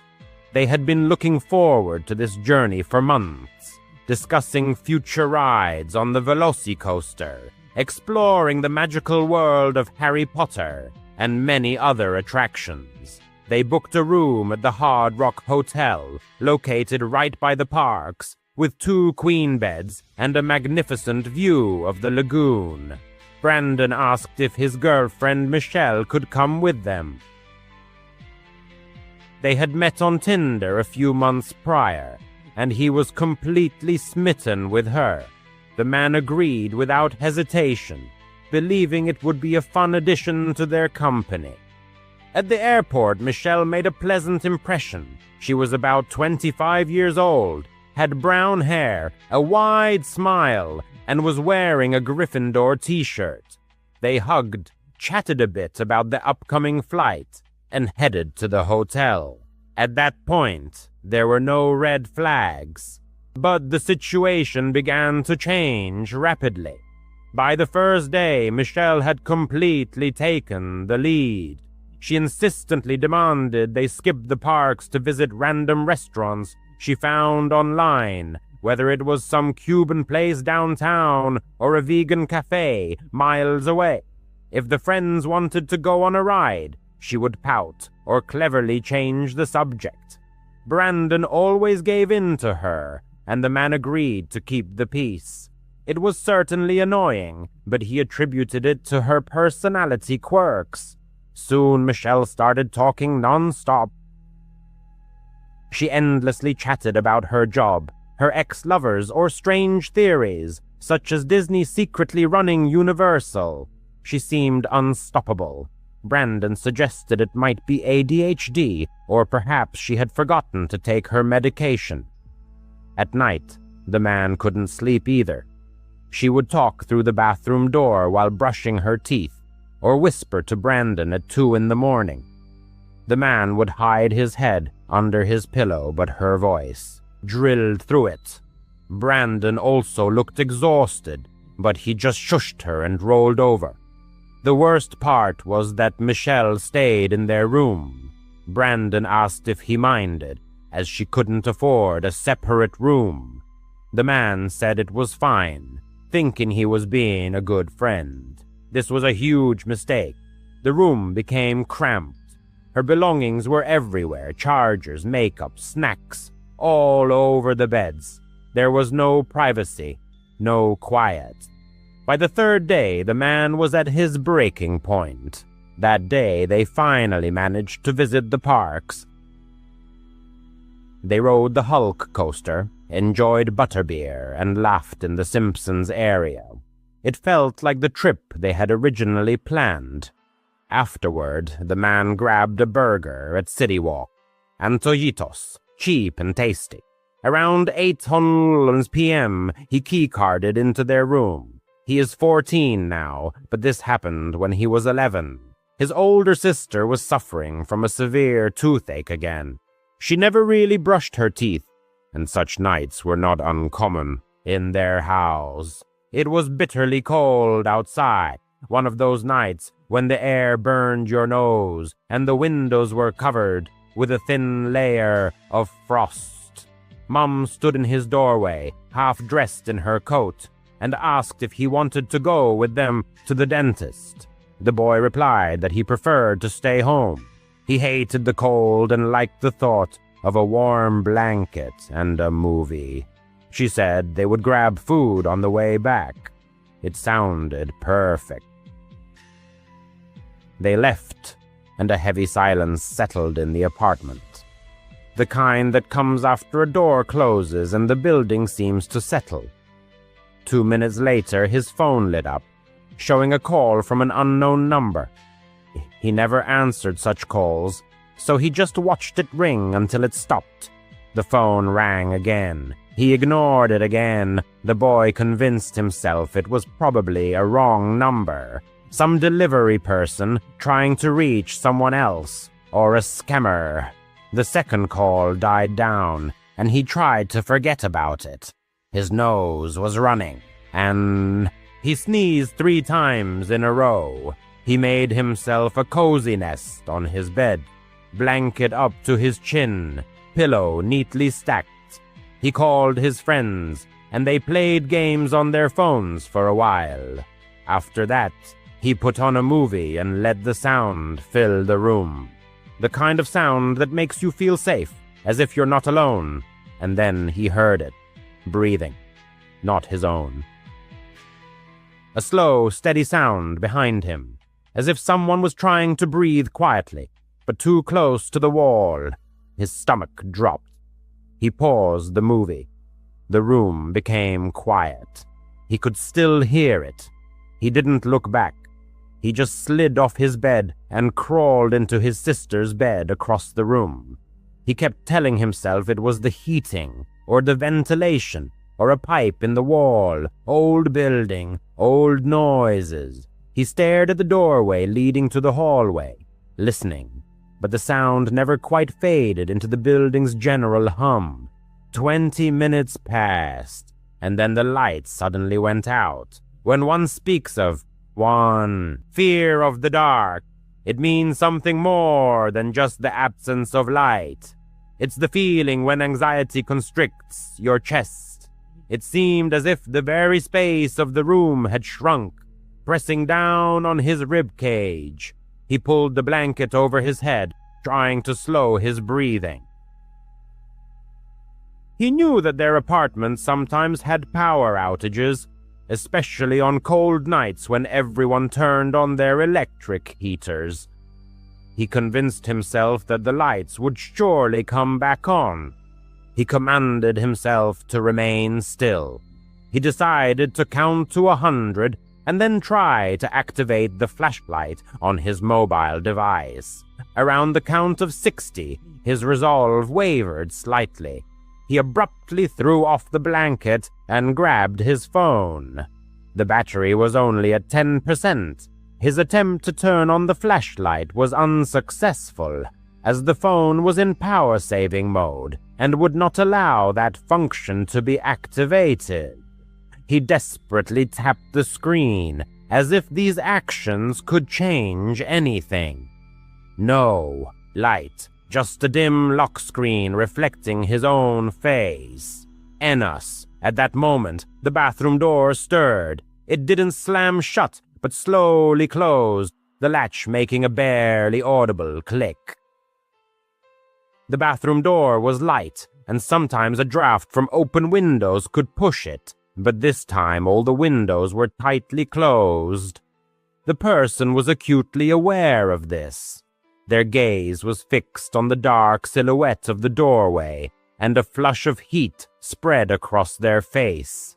The person didn't want to speak, but finally uttered, "Mom." In response, there was only silence, broken only by the creaking of the building, a common occurrence in cold weather.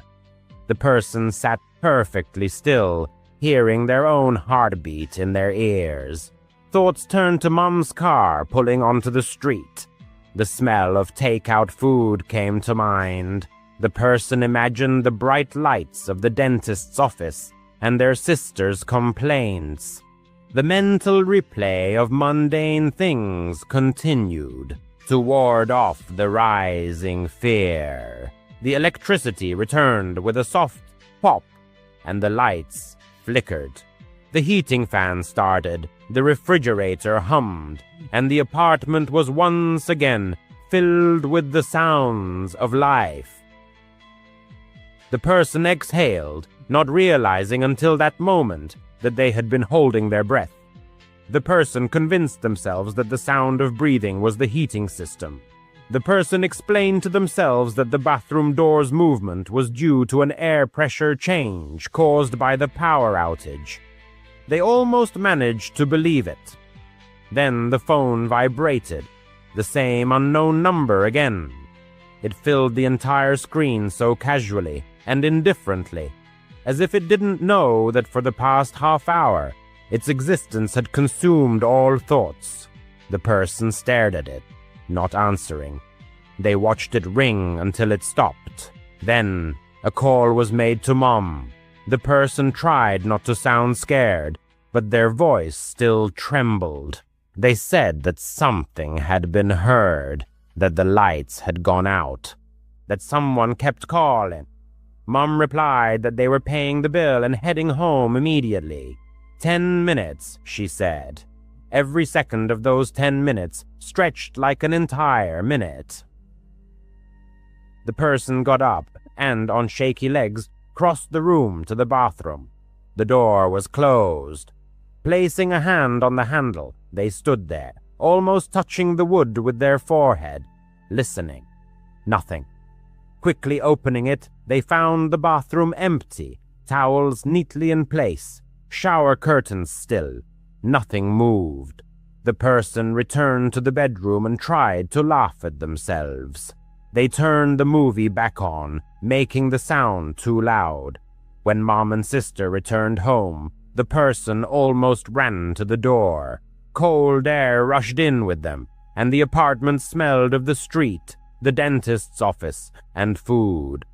Mom touched their face and asked if everything was okay. The person replied that everything was fine. Everyone ate and behaved as usual, and the person convinced themselves that the night was over. But it wasn't. The next morning, the sister's phone rang as she was brushing her hair. An unknown number. She said hello as she always answered calls. There was a pause. Then she frowned and hung up. Strange, she murmured, adding that no one was there. The person advised her not to answer if it called again, and told her that the number had called them last night too. The sister grimaced and suggested, maybe it's the dentist. However, the dentist's number was saved in Mom's phone. That night, as everyone was getting ready for bed, Mom's phone rang. An unknown number. She looked at the person, and everything inside froze. She didn't answer. It rang and rang, then stopped. A minute later, it rang again. She ignored it. After it quieted, she tried to call back. The call didn't go through. She tried again. Nothing. She blocked it. 2 days later, it called again. This time during the day when everyone was home. It called once. Hung up. Called the sister's phone. Hung up. And then called the person's phone. The same pattern as if it was moving through their house from phone to phone. The person answered, heart pounding, planning to say, "Stop calling." The phone was pressed to their ear. Breathing was heard, slow, heavy breathing. No words, no background noise, just that calm rhythm, like someone who had all the time in the world. The person listened for a second longer than they should have, then hung up. Their hands trembled so much that the phone fell onto the carpet. Mom grabbed her keys and said they were going to the police station. A report was filed. The officer was kind. He asked if the caller had said any words. He inquired about the times of the calls. He asked if anyone knew who had gotten their numbers. He told them that unknown numbers could be spoofed or hidden, and sometimes it was difficult to trace if the caller was using certain apps. He advised them to block it, keep a log and call if the situation escalated. He didn't say it would stop. The silence was supposed to come. The calls, however, didn't stop for a whole week, continuing to ring at the most unpredictable moments. They invaded the peace of deep night, woke us at dawn, interrupted daytime meals. Sometimes there was absolute silence on the line, just the echo of an unseen presence. Other times only someone's breathing was heard, light and barely perceptible.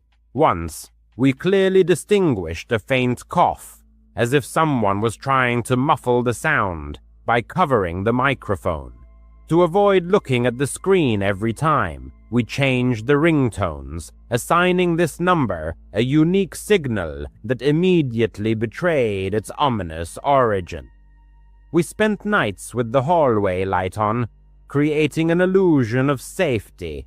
I moved my bed closer to the door, as if that could protect me from the invisible threat. Mom kept her keys and phone on her nightstand, ready for immediate action. Even my sister, who usually needed constant reminders, started brushing her teeth without prompting, as if she believed routine could ward off the approaching darkness. And then, as suddenly as it began, everything stopped. The calls ceased. A day passed, then two, then a whole week. Life, as if slowly awakening from a nightmare, gradually returned to its usual rhythm, leaving behind only a vague memory of the fear experienced. The sight instantly paralyzed me. The room was completely ransacked. A lamp lay broken, its shards scattered across the floor. My laptop, an $800 MacBook holding invaluable work photos, was savagely pried open on the bed, its screen shattered. A Gringotts Goblin souvenir, meant for my niece, was crushed. Clothes from my suitcase were torn, stained with wine, and some items were cut with scissors. The mini fridge stood open, its contents spilled onto the floor. Drawers were emptied, their contents strewn about. It resembled a robbery, but far more brutal and senseless. The damage amounted to hundreds of dollars. "What happened here?" I exclaimed, my voice trembling with shock. Brandon sat on the bed, pale with shaking hands. Michelle, however, sat on the floor, calmly picking at her nails as if nothing had happened. "It's not my fault," she said without looking up. "This is your room. You paid for it, so you deal with it." At that moment, I completely lost my composure. All her demands, her endless talking, and now this. "You two need your own room," I roared, unable to contain my anger. "This is insane. My things are ruined, and I've had enough." Brandon tried to say something, but Michelle slowly stood up. Her eyes were cold, completely empty. She reached into her jeans and pulled out a knife. It wasn't a folding knife, but a large one, like from a kitchen set, with a black handle wrapped in electrical tape. My heart stopped. Where could she even get that in a theme park? The thought flashed through my mind. "You can't kick me out," she said in a low voice, approaching me. "After everything." She lunged forward, swinging the knife at my face. I felt the blade whiz inches from my cheek. Pure instinct kicked in instantly. I dodged, tripped over the doorframe, and slammed the door right in front of her. The door hit her in the chest, knocking her down. The knife clattered to the floor. She cursed, reaching for it, but I had already darted out of the room and was running without looking back. I flew down the stairs to the lobby. The front desk clerk, Raj, stood behind the counter. "Call the police!" I gasped, spilling out the whole story, the knife, the trashed room, her attack. He immediately pressed the panic button. Security arrived very quickly, and then, in less than 10 minutes, the Orange County Sheriff's Office appeared. They arrested Michelle, handcuffing her while she screamed that I had ruined her life. Brandon was distraught, apologizing and offering his credit card to cover the damages. The hotel compensated my stay and moved me to a new room. That night, I locked the door tightly, flinching at every sound. Michelle was charged with assault with a deadly weapon. However, here's the catch. She was released 2 days later. Some judge let her out on $5,000 bail for reasons I will never understand. I cut my trip short, flew home to Atlanta, and blocked Brandon for a while. I needed my space. Then the situation worsened. Brandon called me a few days later from a blocked number, his voice trembling. Michelle had come for him too. The same knife, the same crazy look in his apartment parking lot in Tampa. She cut his arm, requiring 6 stitches, but he managed to fight her off and called the police. The charge is mounted: attempted murder, violation of a restraining order. She is now in jail, awaiting trial. The worst part is that Brandon isn't going to leave her. He claims he's afraid she'll come after him, or his family, if he does. She's not always like this, he keeps repeating, as if that changes anything. I called him a coward and cut off all contact with him permanently. He is now my ex-friend. This trip was supposed to be filled with roller coasters and magic wands. Instead, it showed me how quickly things can go wrong. 1 minute you're laughing about butter beer, the next you're dodging a knife in a hotel room. If you meet someone online, do a deep dive into who they are, because some people hide monsters within them. And I learned that the hard way. I still double-check my locks at night. I never imagined grief could drive a person so deep into the woods. However, after my mother's passing, it was vital for me to get away. My name is Forrest. I am 32, and I work as a mechanic in a small town in upstate New York. My mom was only 58. She always had a smile despite her heart problems. She swallowed beta blockers like candy to keep her blood pressure in check. But one night, she took too many. At least that's what the coroner said. An accidental overdose. However, immediately after the funeral, rumors began to circulate. My stepfather, Rick, had been arguing with her more frequently lately. The bruises on her arms, which she meticulously hid under long sleeves, bothered me. Some diner patrons swore he'd slipped extra pills into her tea, envious of her small inheritance. Others said it was just her forgetfulness, a disease affecting her mind. The police classified it as an accident. No charges were filed.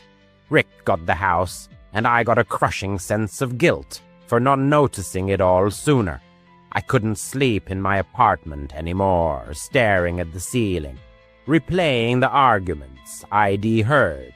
So I packed my old Ford pickup with a tent, a sleeping bag, a cooler with sandwiches and non-alcoholic drinks, and headed for the Catskill Mountains.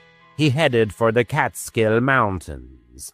The drive there took about 3 hours, winding through pine groves, where the air was infused with the sense of damp earth and untamed freedom. He chose a secluded spot, far from busy routes, the Black Bear campsite, but ventured deep into the woods, avoiding the proximity of families with their RVs and children's chatter. It was just him, the flickering campfire, and the silent stars. In his mind, he held out hope that 3 nights spent in complete solitude would help clear the fog that enveloped his mind. There was no cell service there, and that was the whole point of his trip. He arrived late on a Friday evening in October. The leaves had already turned yellow, crunching under his boots with every step. Quickly setting up camp, he pitched his tent by a creek that gurgled as if whispering ancient secrets. The campfire flared to life from dry branches and a lighter pulled from his pocket. After cooking a hamburger, he opened a can of Bud Light and sat watching the sun slowly dip below the horizon. The air quickly grew cold, a piercing chill that seeped into his bones, raising goosebumps on his skin. At that moment, he remembered his mother's laugh, her playful scolding about him never settling down. Then Rick's voice echoed in his mind, shouting about money a week before her death. "She doesn't need that old fool," Rick would have said. He brushed away these thoughts, convincing himself that this trip was for her, for both of them. Night fell, a heavy, inky black blanket. There was no moon visible that night, only the campfire's light casting strange, flickering shadows on the tree trunks. Around 10 p.m. he crawled into his sleeping bag, but sleep never came. The creek's whisper began to sound ominous, like distant, arguing voices. The wind rustled through the branches, making them creak like old floorboards underfoot. He lay with wide-open eyes, his heart pounding from the excess caffeine from his last soda. That's when he heard it, a soft crunch, like a branch breaking under someone's foot about 20 yards away. A deer, he thought, as there were many here. But then another crunch, closer this time. He sat up, flashlight in hand, aiming the beam into the pitch blackness. Nothing but tree trunks and swaying ferns. He tried to laugh off the fear, rolled over, closed his eyes. A few minutes later, another rustle, clearer this time, as if something was deliberately pushing aside fallen leaves. His pulse quickened. He grabbed the flashlight again and turned it on. The beam of light cut through the darkness, falling on a mighty oak about 15 feet from his tent. And there, peeking from behind the trunk, were eyes. 2 crimson points, glowing like embers in a dying fire. These were not animal eyes, too high, too still. They stared directly at him, unblinking through the mesh window of the tent. He froze, his breath caught in his throat. "Who's there?" His voice came out softly, swallowed by the forest's depth. There was no answer, only those eyes continued to hold him in their steady gaze. Then, slowly, like an embodiment of sin, a hand rose from the shadows, pale with thin, crooked fingers that seemed to beckon. "Come here," it silently said. "Join me." The air around him grew thick. Cold sweat beaded on his neck. His mind frantically searched for an explanation. A bear. No, bear's eyes don't glow red. A poacher. But that hand, it was unnatural. Too long, joints bending wrong, like bones under loose skin.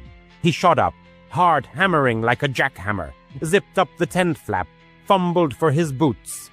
Those eyes didn't move, just watched patiently. The hand waved again, gently, as if calling a lost child home. His mother's face flashed in his mind, her pale cheeks in the coffin, Rick smirking at the wake. Was it him waiting for him here? No, that was crazy. But the eyes burned brighter, drawing him in, causing a pulling sensation in his stomach, like a hunger that couldn't be ignored. He didn't hesitate. Grabbing his keys, he burst out of the tent into the cold night. Branches slapped his face as he ran, the flashlight beam bouncing erratically. The creek splashed under his boots, mud sucking at his heels. Behind him a low chuckle, or was it the wind? He didn't look back. The ranger station was a mile down the trail marked on his map. His legs burned, his lungs burned. He pushed through thorns that tore at his jeans. Every shadow hid those eyes. Every tree hid that hand. "Help!" he yelled, but only an echo answered. Finally, the station lights appeared. Yellow bulbs on the log cabin glowed like a beacon from hell. He pounded on the door at 1 a.m., gasping for breath. Ranger Neil, a stout man in his 50s with a broom-like mustache, answered, awakened. "Bear get into your camp," he grumbled, but he spilled everything. The eyes, the hand, his dead mom, the doubts. Neil radioed another ranger, poured him coffee that tasted like tar. Probably a hiker with a red LED, headlamp playing a trick, he said, but his eyes said he wasn't sure. They waited until dawn, him shivering under a wool blanket. The sun rose, gray and weak, through the clouds. They walked back, him, Neil, and his buddy Tom, a shotgun slung over Tom's shoulder just in case. The trail seemed shorter in daylight, but his stomach churned with anxiety. They reached his spot. The tent sagged, the fire pit cold ashes, no tracks but his own, and a deer's print in the mud. No eyes, no hands. Neil walked around, found his hamburger wrapper fluttering in the wind. "See anything?" Tom asked. He shook his head, examining the oak. Only bark and moss. They decided he had scared himself. Grief plays tricks. "It happens out here," Neil said, patting his shoulder. "Go home, son. Get some rest." He packed up quickly, hands trembling as he folded his sleeping bag, drove away, radio blaring classic rock to drown out the silence. Back home, he slept for 2 days, dreaming of red lights and beckoning fingers. Several months later, Rick sold his house and moved to Florida.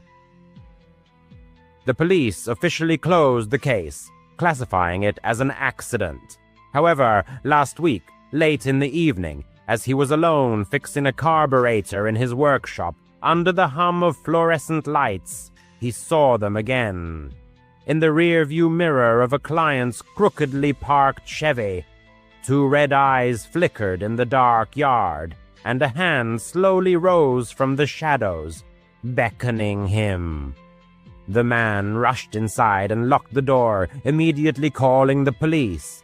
The arriving officers found nothing, just an empty yard where the wind rattled the chain-link fence. But he was sure it was there, waiting for answers, or perhaps wanting him to join her. Whatever caused her death, it now craves company, and it definitely knows where he lives.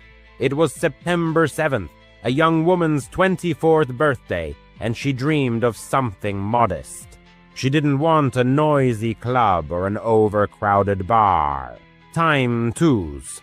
Her only wish was to have a quiet, secluded celebration in a place where she could fully relax with her closest friends. Online, she found a beautiful Airbnb house. It was a 2-story building located on the outskirts of the city, with a spacious backyard, perfect for hanging fairy lights, setting up a fire pit, and creating a cozy gathering area. She booked this house for the weekend. Moreover, she even paid extra for catering services to completely free herself from the hassle of preparing food and drinks. The catering company promised to send 3 waiters to serve appetizers and beverages. Her plan was a barbecue dinner accompanied by music, laughter, and a complete absence of any dramatic events. The weather promised to be warm, slightly humid, but perfectly suitable for an evening outdoors. On Friday afternoon, she arrived at the venue with her best friend, Harper. Her friend helped her unload boxes of party decorations. The house looked even better in person than in the photos. Its facades were painted white, a wraparound porch encircled the building, and a tall fence securely enclosed the yard. Inside, the owner had left the Wi-Fi code and a spare key hidden under the doormat. Harper and the birthday girl spent several hours setting up folding tables, stringing lights in the trees, and blowing up balloons. By Saturday morning, the place was fully ready for a real celebration. By 6:11 p.m., the catering staff arrived as promised. There were 2 men and 1 woman, all dressed in black vests and ties, carrying trays and ice buckets, exuding professionalism. One of the men was tall with a short haircut. The other had disheveled brown hair and a name tag that read Alex. The woman's name was Lisa. They offered polite smiles and immediately got to work. Guests began to gather around 7:00 p.m. The birthday girl's brother, Marcus, was the first to arrive, bringing a pack of non-alcoholic drinks. Then came Harper's friends from work, a few old college neighbors, and a couple of neighbors. Soon the grill was in full swing. Steaks sizzled on the grates. Corn wrapped in foil was ready to be served, and music streamed from a portable speaker. People laughed, enjoyed their drinks, and shared stories. The backyard glowed with string lights, and fireflies danced in the grass. The servers discreetly blended into the background. Tom, the tall waiter, constantly refilled drinks without being intrusive. Alex remained by the food table, ensuring trays were always full. Lisa cleared dirty plates. Everything ran smoothly, as if they had done it hundreds of times before. By 10 o'clock, it was cake time. The birthday girl had ordered a large vanilla cake from a local bakery, covered in white frosting and adorned with the inscription, 24 and thriving. Everyone gathered around the picnic table. Marcus lit the sparklers.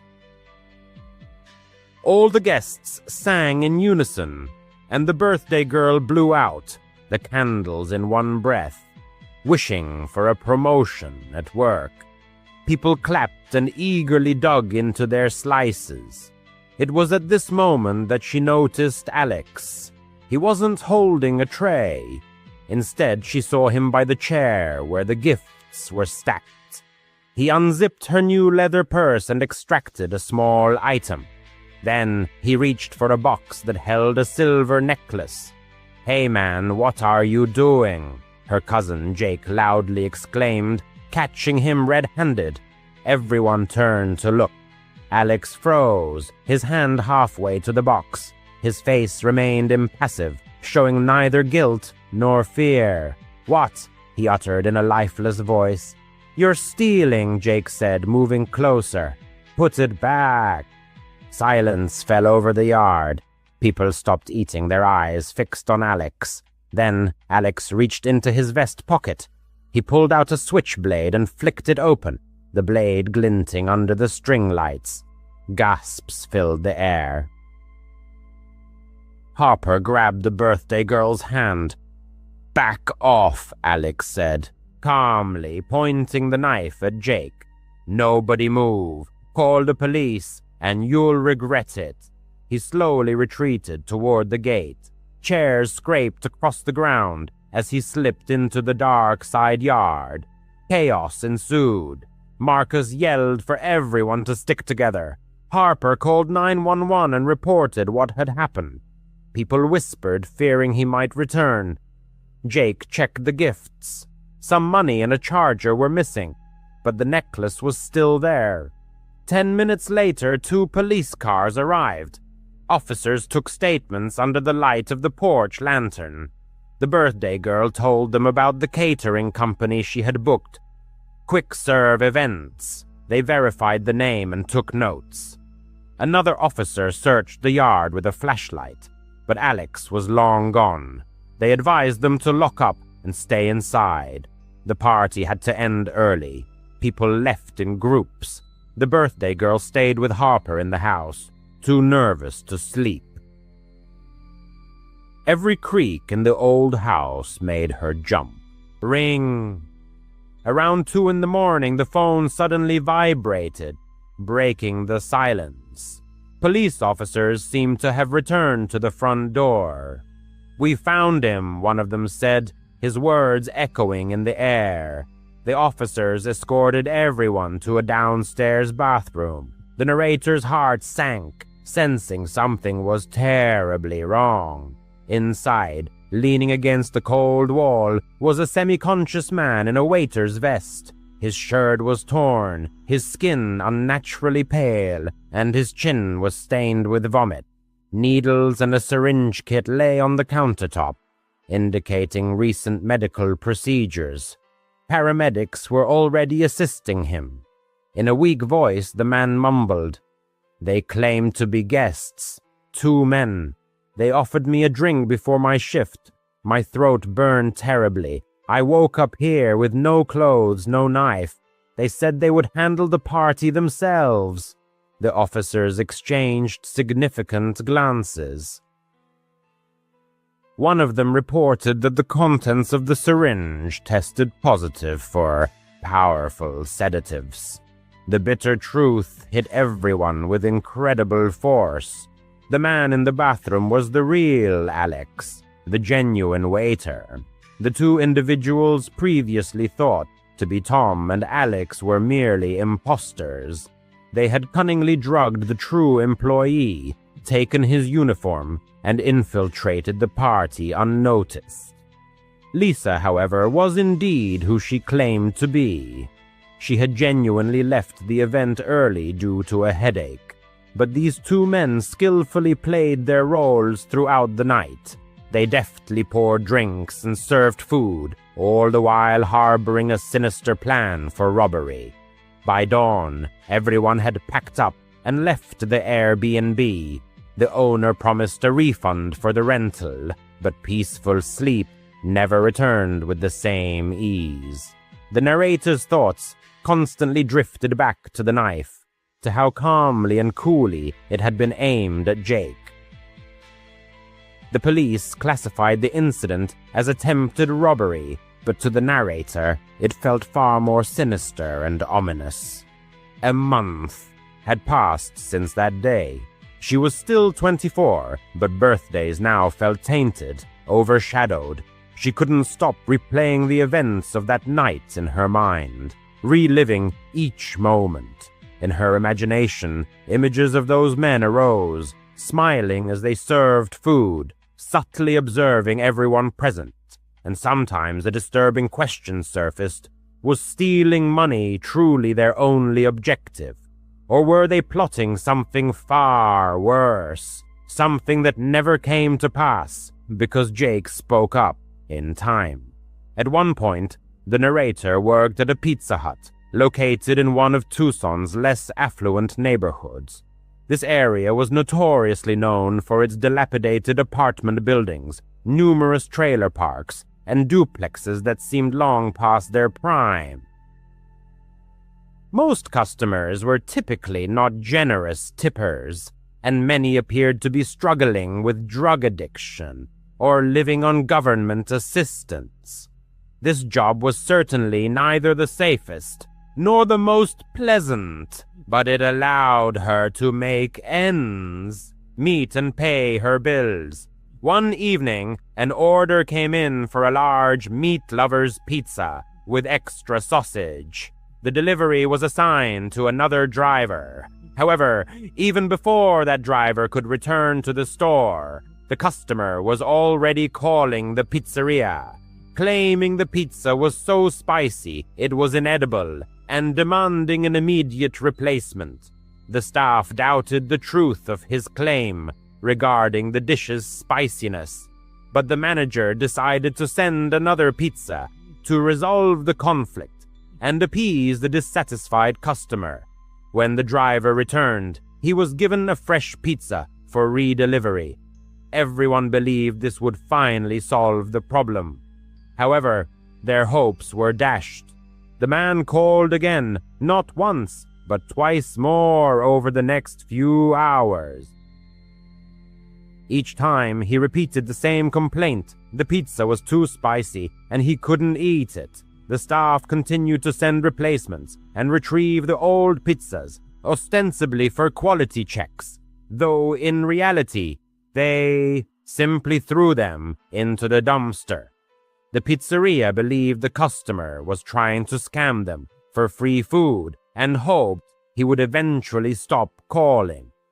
By 11,000 callers p.m., an hour before closing, he called once more, demanding another pizza. By this point, the manager's patience had worn thin.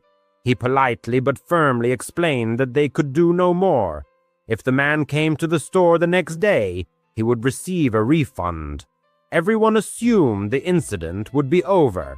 The narrator wasn't closing the store that night, so she was at the register, counting the day's earnings. Just then, a beat-up truck screeched to a halt in the parking lot, stopping right at the front door. A heavy, unkempt man emerged from the cab, carrying a pizza box. He came inside, placed the box on the counter, and declared he was there for a refund. The narrator called for the manager. While waiting for the manager to arrive, the narrator watched as the man opened the box and began to mumble. "This pizza is so spicy," he said. "You just have to try it. Someone's putting pepper in the sauce or something." The narrator, trying to avoid conflict, told him she believed him and stepped aside. The manager approached to process the refund, but the man became even more agitated. He pushed the pizza toward the manager, insistently repeating, "You have to try this. You just have to believe me." He poked his finger into the pizza, turning it into a shapeless mess. The manager calmly explained that he didn't need to try it and asked the man to leave the premises. Finally, the man took his pizza and quickly rushed back to his truck.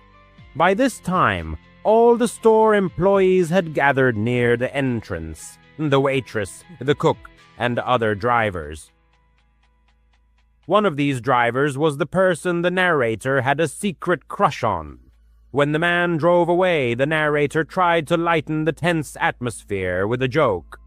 "Hey, Kevin, want to try my pizza?" Everyone laughed, but the laughter didn't last long. The truck suddenly screeched to a halt, then accelerated back into the parking lot. The man burst inside again, this time enraged. He yelled at Kevin, "You think this is funny? You're laughing at me." Kevin froze as if struck by lightning. The man climbed onto the counter, shouting that he would teach him a lesson. He demanded that Kevin come outside to fight him. Kevin was only 22, slender, and clearly frightened. This man was much older, larger, and far more unpredictable. The manager managed to calm him enough to push him outside and quickly lock the door.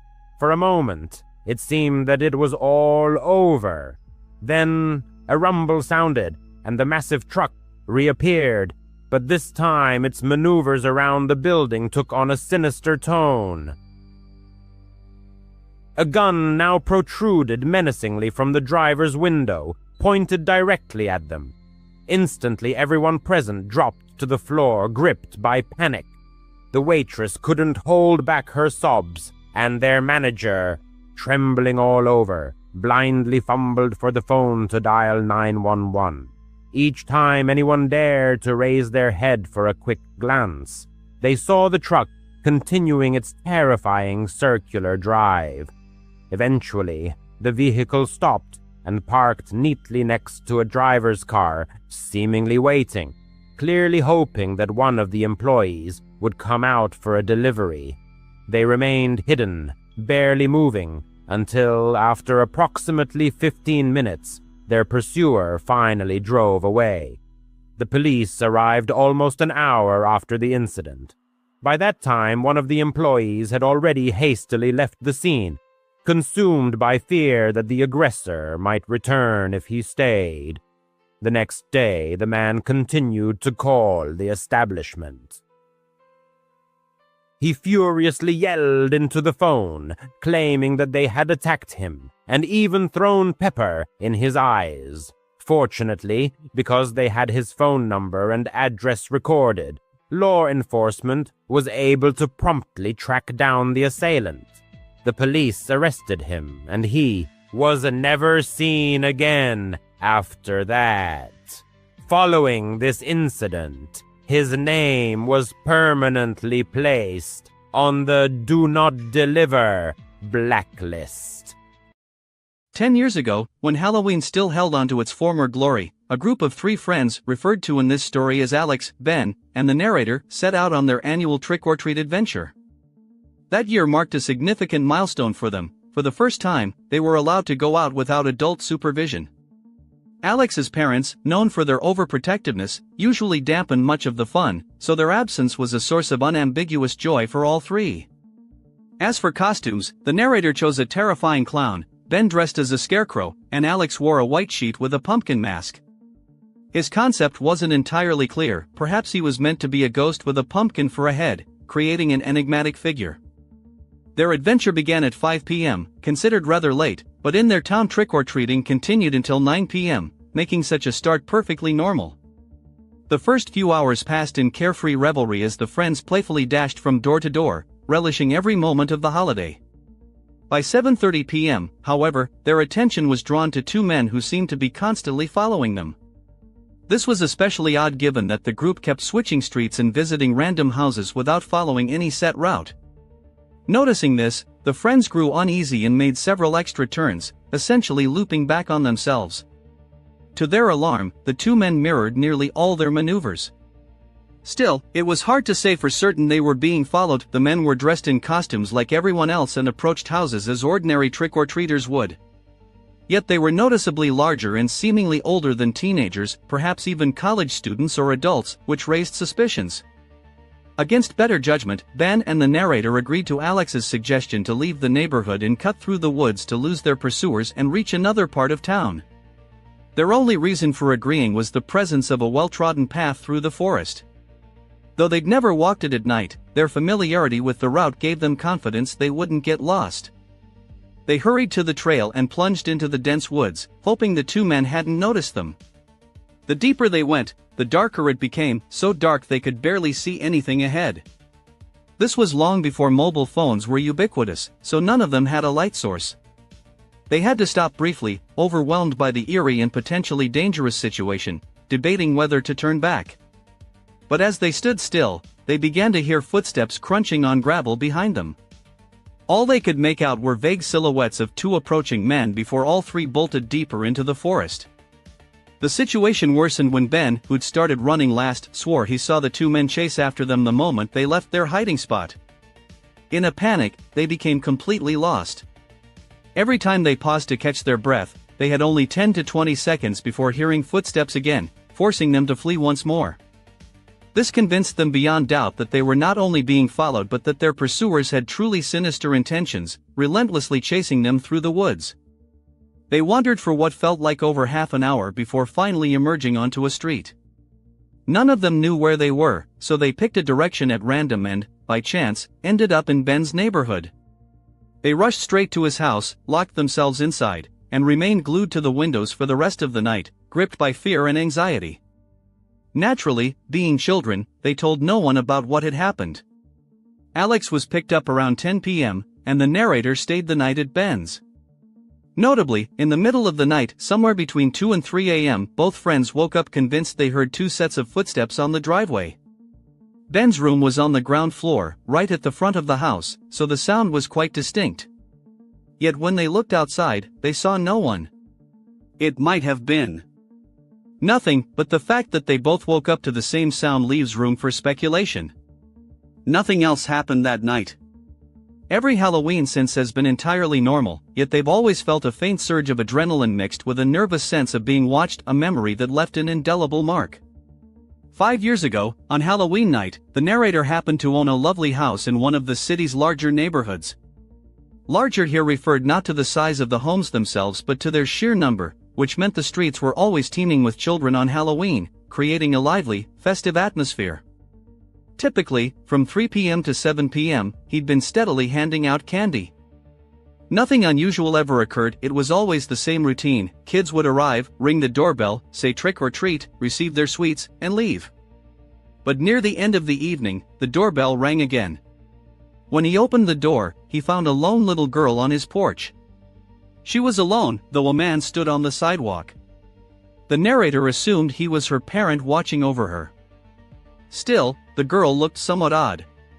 She wore a costume he recognized as a dead bride, a tattered white wedding dress, and her entire face was covered in white makeup. Strangely, the longer he looked at her, the older she seemed, not quite like a child. But, of course, he chalked it up to the makeup distorting his perception of her age. She didn't smile or say a word. The rest of the evening passed surprisingly quietly, as if in the calm before a storm. A few more young trick-or-treaters appeared, but the festivities seemed to be winding down. Having fulfilled his candy-giving duties, the narrator put away the leftovers and settled into his usual evening routine. He stayed up late, chatting casually on the phone with friends and tending to mundane household tasks. By his own admission, he didn't head to bed until around 1 a.m., realizing how late it had gotten. After turning off all the lights, he went upstairs to take a shower before sleeping. About 15 minutes after the water started running, he stepped out of the bathroom and instinctively checked his phone. A notification from his doorbell camera awaited him, recorded 10 minutes earlier, almost immediately after he'd entered the shower. Sometimes these alerts were false alarms, but as he reviewed the footage, his heart sank. For a split second, in the corner of the frame, the same girl in the white wedding dress appeared, then quickly retreated, as if remembering the camera and trying to stay out of view. The narrator hastily dressed, ran downstairs, and peered outside. The street was silent, the porch was empty. His heart raced. This couldn't be a coincidence, the girl had already shown up earlier. But then he heard something behind him. He spun around and stared down the shadowy hallway. Whispering came from the other end of the house, two people talking to each other. Without hesitation, he flung open the front door and bolted out, running to the other side of the neighborhood. He called the police and waited anxiously. Moments later, another notification popped up from the doorbell app. His face went pale. The footage showed the girl and the man running out of his house. He handed the video evidence to the police, who took all necessary measures. It was determined the intruders had likely forced the side door leading into the garage, then entered the house from there, but they were never found or identified. Notably, other neighbors reported similar strange encounters with the pair, though only the narrator's home was actually breached. It's likely the two had been roaming the neighborhood, seeking out those they deemed most vulnerable, though that remains speculation. To this day, no further information has emerged, and the pair has never been seen again. The narrator was 15 that year and felt too old to dress up and go trick-or-treating. Instead, he spent Halloween hanging out with his friend Aiden, lounging in Aiden's room and feeling bored.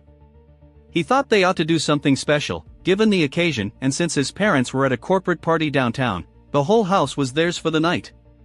After failing to come up with anything interesting, they did the most unoriginal thing possible, went downstairs to watch a Halloween-themed horror movie. They found one, turned off all the lights, and immersed themselves in an atmosphere of mystery. The basement was already a creepy place, unfinished, cluttered with boxes and random stored items. There was only a couch in the middle and a small TV facing it. Usually, his dad would come down to drink a couple of beers and stay late while everyone else slept. They watched the movie. For a while, getting through the opening scenes, when suddenly they heard a dull thud. They exchanged glances and paused the film. Silence enveloped the house, thick and heavy. The narrator thought it might have been from the movie, so he rewound and replayed, but there was nothing even remotely similar to the sound they'd just heard. Everything upstairs sounded muffled, yet they were certain the noise had come from the floor above. The narrator stood up, and Aiden followed as he crept to the bottom of the stairs and listened again. Very faintly, they heard more dull thuds, quieter now, moving across the upper floor. They just stared at each other in fear, not moving or speaking, both certain of what the sounds meant. It sounded like someone was quietly walking upstairs. Then, suddenly, a voice called out, "Aiden! Aiden!" It repeated his name several times, low and unfamiliar. Aiden clearly had no idea who it was. And even if he had, these people had broken into the narrator's house while his parents were away. The friends quickly found a hiding spot, a tiny closet in the basement corner. The narrator was almost certain it was a utility closet, housing the water heater and such. Just seconds later, the basement door creaked open. Through narrow gaps in the closet door, they could see. The overhead light pierced the darkness, illuminating the stairs leading down into the shadowy space. After a brief pause, a man began descending. His steps were slow and deliberate, stopping occasionally to look around. He walked to the center of the basement, noticed the still running TV, stared at it intently, then called out again, "Aiden!" He started searching behind boxes and even opened one, carefully examining its contents for about a minute. That box held old photo albums and cherished family heirlooms, so watching a stranger rifle through them was deeply unsettling. After about 5 minutes, he turned and headed back upstairs. His footsteps echoed through the upper hallways for a while, then complete silence fell. The narrator waited in the closet for what felt like an eternity before finally daring to emerge. He grabbed his phone and dialed emergency services. The wait was agonizing, and by the time help arrived, the intruder had vanished without a trace. In the pitch-black basement, the man's face was impossible to discern, making identification hopeless. But one thing was clear, he knew who Aiden was and that he'd be alone in the house that night. The stranger's actions left no doubt about his stalking intentions, possibly aiming to abduct Aiden, or perhaps the narrator himself. The incident was deeply disturbing, and though the narrator still keeps in touch with Aiden, the case never progressed further. The man was never seen again.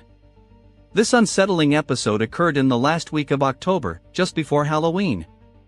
The narrator lived in a cozy, modest house in a typical suburban neighborhood. While he certainly enjoyed the holiday, outdoor decorations had never been his passion. A few years earlier, his sister had given him a small ghost figurine, so he simply placed it in the yard, and that was the extent of his Halloween preparations. But a week before Halloween, there was a knock at the door. It was the narrator's day off, so he was home and answered. The man on the porch was unfamiliar, around 40, with light stubble, short chestnut hair, and wearing a thick down jacket. He smiled broadly and said he just wanted to compliment the narrator's Halloween decorations. The narrator didn't quite know how to respond. After all, there was only one small ghost in the yard. It wasn't unusual or unique at all, just a piece of wood with a painted ghost. He thanked the man, who kept smiling, and left. It struck the narrator as odd but not alarming, probably just an overly friendly person, perhaps a bit too friendly. Yet just a couple of days later, the man reappeared. This time, the narrator had just returned from work at 7 p.m. and hadn't even changed out of his work clothes when he heard another knock.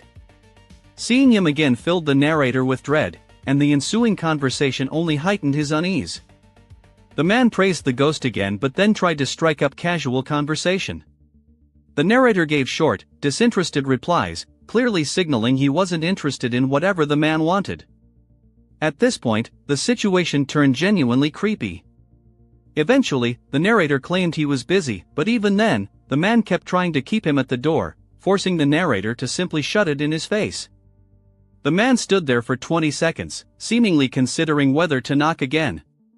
Thankfully, he changed his mind and walked away. This guy was becoming truly disturbing, but the narrator hoped that would be the end of it. Several days passed with no further incidents, so he nearly forgot about him. It was Halloween night, and the narrator had the good fortune of finishing work early, so he was home to hand out candy.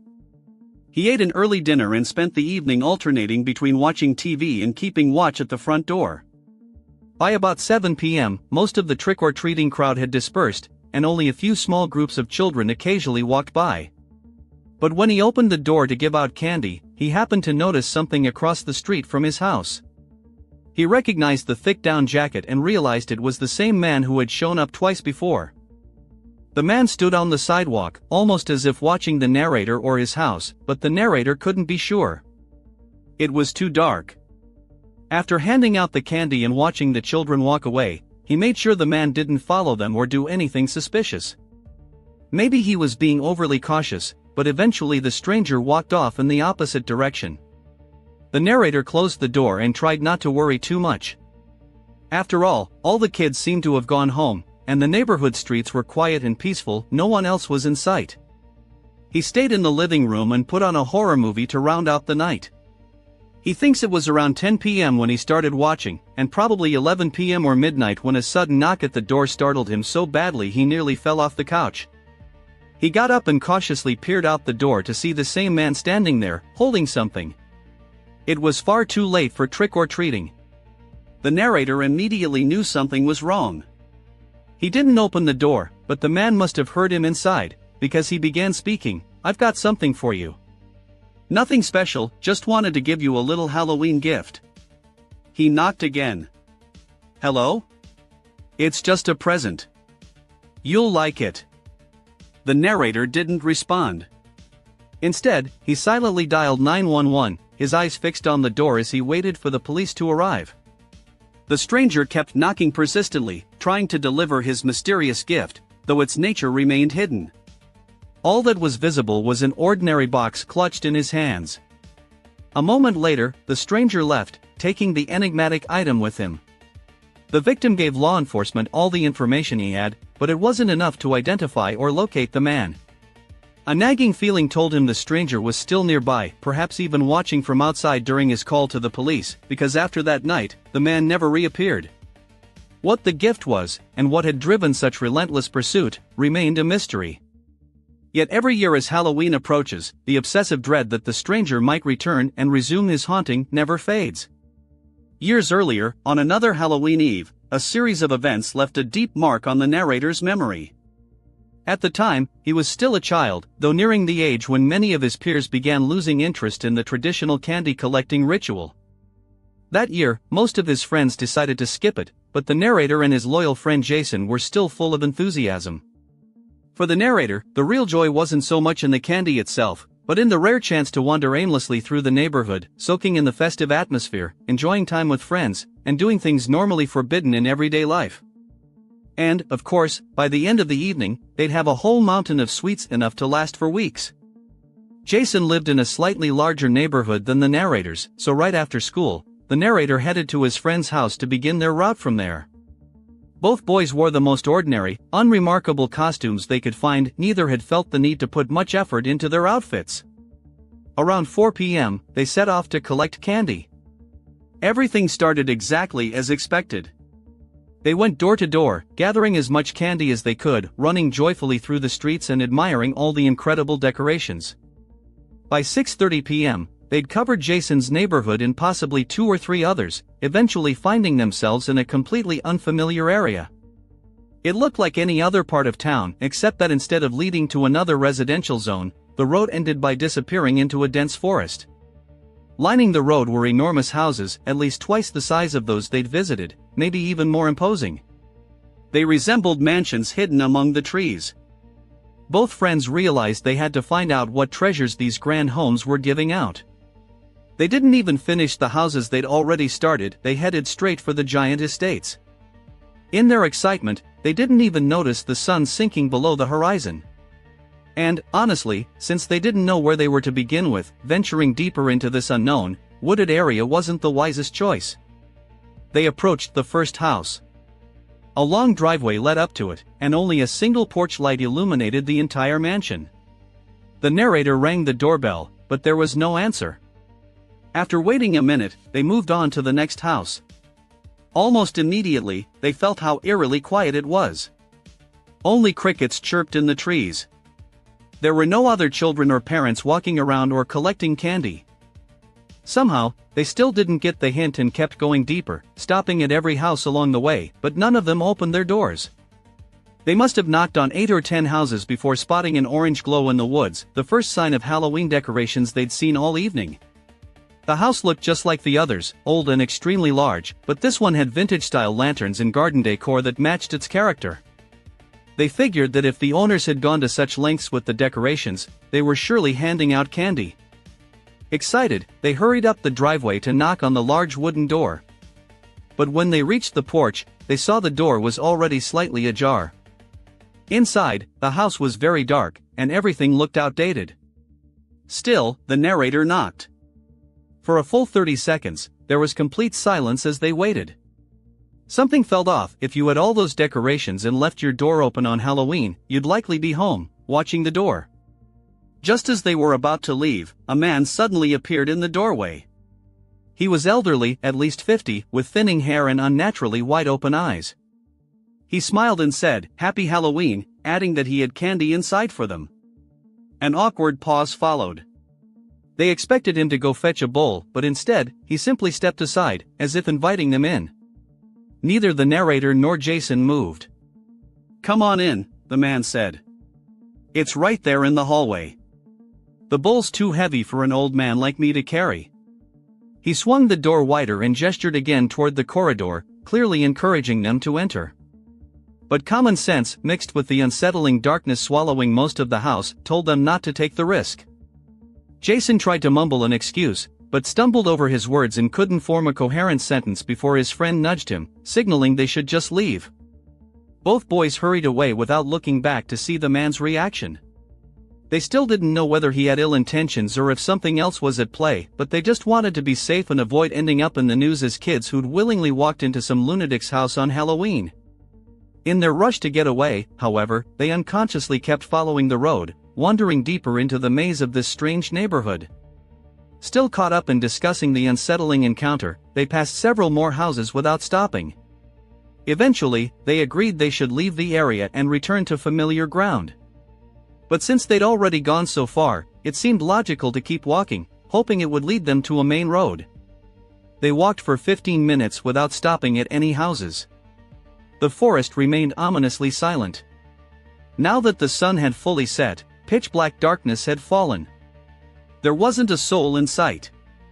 Suddenly, ahead of them, they saw something unusual, a car parked right on the roadside along the forest path. In the complete darkness, with its headlights off, it was barely visible. By the time they noticed it, they were only about 20 feet away. It was a very old vehicle, and with no lights on, it almost looked abandoned. Confused and curious, the boys nervously walked past it, staying on the opposite side of the road. Through the windshield, they could see nothing. The car was perfectly parked in shadow. But as they passed right beside it, one of them glanced through the side window and caught a glimpse of a person sitting in the driver's seat. In that instant, he recognized the same unnaturally wide, anxious eyes. His friend told Jason to run, and they both bolted down the road. Almost immediately, the car's headlights switched on. They kept running, and luckily, just a minute later they reached an intersection leading back into a normal neighborhood. They never saw the car follow them, but perhaps their sudden sprint made the driver realize they'd spotted him, discouraging him from pursuing them further. They went straight back to Jason's house and never told anyone, not even their other friends, about what had happened. It was their last year trick-or-treating on Halloween. When people head out hunting, they often find themselves deep in the woods, far from civilization and other human beings. It seems like the perfect setting for a chilling tale, doesn't it? The following 3 stories, allegedly based on real events, illustrate just how badly a hunting trip can go wrong. Here's the first story. The protagonist had been passionate about hunting ever since his father began taking him on weekend hunting trips. He decided to pass on this tradition to his own son. At the time of the events described, his son Peter was 10 years old. The father felt this was the right age to introduce him to the world of hunting. He armed both himself and Peter with Remington Model 798 bolt-action rifles, but carried his son's rifle himself until they reached an area where game was usually abundant. They could have used a hunting blind hidden deep in the forest, but the father decided that wouldn't be ideal for a first experience. As soon as they took up position, he handed Peter his rifle. He'd already taught him the basics of firearm safety, so he hadn't brought him unprepared. He opted to stay in one spot this first time, thinking it would be easier for his son, they could move on to more advanced hunting techniques later. But the wait dragged on longer than usual. The father noticed Peter growing bored, yawning and sighing, which frustrated him.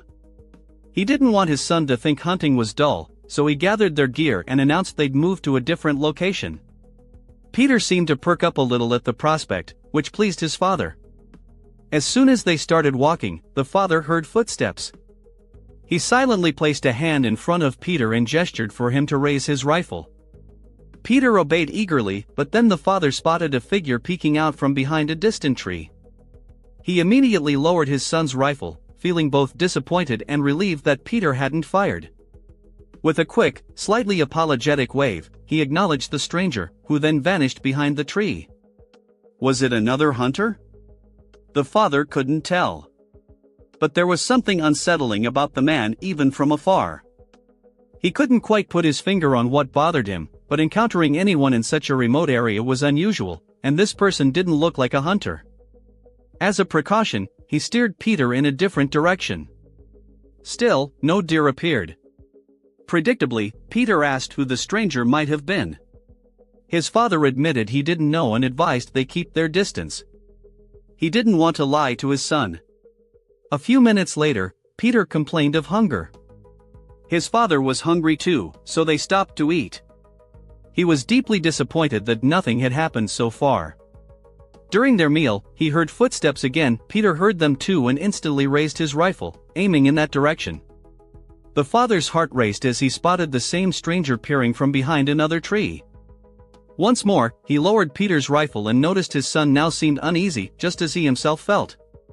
He told Peter to wait while he went to confront the stranger, mentally steeling himself for the encounter. About halfway there, he stopped and thought, "What the hell am I doing? My son is back there." He turned and rushed back to Peter, telling him it was time to leave.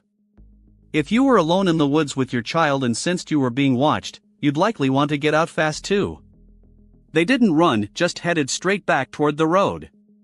The father kept expecting the snap of a twig or the rustle of leaves behind them. When it finally came, he shoved Peter forward, spun around angrily, and marched toward the stranger, who was again peeking from behind a tree. At about 10 meters away, he saw the man disappear behind the trunk once more, followed by a dull thud, as if something heavy had hit the ground. Gripping his loaded rifle, the father cautiously approached the tree. He didn't utter a word, not even knowing why, and simply crept forward slowly. When he reached the tree, it felt as though the entire world collapsed, or rather, ceased to exist. All his attention focused on the head lying face down on the ground. There was no body, just a severed head. He didn't even look around the tree to see who might have left it there. He dropped everything and sprinted back to Peter, shouting for him to run. They made it safely home within 5 minutes, and the father was certain no one had followed them. Still, he didn't sleep all night, guarding his family. The next day, his wife told him 2 local hunters had gone missing. That's when he called the police. 4 months afterward, he remained extremely cautious before taking his son hunting again. He's still baffled by how that man managed to kill 2 hunters, men who were surely armed. Since then, he has resumed hunting with his son. This next story blends youthful adventure with hunting misadventures that befell the narrator in his early 20s.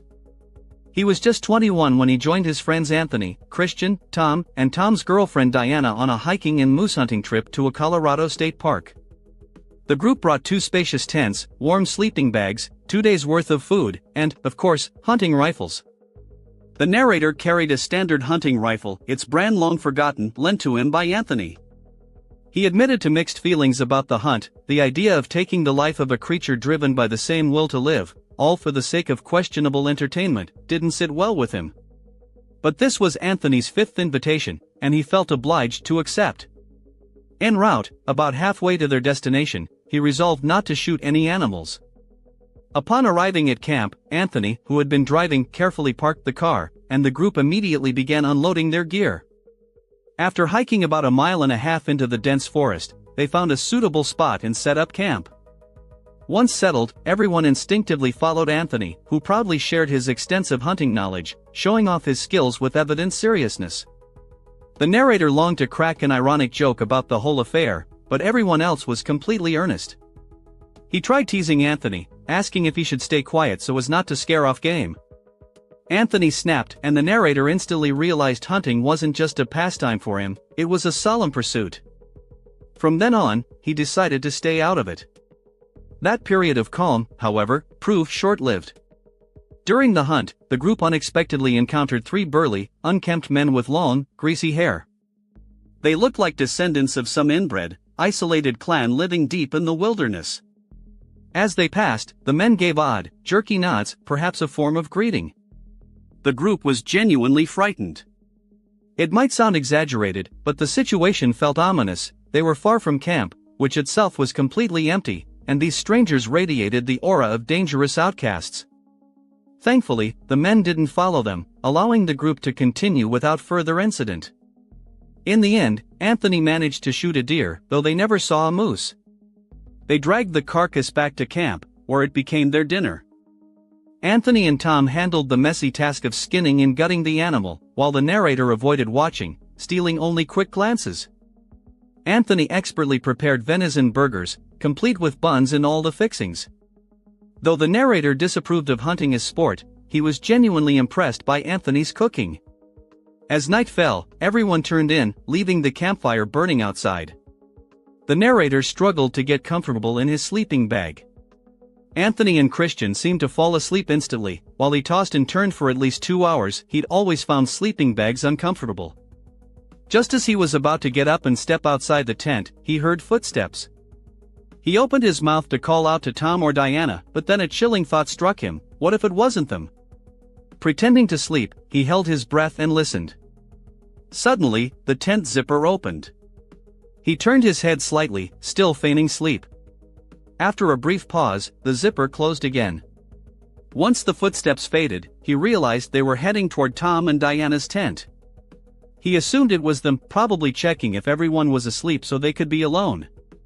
Deciding to play a prank, he waited about 5 minutes before slipping out of his tent and creeping toward theirs. But then he noticed their zipper was still open. That's strange, he thought. As he drew closer, intending to scare them, he instead saw 2 men doing something horrific to Diana. He screamed, mostly out of terror, but also to wake the others. Anthony and Christian burst from their tent, rifles in hand. When the 2 attackers fled, the narrator recognized them. Instantly, they were the same strangers from earlier. Tom and Anthony fired shots into the air to scare them off. But then something even more terrifying happened. After the shots, everyone turned in horror to see dozens of men emerging from the bushes and from behind trees, where they'd been hiding all along. They tried to rouse Tom and Diana, but the couple seemed drugged. They had no choice but to wait until they regained consciousness, which took about half an hour. Their escape through the dark forest back to the car remains one of the most terrifying experiences of the narrator's life. No one knows who those men were, perhaps members of an isolated, inbred family, or even cannibals. It's unclear what they intended to do to Tom and Diana, but everyone was just grateful to have escaped alive. The final incident, still vivid in the narrator's memory, occurred during a night hunt. An avid hunter with 10 years of experience, he was sitting in his tree stand on forested land adjacent to his property. Equipped with a night vision scope, he was waiting for wild boars, but instead witnessed a horrifying scene. Though it sounds unbelievable, he swears the story is true, considering himself a lucky witness to something truly dreadful. While waiting, he noticed movement below. But instead of an animal, he saw a man dressed entirely in black, track pants, boots, and a hooded sweatshirt with the hood up. Most alarming of all, the stranger was dragging a heavy sack. The hunter's heart pounded. He feared he was witnessing someone disposing of a body. Suddenly, the man stopped and, to the hunter's horror, looked directly up toward the tree stand. Terrified, the hunter ducked behind the wooden walls of his blind. Despite having his rifle, the thought of using it on a human filled him with dread. He stayed low, praying not to be seen even though, in the pitch-black darkness, that seemed unlikely. Tense moments dragged on as he held his breath, waiting for the stranger's footsteps to fade. Instead, he heard approaching steps climbing the wooden ladder of his stand. Each footfall sent vibrations through the structure. In his mind, a single question echoed like a drumbeat: "Can I shoot a person?" Yet, for reasons he couldn't explain, the intruder never reached the top. The hunter heard him jump back to the ground and, judging by the sounds, dragged the heavy sack away. Paralyzed with fear, he remained motionless for at least 10 minutes before daring to peek out. Convinced the threat had passed, he resolved to return home immediately and call the police. Descending the stand, he carelessly switched on his flashlight, a reckless move he later regretted. He began running toward his house but hadn't gone 10 seconds when he heard swift footsteps crunching through fallen leaves behind him. He turned and came face to face with his pursuer, now just centimeters away. Reacting instantly, he spun and shot the man in the shoulder. The attacker let out a piercing scream of pain, and the hunter seized the momentary pause to sprint toward his home. He now realizes he should have tried to detain the criminal, but the chance was lost. 15 minutes later, police arrived and accompanied him back into the woods. There, among the trees, they found a clear blood trail leading first to the sack containing a body and then to the wounded suspect, who had tried to hide beneath a fallen log. It turned out the man was the murderer of Gen-Kwan Sakakani, owner of a local Japanese shop. While the full details of the crime remain unexplained in this account, the hunter is certain the experience is forever seared into his memory, and he'll retell this astonishing story for the rest of his life. NOS. In 2014, after losing his driver's license for 12 months due to a DUI charge, an annoying and foolish mistake, the protagonist of this story became a frequent user of the Uber app. There was a nightclub bar in his city that he and his friends would sometimes visit on weekends. Getting home often involved a designated driver, if available, or calling an Uber. On this particular night, he wasn't feeling well, which prompted him to leave the venue a bit earlier, sometime between 1 and 2 a.m. Walking home was out of the question due to the biting cold, so he decided to call an Uber. A driver named Alex, who was nearby, accepted the request. His image, frankly, seemed a bit ominous. An older man, no smile in his photo, with a grayish goatee and a black beanie. Despite this, the short 2-mile distance to his location didn't cause much concern. The car description listed a Chevy Malibu, which sounded perfectly acceptable, and the ride request was sent. He waited, on a bench by the club's entrance, next to the bouncer who stood motionless, like a statue, arms crossed. After about 5 minutes, a silver Chevy Malibu, presumably a 2003 model or around that year, pulled up to the club. The protagonist stood up, feeling a slight disappointment at the sight of such an old and beat-up car. The driver didn't call out to him, honk, or otherwise acknowledge his arrival, simply waiting by the curb. The passenger then approached and got into the back seat of the car. An immediate sense of discomfort arose. The driver didn't offer a greeting, shake hands, or even turn his head to look at the passenger. The only thing he said, in a very quiet voice, was, "Where are we going?" The passenger gave his address. The car started moving down Main Street, but in the opposite direction from his home. Pointing this out, the passenger got the driver to turn left at the next intersection. Now they were moving away from the main roads, delving into quiet residential neighborhoods.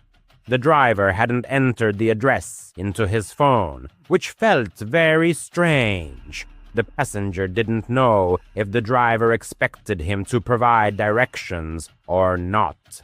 Eventually, he entered his address into his own phone so the driver could follow the voice prompts. When the GPS indicated a left turn on the next street. The driver completely missed the turn. The passenger expressed his confusion with a hand gesture. The driver noticed and said, "I just need to make a quick stop. Don't worry, I'll give you a discount." Despite being intoxicated, the passenger clearly realized something was wrong. It was at this moment that he noticed a gun protruding from the center console next to the driver. By now, his thoughts were consumed with finding a way to get out of the car. At the next red light, he very quietly tried the door handle, but it wouldn't budge. He discovered the child lock was engaged, and from that moment, his heart pounded furiously. The man was driving him far from home. Apparently, they had already crossed 2 city limits. Desperation engulfed the passenger. He couldn't call the police, fearing this man's unpredictable reaction. He decided the best option would be to try and flip the child lock switch, located near the driver in the front seat. He needed to somehow move to the opposite side of the back seat, behind the driver, without being noticed. This was one of the most intense moments of his life. The passenger watched the driver's head intently through the rear-view mirror, making sure he wasn't looking. He very casually slid behind him. Fortunately, the driver didn't notice anything. Now came the scariest part. He needed to reach the button on the front seat at the next red light before the driver could react. With each passing traffic light, the tension grew as the passenger waited for one of them to turn yellow, and finally one did. The driver slowed the car at an intersection that would normally be busy during the day. This was the perfect place to escape. The car stopped. The passenger knew this light didn't stay green for long, so he had to act fast. The car was on the opposite side of the intersection, which was a little reassuring. Gathering all his courage, he reached for the glowing child lock button and must have startled the driver because he jumped a couple of inches in his seat. The driver yelled at him and, as the passenger feared, reached for the gun beside him. The passenger managed to open the door and run to a nearby Cadillac Escalade, where he knocked on the windows, begging for help. They drove off, completely ignoring him, but it no longer mattered because the man in his Chevy Malibu had already disappeared around the block. The passenger ran into the nearest 24-hour convenience store, where this time he called a taxi. It was a very sobering experience, as he had no recollection of being drunk in that store or during the taxi ride home. The driver was reported to Uber, who promised to escalate the situation to the authorities. It wasn't until a full week later that an officer finally showed up at his door for questioning, and that was the end of it. The passenger has no idea what happened to that guy, but he hasn't used Uber since. As a former Uber driver, the narrator encountered many unpleasant characters, from intoxicated groups of friends on Saturday nights to people feigning disabilities for free rides. However, sometimes you come across those who can unequivocally be called true perverts. He had driven several such individuals, but none were as bad as a certain Tom. It was a Friday in December, one of the coldest nights of the year. With no other plans, he decided to work a bit late. These events took place 2 years ago. The narrator was 18 years old and owned a new Honda Accord. His parents, it must be admitted, spoiled him a little. However, being a rather slender 18-year-old, he always followed his father's advice to keep a blade in the car because you never know what kind of psychos will get in your car. A request came in from a young man named Tom, who was just a few miles from a large shopping mall. The driver accepted the call and headed in the indicated direction. As he approached the mall, he noticed a group of teenagers loitering nearby, which immediately gave him a sense of impending trouble. A hope flashed through his mind that Tom wasn't one of them. Many of these young people watched him as he slowly drove past in his car. Eventually, the driver simply pressed the gas pedal and hurried into the mall parking lot, eager to leave the vicinity of this suspicious company as soon as possible. He made 2 full loops around the entire parking lot before finally noticing a figure approaching his car from behind in his left rearview mirror. Rolling down the window, the driver called out loudly, "Tom!" And an affirmative yes came in response. He offered the passenger a seat. This request had to be repeated 3 times, and considering the words were spoken very clearly, the situation felt very strange from the start. On the 4th attempt, Tom finally understood and slowly walked around the back of the car, sitting directly behind the driver. Usually passengers preferred to sit diagonally, which the driver found more comfortable. When someone sat directly behind him, it sometimes caused him a slight paranoia, especially if the person seemed sinister. This particular passenger was an older man, probably in his 40s. "Where are we going?" the driver asked. Tom gave an address, which was immediately entered into the phone. From the passenger's voice, it was clear he was a heavy smoker.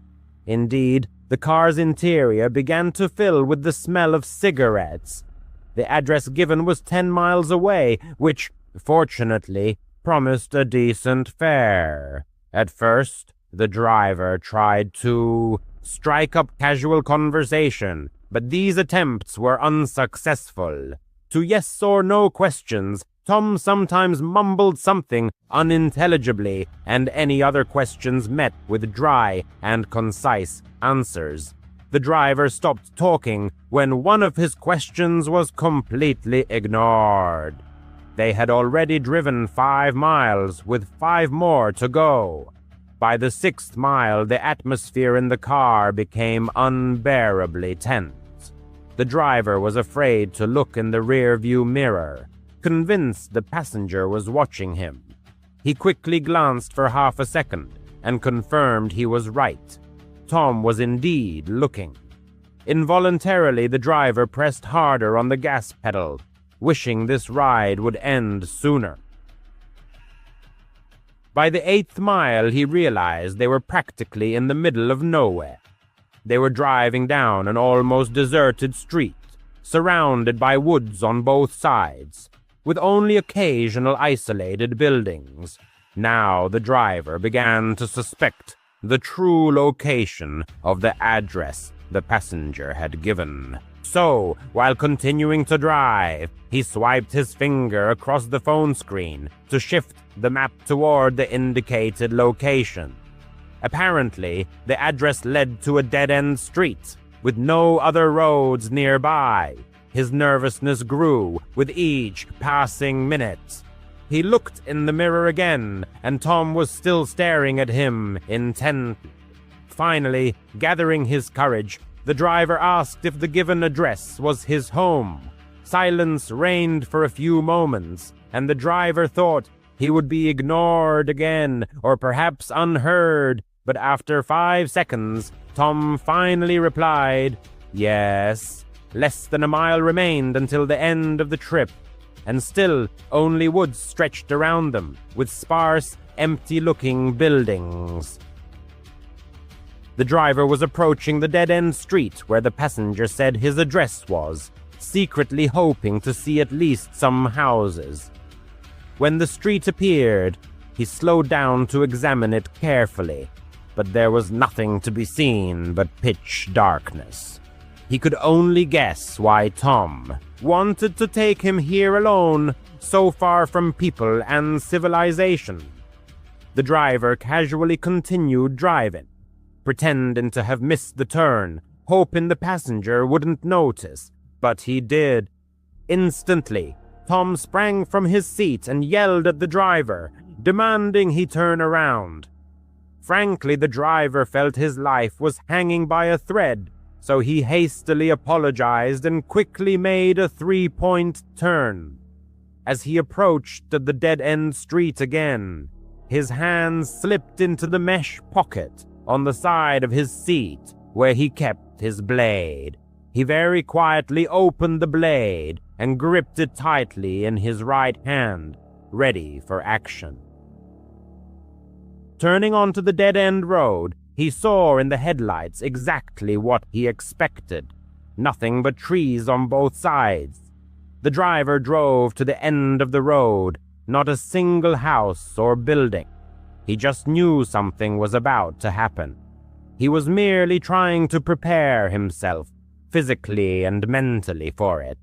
Suddenly, Tom said in the softest voice he could muster, "Thanks for the ride."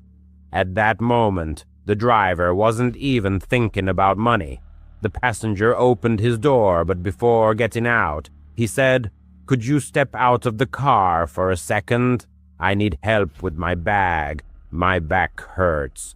But he didn't have a bag. The driver knew for sure he didn't. Tom hadn't gotten in with one. He replied, Yeah, sure. Get out, and I'll help you now." The tremor in his voice was too obvious. What happened next, he never could have imagined. Suddenly, he felt pressure on his neck. It took at least a second before the driver realized he was being choked from the back seat. He immediately plunged the blade into the passenger's left hand, and Tom screamed in pain, loosening his grip on the driver's neck.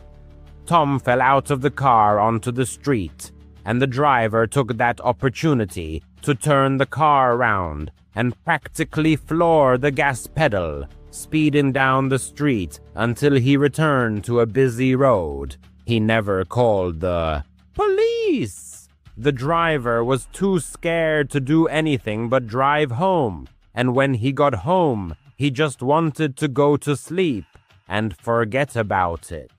Needless to say, after that incident, he stopped working as an Uber driver. Deep in the heart of Germany, in the western part of the country, lay Cologne, and not far from it, nestled a small village named Pors. This was a place where time seemed to slow down, and life flowed at an unhurried pace, free from major upheavals. In those distant years, the population of Pors consisted primarily of elderly individuals, lending the area a peculiar quietness and serenity. Rarely did anything truly spectacular happen here. The only source of vital activity and the village's unique pulse was the nearby airport, which provided employment for many of Pors's residents. However, even this quiet corner began to feel unsettling in the early 90s. From time to time, rumors of missing children spread through the village, and parents' hearts tightened with fear. The police, of course, made every possible effort to solve these mysterious disappearances, but unfortunately, their actions yielded no results. The atmosphere grew increasingly tense. People now hesitated to let their children play outside alone, gripped by uncertainty. Had the children run away, or had they become victims of abduction? The narrator's mother was also consumed by this widespread fear and adamantly refused to let him go out alone.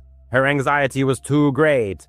The boy, being a child, understood her worry, but at the same time felt an irresistible urge to push the boundaries. And so, one day, yielding to an impulse, he saw his mother asleep on the sofa. This was his chance. He quickly put on his shoes and slipped out of the house unnoticed. Carelessly wandering the surroundings, the boy let his imagination run wild, completely losing track of time. He ventured deep into the nearby forest, hoping to meet other children. Hours flew by, and soon it began to get dark.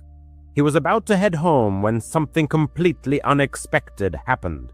In the distance, he noticed the village church. At first, he didn't pay much attention to it, but then his eye was caught by something like a light flickering inside.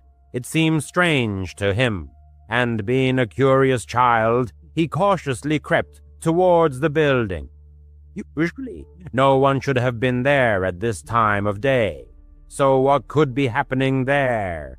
Reaching the back entrance, the boy slowly circled the building. As he passed one of the windows, he thought he heard voices. He stood up just enough to peer inside. The village priest was there. The boy could barely make him out. Only a few candles were lit, casting the priest's enormous shadow on the wall. He couldn't understand what the priest was doing, so he decided to sneak inside. The back door was unlocked.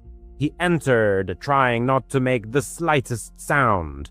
Eventually, he got close enough to hear the priest. He seemed very nervous and didn't look nearly as friendly as he did on Sundays. Something was definitely wrong. The boy knew the priest shouldn't see him. It would be very bad for him.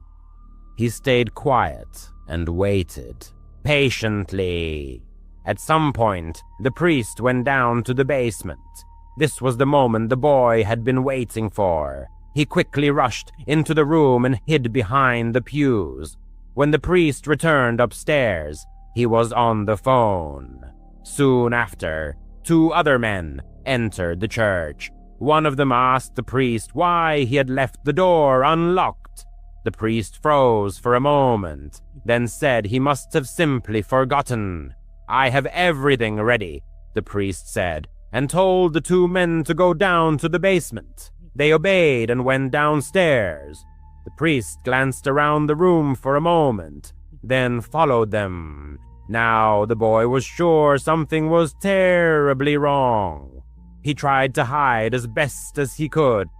Voices and metallic sounds, like something clicking, echoed from the basement. The boy tried to get closer to hear better, and then what he feared happened.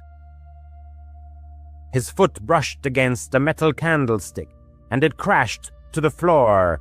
Suddenly, everything went silent. The boy quickly found a new hiding spot. Then footsteps were heard. Many footsteps. They were all coming upstairs. "What was that?" one of the men asked. "Something just fell," the priest replied. "Don't worry about it." "All right, I'll give you half now, and I'll bring the rest of the money tomorrow," one of the men said. "Okay," the priest replied, and the men exited through the back door. When the priest was alone, his expression suddenly changed. He looked angry. He slowly walked through the church. His steps were heavy but confident. The boy knew the priest realized he was still there. "I saw you, boy," the priest said. The boy's blood ran cold. He knew the priest was aware of his presence. "You can't hide for long. You don't need to hide. I'm a good man. Come out. Let's play." But the boy knew the priest didn't want to play. He had seen something he shouldn't have. If the priest found him, he would be in serious trouble. He even tried to breathe as quietly as possible. The priest walked around the church a few more times, then said to himself, maybe he really left. He gathered a few things, extinguished the candles, and left the church. The boy remained there for at least 20 more minutes, frozen with fear. What had just happened? He couldn't believe it. Eventually, naive as he was, he crawled out of his hiding place. He just wanted to go home. It was all too much. Just leave. Get out of there. As he headed for the back door, he saw the moon shining through the same window where he had first seen the priest. A shadowy silhouette lay on the floor. The boy looked out the window and thought he would die. The priest stood there, looking at him with an evil smirk. "I knew I saw you, you foolish boy. Let's play." He lunged into the church, and the boy hid again. The priest ran wildly throughout the building. "I'll kill you, you stupid boy," he screamed, desperately searching for him. He was getting closer and closer. The boy was inside a cabinet and could see him through a crack right in front of him. The priest had nothing in his hands. Suddenly, he chuckled quietly and said, "You really are a stupid boy." He had found him. He grabbed the cabinet door. This was it. He was going to kill the boy. Suddenly, like a bolt from the blue, a thunderous command rang out, "Police, get on the floor!" The clergyman complied without resistance, and in the next moment, law enforcement officers stormed into the church. The narrator's mother was the last to enter the sanctuary, as if she had a premonition that he would try to slip away.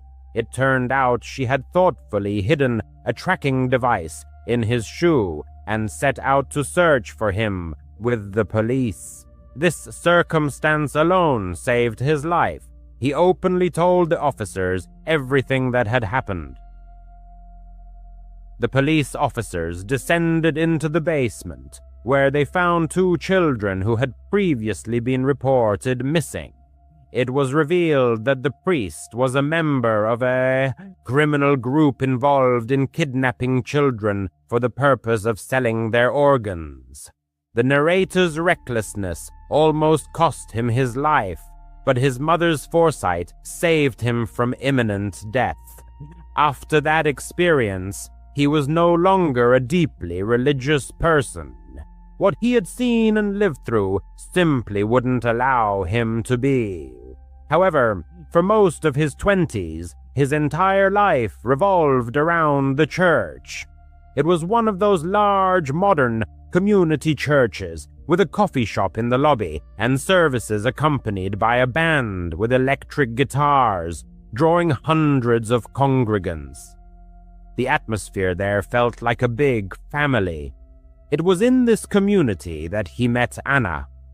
Anna was one of his best friends. She had a sweet disposition, was a woman of few words, and was simply kind. She was the type of person who remembered birthdays and actually called to wish you well. Anna was married to David. In the eyes of all the churchgoers, David seemed like the perfect man. He was charismatic, played the guitar masterfully in the worship band, and always hugged Anna tenderly. They gave the impression of an exemplary married couple. However, when he was alone with Anna, the narrator began to notice disturbing details. He saw David's gaze turn empty and cold if Anna laughed too loudly at someone's joke. He noticed David gripping her wrist too tightly when he wanted to leave a party. David himself called it caring, but the narrator interpreted it differently, as blatant control. Sometimes Anna confided in him, whispering about incidents. She shared how David would accidentally break her things, or how he would block a doorway with his body and jokingly say he wouldn't let her go until she uttered words of love. These small things, taken individually, might seem like manifestations of a passionate or complicated marriage, but when you line them up, they form a clear picture of abuse. The narrator repeatedly urged her to leave, again and again. He told her his apartment was always open to her, but Anna was terrified not only of David, but also of what the church community would say. Their pastor insisted very, very strongly on the sanctity of marriage. Divorce was considered the greatest sin. worse than anything else. On that fateful night, when everything happened, he received a call at 3 a.m. It wasn't Anna calling, but a nurse from the local hospital. She reported that Anna had been in an accident and had listed him as an emergency contact. His heart simply froze with fear. He drove to the hospital, shaking so badly he could barely hold the steering wheel. He was allowed into Anna's room. The entire left side of her face was covered in bandages and dried blood. She was conscious, staring at the ceiling. "He did it," Anna said. She told him everything. She had finally made up her mind. She was packing her bag while David was out. She was just zipping it up when he unexpectedly returned early. He saw the bag. He didn't yell. That scared her the most. He just walked into the bedroom, opened the closet, took out the gun he kept in a safe, and came back to her. He held the barrel directly to her temple. "Do you really think you're going anywhere?" he asked. Anna confessed that she thought she would die right there in her hallway. All she could think about was that she didn't want him to be the last person she saw. So she acted. She grabbed his wrist and pushed, trying to shove the gun away, and it fired. The sound was deafening. She said it felt like her whole head exploded. She collapsed, clutching her ear, convinced she was dead. The bullet passed right through the top of her ear, only grazing her scalp. Another centimeter lower, and she would have been gone. David, she said, simply dropped the gun and started crying. "I didn't mean to," he wailed. "Oh God, Anna, I didn't mean to shoot. It was an accident." He was the one who called 911, claiming she had tried to grab his gun, and it went off. The narrator took her home from the hospital. The police had already confiscated his weapon, and Anna obtained an emergency restraining order. The next day, she filed for divorce. He thought the nightmare was finally over, that she was safe. That's when the real horror began. They didn't attend church for 2 weeks. When they finally returned, the atmosphere was extremely unpleasant. People looked at them, not with sympathy, but with judgment. After the service, the pastor's wife, a woman the narrator had always admired, approached them. She placed her hand on Anna's. "Anna, dear," she said, her voice dripping with false concern, "we've all been praying for you and for David." He must be having such a hard time. The narrator just stared at her. "A hard time for him?" he asked. The woman ignored him. "David is just heartbroken," she continued. "He's been in Pastor John's office every day, crying and repenting. He told us all about this. All an accident." "It wasn't an accident," Anna said. Her voice was quiet but firm. "He held a gun to my head." The pastor's wife smiled, a tight, awful little smile. "Yes, but he didn't mean to shoot, did he? That's what he said. He said you pushed him. Anna, you know you can't do that. A wife is supposed to be a calming spirit for her husband, not provoke him." The narrator felt sick. He physically felt the blood drain from his face. The situation continued to worsen. Over the next week, church congregants, their mutual friends, began receiving calls. The message for everyone was consistently, "You know, the Bible talks about forgiveness." One of the elders, speaking with her on the phone, insisted, "Marriage is a sacred covenant. It can't just be broken over one mistake." Another echoed him, "He is your husband. It is your duty to support him, not abandon him when he needs your help the most." Then came a truly horrifying blow. A group of 3 women from her Bible study group showed up at the narrator's apartment. They stated that they needed to speak with Anna. Sitting her down on the narrator's couch, they staged what they called an intervention. "We love you, Anna," one of them began, "but we are genuinely concerned for your soul. You are allowing bitterness and anger to overcome you. David is a good man," another added. "He just has that kind of personality, but you knew that. And the story we're hearing, well, we heard that if you hadn't pushed him, the gun would never have fired." They had, in effect, accused her. They openly blamed her for being shot in the head. They claimed that a spirit of rebellion lived within her, and that she was the one who had disturbed the peace in the home. They insisted if she truly loved God, she should cancel the restraining order, stop the divorce proceedings, and return to her husband to help him heal. Anna just sat silently, the stitches on her ear still bright red. That was the last time she ever set foot in that church. A month later, she moved to another state to live with her sister. She changed her name. The narrator hasn't seen her in person since, though they sometimes exchange messages. The narrator stayed there for a few more weeks. He couldn't believe what was happening. He watched as David was welcomed back into the community. He would stand during services and give tearful testimonies about his struggles and how some enemy tried to destroy his marriage, and people nodded. They patted him on the back. They prayed for him. The man who held a gun to his wife's head was declared a victim. The woman who was shot was called a sinner. The narrator finally realized the truth. True horror isn't always found in the monster with a gun. Sometimes it's the smiling faces in the room who, after you've narrowly escaped danger, try to convince you to return to the monster's cage, because to them, your safety was never as important as their rules. And then the narrator converted to Islam. This happened in 2018 when the narrator was working as a cleaner at St. Mary's Church, located in a quiet suburb of Chicago. He was 28, single, and desperately needed a steady job after a series of temporary construction gigs.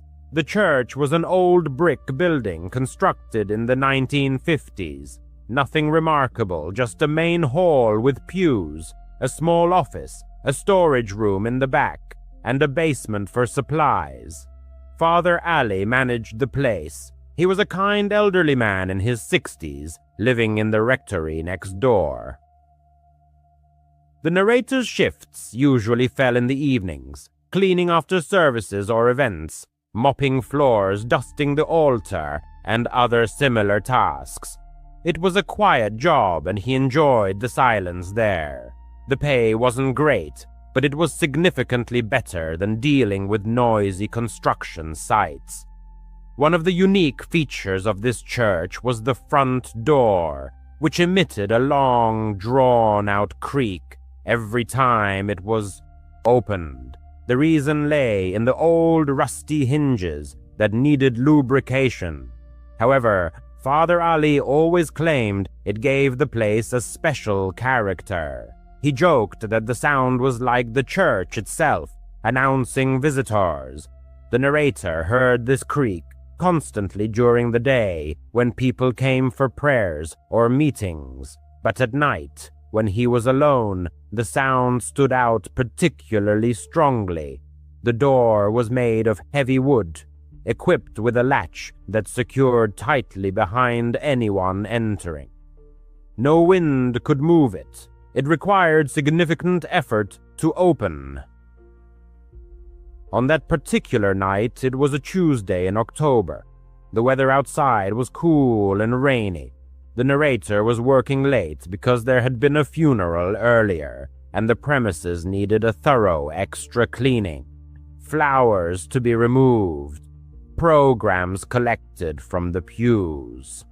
Father Ali had left around $8,000 p.m. to visit a parishioner in the hospital. He asked the narrator to lock the door when he finished and said he would. Be back late, possibly around 11,000 p.m. The narrator nodded, seeing nothing unusual in this. He had his headphones on and was listening to a true crime podcast, which, in retrospect, seemed ironic. While vacuuming the carpet in the main hall, the church was dimly lit. Only the overhead lights were on at a low level, and a couple of lamps near the altar. Outside, streetlights flickered through the stained glass windows, casting strange colored shadows on the walls. Around 10:30 p.m., the narrator was finishing his work, putting cleaning supplies away in the basement. That's when he heard it. That long, drawn-out creak of the front door. It started quietly, like a groan, and lasted a good 5 seconds before the latch clicked. The narrator took out one earbud and froze. "Father Ali," he called out, assuming the priest had returned early. There was no answer. At first, the narrator dismissed the thought of anything unusual. Maybe Father Ali just grabbed something from his office and didn't hear him. He finished putting away the boxes and went upstairs to the main floor. The hall was empty. The lights weren't brighter. There was no coat on the hanger by the door. The narrator walked to the entrance, peering through the small window in the door. The parking lot was dark. Only his battered Toyota sat there in the rain. The door was tightly closed, locked as always. He tried the handle, locked from the inside, which meant if someone had entered, they should be inside, but no one was. He checked the pews, the side aisles, and even looked into the small vestibule where the holy water font was. Nothing. No wet footprints on the floor from the rain. No wet umbrella. Strange, but he told himself that maybe he had imagined it. Old buildings make sounds, right? Creaks from the wood settling or something. He dismissed these thoughts and went to get his jacket from the office. Moments later, as he leaned over the thermostat, preparing to switch it off for the night, footsteps reached his ears. They were distinct, as if in broad daylight, slow, weighty thuds on the wooden floor of the main hall. This wasn't a hurried scurry, or a leisurely stroll, rather. Each step sounded with heavy, measured deliberation. His heart began to beat noticeably faster. "Father, is that you?" he called out, louder this time. The footsteps immediately froze mid-stride, and absolute silence descended. Now he was on edge. The church, though not enormous, had its hidden corners, alcoves behind the altar, confessional booths, a small choir loft upstairs. He hastily grabbed a flashlight from his office desk drawer, a heavy maglite he usually used for exploring dark nooks, and stepped out. "Hey, is anyone here?" he said, trying to steady his voice. There was no reply. The rain drummed monotonously on the roof, but inside there was a dead silence. The thought that a homeless person might have slipped in earlier, seeking shelter, crossed his mind. Such incidents sometimes occurred in larger cities, though their suburb was considered quite safe. Or perhaps it was a childish prank. Teenagers often gathered nearby. He decided to thoroughly check everything before leaving the building, not wanting to lock anyone in for the night. His circuit began in the main hall, where the flashlight beam swept under pews and behind St. statues. Nothing. The confessional was empty, its doors left ajar as he'd found them after cleaning. Then he ascended the narrow stairs to the choir loft. The steps creaked under his feet, but no one was there, just dusty hymn books and an ancient organ. Descending, he checked the office. The desk was clear. No one was hiding under it or in the closet. Next was the storage room. Boxes of candles, altar cloths, cleaning supplies. Everything was in its place. He moved a few stacks, ensuring everything was in order. Down to the basement again, where the furnace hummed quietly. No signs of disturbance. This entire search probably took 15 minutes, and by its conclusion, he began to feel awkward. Perhaps the footsteps were merely the sounds of an old building reacting to the wind, or his imagination playing tricks after that mysterious creak. He headed back to the exit, keys already in hand, ready to lock up and go home. That's when it happened. A loud bang echoed from behind him. It wasn't just any door. It was the storage room door he had just checked. It slammed shut with such force, as if someone had yanked it shut. He froze, keys jingling in his trembling hand. Thoughts raced through his mind. No way. It was the wind. There were no windows in the room, and the door was heavy, with a spring hinge that closed slowly on its own. It didn't slam, unless you made it. "Who's there?" he called out, his voice slightly shaky. Silence again. Now he was truly scared, heart pounding, palms sweating. Part of him wanted to bolt out the front door, but he couldn't just abandon the church. What if someone was hurt or something was being vandalized? He gripped the flashlight like a club and slowly, quietly walked back. The storage room door was tightly shut. He hadn't closed it himself. He had left it open after checking. He listened to the wood. Nothing. No breathing. No rustling. Taking a deep breath, he turned the handle and quickly flung it open. The flashlight beam swept inside. Something hit him square on the forehead. Not hard enough to knock him out, but sharply, like a dull thud that made him stumble back a step. He cursed, rubbing his head, feeling a small bruise forming. What the hell? He frantically shined the flashlight around. The room was exactly as he'd left it. Boxes stacked, mop in the corner, no one there, no shelves near the door that could have fallen, no hanging tools or chains. The ceiling was solid, no loose panels. Whatever hit him came from inside, right as the door swung open, but there was nothing close enough to do it. He checked the door itself, smooth wood, no protrusions. He even felt around the frame, thinking perhaps a spring or a mechanism, but it was just an old door. He backed away, slammed it shut, locked it this time, and quickly got out of there. Locking the front door behind him, the creak echoed in his ears longer than ever. On the way home, he kept glancing in his rear-view mirror.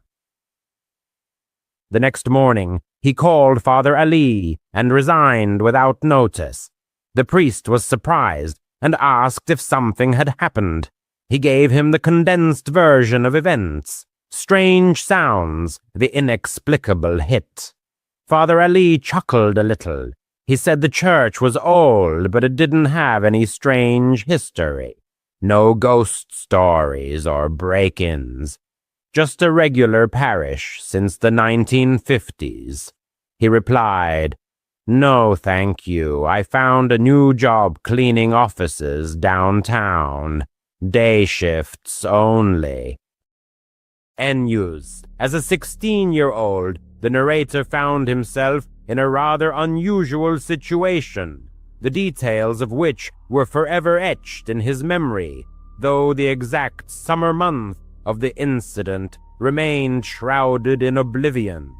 His parents, having gone away for the weekend, granted him complete freedom for 2 whole days. He spent this time indulging in typical teenage pastimes, immersing himself in YouTube, playing video games, and periodically raiding the kitchen for snacks. Most of these hours were spent upstairs in his room, in solitude and with headphones on. The teenager undoubtedly enjoyed this unrestricted time in his own space, where no one could bother him. However, at some point, completely engrossed in a game, he suddenly began to hear voices. At first, he assumed it was background noise from a YouTube video that had accidentally started playing. However, a check revealed that all videos were paused. Taking off his headphones, he instantly realized the voices were coming from outside. His bedroom window was slightly ajar, so the sounds of conversation reached him only faintly. The rain pattering outside made it even harder to discern, but it was clear the speakers were very close, literally right against the exterior walls of the house. It was impossible to make out the words or to tell if they were talking to anyone else. Only one voice was audible. By the time he got up from his chair and approached the window to listen more closely, the voices had ceased. He then decided to go downstairs and check the surroundings from other windows to see if the strangers were still nearby. Frankly, someone being so close to the house at 8 in the evening seemed quite odd. But, as it turned out, whoever it was had already left. Upon going downstairs, the narrator found no signs of their presence. Seizing the moment, he grabbed a bag of chips from the kitchen and returned to his room.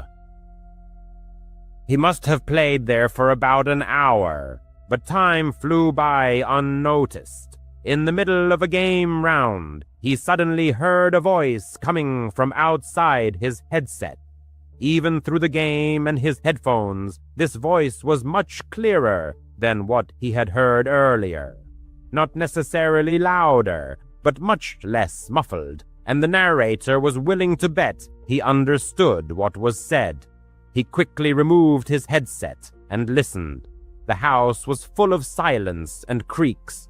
After waiting about 15 seconds, he heard the voice again. "Luke," a man said. He used his nickname. The narrator's full name was Lucas, but his friends always called him Luke, and that's how the stranger called him. However, the voice was completely unfamiliar to him. More importantly, the narrator was almost certain the sound was coming from downstairs, as if from inside the house, directly below him. Quietly placing his headset on the desk, he stood up and walked to his bedroom door. He tried to open it as silently as possible, so it wouldn't creak or make the slightest sound. As soon as the door was slightly ajar, the stranger called his name again. Though called isn't quite the right word. He was calling, but almost softly, as if addressing someone with a simple question, very calmly and friendly. In the context of this person breaking into his house, it only intensified the unsettling feeling of the whole situation. There was a certain hoarseness in his voice. He seemed to be in his 50s and had smoked heavily his whole life. When he spoke the narrator's name again, the narrator was able to definitively confirm that the stranger was certainly inside the house, likely right at the foot of the stairs. The narrator stepped back, leaving the door open, afraid to close it and make noise with the stranger so close.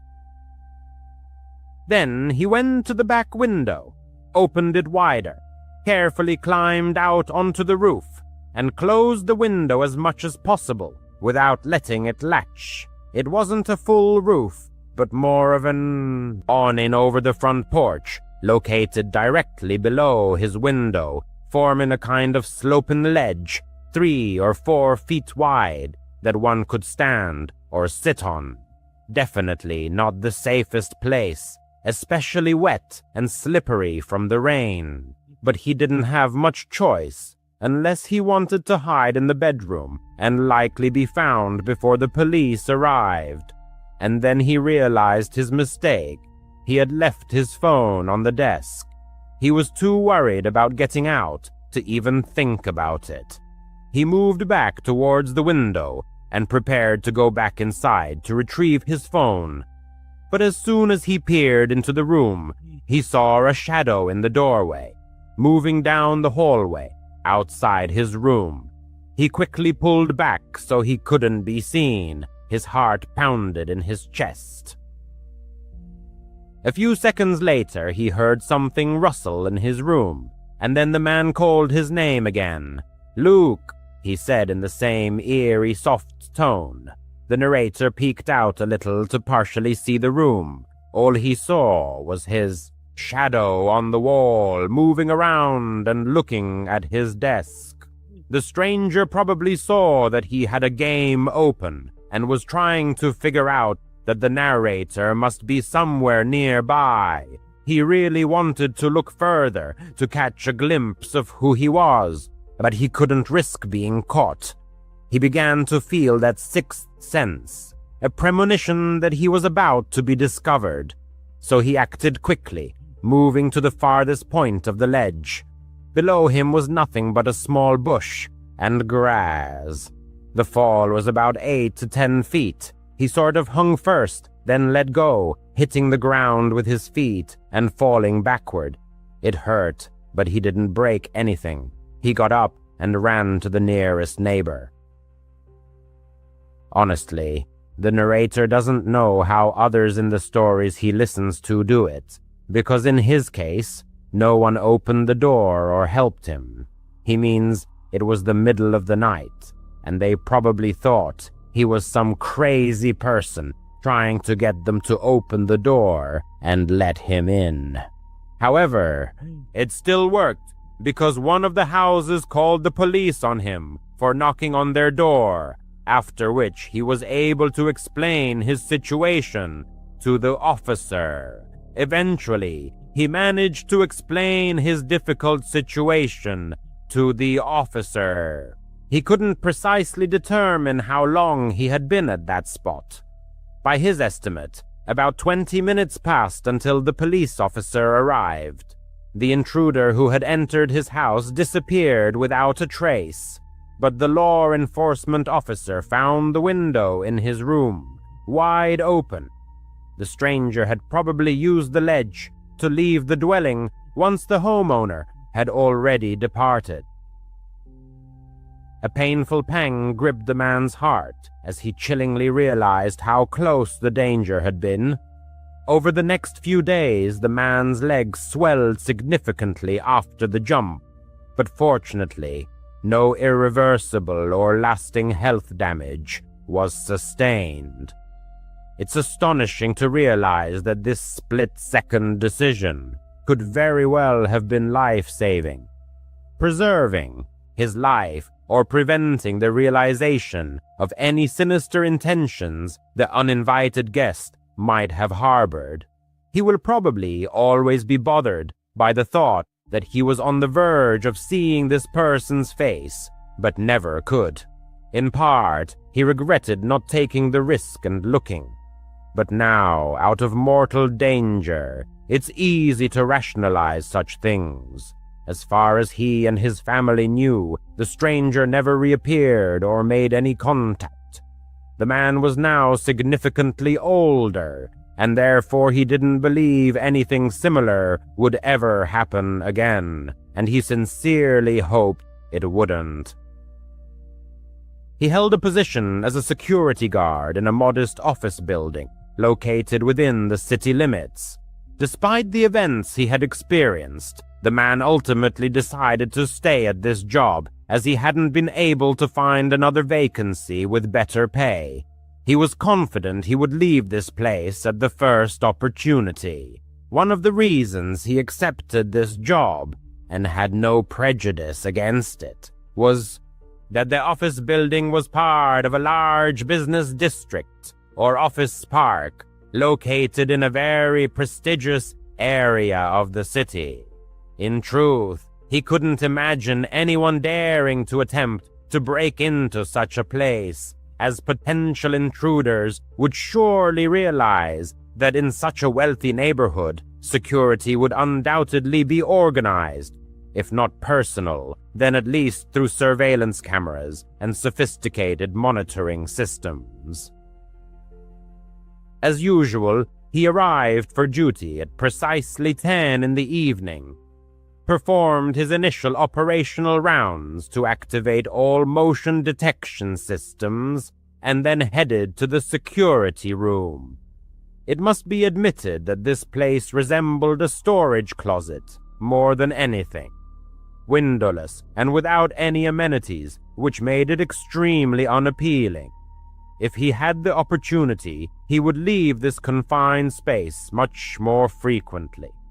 According to instructions, he was required to get up and make rounds every hour, including patrolling the building's perimeter, but he performed his actions more often as continuous monitoring of camera monitors, security systems, and other equipment was extremely tiring. However, on that particular night, heavy rain was raging outside, making outdoor patrols impossible. Thus, he was forced to remain inside, pacing the building's corridors. It should also be mentioned that the lenses of the outdoor surveillance cameras invariably fogged up during rain, effectively rendering all external monitoring systems virtually useless. Just 30 minutes into his shift, a disturbing alert appeared on one of the monitors. The system detected motion captured by one of the cameras located on the building's facade. The man immediately checked the corresponding channel, but could barely make anything out, though apparently someone was standing at the front door. He only caught a slight flicker in the image. So he left his post and went down to the first floor. His intention was merely to go outside and find out what that person wanted, or to ascertain if anyone was even there. However, when he opened the door and looked out, he found no one. Outside, the same rainy chaos prevailed, and not a single soul was visible. He closed the door and reset the alarm. It was highly unusual for someone to be here on such a night. Perhaps the stranger had simply mistaken the building. In any case, it seemed he had left, so the guard decided not to dwell on it. He returned to the security room. He had only been sitting for about 5 minutes before his ears picked up the distinct ring of a phone. It wasn't the work phone on his desk in the security room. The sound clearly emanated from a lower floor from one of the many office cubicles. Annoyed, the man got up and headed there, but by then the ringing had stopped. He waited a few minutes, and almost exactly as he predicted, the phone rang again. He followed the sound to what appeared, at first glance, to be a perfectly ordinary office room. Many desks were neatly arranged in rows. The main overhead lighting was off, but right in the center of the room, on one of the desks, a small indicator from a ringing phone flickered. The man approached the device. Its display showed "Unknown caller." It seemed extremely strange to him that this particular, seemingly random phone on an office desk was ringing. Why did the call come here and not to the main phone at the reception desk, which was directly connected to the company? How could anyone even have information about the specific number of this office phone and its internal extension? He felt an unbearable urge to answer the call and find out who was on the other end. Ultimately, such an intriguing mystery was hard to ignore, but it wasn't his duty to answer arbitrary phone calls. It was highly probable that he could get into serious trouble if someone found out about his unauthorized actions, so he left the phone alone. The man didn't know how to silence it, and so for the next hour he incessantly heard that annoying thing ringing right beneath him while he was upstairs in the security room. At 1 in the morning, he got up and made a quick round of the office premises. It was a usual routine inspection. The entire round took no more than 10 minutes, and he returned to his desk in the security room. However, he hadn't even sat down when his ear caught a dull, heavy thud that echoed throughout the building. The sound reverberated, as if coming from an empty stairwell or perhaps a long corridor. What was happening scared him to his core. He quickly checked the security system, but found nothing suspicious. Then he hastily went downstairs to the first floor to re-examine the doors he had just checked. The man experienced a slight shock when, approaching the front door, he noticed a flashing green light on the alarm panel. The system was paused, which effectively deactivated the protection of that specific door. Even he himself never used such a mode. He only turned the alarm on or off completely, but never put it on temporary pause. He regularly disabled it, but never used the temporary pause function. Feeling growing unease, he cautiously pushed open the door leading outside and peered into the darkness. Outside, the rain continued to pour incessantly, but no signs of intruders were found. He tightly closed and carefully relocked the door. Something very unusual was unfolding on this night shift. For the first time since he started this job, he felt a genuine sense of anxiety and discomfort. He simply couldn't understand what was happening. The victim hurried back up the stairs, hoping that a recheck of the security system might shed light on the situation and provide some answers. Upon reaching the 3rd floor, he suddenly froze right on the landing. It turned out that the door leading to the 3rd floor office corridor, from which their phone call had previously come, was ajar. He approached the opening with extreme caution, trying not to make the slightest sound, and peered down the corridor. Nothing seemed amiss. It was at this moment that the world around him suddenly plunged into darkness. His sight, hearing, and apparently his entire consciousness instantly shut down for a fleeting fraction of a second.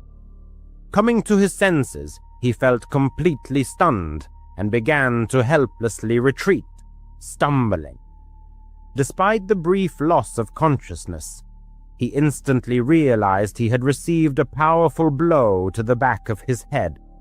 As his body desperately fought to remain conscious, he tumbled down several steps in the stairwell, and at that moment, his gaze caught only a vague, blurred silhouette of a person frozen in the doorway. He immediately got to his feet and, staggering, climbed the remaining steps, while a continuous ringing filled his ears and his head throbbed painfully. Once outside the building, he hastily pulled out his work phone, clipped to his belt, and quickly dialed 911. He took cover behind his car, waiting for the services to arrive under the furious downpour. The victim was so dazed by what had happened that he couldn't accurately determine how long he had waited. The arriving law enforcement officers found no one else inside the building.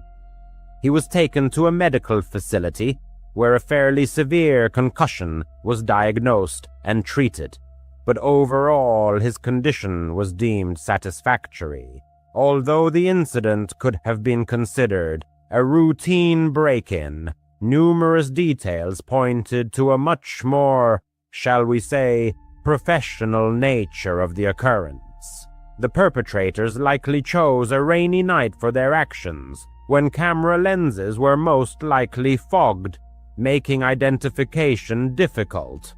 Moreover, if we assume that they made that phone call, it means they knew the internal phone number of a specific office employee, information that is not publicly available, and perhaps the most compelling evidence. They possess deep knowledge of how this security system functioned and knew how to deactivate it to enter the building completely unnoticed. All these circumstances seem too significant to attribute the incident to a random burglar.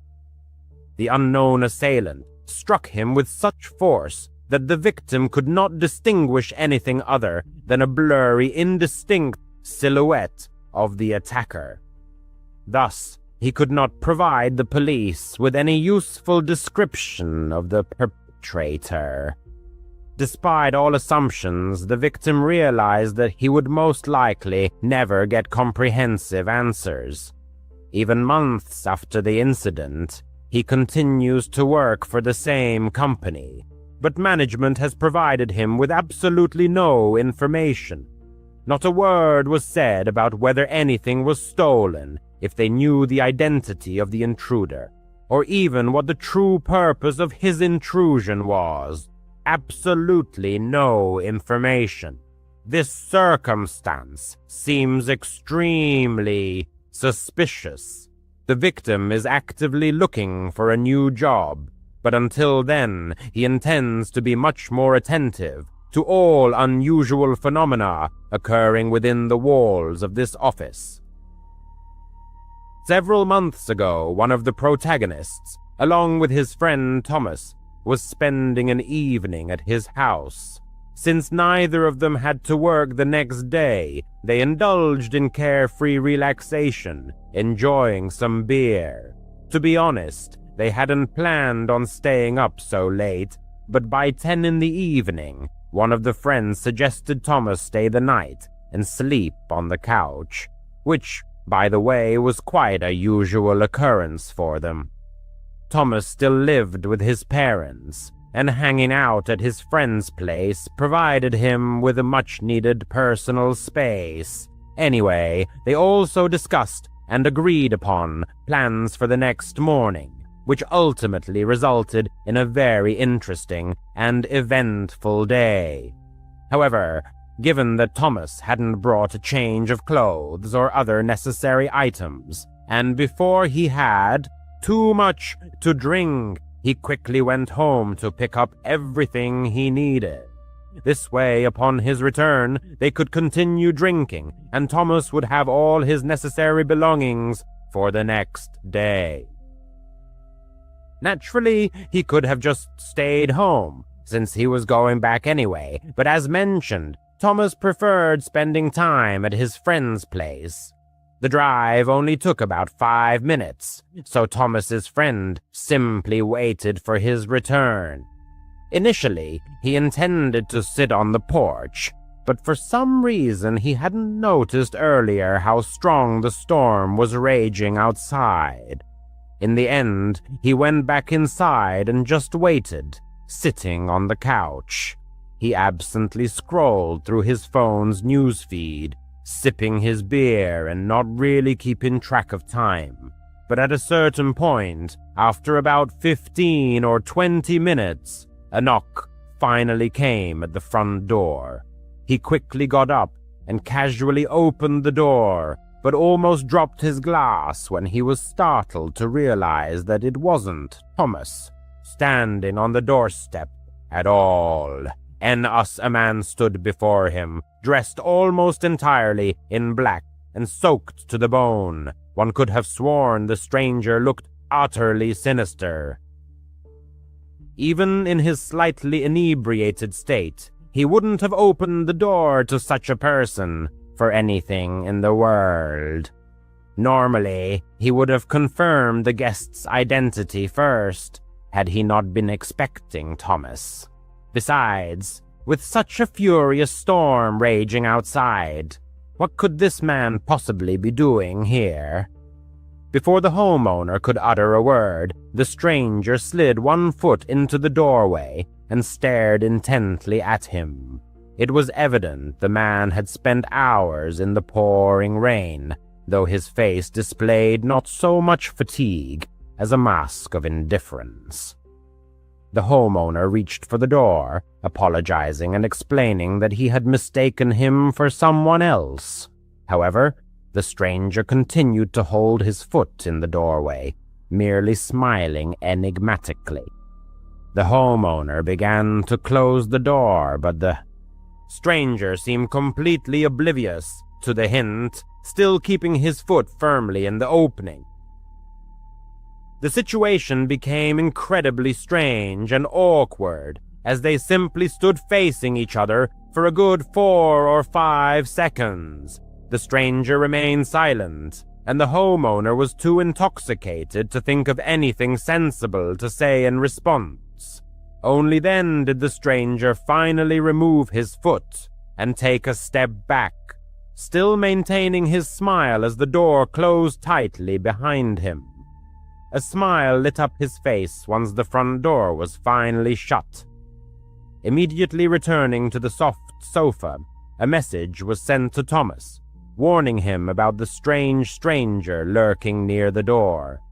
To be honest, the message was more jocular, for after the door was locked, the whole situation seemed so absurd that it was even amusing. Perhaps the reason lay in the excessive amount he had drunk. The wait dragged on, definitely longer than it would take Thomas to return. The thought occurred that the delay might be due to the raging storm, but when he glanced at the window to check the weather, he saw that Thomas' car had already returned, parked at the curb. Confused by this turn of events, the man went to the front door and opened it, but Thomas was nowhere to be found. For several minutes, he stood in the doorway peering into the rain, but it became clear that Thomas wasn't nearby. His car was parked and off, with no movement observed inside, ruling out his presence in the cabin. He pulled out his phone and dialed Thomas's number. At that very second, a light flashed in his car.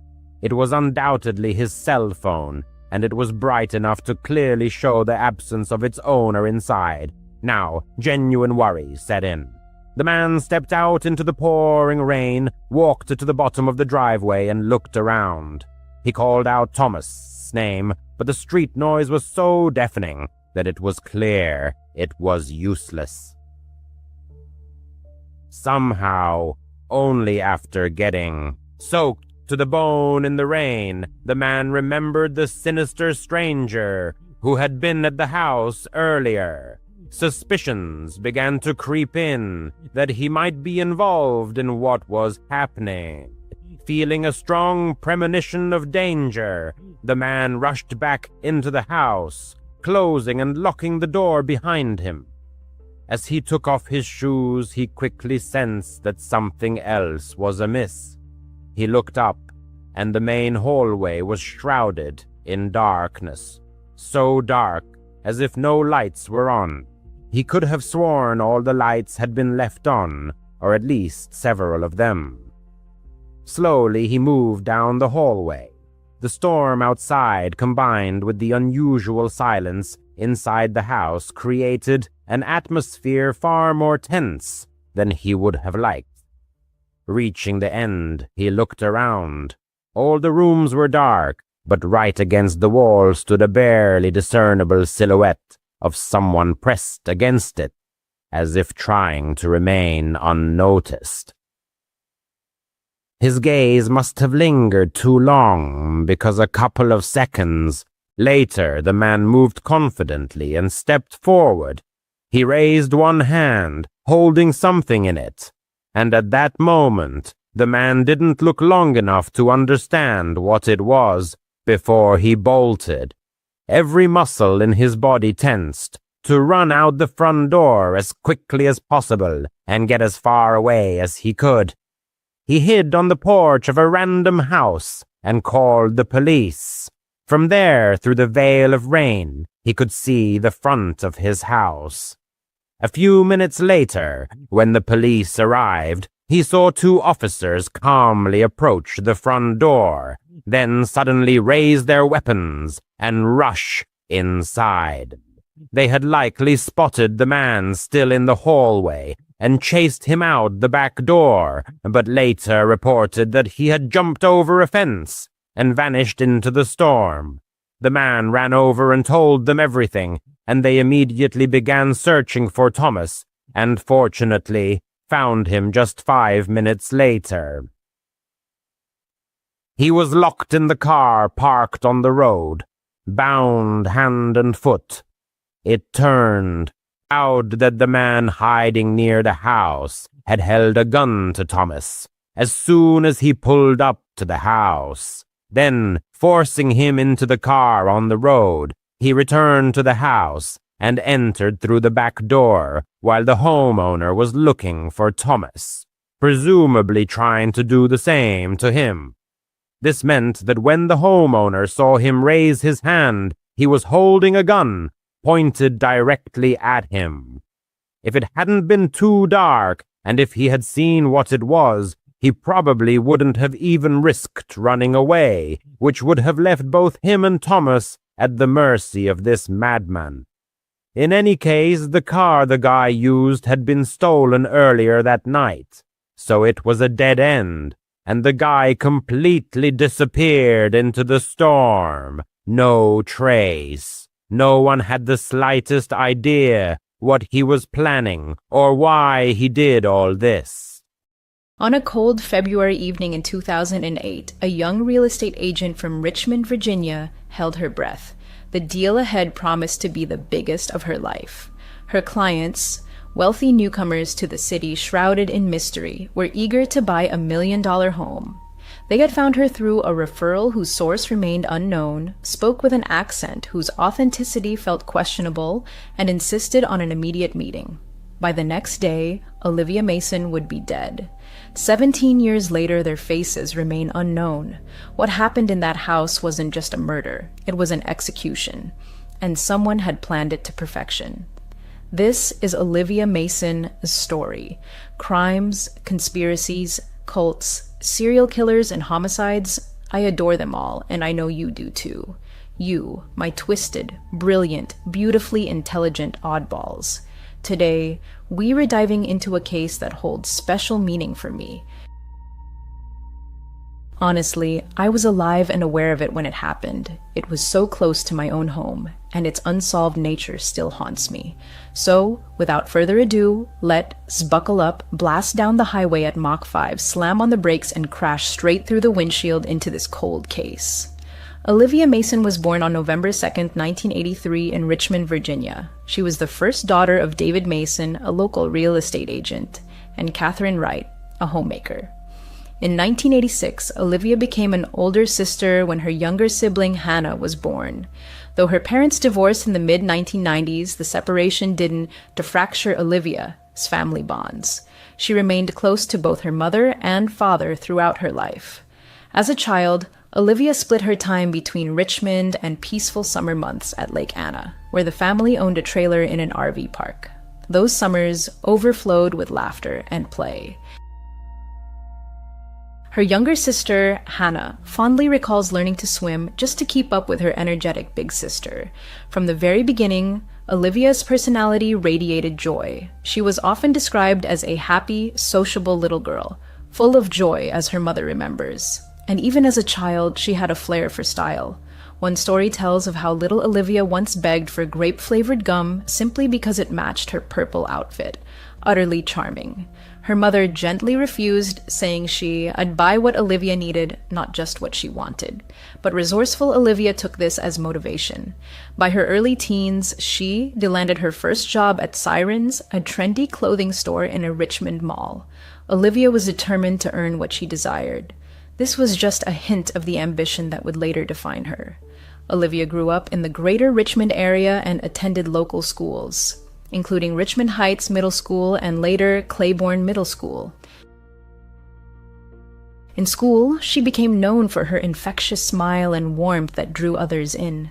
She was simply extraordinary. Both friends and teachers remember her genuine ability to make people feel valued. She could be friends with anyone, her father David later said. Yet, Olivia wasn't just friendly, she had a compassionate streak and a strong moral compass. Her mother recalls an incident when Olivia witnessed a boy being bullied at school. Olivia immediately stepped in to defend him, halting the taunts. "I was so proud because that is exactly how it should be," Catherine said of her daughter. It's bravery. Olivia's caring, people-oriented nature had a protective edge, and she held firm anti-drug values, carefully choosing her social circle. In fact, in one of her later relationships, a key point she proudly shared with her family was that her partner did not use drugs. This mattered deeply to Olivia, who avoided substance use herself and generally disapproved of that lifestyle. She was an exceptionally mature young woman, ambitious and compassionate, with big dreams for her future, yet never losing sight of kindness along the way. And she wasn't afraid of hard work. Having started working so young, Olivia developed a strong work ethic early on. She balanced school and jobs with remarkable determination. This trait would later serve her well when she decided to follow in her father's footsteps into real estate. By her early 20s, Olivia's ambitions crystallized into a clear career goal. She wanted to become a successful real estate agent in Richmond. She enrolled in the real estate program at the Robertson School of Business at Virginia Commonwealth University and studied diligently to pass her licensing exam. In June 2006, at just 22 years old, Olivia achieved that goal. At the time, she was one of only about 20 real estate agents in the entire greater Richmond area under the age of 25. Olivia's career skyrocketed, an impressive feat for someone not yet 25 in an industry typically dominated by seasoned professionals. She didn't waste a moment.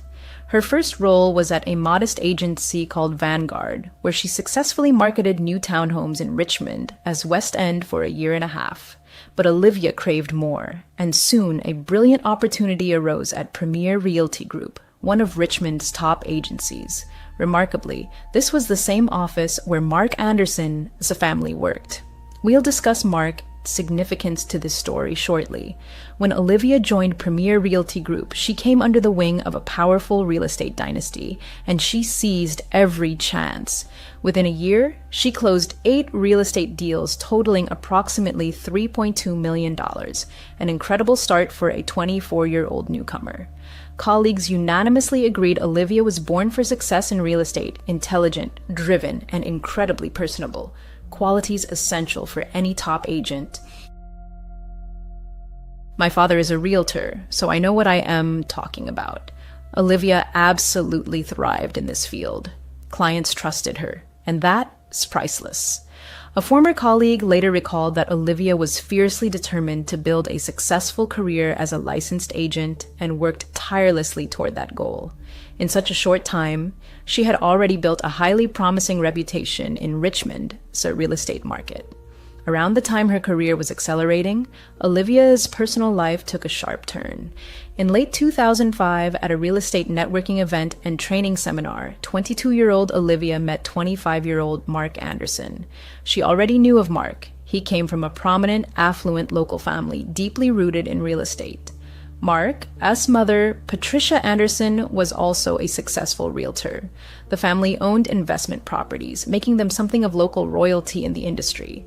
Mark himself had been a talented hockey player in his youth and now worked as both a mortgage broker and realtor. To Olivia, the Andersons were Richmond's real estate royalty, and she was impressed. She really admired that Mark was in real estate, and his mom was too, shared Olivia's friend Vicky, adding that Olivia seemed thrilled to be welcomed into the Andersons' world. By mid-2006, Olivia and Mark were seriously dating. Their relationship moved quickly, and soon they moved in together. The Andersons provided the couple with a one-bedroom apartment in Richmond's Inner Harbor District, which the family owned. I've been there many times. It is absolutely gorgeous, stunning, and quite upscale. They also spent summers at a luxurious lakeside home on Lake Shenandoah that Patricia Anderson had purchased. There, Olivia and Mark enjoyed all the amenities, even having their own basement suite. From the outside, it seemed Olivia had it all: a loving boyfriend from a wealthy family and a promising career. Now, I know we all love diving into true crime stories. But what I love even more, and I am sure you do too, especially if you have furry companions, is my dogs. I adore my 5, Kevin, Debbie, Pitty, Frankie, and Rupert, and I want them with me as long as possible. So their health is my top priority. I needed to know they are not eating processed food. And that's where Ollie changed everything for me, because if your dog could talk, they'd beg for Ollie. Trust me, you'll get full tail wags, happy jumps, and wide, goofy smiles. That's the Ollie effect, you see? Ollie offers clean, fresh dog food in 5 delicious flavors. Honestly, I've debated whether to try it myself, but even for the pickiest eaters, and I have a few in my little canine kingdom, it's perfect. Plus, the food is made in US kitchens using human-grade, high-quality ingredients. Ollie contains no fillers or preservatives, just real food, which is incredibly important to me. I'd feed my dogs anything I wouldn't eat myself. That is my rule. And here is the thing. Healthy food means a happy dog. More energy, shinier coat, better poops. Who doesn't want better poops, right? And more mealtime joy. With 5 protein-rich recipes like fresh beef with sweet potatoes or fresh turkey with blueberries, even the fussiest eaters can resist. Getting started is easy. You just take a 30-second quiz about your dog and they'll create a personalized meal plan, so you don't even have to think about it. Your welcome kit includes 2 weeks of food, a free storage container, and a guide to transitioning your dog to the new diet, which is also extremely important. What really sets Ollie apart is that it's the only fresh dog food that comes with unlimited ongoing health check-ins. From diet and digestion to dental health, you get direct access to experts to keep your dog in top shape, which, again, matters deeply to me. I care profoundly about my dogs and want them as healthy as possible.